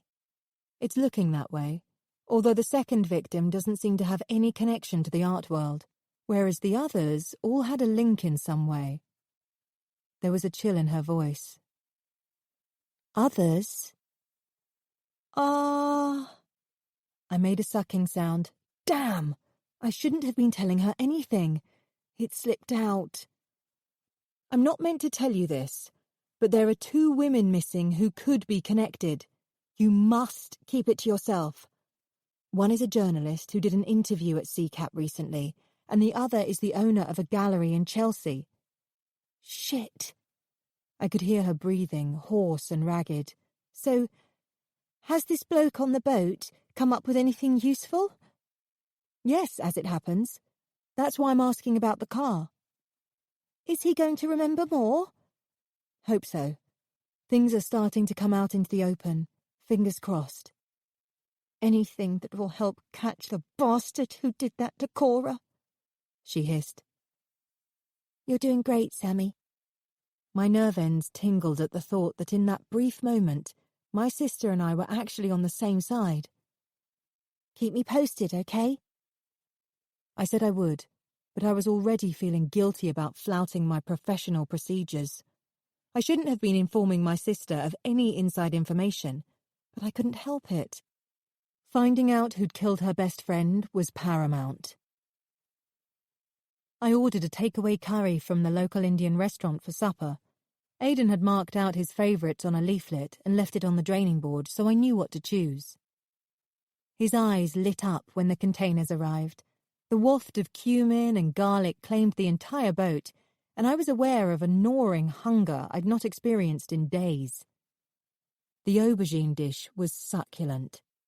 Aidan quickly fried a sliver of halloumi to go with it, while I stuck with the paneer. It was squeaky and chewy with a tandoori kick. The whole meal was sumptuous, and even though I was full, I kept wanting just one more spoonful. 2 hours later, Aidan was doubled over in agony with stomach cramps. It happened so fast. Within minutes, he could barely stand, and I was forced to call an ambulance. He didn't resist being removed from the boat this time. He was so delirious he had no idea what was happening. I was allowed to go with him. I think the paramedics assumed he was my son, and I didn't bother to put them straight. The first thing they asked when the sirens began to wail and we raced through the London streets was whether Aidan had taken an overdose. Once that was concretely dismissed, they asked more questions. You say he paints? Has he been working with any unusual substances today? Paint, solvents, glue? Not that I know of. Is he epileptic? No. That certainly wasn't listed on the medical reports I'd seen. Has he reacted to nuts or bee stings in the past? You mean anaphylactic shock? I remembered Aidan happily eating pistachio nuts a while back. I don't think so. Once we arrived at A&E, Aidan was trundled at speed down the corridor, a red blanket over the trolley and a nurse alongside jogging to keep up, holding an intravenous drip bag above his head. It was looking serious. I found an alcove with chairs nearby and waited while the evening limped along under the flickering strip lights. In spite of the lingering heat from the day, the radiators were on, creating a cloying heat, the perfect breeding ground for viruses. I couldn't sit still for long, and trawled up and down the blue-veined lino, squishing down the blisters with the toe of my sandal, watching them pop up again. I stood around. I sat. I walked aimlessly about. I sat again. I leant my head back against the wall and closed my eyes. Then I sensed someone behind me. Mrs. Blake? I opened my eyes. I'm Dr. Weir. He sat down alongside me. Aidan has been in and out of consciousness, but he's stabilized. What exactly did he have to eat today? We had an Indian takeaway and red wine at about 7 this evening, I told him. Before that, I tried to think back. It had been a long day and my brain was lagging a few minutes behind. I was in Chelsea that morning, Clapham in the afternoon. I've not been with him much, I said. Aidan usually has grapefruit and toast, coffee for breakfast, and I don't know what he had for lunch. Dr. Weir was leaning forward, his hands around his kneecaps, mulling over what I was saying. You feeling okay? I rubbed my stomach as if to check. I think so. My voice was tight and shaky. Can I see him? He got up wearily. Not yet. Is he going to be all right? My voice broke. He didn't answer. You acted quickly. I think you should go home, and we'll call you if there's any change.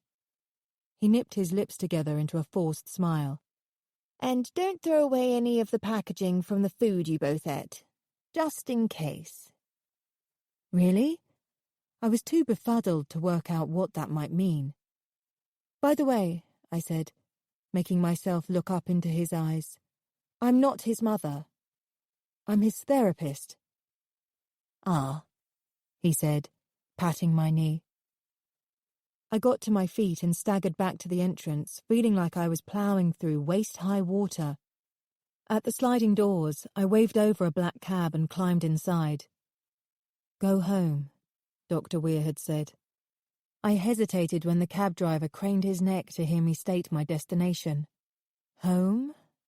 Nowhere felt like home. The boat had become a dangerous place.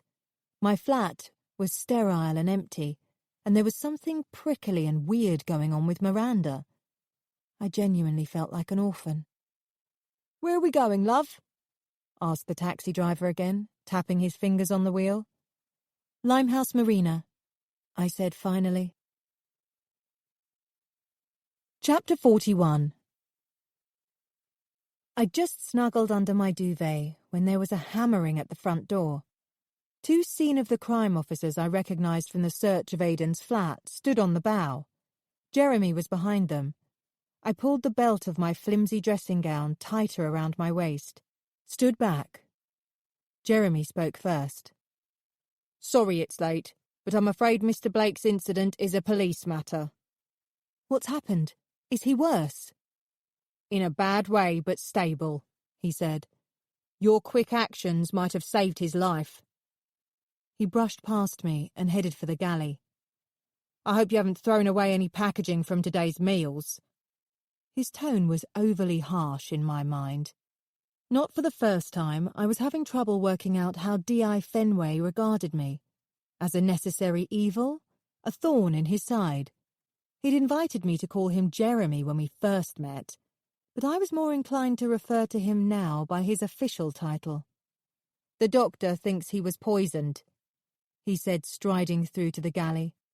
Signs of acute toxicity. I tried to keep my voice steady. I've left everything where it was, like the hospital asked me to. The sink area looked as if it belonged in a squat. I hadn't even washed up our dishes, which sat under abandoned aluminium cartons, stray lids, and a torn naan bread. He looked down at his shoe. He'd just crunched half a poppadom into 100 pieces. Great. He instructed one officer to empty the bin, the other to start taking samples from the cartons and plates. We'll need to see everything Mr. Blake ate and drank today. I ran through a list of all the likely items I could think of. At least we didn't need to consider anything he might have eaten outside the boat. Thank you, Mrs. Blake. He punched out the last two words, out of earshot of the others. I did tell Dr. Weir.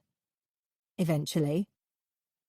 He gave me a glare, as if to suggest he was within his rights to issue a verbal warning of some kind, but thought better of it. I'd get someone to check the gas installations, he advised. Get a new carbon monoxide monitor. Make sure everything is how it should be. I felt a chill skim down my spine. He was concerned that something else on the boat might have been tampered with. The officers continued to poke about. Then Jeremy came over to join me on the banquette. I pulled my knees into my chest, making sure the dressing gown didn't leave any gaping holes. No one has identified the earring yet, he said. It certainly doesn't belong to Sally, the receptionist at the funeral home. We're doing DNA tests to see if it's a match for Katerina. Also, Henry Dodd appears to have a solid alibi for the nights Cora and Katerina were killed. What about the pale blue Mazda in the car park? We know that Aidan's sketch is of a 5-door model produced between 2005 and 2010. And? The DI leant forward and rested his elbows on the table. Nothing. He banged his fist in time to his words. No one owns one, no one saw one. Zilch. It's not looking good, is it? I sighed. Not great, to be honest. He sat back, patting his abdomen, and yawned.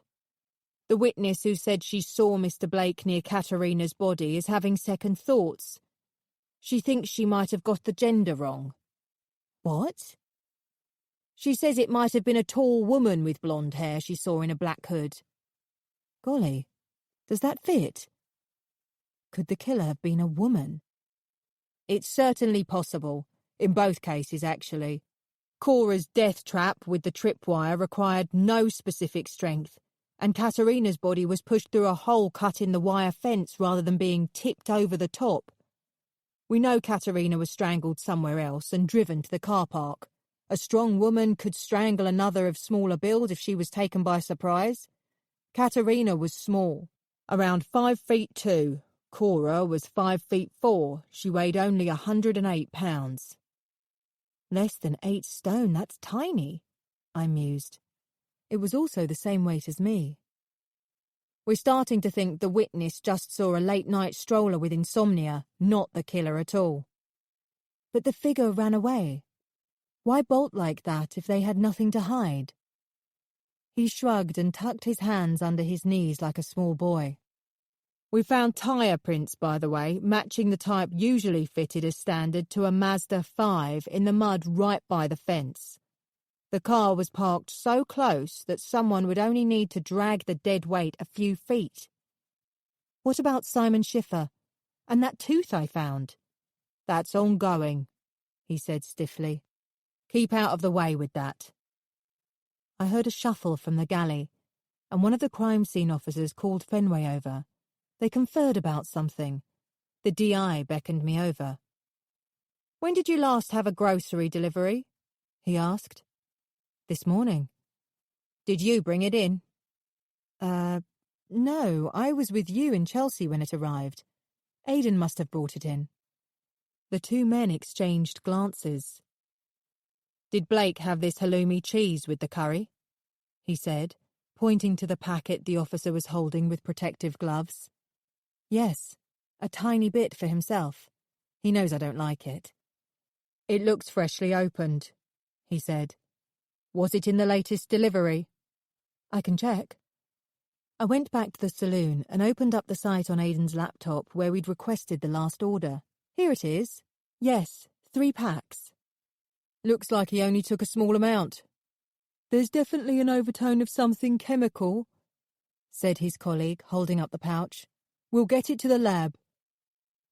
A sharp pain gripped my throat.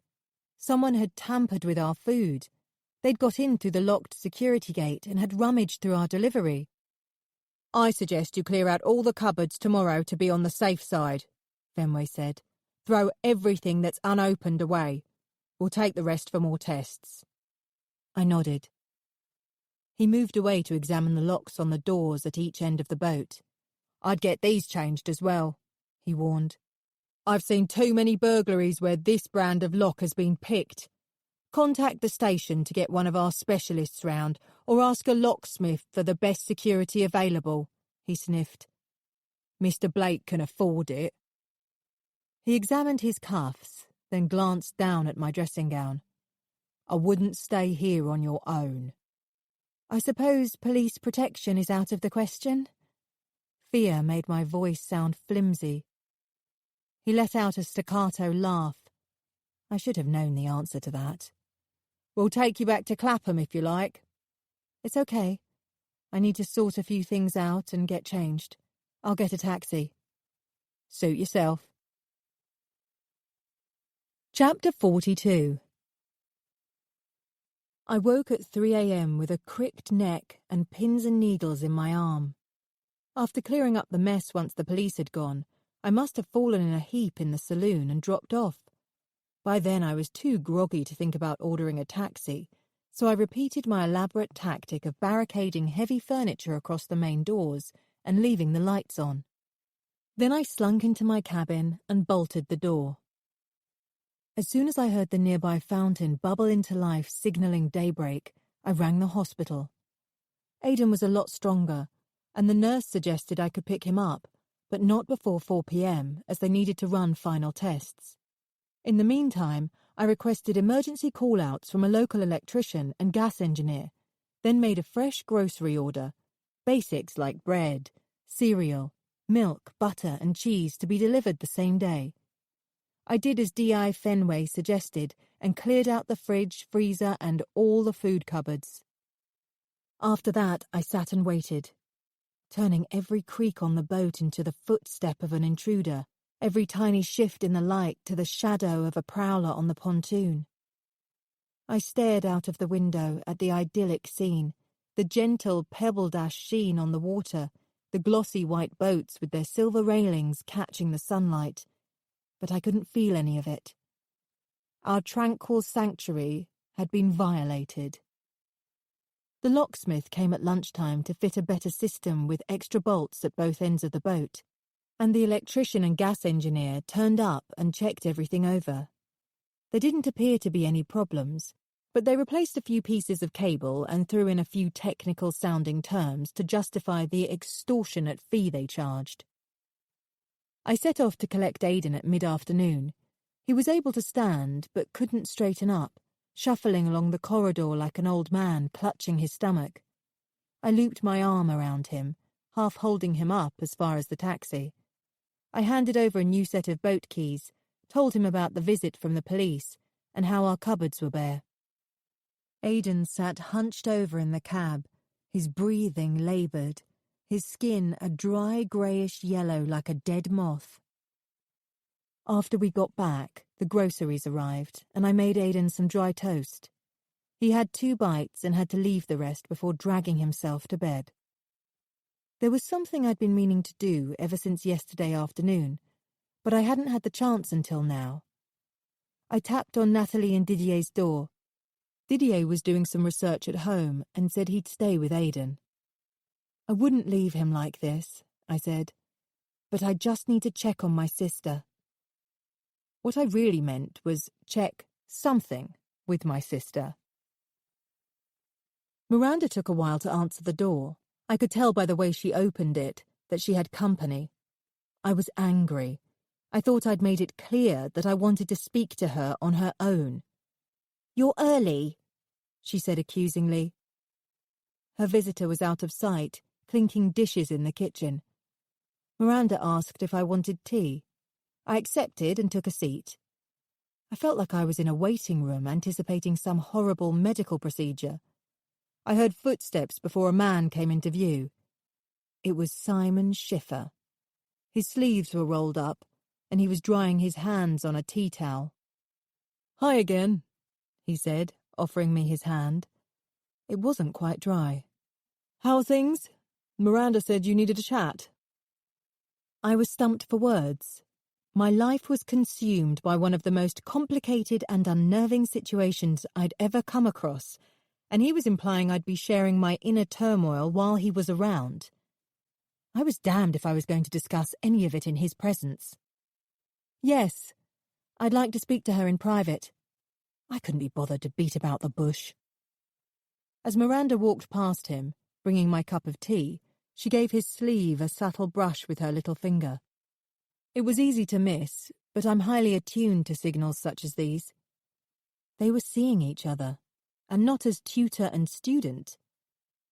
I had been trying to figure out why Simon hadn't been at the meal the other day, but now it was obvious.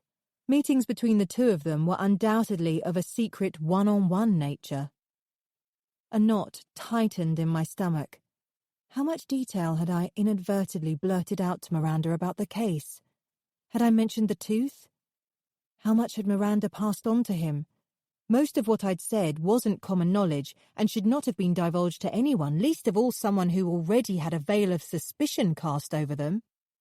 I knew for certain that I'd let it slip that Aidan was starting to piece Cora's murder together in his mind. Had Miranda told Simon? Was it Simon who had poisoned the cheese? I wanted to ask about the kiln, about how a tooth could possibly have shown up where it did, but I managed to keep my mouth shut, supped my tea instead. "I'll leave you to it then," said Simon.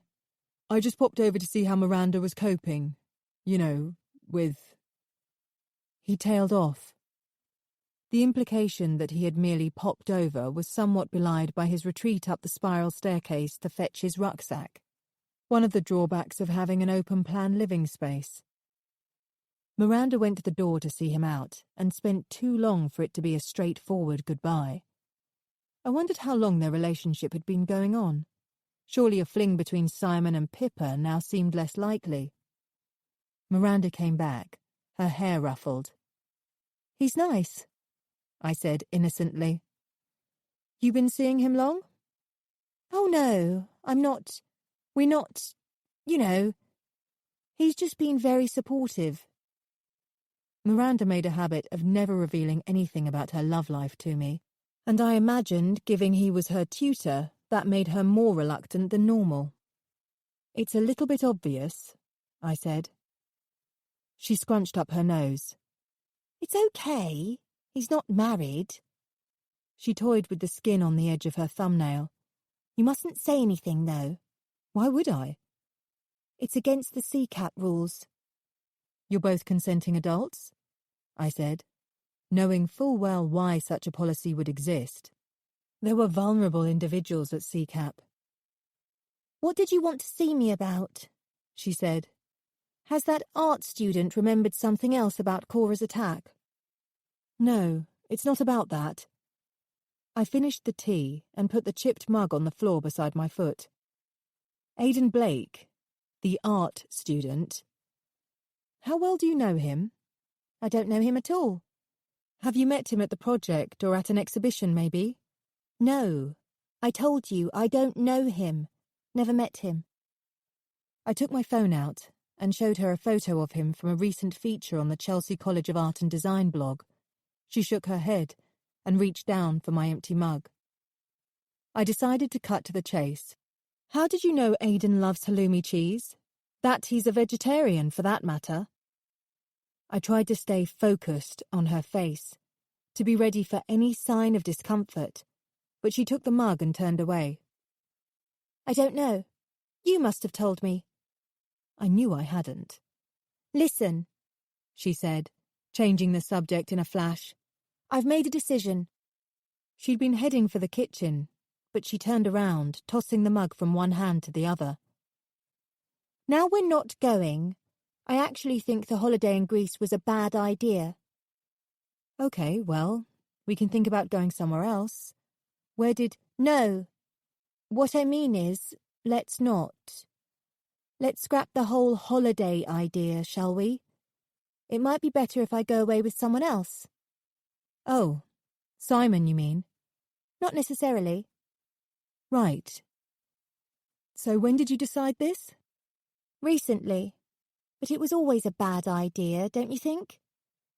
She huffed with impatience, as if we were going over old ground. "No, not really. I thought it was a good idea." My words were coming out clipped with hurt.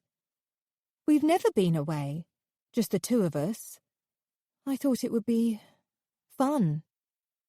She laughed. "I was never allowed to be different growing up, was I?" she said. "I was never allowed to do things my way or have my own ideas about things. I've always been watched." I was searching for an explanation in her face, but she was on the move again, heading towards the front door this time, keen to show me out. What? I don't understand, I said. My words broke off, but I stayed where I was.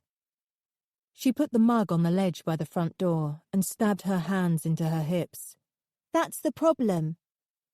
Did you think I suggested going on holiday with you just so I could keep an eye on you?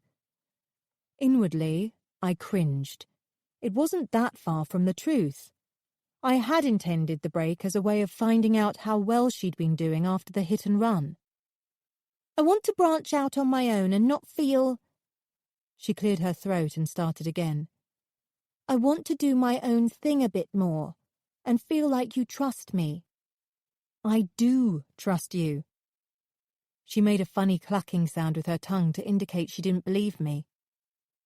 I don't know why you're pushing me away like this, I said, as tiny shards splintered the back of my eyes. It's very... hurtful. I'm sorry. I'm trying to be honest. You always say that's the best way to do things. She moved towards the front door, looking purposeful. I need to break free, that's all. Anyway, Simon's coming back any minute. I think it might be best if... The ensuing silence was hollow and unforgiving. She doesn't want me in her life. Our family was damaged enough without this. Now it felt ripped to shreds. I got my things and left without another word. On the way back to the underground station, I called Terry. His was the only voice I could think of that could possibly make me feel better. Miranda hates me, I said. She basically told me to fuck off out of her life. What? What's happened? Nothing, really. That's why it's so awful. We didn't have a fight or anything. She's got a new boyfriend and she doesn't want to go on holiday with me and she wants me to back off and stop. My voice cracked. Shapes of the shop fronts were swimming through my tears. Oh, Sam, it's not you. Miranda's always been a bit... messed up? Well, yeah. He was still at work. I could hear the thrum of activity around him. I growled into the phone. I can't believe it. My own sister. She doesn't want me anywhere near her. I'd been holding it together pretty well until that point, and then the waters broke. I stepped into an alleyway between shops and blubbed something about love, ending up wailing incoherently. Families are the worst, Sam. You're a psychotherapist. You should know that by now. I could hear him batting away demands at his end with quiet grunts, but he let me blather on as I repeated over and over the whole I can't believe it thing that people do when they've had a nasty shock. You sound like you need a full debriefing, he said. How about dinner tonight? I'd love to, but I can't leave Aidan. He's just come back from hospital. Someone tried to poison him. My professional side kicked in at the mention of Aidan's name. I got a grip on the situation and swiftly dried my tears. I heard. There was a lengthy pause. In fact, are you sure you should be there with him? I can't leave him. I'm worried about you, he said. There's a maniac out there. I know, I conceded. But it's not Aidan. A threat hung over the boat now like a dense fog. Whoever the killer was, he or she, was still free, desperate for Aidan not to reveal their identity. Weren't they likely to try again? Can I suggest something? He faltered. You can say no. What? I'll come and join you both, just for tonight. I'll sleep in the saloon, of course. Bring a sleeping bag. I know I've got a gammy leg, but it would make 3 of us, if anything happened. Terry, I can't ask. You didn't. Are you sure? Absolutely. I'll eat before I get to you, so I won't be in the way, and I'll need to get away early in the morning.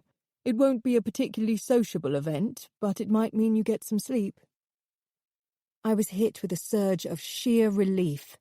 For the last few nights, decent sleep had become a precious gift given only to other people. Thank you. That would be brilliant. Any time. Chapter 43. I could tell from the lack of dishes that Aidan hadn't eaten anything, but he looked marginally better. He was drinking a mug of plain hot water, leaning against the kitchen sink in his towel and bathrobe. I thanked Didier for looking after him, and he discreetly disappeared. "You're still feeling rough, aren't you?" I said to Aidan. He was struggling to hold his head up, his eyelids puffy, his silky hair hanging in rat's tails over his eyes. He managed a white-lipped smile. "You must try to eat something," I said. "Something really light, a boiled egg, Marmite on toast." I glanced at the fruit bowl. "A kiwi?" He nodded, and reached out for it before I could. Seconds later, he'd managed to cut his finger while slicing it. I found the first aid kit again, and brought him a plaster. "No knives for the time being," I suggested. He put on his sunglasses, even though I'd drawn the curtains to keep out the late shafts of sunlight, and he sat to eat, labouring over the fruit as though it were a 3-course meal. I told him that Terry, a friend who worked in the Met, was going to stay the night with us for extra security. I didn't see any reaction either way. My phone rang, so I left him stretched out on the banquette. "We've completely wiped out the forensic budget for this year in order to fast-track that sample of halloumi through the labs," Fenway said, as if I was to blame. I waited. "It was poisoned with a substance containing formalin. That's a watered-down version of formaldehyde capable of causing sudden death if consumed. One more slice, and Aidan could be dead by now." "Bloody hell," I whispered, walking further away from Aidan's earshot. "We're treating it as attempted murder." "But formaldehyde? Why couldn't he smell it?" "It was in an odour-reducing solution. Clever. We reckon it was used by someone who knows this substance inside out." Formaldehyde again. That has to be significant, doesn't it? You said you found it on Katerina's clothes. "We've traced those samples to the same type used in Henry Dodd's mortuary, but it's a common brand. It's used in a number of funeral parlours in London. Also used in certain types of paint." He cleared his throat. "This is strictly confidential, by the way. The earring we found at Dodd's. Guess who it belongs to?" I was hardly in the mood for games. "Flora, Katerina," I said flatly. "Pippa French." "Pippa? Geez, that's a huge breakthrough, isn't it? What was she doing there?" "Who knows? The woman you met at the Bulletin confirmed it, Naomi Norton. Pippa was wearing the same distinctive earrings in her staff photograph pinned to their notice board." Ah, that's why it looked vaguely familiar.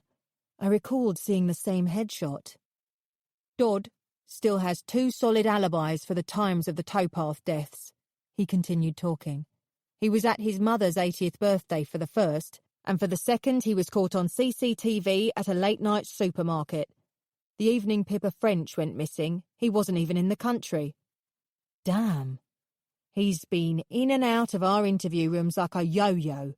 We've just got him back in again. We're waiting for his solicitor. He definitely knows something. I heard a siren wail in the distance. "I'm only telling you this in case any of Mr. Blake's sketches shows a connection." "Of course. As far as I know, Aidan hasn't touched a sketch pad since he was poisoned." Fenway ended the call. I made a mug of calming chamomile tea for Aidan, and as I placed it in front of him, he stood up. I waited, expecting him to move past me or reach for something. "Do you want to show me something? Do you want the sand tray? A sketch pad?" I craned my neck, trying to locate them. He stood there, unmoving, but not at ease. He took another step towards me until his toes touched my slippers. His eyebrows drew together slightly, his eyes questioning and searching. Then, before I knew what was happening, his face drifted towards mine, and he was kissing me on the lips. A delicate, testing kiss. I drew back, but my reaction should have been quicker. He was my patient, and he was vulnerable. He wasn't thinking straight, and for a snap second, neither was I. Fortunately, I came to my senses. "Aidan," I whispered, taking a step back from him.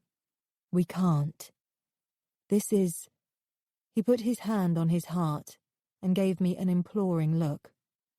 I needed to be coherent and clear about this. "Aidan, I'm so sorry, but this can't happen. I'm a professional trying to treat you. That's the extent of our relationship. I'm in your personal space on the boat, and that is very strange, no doubt for both of us." I sighed. "However, our boundaries must be very clear. That must never happen again." His eyes fell away, and he backed down the corridor. The next sound I heard was the faint click of his cabin door. I sank to the sofa. I should have seen it coming, pulled away sooner. Even though we'd scarcely touched, it should never have gone that far. I was already in my dressing gown when Terry arrived. I'd removed my makeup and been confronted by plum-coloured shadows hanging under my eyes that took me by surprise. My hair had gone flat, and I felt nowhere near my best. He came through with his rolled-up sleeping bag and rucksack, looking like a tourist passing through. We were ill at ease with each other at that awkward stage of a relationship nobody can really define. As a result, I was finding it hard to make eye contact. Finding it hard, in fact, to keep my eyes open. I was exhausted. "Aidan's already gone to bed," I whispered. "Fancy a hot drink?" He shook his head. "No, I'm fine." I was actually glad he refused. Whilst overjoyed that he was there on one level, I was running on empty. The situation was not one in which anything could develop between us anyway.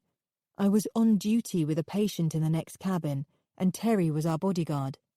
There was no room for any overtones of romance. Furthermore, I was still reeling from the kiss Aidan had given me. He'd caught me entirely off guard. I handed Terry pillows, and he rolled out his sleeping bag over a spongy layer of padded seats in the centre of the saloon floor. He approached me as I was about to say goodnight, and brushed a strand of hair out of my eyes. "You okay?" "Just tired. Thank you so much for this." "Shh." He put a finger over my lips and let it stay there.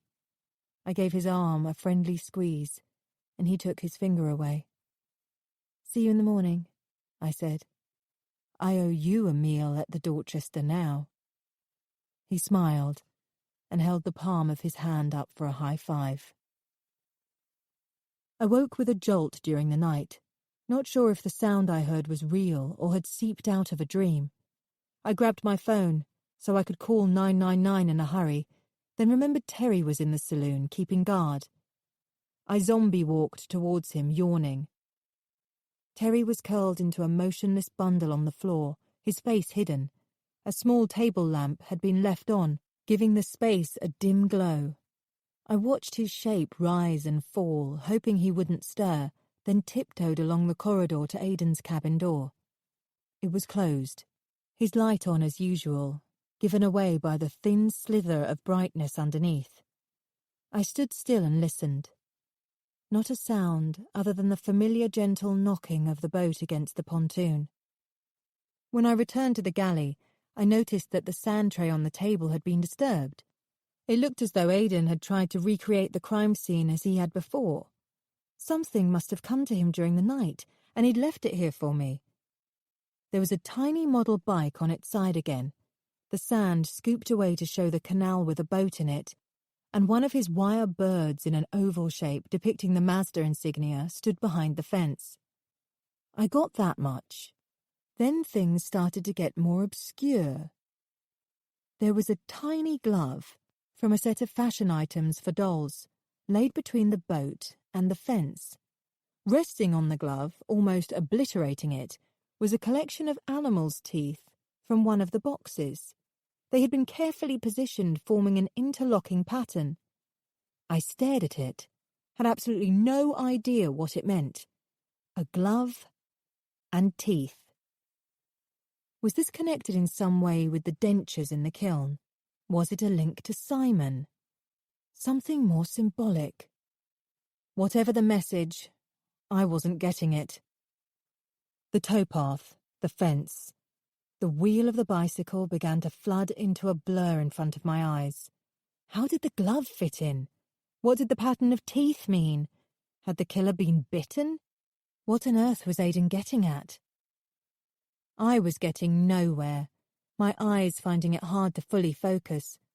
Hardly surprising, as it was just gone 4 a.m. As I crept back into my cabin, I came to the surefire conclusion that the killer had to be an attention seeker. Cora hadn't been attacked in some remote back alley. She'd almost been decapitated in a dramatic fashion right out in the open, as if her death was a performance. Terry and I had both agreed that Katerina's death seemed different.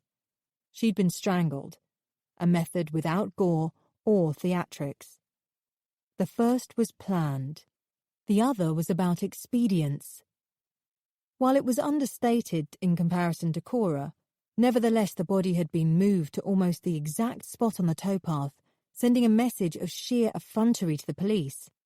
Put together, the deaths were the grotesque work of an exhibitionist. If not one killer, then two who were working closely together. Beyond that, I had nothing. My brain had come to a standstill. I awoke to find my phone vibrating under my fingers. I must have been clutching it all night. It was D.I. Fenway. I thought I'd better check up on you both. I might have been touched by his concern had I not heard the disdain in his voice. How is Aidan after yesterday? Do you have any delayed symptoms? I'm fine, I said breezily. I wandered towards Aidan's cabin and heard drawers closing, then his ensuite shower running. Aidan seems to be up and about. I walked into the saloon. Terry had gone. He'd returned the cushions to the seat and left the pillows on top. I sat down beside the place where he'd slept. For your information, Simon Schiffer has been arrested and charged, he said. Wow! I was on my feet before I realised he wasn't sharing my euphoria. What's wrong? We've had him under surveillance for a while and carried out a raid at Seacap last night. It looks like he's been using the kiln illegally to fire porcelain dentures on the cheap. The tooth. Not only that, in order to keep Seacap financially afloat, he's been involved in selling cheap dental supplies overseas. Seriously? The tooth, the kiln. That's what it was about. He's on bail.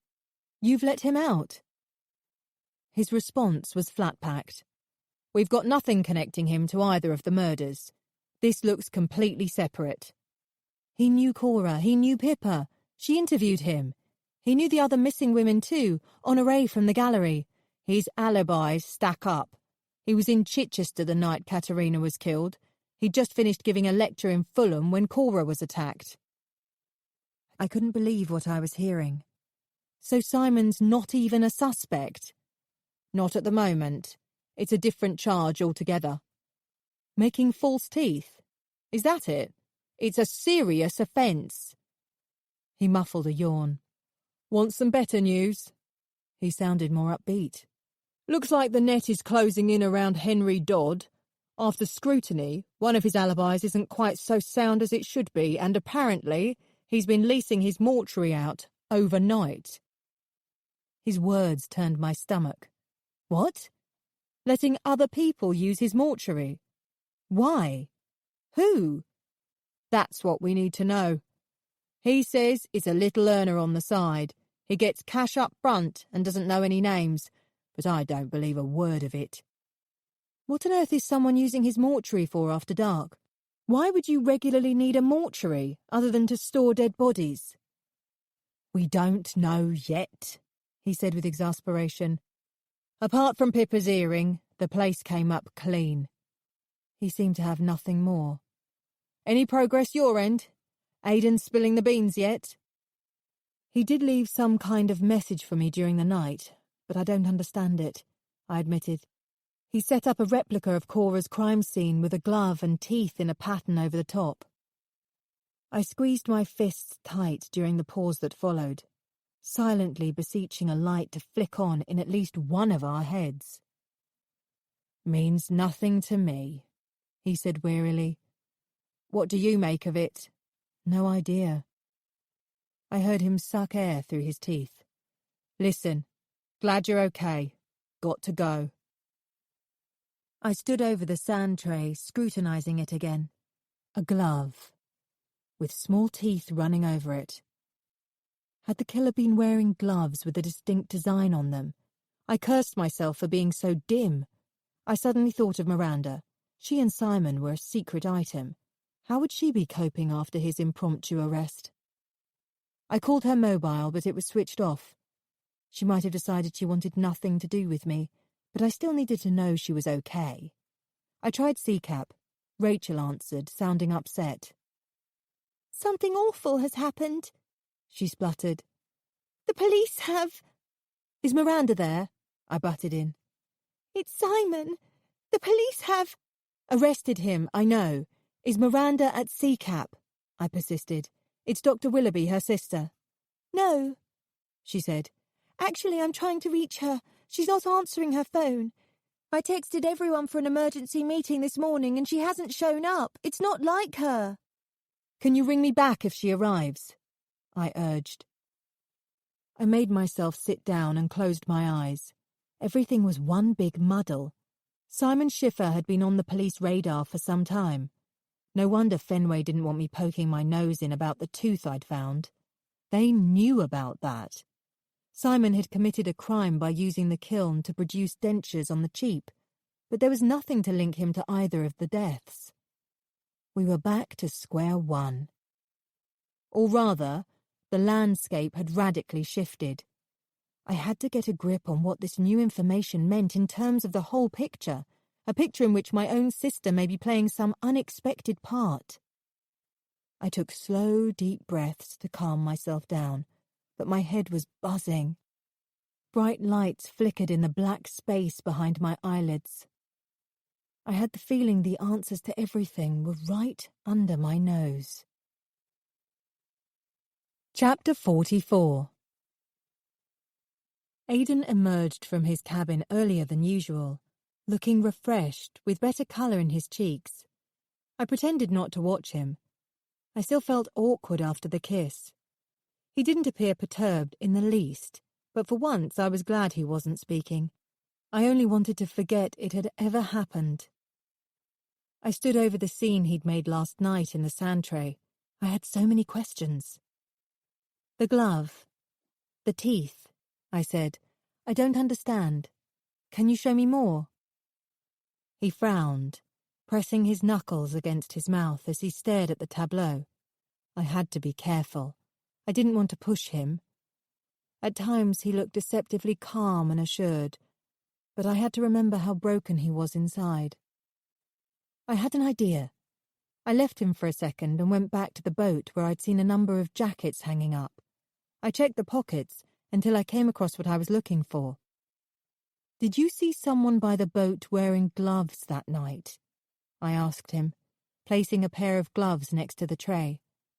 "The person who came to unclip the wire?" "Nothing." "Did the gloves have a pattern on them? The teeth?" My words fizzled out. I didn't even know the right questions to ask him. I opened out my hands in a gesture of helplessness, inviting him to do something with the gloves to make me understand, but he stared at them as if they were dangerous and began to tremble. "It's okay," I said. I led him away from the table, left him sitting on a stool in the sun outside the front door. I sat by a window, feeling impotent, waiting for the police to make up their minds about Henry Dodd, waiting for them to find that vital bit of evidence that would point the finger to whoever the towpath killer was. As the gentle breeze wafted over my shoulders, I went back to the beginning. Using my phone, I skimmed through all the art-related features I could find that were written by Pippa French. Could there be a clue within them we'd all missed? I reread the one with Simon Schiffer at CCAP, but there was nothing unusual about it. No one knew then where most of his funding was coming from. I read another with the painter Shire McGann. He'd been taken on as a client at the Craig Doyle Gallery in Chelsea, and as a result, his career had hit the big time. That created a link between Pippa and Honoré Craig Doyle, so I looked him up, but he was living in Bonn. I glanced through several more features with writers and playwrights, but could find nothing that stood out. I'd been concentrating on her interviews for the Bulletin, but after a few more searches, a new set of features came up written on a freelance basis for magazines such as Tatler and Vogue. They were mainly about screen celebrities, but there was one that caught my eye. It referred to an artist whose stick-thin sculpted figures had been criticised by the journalist for being a pale shadow of Giacometti's. "We're not seeing anything new here," says art critic Norman Brandt. "I'm not the only connoisseur to describe his work as unimaginative. Perhaps he should stick to his neoclassical garden pieces." Ouch! The artist in question was Curtis Mills. When compared with most of Pippa's other interviews, it was harsh. But surely all artists got bad reviews from time to time. It didn't mean much in itself. I skimmed through the rest of Pippa's interviews and noticed one name cropping up more than most: Honoré Craig Doyle. She had taken on a number of up-and-coming artists in the past year, and Pippa appeared to think highly of her gallery. They certainly knew each other. It was time to pay her place a visit. Before I left, I asked Aidan if I could take some samples of his work with me. "I'll bring everything back in one piece, I promise," I said. "I need to jog a few people's memories." He made no signs of objection, so I went ahead and trawled the boat for portable examples of Aidan's best work and, together with a selection of his photographs, put them in the carry case he'd left out for me. Before I left the boat, I made a quick call to Didier. He confirmed he'd be around all day and would watch Aidan. On my way to the station, I tried Miranda's phone, but it was switched off again. I cut the connection. As I hopped on the Docklands train, I called CCAP once more. No one had heard from Miranda, and quite out of character, she hadn't turned up for her therapy at 11 a.m. I felt a quiver of worry run through my body as I slipped the phone back in my bag. The Craig Doyle Gallery was a classy affair. Immaculate high walls with larger-than-life silver dome lampshades dangling from the ceiling. The parquet floor was polished to a shine that reflected the sunlight, but also gave it the patina of black ice. After 2 steps, I was forced to grab hold of a chair, a plastic one curved into an S shape. Also very state-of-the-art, but desperately impractical. I managed to slip and slide to the reception desk and was greeted by a woman who looked like she'd just walked straight off the set of a James Bond production. Sleek hair scooped up into a French twist, a plunging neckline and retro-winged spectacles propped on the end of her nose. "I know I should have made an appointment," I said, "but I wondered if I could have a few moments of your time." "Mr. Kilroy is busy at the moment. What's it about?" The response matched the look, pouty with a touch of frost. "I have some work here you might be interested in. My client wants to remain anonymous for the time being, but he's won various national awards and shows tremendous potential." I unzipped the case and placed a couple of Aidan's sketches in front of her. "He's your client?" she queried. "I'm his publicist. You're the first gallery I've approached because of your reputation." "We normally expect an introduction in writing," she said snootily. "We only offer an interview if we're interested." "I understand," I said, "only Honoré told me to come in before she—" "You know Honoré?" "Personal friend," I said. "We met at Fitzwilliam College, chess club." I'd read enough of Pippa's features to know a few facts about Honoré by now. The Bond girl melted a fraction. I held out my hand. "Emma Watson," I said. I'd come prepared this time, providing a name I knew would bombard her with hits should she try to Google me. "Mrs. Perez might be able to see you," she conceded. "Just hold on." She disappeared through a frosted glass door. Moments later, another woman appeared. "Come through, Mrs. Watson," she said. She shook my hand and led me into a Spartan office. On the smoked glass door was a sticky rectangle of glue, as if a sign had been recently removed. There was a wooden filing cabinet in the corner and a laptop set up on the desk. That's all. Either she'd just moved in, or business was slow. I leant the case against the desk and began showing her Aidan's work. Mrs. Perez hummed and hawed in a non-committal fashion, stroking her over-made-up cheek with glossy red talons. As she did, I allowed my eyes to wander, settling on a large cardboard box on the floor to my left. Inside were personal belongings, a mug, desk diary, picture frames, and a makeup bag. Sticking out at the top was a sign that matched the sticky shape on the door. I was able to make out the first few letters. Ono. The agency had decided she wasn't coming back. "The theme of white," she said in a vague manner. "Isn't there a new kid on the block already doing this somewhere?" Her up-to-the-minute knowledge took me by surprise. I needed to tread carefully. "Honoré's been to view his work," she said. "At one of the London colleges, I believe." A bubble of panic caught in my throat, and I took the opportunity to turn it into a debilitating cough, the kind my pipe-smoking grandfather would have been proud of. I needed to play for time. She waited in vain for me to compose myself. "Glass of water," I croaked, hacking uncontrollably. She disappeared. Once her spine-like heels had clacked into the distance, I shot over to the filing cabinet, half expecting it to be locked. I had the list of names with me. Artists Pippa had interviewed, as well as the ones Miranda had announced at her special dinner party.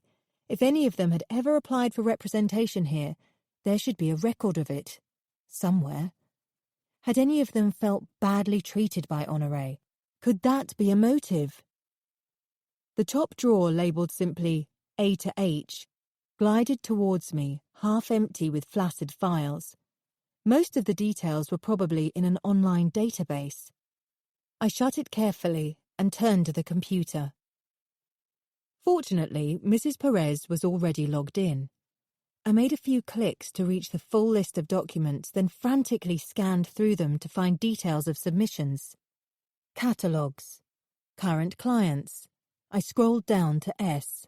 Submission guidelines. Then submissions. I opened the one for this year and scrolled down. There was no file for Mark Ellerton, so I carried on. Manson, Mendez, Mills, Curtis. I didn't have time to read it, so I grabbed the memory stick I always carried with me from my bag, slotted it into the USB port, and copied the files over. I heard the clack of heels and was about to snatch it out again when they stopped. Mrs. Perez began speaking to someone in the corridor.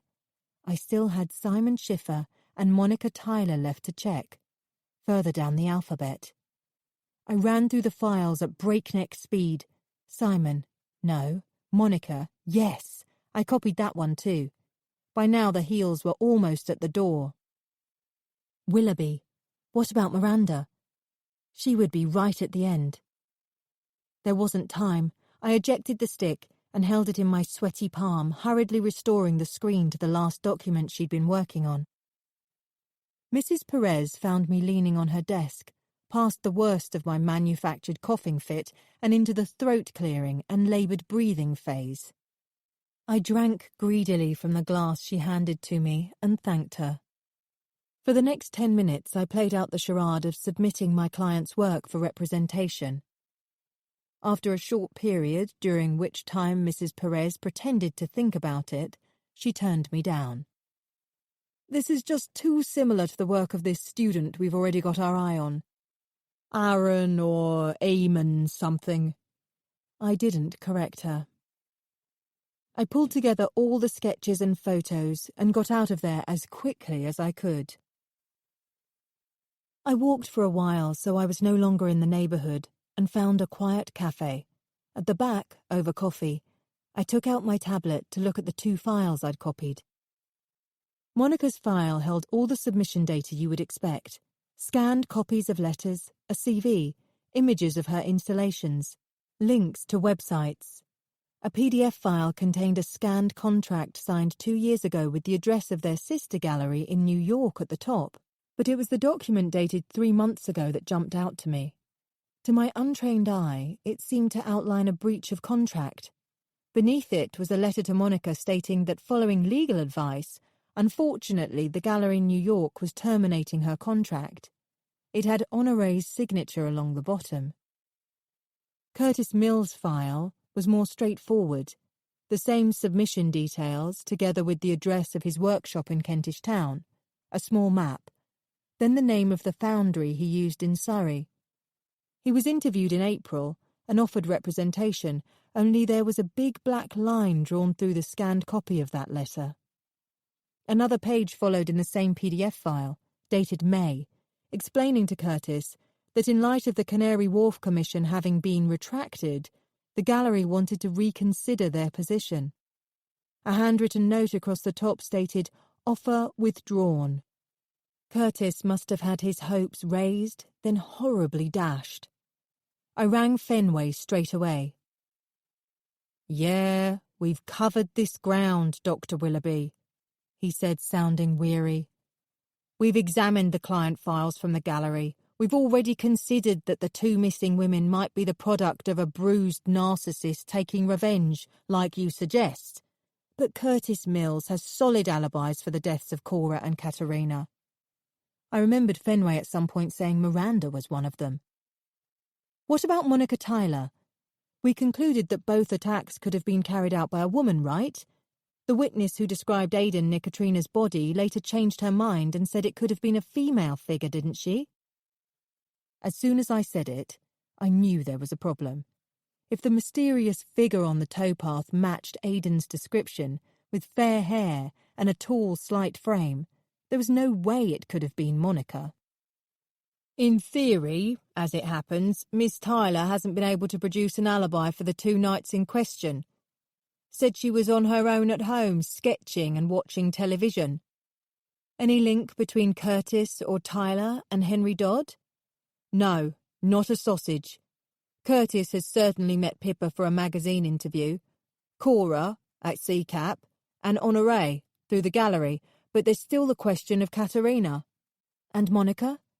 She knew Cora, of course, really good mates according to statements we got from other users, and no history of any public clashes between them.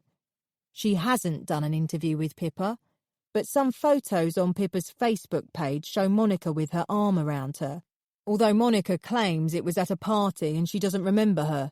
Again, no apparent link to Katerina at all. The Polish PA. She kept being the odd one out. I took a sip of coffee, but it was cold. We kept taking 2 steps forward and 1 step back. I pulled a notebook from my bag and drew what I could remember of the scene Aidan had left in the sand, the glove, with the pattern in teeth over the top. As I sketched, I realised that the glove he'd left was palm up. Was that important? A pattern of teeth. Where do you find teeth? Interlocking teeth. In a flash, it struck me. A zip. Was this what Aidan had been trying to tell me? Was there a zip on the inside cuff of the killer's glove? I sat back, unconvinced. Surely Aidan wasn't trying to say the killer wore gloves with a zip. It was hardly a vital piece of evidence. There must be lots of styles of gloves made with a zip, and besides, the killer would probably have destroyed the gloves he or she had used days ago. I was missing something. I ordered another coffee, looking around at the people in the cafe, preoccupied all the while with zips. They were everywhere. On the woman's purse at the till, on the jacket of the man by the window, on my handbag. I thought about the people who frequented CCAP. Almost everyone had a zip somewhere. Monica had a big zip printed on one of her T-shirts. Curtis had been wearing a zip-up top the other day. Simon had zips on his trainers. What exactly was Aidan getting at? I was heading towards the tube when my phone buzzed. I answered, thinking it might be Miranda, but there was only silence. "Hello?" I said. Nothing. I ended the call, not recognizing the number. It rang again. "Who is this?" I snarled. This time I heard sounds coming from the other end. The tinkling melody from a musical box. Chapter 45. The strains of Love Me Tender jangled in my ear. "Aidan? Aidan!" I bellowed. Oh God, something had happened. Either he'd found something or he was in danger. Where was Didier? Wasn't he supposed to be looking after him? I called his number straight away. Didier sounded so flummoxed when he answered. He was having trouble sticking to one language. "Aidan, oui," he said. "It's true. Il est parti, just now." "Didier, in English, please." "Ah, pardonnez-moi. Aidan, he left just 1 minute ago." "He left the boat?" "I know he's been, how you say, agoraphobe lately, but suddenly he looked purposeful, like he had somewhere he wanted to go." "But he was upset?" I demanded. "Distressed?" "Mon Dieu! He was in a rush, certainly," he said. "It was hard to tell. He took his jacket and ran. Did not speak, of course." I was jogging now. What had he been doing just before he left? He was looking at printed sheets from the computer, I think." "Okay, if you think of anything else or he comes back, please ring me straight away." I didn't like this one bit. Aidan had never left the boat of his own free will since the incident. My mind flooded with dread. I tried D.I. Fenway once more to tell him Aidan had gone, but the call was diverted to the desk sergeant, who told me there was nothing they could do. "But he's agoraphobic. He can't speak and he's not well," I protested. He asked me to hold the line, and I heard the mutterings of voices in the background. "I've spoken to one of the officers on the case." He wouldn't tell me who. "We know the situation, but the thing is Mr. Blake left of his own free will. You said it yourself. Sit tight. He'll be back before you know it." He promised to pass the message on to D.I. Fenway in person, but I didn't like the lack of conviction in his voice. Aidan had certainly left the boat in a hurry. A bundle of A4 sheets was scattered on the table with a pair of scissors left to one side. He'd found something. He'd tried to alert me, but must have decided it was too urgent to wait. Then I spotted the knife drawer was open. The sand tray looked the same as when I'd left. He'd not altered or added to it from what I could make out. The sheets behind it looked like they'd come fresh from his printer. He must have made some new connection. I skimmed through the first sheet from an arts page of The Independent, dated February of that year, but there didn't seem to be anything that hit a nerve. Picking up the sheet next to it from another website, I read about a new artist from Norfolk, and there was a short piece about Aidan's latest prize. The next minor heading read, "Promising Artist Dies," but it stopped there. An L shape was missing from that page. Aidan had cut something out. I went back to the glove in the sand with what I now thought to be a zip at the cuff. I closed my eyes. Think. I visualized everyone I'd met from CCAP, then remembered Rachel had emailed me a batch of photos on Monday from our gathering at Miranda's. I flicked from one to the next. Monica retying her headscarf, then throwing her arms around Curtis. Miranda making Mark dance. Curtis topping up our drinks. Mark and Miranda turning to laugh at something I must have said. Then it hit me. How stupid. How could it have taken me this long? I sprang to my feet so quickly the chair toppled backwards. I left it where it was and made a dash for the door. As soon as I got outside, I called D.I. Fenway's number again. It went to voicemail. I tried D.I. Foxton. Same thing. Then I tried Camden Police Station, explaining who I was and insisting I speak to anyone involved in Cora Washington's murder case. After a series of clicks that threatened to cut me off, I was put through to the crime scene manager, D.S. Edwin Hall, the new guy with rosy cheeks who'd looked out of his depth in the case meetings. "Ah, Dr. Willoughby." Where is everybody? Where's D.I. Fenway? You'll be pleased to know that the team are out searching Dodd's mortuary again. Looks like that undertaker is in a lot of trouble, he said, sounding animated. No, no, I shouted. They need to be looking for someone else. You must let me get through to them, I pleaded. I can't do that, I'm afraid, he said politely. But you can leave a message. No, forget it. I cut the connection. I didn't trust Edwin with what I had to say. There was only one way forward. I had a journey to make. Chapter 46. Wednesday, July 11th, 8 days earlier. Katerina pressed open the tall gate and slipped inside. No security light came on, but there was a faint glow inside the funeral parlour. It was hours after the place had closed. Nevertheless, someone was in there. A van was parked by the open back door, and a lone figure was going back and forth into the building, carrying cloths and blankets. She braced herself and made a rush for the entrance, catching the person who was at work completely off guard. My name is Katerina Bartek, she said, out of breath. And my husband is in here. I need to see him. She was already inside the door, wrapping her fingers on the edge of the aluminium sink.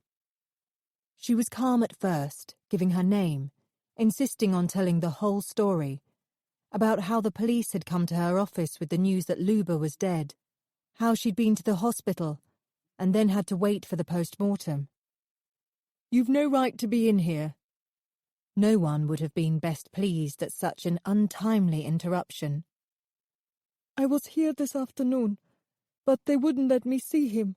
I need to find him. Don't you see? Check one last time. I don't believe this has happened. I won't rest until he's really... She dropped her head. Get out of there, you hear me? I'm busy, and I can't help you. You'll need to come back tomorrow morning when the place is open for business. I've got work to do. But she wasn't listening, and paced further inside. She stared down at the gurgling machine, staggering past the trailing tubes, holding on to the empty casket beside it. She started whimpering, poking about, randomly lifting plastic sheets on a mission to find her husband. How was it possible to maintain a sterile environment with this stupid creature flailing around? She was ruining everything. The only way to handle it was to play along and look for her husband. Maybe direct her over to the stacked fridges where they could check them together. Once she'd got a good look at his corpse, she'd see sense and be on her way. But Katerina didn't move when invited to keep walking towards the back of the room. What the hell are you doing here? She gasped. This isn't right. She'd been warned. She'd been told not to look at what was on the trolley. There hadn't been enough time to grab a sheet. Bereavement should have blinded her to what was going on, but Katerina took a long, hard look at the sight before her on the stainless steel trolley and screamed. It was a piercing and extended shriek from deep within her. She howled something in a foreign language, then spun round and jabbed her finger in the air. Where's my husband? What have you done with him? Her legs gave way, and she grabbed the rim of a nearby sulace. She was verging on hysterical now, making far too much noise. To be fair, from an outsider's point of view, the whole setup probably didn't look too good. It's not every day you see the body of a naked woman with her arms stretched out above her head, stiff as a board, and not such a good colour. It wasn't a scene for the faint-hearted. But the job wasn't finished, that's why. She kept on wailing, partly from her own personal grief, partly because of what she'd seen on the trolley. Katerina was in the company of death, and she didn't know how to cope with it. She wouldn't shut up. What else was there to do? The alternative was to risk this crazy woman alerting a bunch of local busybodies, having them burst in to see what all the fuss was about. The surgical gloves were already in place. It wouldn't take much. It was the only way to keep her quiet, and it didn't last long. She flopped in a heap in under 20 seconds. The surfaces she'd touched were wiped, everything tidied up, before she was bundled into the van. All back to normal, but she'd taken up valuable time. It would mean having to come back later to finish what had been started. Just one final touch, in case someone has a good look or there were CCTV cameras on the way. So easy to alter one's appearance these days, and vital when people were already jumpy around here. Now behind the wheel, the driver took the van to the canal. It was the obvious place. Best to go past the first car park. The police might have sealed off sections of the fence after what happened. Try the second parking area. Different vehicle this time. The Mazda was too risky. The transit van came courtesy of an old chum and was plain white with muddy number plates, like thousands of others, inconspicuous. With a fresh pair of gloves on, the killer dragged Katerina's body from the van and, using the wire cutters from the toolbox, clipped upwards from the bottom of the chain-link fence. She was too heavy to hoist over the top, but she could be pushed through at ground level. The aim was to get the body into the water. It would play havoc with forensics. It was a good spot, better than the last one. Darker, with no boats moored nearby. No need for a boat. No need to tie up a tripwire, not this time. Just bend back the small section of ragged wire and squash Katerina's limp body through. Easy. About to squeeze through after her, the killer spotted a shape moving in the distance. Time to go. Better to back away. Leave her where she was, on the path. To risk coming face to face with a passerby was too dangerous, even though the disguise was pretty good. Chapter 47. Present day, Thursday, July 19th. 19 was written in large white numbers in paint which had dripped down the brickwork. Next to it hung roll-down security shutters, the ones you find on shop fronts in the high street, only this was no row of enticing boutiques. This ugly cul-de-sac in Kentish Town was home to a row of storage spaces and garages. It was the sort of dubious area you'd stumble upon if you'd taken several wrong turns. There was a soggy sleeping bag discarded in a doorway, and a wheelie bin on its side disgorging litter at the curb. Beside it was a sideboard, the top curling up after repeated soakings in the rain. It wasn't a place to loiter. On the far side of the shutter, a door stood slightly ajar. By now, I'd left a message on Fenway's voicemail to tell him where I was, but I couldn't afford to stand out here and wait. In any case, it didn't feel safe on the street, and I wanted to make sure I'd got the right place. I stepped inside where a narrow corridor led into a huge concrete echoey space lined with trestle tables. There were fresh art materials everywhere, tins of paint, brushes, rollers, ladders, boards, and empty barrels. A bright overhead light at the back drew me towards many items I didn't recognize. Machines with tubes and pumps next to vats containing caked-on substances. The toxic odor, a dense mix of paint solvents and some sort of adhesive, was so strong I could taste it, each inhalation making me more lightheaded. At the far side, directly under the light, was a huge silver cauldron sending up rising steam. I stepped gingerly towards it, making sure my heels didn't make a noise, and stood in the cone of heat that surrounded it. The substance inside was a gloopy green liquid on the verge of bubbling, the smell reminding me of children's crayons. I backed away. Behind it, several coats hung on hooks on the wall. There was an unplugged electric fire, and mugs and a kettle on a bench. I touched the side of the kettle. It was warm. Beside it stood a pair of sunglasses. My stomach lurched as I recognized the silver design on the side. Aidan was here. There was a tall, hardboard partition behind the bench, the sort that folds up in a zigzag. I crept to the edge, holding my breath, and poked my head round. She was lying flat out on a beaten-up old sofa, covered in a sheet. Her arms stretched out above her head, I recognised her spiky blonde hair, and I nearly laughed out loud. Miranda taking an afternoon nap? What was she doing here? I was about to call out her name, but stopped myself. Something wasn't right. Her arms continued to reach up, locked in an odd, stiff posture. As I moved round into the light, reality hit me. She was too still. I staggered back, making a whimpering sound, trying not to scream. Every sinew in my body was yelling at me to get out of there as fast as possible, but I couldn't turn away.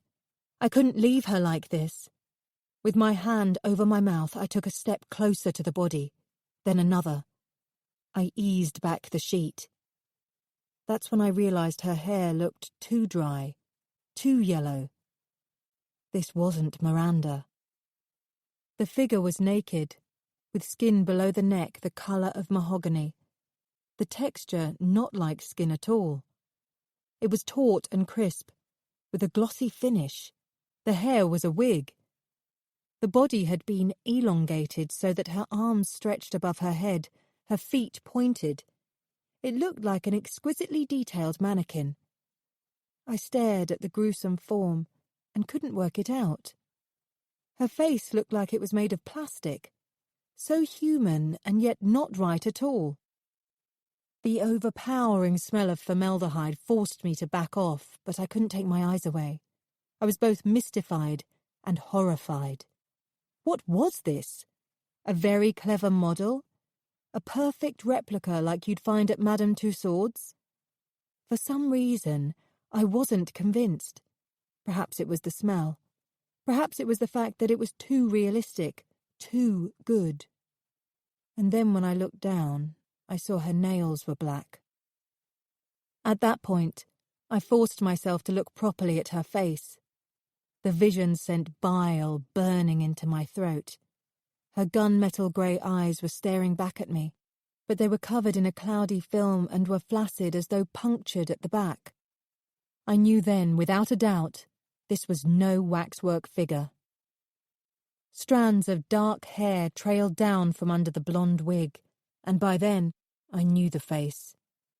I threw a hand over my mouth as my stomach clenched, but there was no stopping myself from throwing up. Chapter 48. I had to get out. No sooner had I hurriedly begun to retrace my steps when I heard movement behind me. I stepped behind a tall board propped up against the wall. Miranda appeared wearing her painting overalls. Someone was behind her holding his hands over her eyes. I froze to the spot, hoping they couldn't see me. "Keep them shut," he said jovially to Miranda, letting go of her. "But stay where you are." He adjusted the partition a fraction, so that she couldn't see the body of Pippa French on the sofa. "This is so exciting," she squealed. "Ugh, it stinks though. What is it?" "You can open them now." She looked around expectantly. "What am I looking for?" His hands were in the pockets of his overalls, flapping the sides around. "Be patient," he said, chuckling. "I'll show you in a minute." I was craning my neck out of the shadows, desperate to see what was going on, and Miranda, her eyes on the lookout for some promised surprise, looked straight at me. I shook my head in an urgent signal not to give me away, but she moved forward, squinting, trying to see beyond the bright light above her. There was nowhere for me to go. "What are you doing here?" she called out. "Hello, Sam," came the melodious Scottish accent as he stepped out into the light. "Are you okay?" I burst out, striding towards her. "Of course I'm okay," she snorted. "That's because Miranda understands," said Curtis, his hands covered in white latex gloves. "Understands what?" said Miranda, fiddling with her earring. "All this." "What is all this exactly?" she asked, turning her nose up. "It smells foul." "Welcome to my latest project," he said congenially. "A tribute to those who make their lives of artists like me a misery. You understand, I know you do. He threw his arms out towards me. Tell Sam how they drove my sister to suicide. Oh, yes, said Miranda. His sister was a brilliant painter. She died earlier this year. Heroin overdose. Totally tragic. It was the critics who made her life hell, snarled Curtis. They are the ones who killed her. Zena had everything going for her. She'd even got herself clean. That was until she got that crappy review in the national paper. She was about to be shown at the newcomers exhibition at the Tate Modern, but they withdrew the offer. That's terrible, isn't it, Sam? Said Miranda. She turned to Curtis. I do understand. They drove her to it. Anyone can see that. Miranda folded her arms. So, where's the surprise? He turned to me, ignoring her. Same thing happened to me. My commission for Canary Wharf was withdrawn after that cow, Pippa French, wrote an appalling item on me in that blasted magazine. My career went up in smoke. She called me a pale shadow of Giacometti. Then a gallery in Chelsea did a U-turn. That snotty bitch, Craig Doyle, didn't give me a chance to explain. Since then, I've been reduced to the status of a craftsman. He stamped his foot. I don't think so. I'm an artist. He bellowed the words, punching the air with his fist. Miranda went to him and touched his cheek. I know. You've had a terribly rough ride. You've been treated like shit by people who hold all the power. She turned to me. He's brilliant. He's working on a bronze statue of a diver for a couple in Dorset. But that's just the point, isn't it? Hissed Curtis. My work shouldn't be beside a rockery or inside some pokey conservatory. My sculptures should have pride of place on plinths so you can see them from the motorway, on the top of high-rise buildings or on the beach, seen and admired by everyone. I know, said Miranda soothingly. And maybe one day that's exactly what's going to happen. He shook his head. It's too late. The damage is done. Don't you see?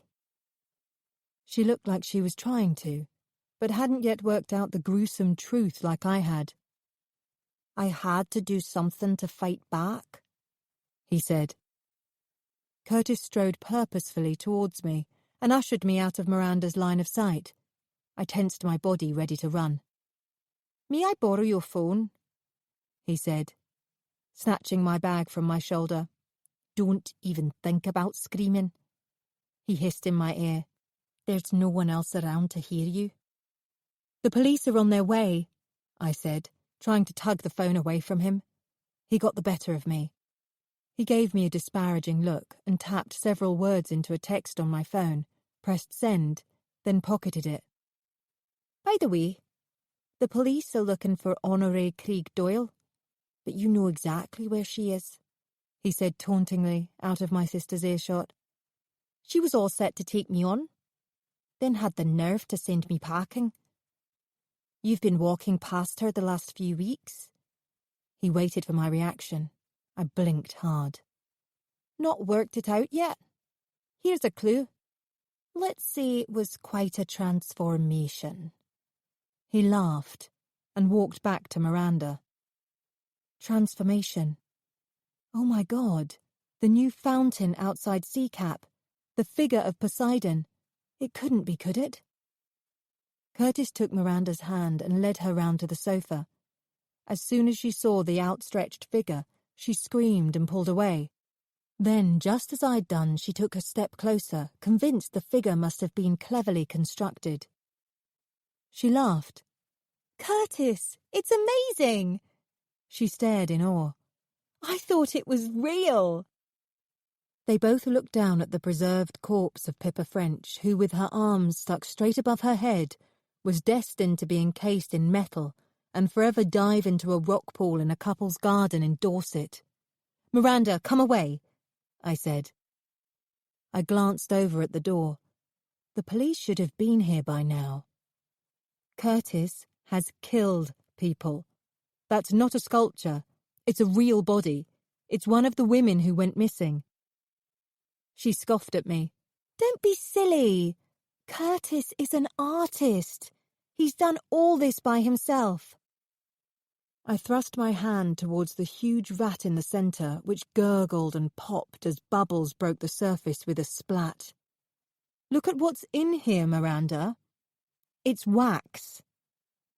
I edged closer to her, hoping that as soon as she twigged the truth, I'd be able to drag her free from Curtis.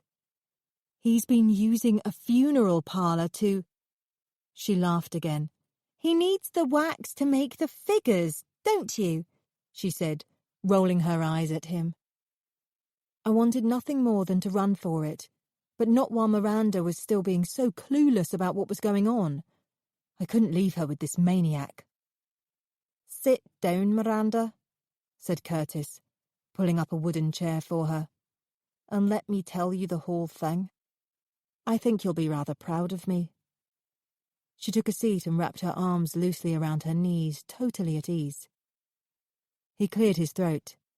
A guy called Henry Dodd and I used to be in the Navy together, many years ago. He skipped duties once and was having a sneaky ciggy in a strictly no-smoking area of the ship, and by the time he got back to our cabin, the whole place was on fire. I didn't give him away, and ever since, Henry's owed me one. When I was organising Zena's funeral, I found out he was based in London, running a funeral home. So I dropped in on him. Henry agreed a deal so that I could use his premises overnight. I had this place, but it was the embalming equipment and freezers I needed. Miranda was chewing her nail, looking bewildered. Embalming equipment? Why would you need that? I wandered over to her chair and stood behind it protectively, waiting for the moment she finally understood. I kept glancing towards the door, expecting a storm of blue uniforms to come charging in. I was trying to think back to the message I'd left on D.I. Fenway's voicemail. I'd given him the number of the workshop and said it was behind the Kentish Town baths. I'd told Curtis I'd called the police, so why hadn't he fled by now? What better place to hide a body than inside a statue? He continued. The main concern is the smell, and the possibility of, not to put a finer point on it, leaks. Wouldn't want pepper seeping out all over the conservatory carpet now, would we?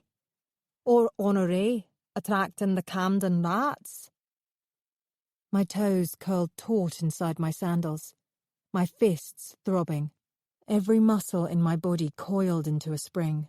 We had to go now. Only Miranda had her mouth wide open, but she still hadn't grasped the truth. Chapter 49. I watched helplessly as everything began to unfold in slow motion. Curtis went over to the wall and unhooked a heavy chain that was attached to a pulley above the steaming cauldron. I know you'll understand about Cora, he said, returning to my sister. Cora? Said Miranda. It was very unfortunate. She started asking questions about how I made my statues. She was a sculptor herself, of course, and I think she was scouting for tips. I was working late at CCAP, and she found me trying out fixative on the leg of a horse. I was trying to get the right strength of embalming fluid. She laughed and accused me of being a second-rate Gunther von Hagens. You know, the guy who sets up preserved bodies to play chess and throw the javelin. Miranda looked puzzled. The artist who preserves real bodies? He went on. She started asking too many questions and threatened to talk to Simon. He clapped his hands together. She had to go, I'm afraid. The disbelief took the colour from her face. You killed Cora, she whispered, slowly rising from her seat. She laughed at me, he said. She was going to tell Simon. Then the whole scheme would have collapsed. So I set up the wire and sent her off down the towpath. It was all very quick and tidy. Or it should have been. She wasn't meant to survive. You killed my best friend. Miranda was glaring at him, her eyes bulging, her hands shaking.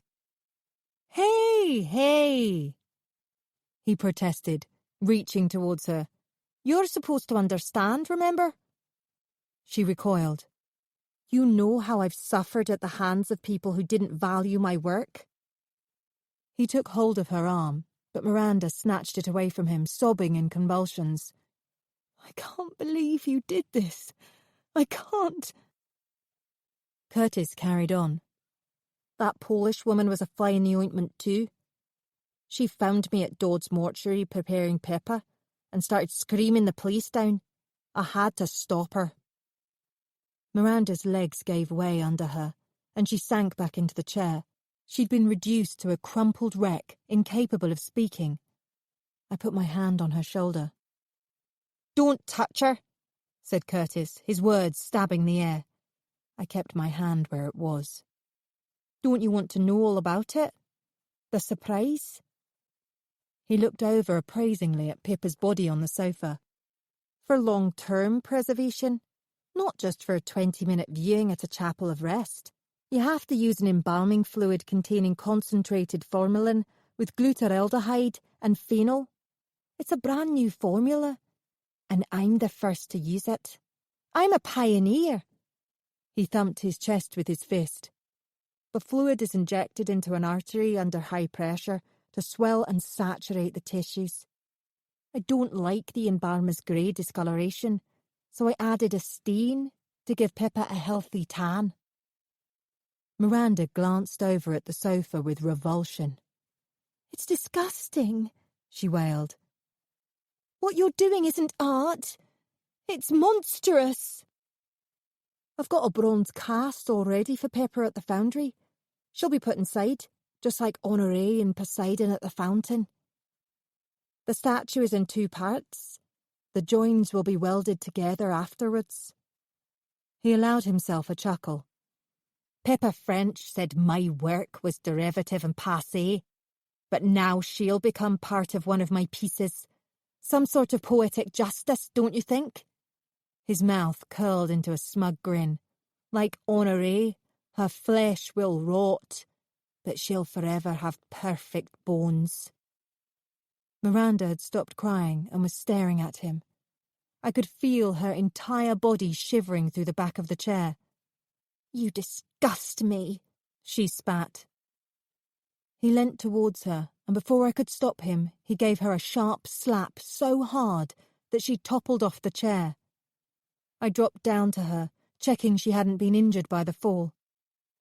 I'm okay. I'm fine, she mumbled, looking startled. As I straightened up, I scoured the trestle tables behind her, searching for something I could use as a weapon. Before I could grab anything, Curtis came up behind me and kicked the back of my knees.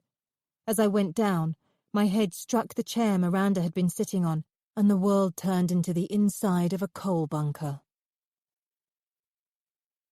Chapter 50.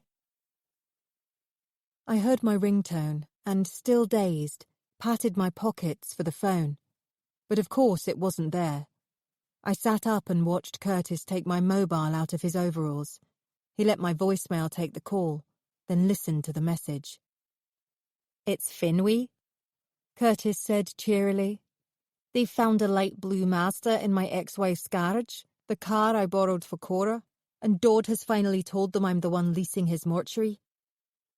They were onto him, thank God. I tried to get up off the floor, but he was over me before I could move. You stay where you are, he snapped. I looked over at Miranda curled in a fetal position on the floor, her cheek turning a deep shade of purple.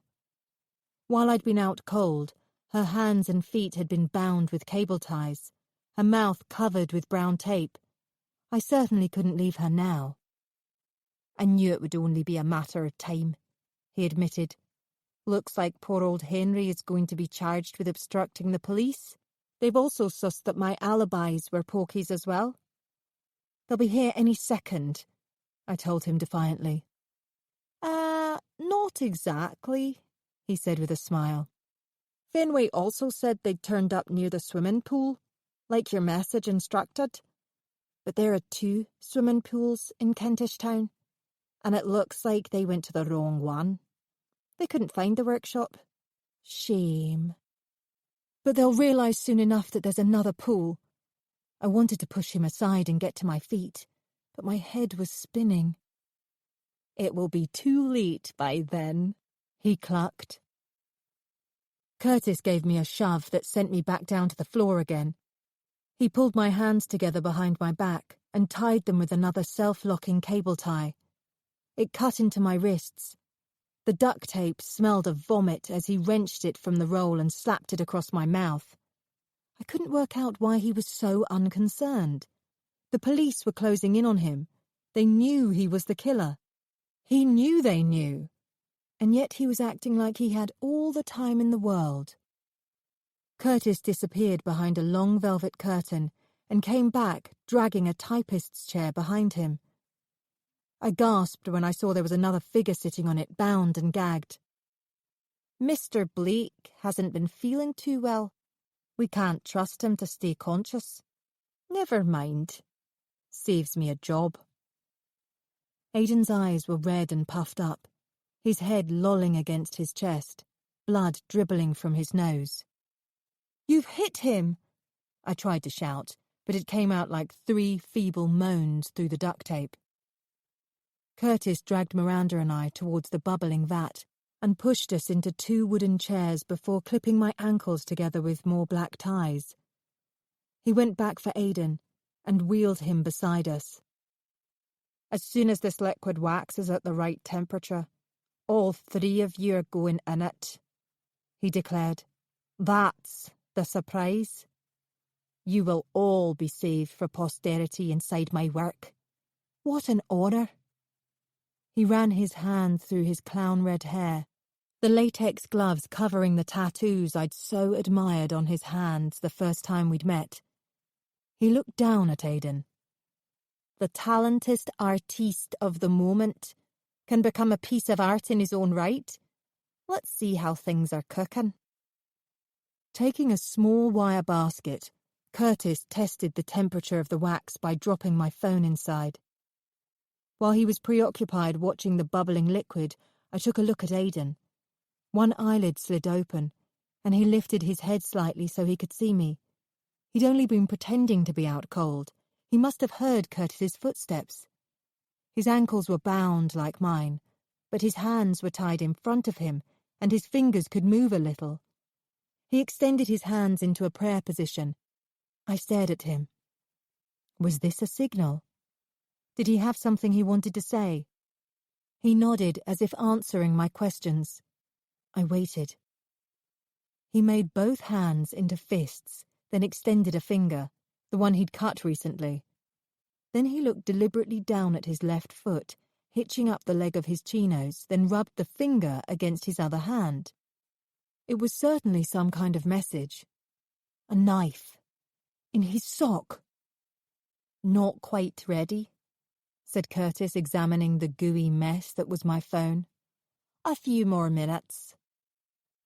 Using his index finger, Aidan jabbed 4 or 5 times in the air in a little square and stared down at his pocket. Curtis glanced over and straight away Aidan's head went down. What was Aidan trying to tell me?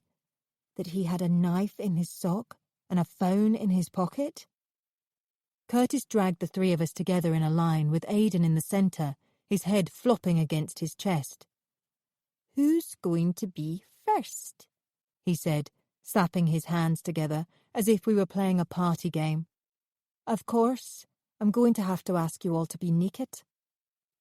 He was utterly deranged.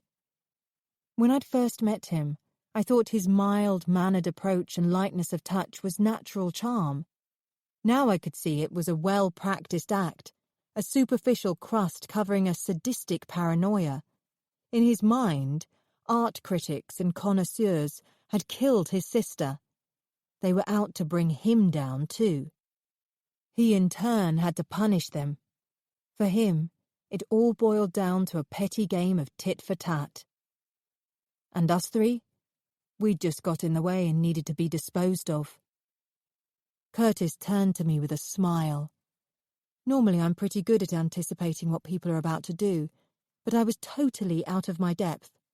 "By the way, I forgot to say," he said conversationally, "when I used your phone earlier, I sent a text to Fenway to say that you'd found nothing at the workshop, but you'd moved on to the foundry in Surrey and had found me there, up to no good. I left him the exact address." The police weren't coming. They were miles away. I had to act now before things got any worse. Aidan had given me a lifeline. I had to use it. Slipping off the chair, I flopped forward as if I was fainting, landing just in front of Aidan. "Whoopsie-daisy," said Curtis, glancing over. He was using a large spatula to stir the boiling liquid, wafting the rising steam towards him with the other hand, as if it was a delicious soup. "Feeling a bit faint, are we?" I was horrified by his mounting psychotic flippancy. In the split second his back was turned, I reached towards Aidan's trouser leg. Curtis bundled me back onto the chair and I worked quickly, squeezing the knife I'd managed to grab from Aidan's sock. I tried to rub the blade against the plastic cable tie behind my back. My fingers were slippery with sweat, so I wiped the palms against my backside, desperate not to drop the blade. As Curtis stirred and sniffed the mixture, I rubbed to and fro, trying not to make it obvious. The knife was sharp, and I kept catching my skin with painful slashes. There was a little jolt as I finally broke free, but I kept my arms rigidly behind me to hide my achievement. I waited for Curtis to check the thermometer on the side of the vat, then bent down and slashed the ties around my ankle. Still seated, I reached over to slice Aidan's hands free. Aidan delved into his pocket and handed me his phone, just as Curtis was turning around. I hurriedly pushed it up my sleeve out of sight, the knife now tucked between my knees. I hadn't had time to cut the tie around Aidan's ankles. "Right," said Curtis, giggling. "I think we're ready." Squatting before Miranda, he snapped the tie around her ankles with a pair of clippers and started hacking at her overalls. "These will have to come off," he said. "No, take me," I moaned through the duct tape. I toppled deliberately across Aidan, pushing his chair backwards. Then I threw myself at Curtis, lashing out at him with the knife. Caught off balance, he took 2 steps backwards and fell into a table.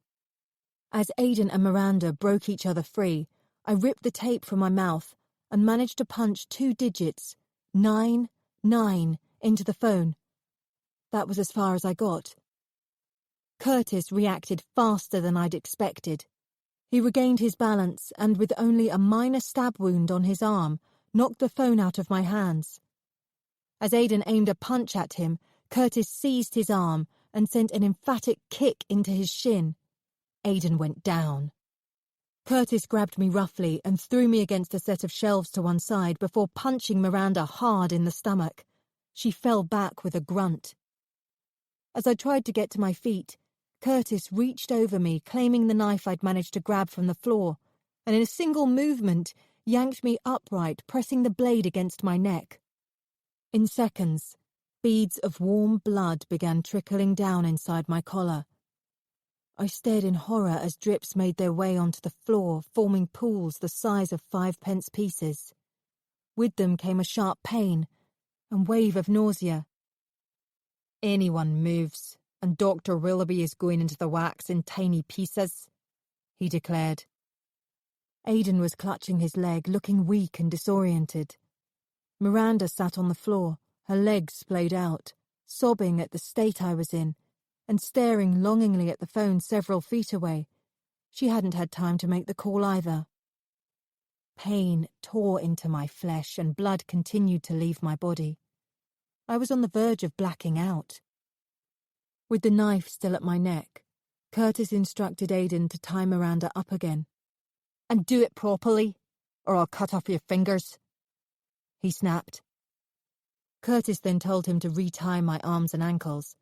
Aidan did so as gently as he could, before Curtis let me topple sideways and I sank to the floor. From that position, I watched Aidan hold out his wrists ready to be tied up again. In a split second, everything changed.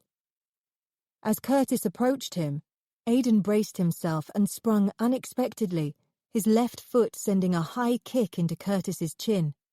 Curtis, taken unawares by this sudden display of martial arts, was sent arching backwards, hitting the floor with a thud.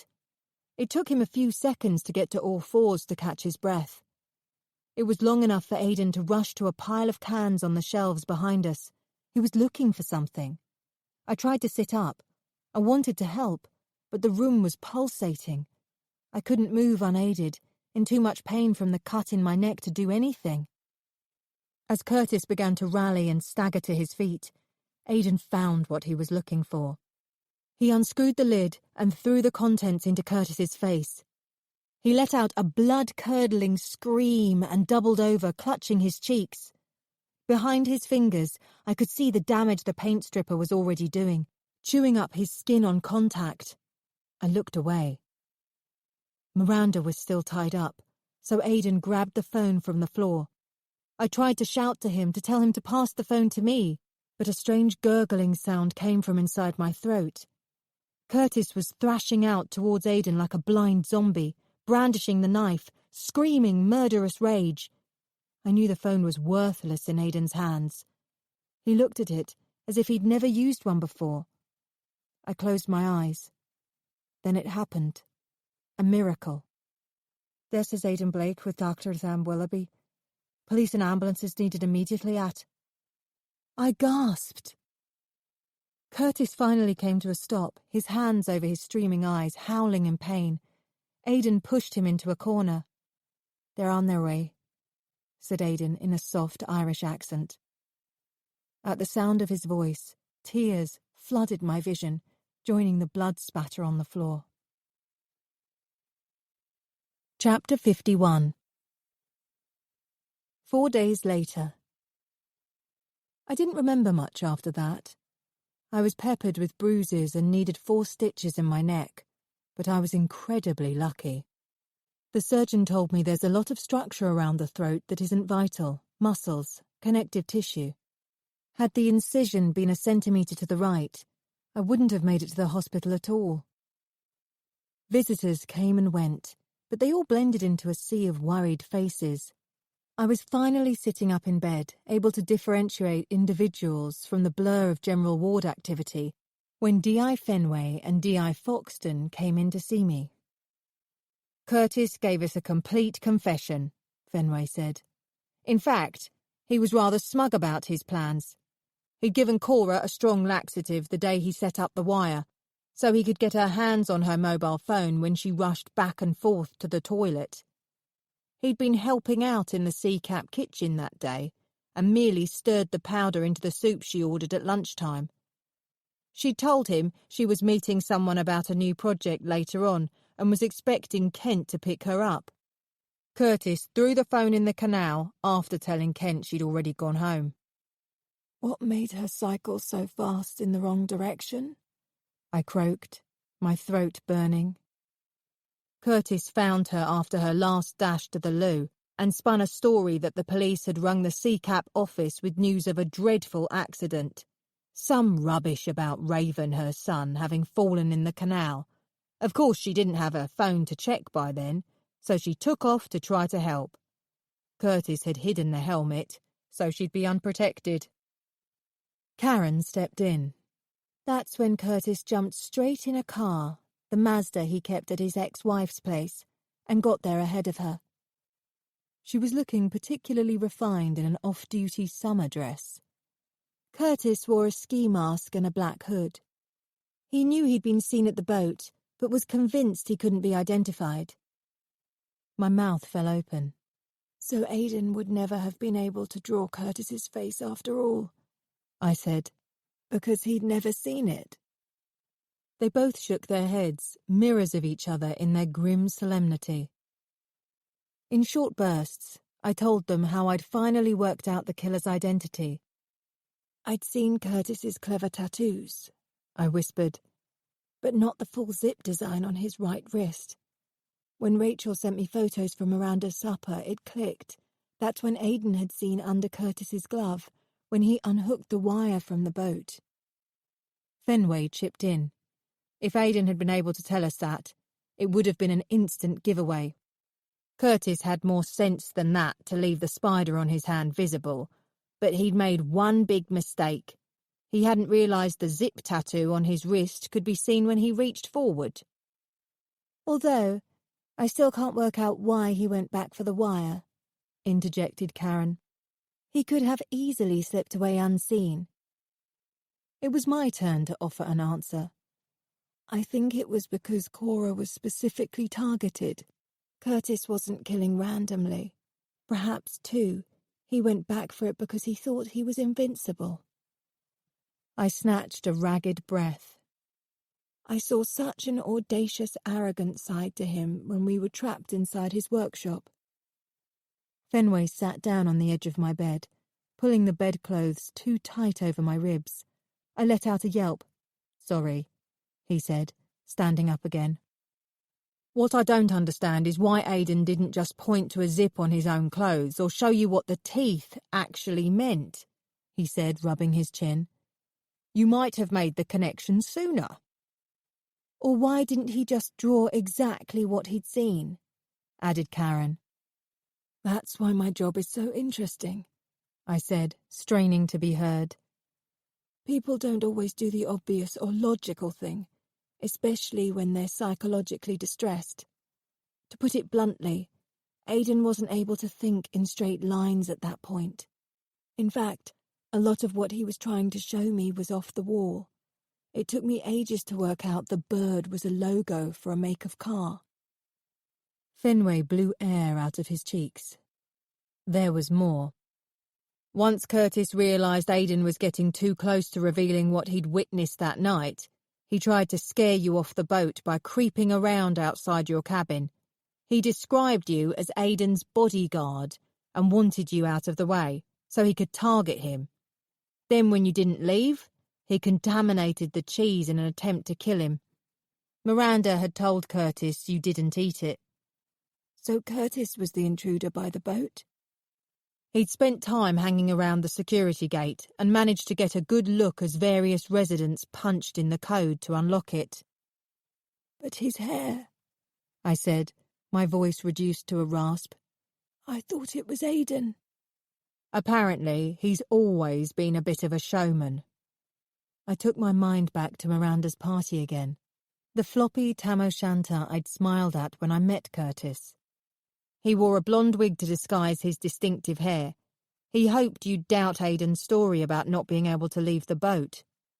Hoped you'd leave, so he could get to Aidan and make sure he'd never be able to reveal any more information as a witness. Soon after, D.I. Fenway bade his farewell. Karen gave me a weak smile and withdrew after him. In the wake of her dreamy perfume, I silently wished her well in her conquest of him. She certainly didn't have to worry about any competition from me. The D.I. and I had ended up rubbing together like two pieces of sandpaper. Aidan arrived shortly afterwards, holding a tiny package. "What is it?" I asked, peeling open the wrapping paper. He didn't say a word. Watched me finding out for myself. "Oh, Aidan, it's lovely." It was the musical box, just like the one I'd had as a child. It had turned into a lifeline between the two of us, a lifeline we didn't need anymore. "It's yours," he said, sitting carefully on the bed. "I don't know how I can possibly thank you for everything." I was still getting used to the sound of his voice. Each word he uttered continued to feel precious to me. Those mellow tones I'd longed to hear break the silence for what felt like an eternity. "What happened to make you leave the boat that day?" I asked him. "What exactly did you find?" "Everything came together in my head," he said. "At first, I thought I'd mixed things up in my memory, and the zip was on a glove. Then I realized what I'd seen was actually drawn on the killer's skin. I knew I'd heard about someone with that tattoo somewhere. I checked my press cuttings, as well as online, and found what I was looking for. There was a picture of him with his sister, a short news item about her death. I had his name. I looked him up and found out about his workshop. That's about it, really. I was worried about you. I thought you might have made the crucial connection around the same time and got there first. I took his hand. It was your actions at the workshop that saved us all. He looked just the way I'd seen him on film, bashful and unassuming and breathtakingly attractive. Do you happen to know about that police witness, the one who claimed they'd seen you on the towpath when Katerina was left by the canal? A passerby gave a description. That could have been me. But it was actually a tall woman with blonde hair. He lifted a clump of his own hair and shrugged. Why didn't she come forward? It would have saved so much trouble.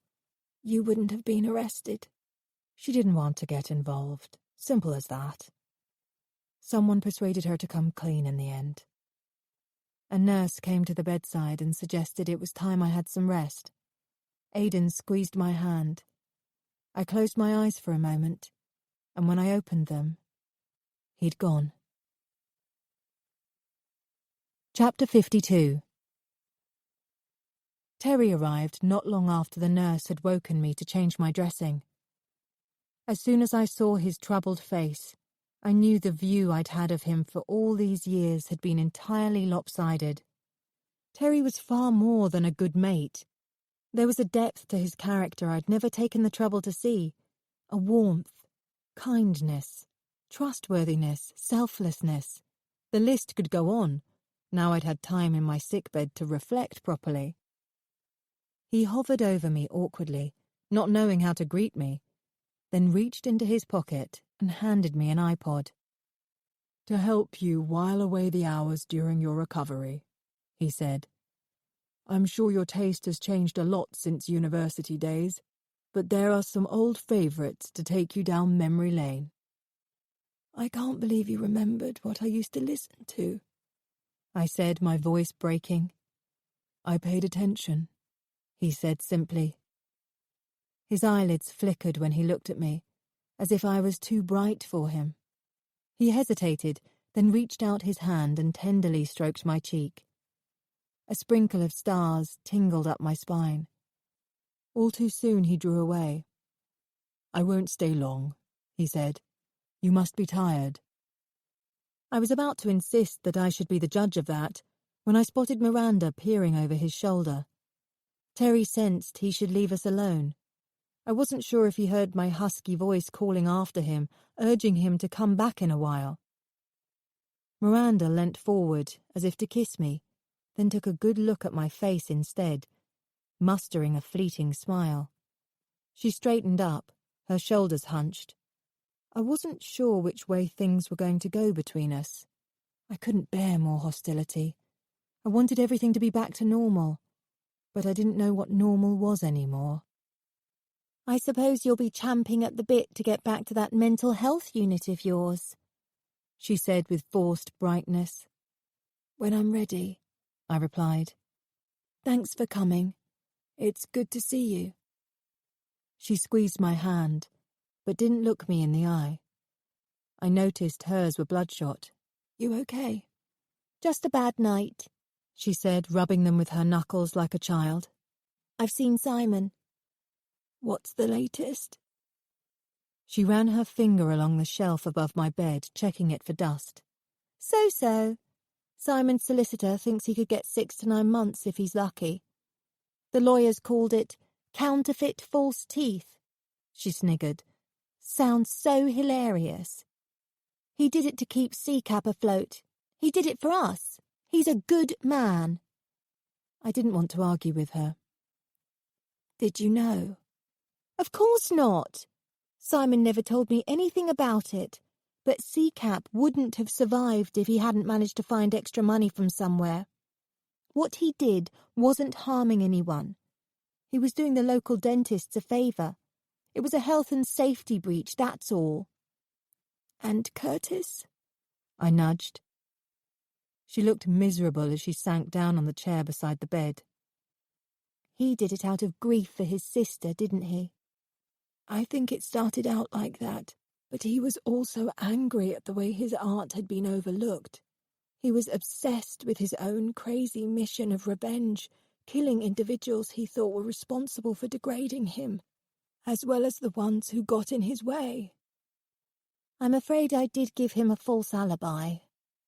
After Katerina's death, he said it was to protect someone from getting hurt, and I believed him. It's incredible how you think you know someone. I heard her exhale, and she grimaced, looking around for something to help her change the subject. He saved our lives, didn't he? She said. That boy you were treating? Yes, he did. That was one hell of a karate kick, she added. We shared a smile, but she was the first to look away. Her harsh words from last week still rang loudly inside my head. She didn't want to go on holiday with me, ever, and had thought the whole thing on reflection had been a stupid idea. Was that the shock she had in store for me, making it clear I was cramping her style so I'd back off and leave her alone? Or was there another shock still to come? She pulled a bag of salted cashews from her pocket and casually offered me one as though this was a day like any other. I shook my head. There's one thing I haven't been able to work out, I said. I know I never told you myself, so how did you know Aidan had a thing for halloumi cheese? Ah. She wagged her finger at me. I saw your supervision notes when I went into your bag. I blinked fast. You looked in my bag? Yeah, to borrow some money, she sniffed. I was going to give it back. Wait, you rifled through my bag, read my confidential notes about Aidan, and pinched some cash? Yeah, it was just once, and only £20. She huffed, indignant as ever. I shook my head in despair. I wanted to find something amusing to say to lighten the mood, but before I could get my brain into gear, she patted the bed, stood up, and made a vague suggestion that we might meet up sometime. You're going? I reached out my hand, but she'd already turned away. Got an appointment, she said, like a slap in the face. I closed my eyes until I could no longer hear her clipped footsteps. We were never going to be the same again, I could tell. A nurse called my name, and I opened my eyes. She was pointing to the foot of my bed. Someone left their shopping, she said, lifting up a carrier bag. She brought it alongside me. What do we have here? She reached inside and slid out a thin canvas. Ooh, I say. She held it up so I could see. It's you, isn't it? She said, taken aback. It was a portrait, the oil paint barely dry. Broad, bold strokes had been lashed across the image, but on the face itself were fine, intricate details in the eyelashes, the irises, the creases in the lips. It had a vivid sense of intimacy that took my breath away. Startling in its accuracy, it also captured something wistful and bleak. It's stunning, she said. Such an amazing likeness. A lump lodged in my throat. I couldn't take my eyes off it. There was a strange smoky hue painted in wispy brushstrokes around my hair. It made me look like an angel. Who left this for you? I fought back tears, struggling to speak, but they got the better of me. Finally, I gave in to them and let them fall. The end. We hope you've enjoyed this novel audio production of Perfect Bones, Book 3 of the Samantha Willoughby Mystery Series. Written by A.J. Waines and narrated by Layla Birch. Executive producer, Mike Laidman. Produced by Dion Audio, with director Vanessa Melendez. Editing by Jose Lopez. Quality control by Kevin Mazer. Mastering by Alex Martinez. Audiobook copyright 2019 by Novel Audio Inc. Print and ebook copyright 2018 by Alison Waines. If you liked this recording and want to see a full catalogue of novel audio titles, please visit novelaudio.com. Thanks for listening.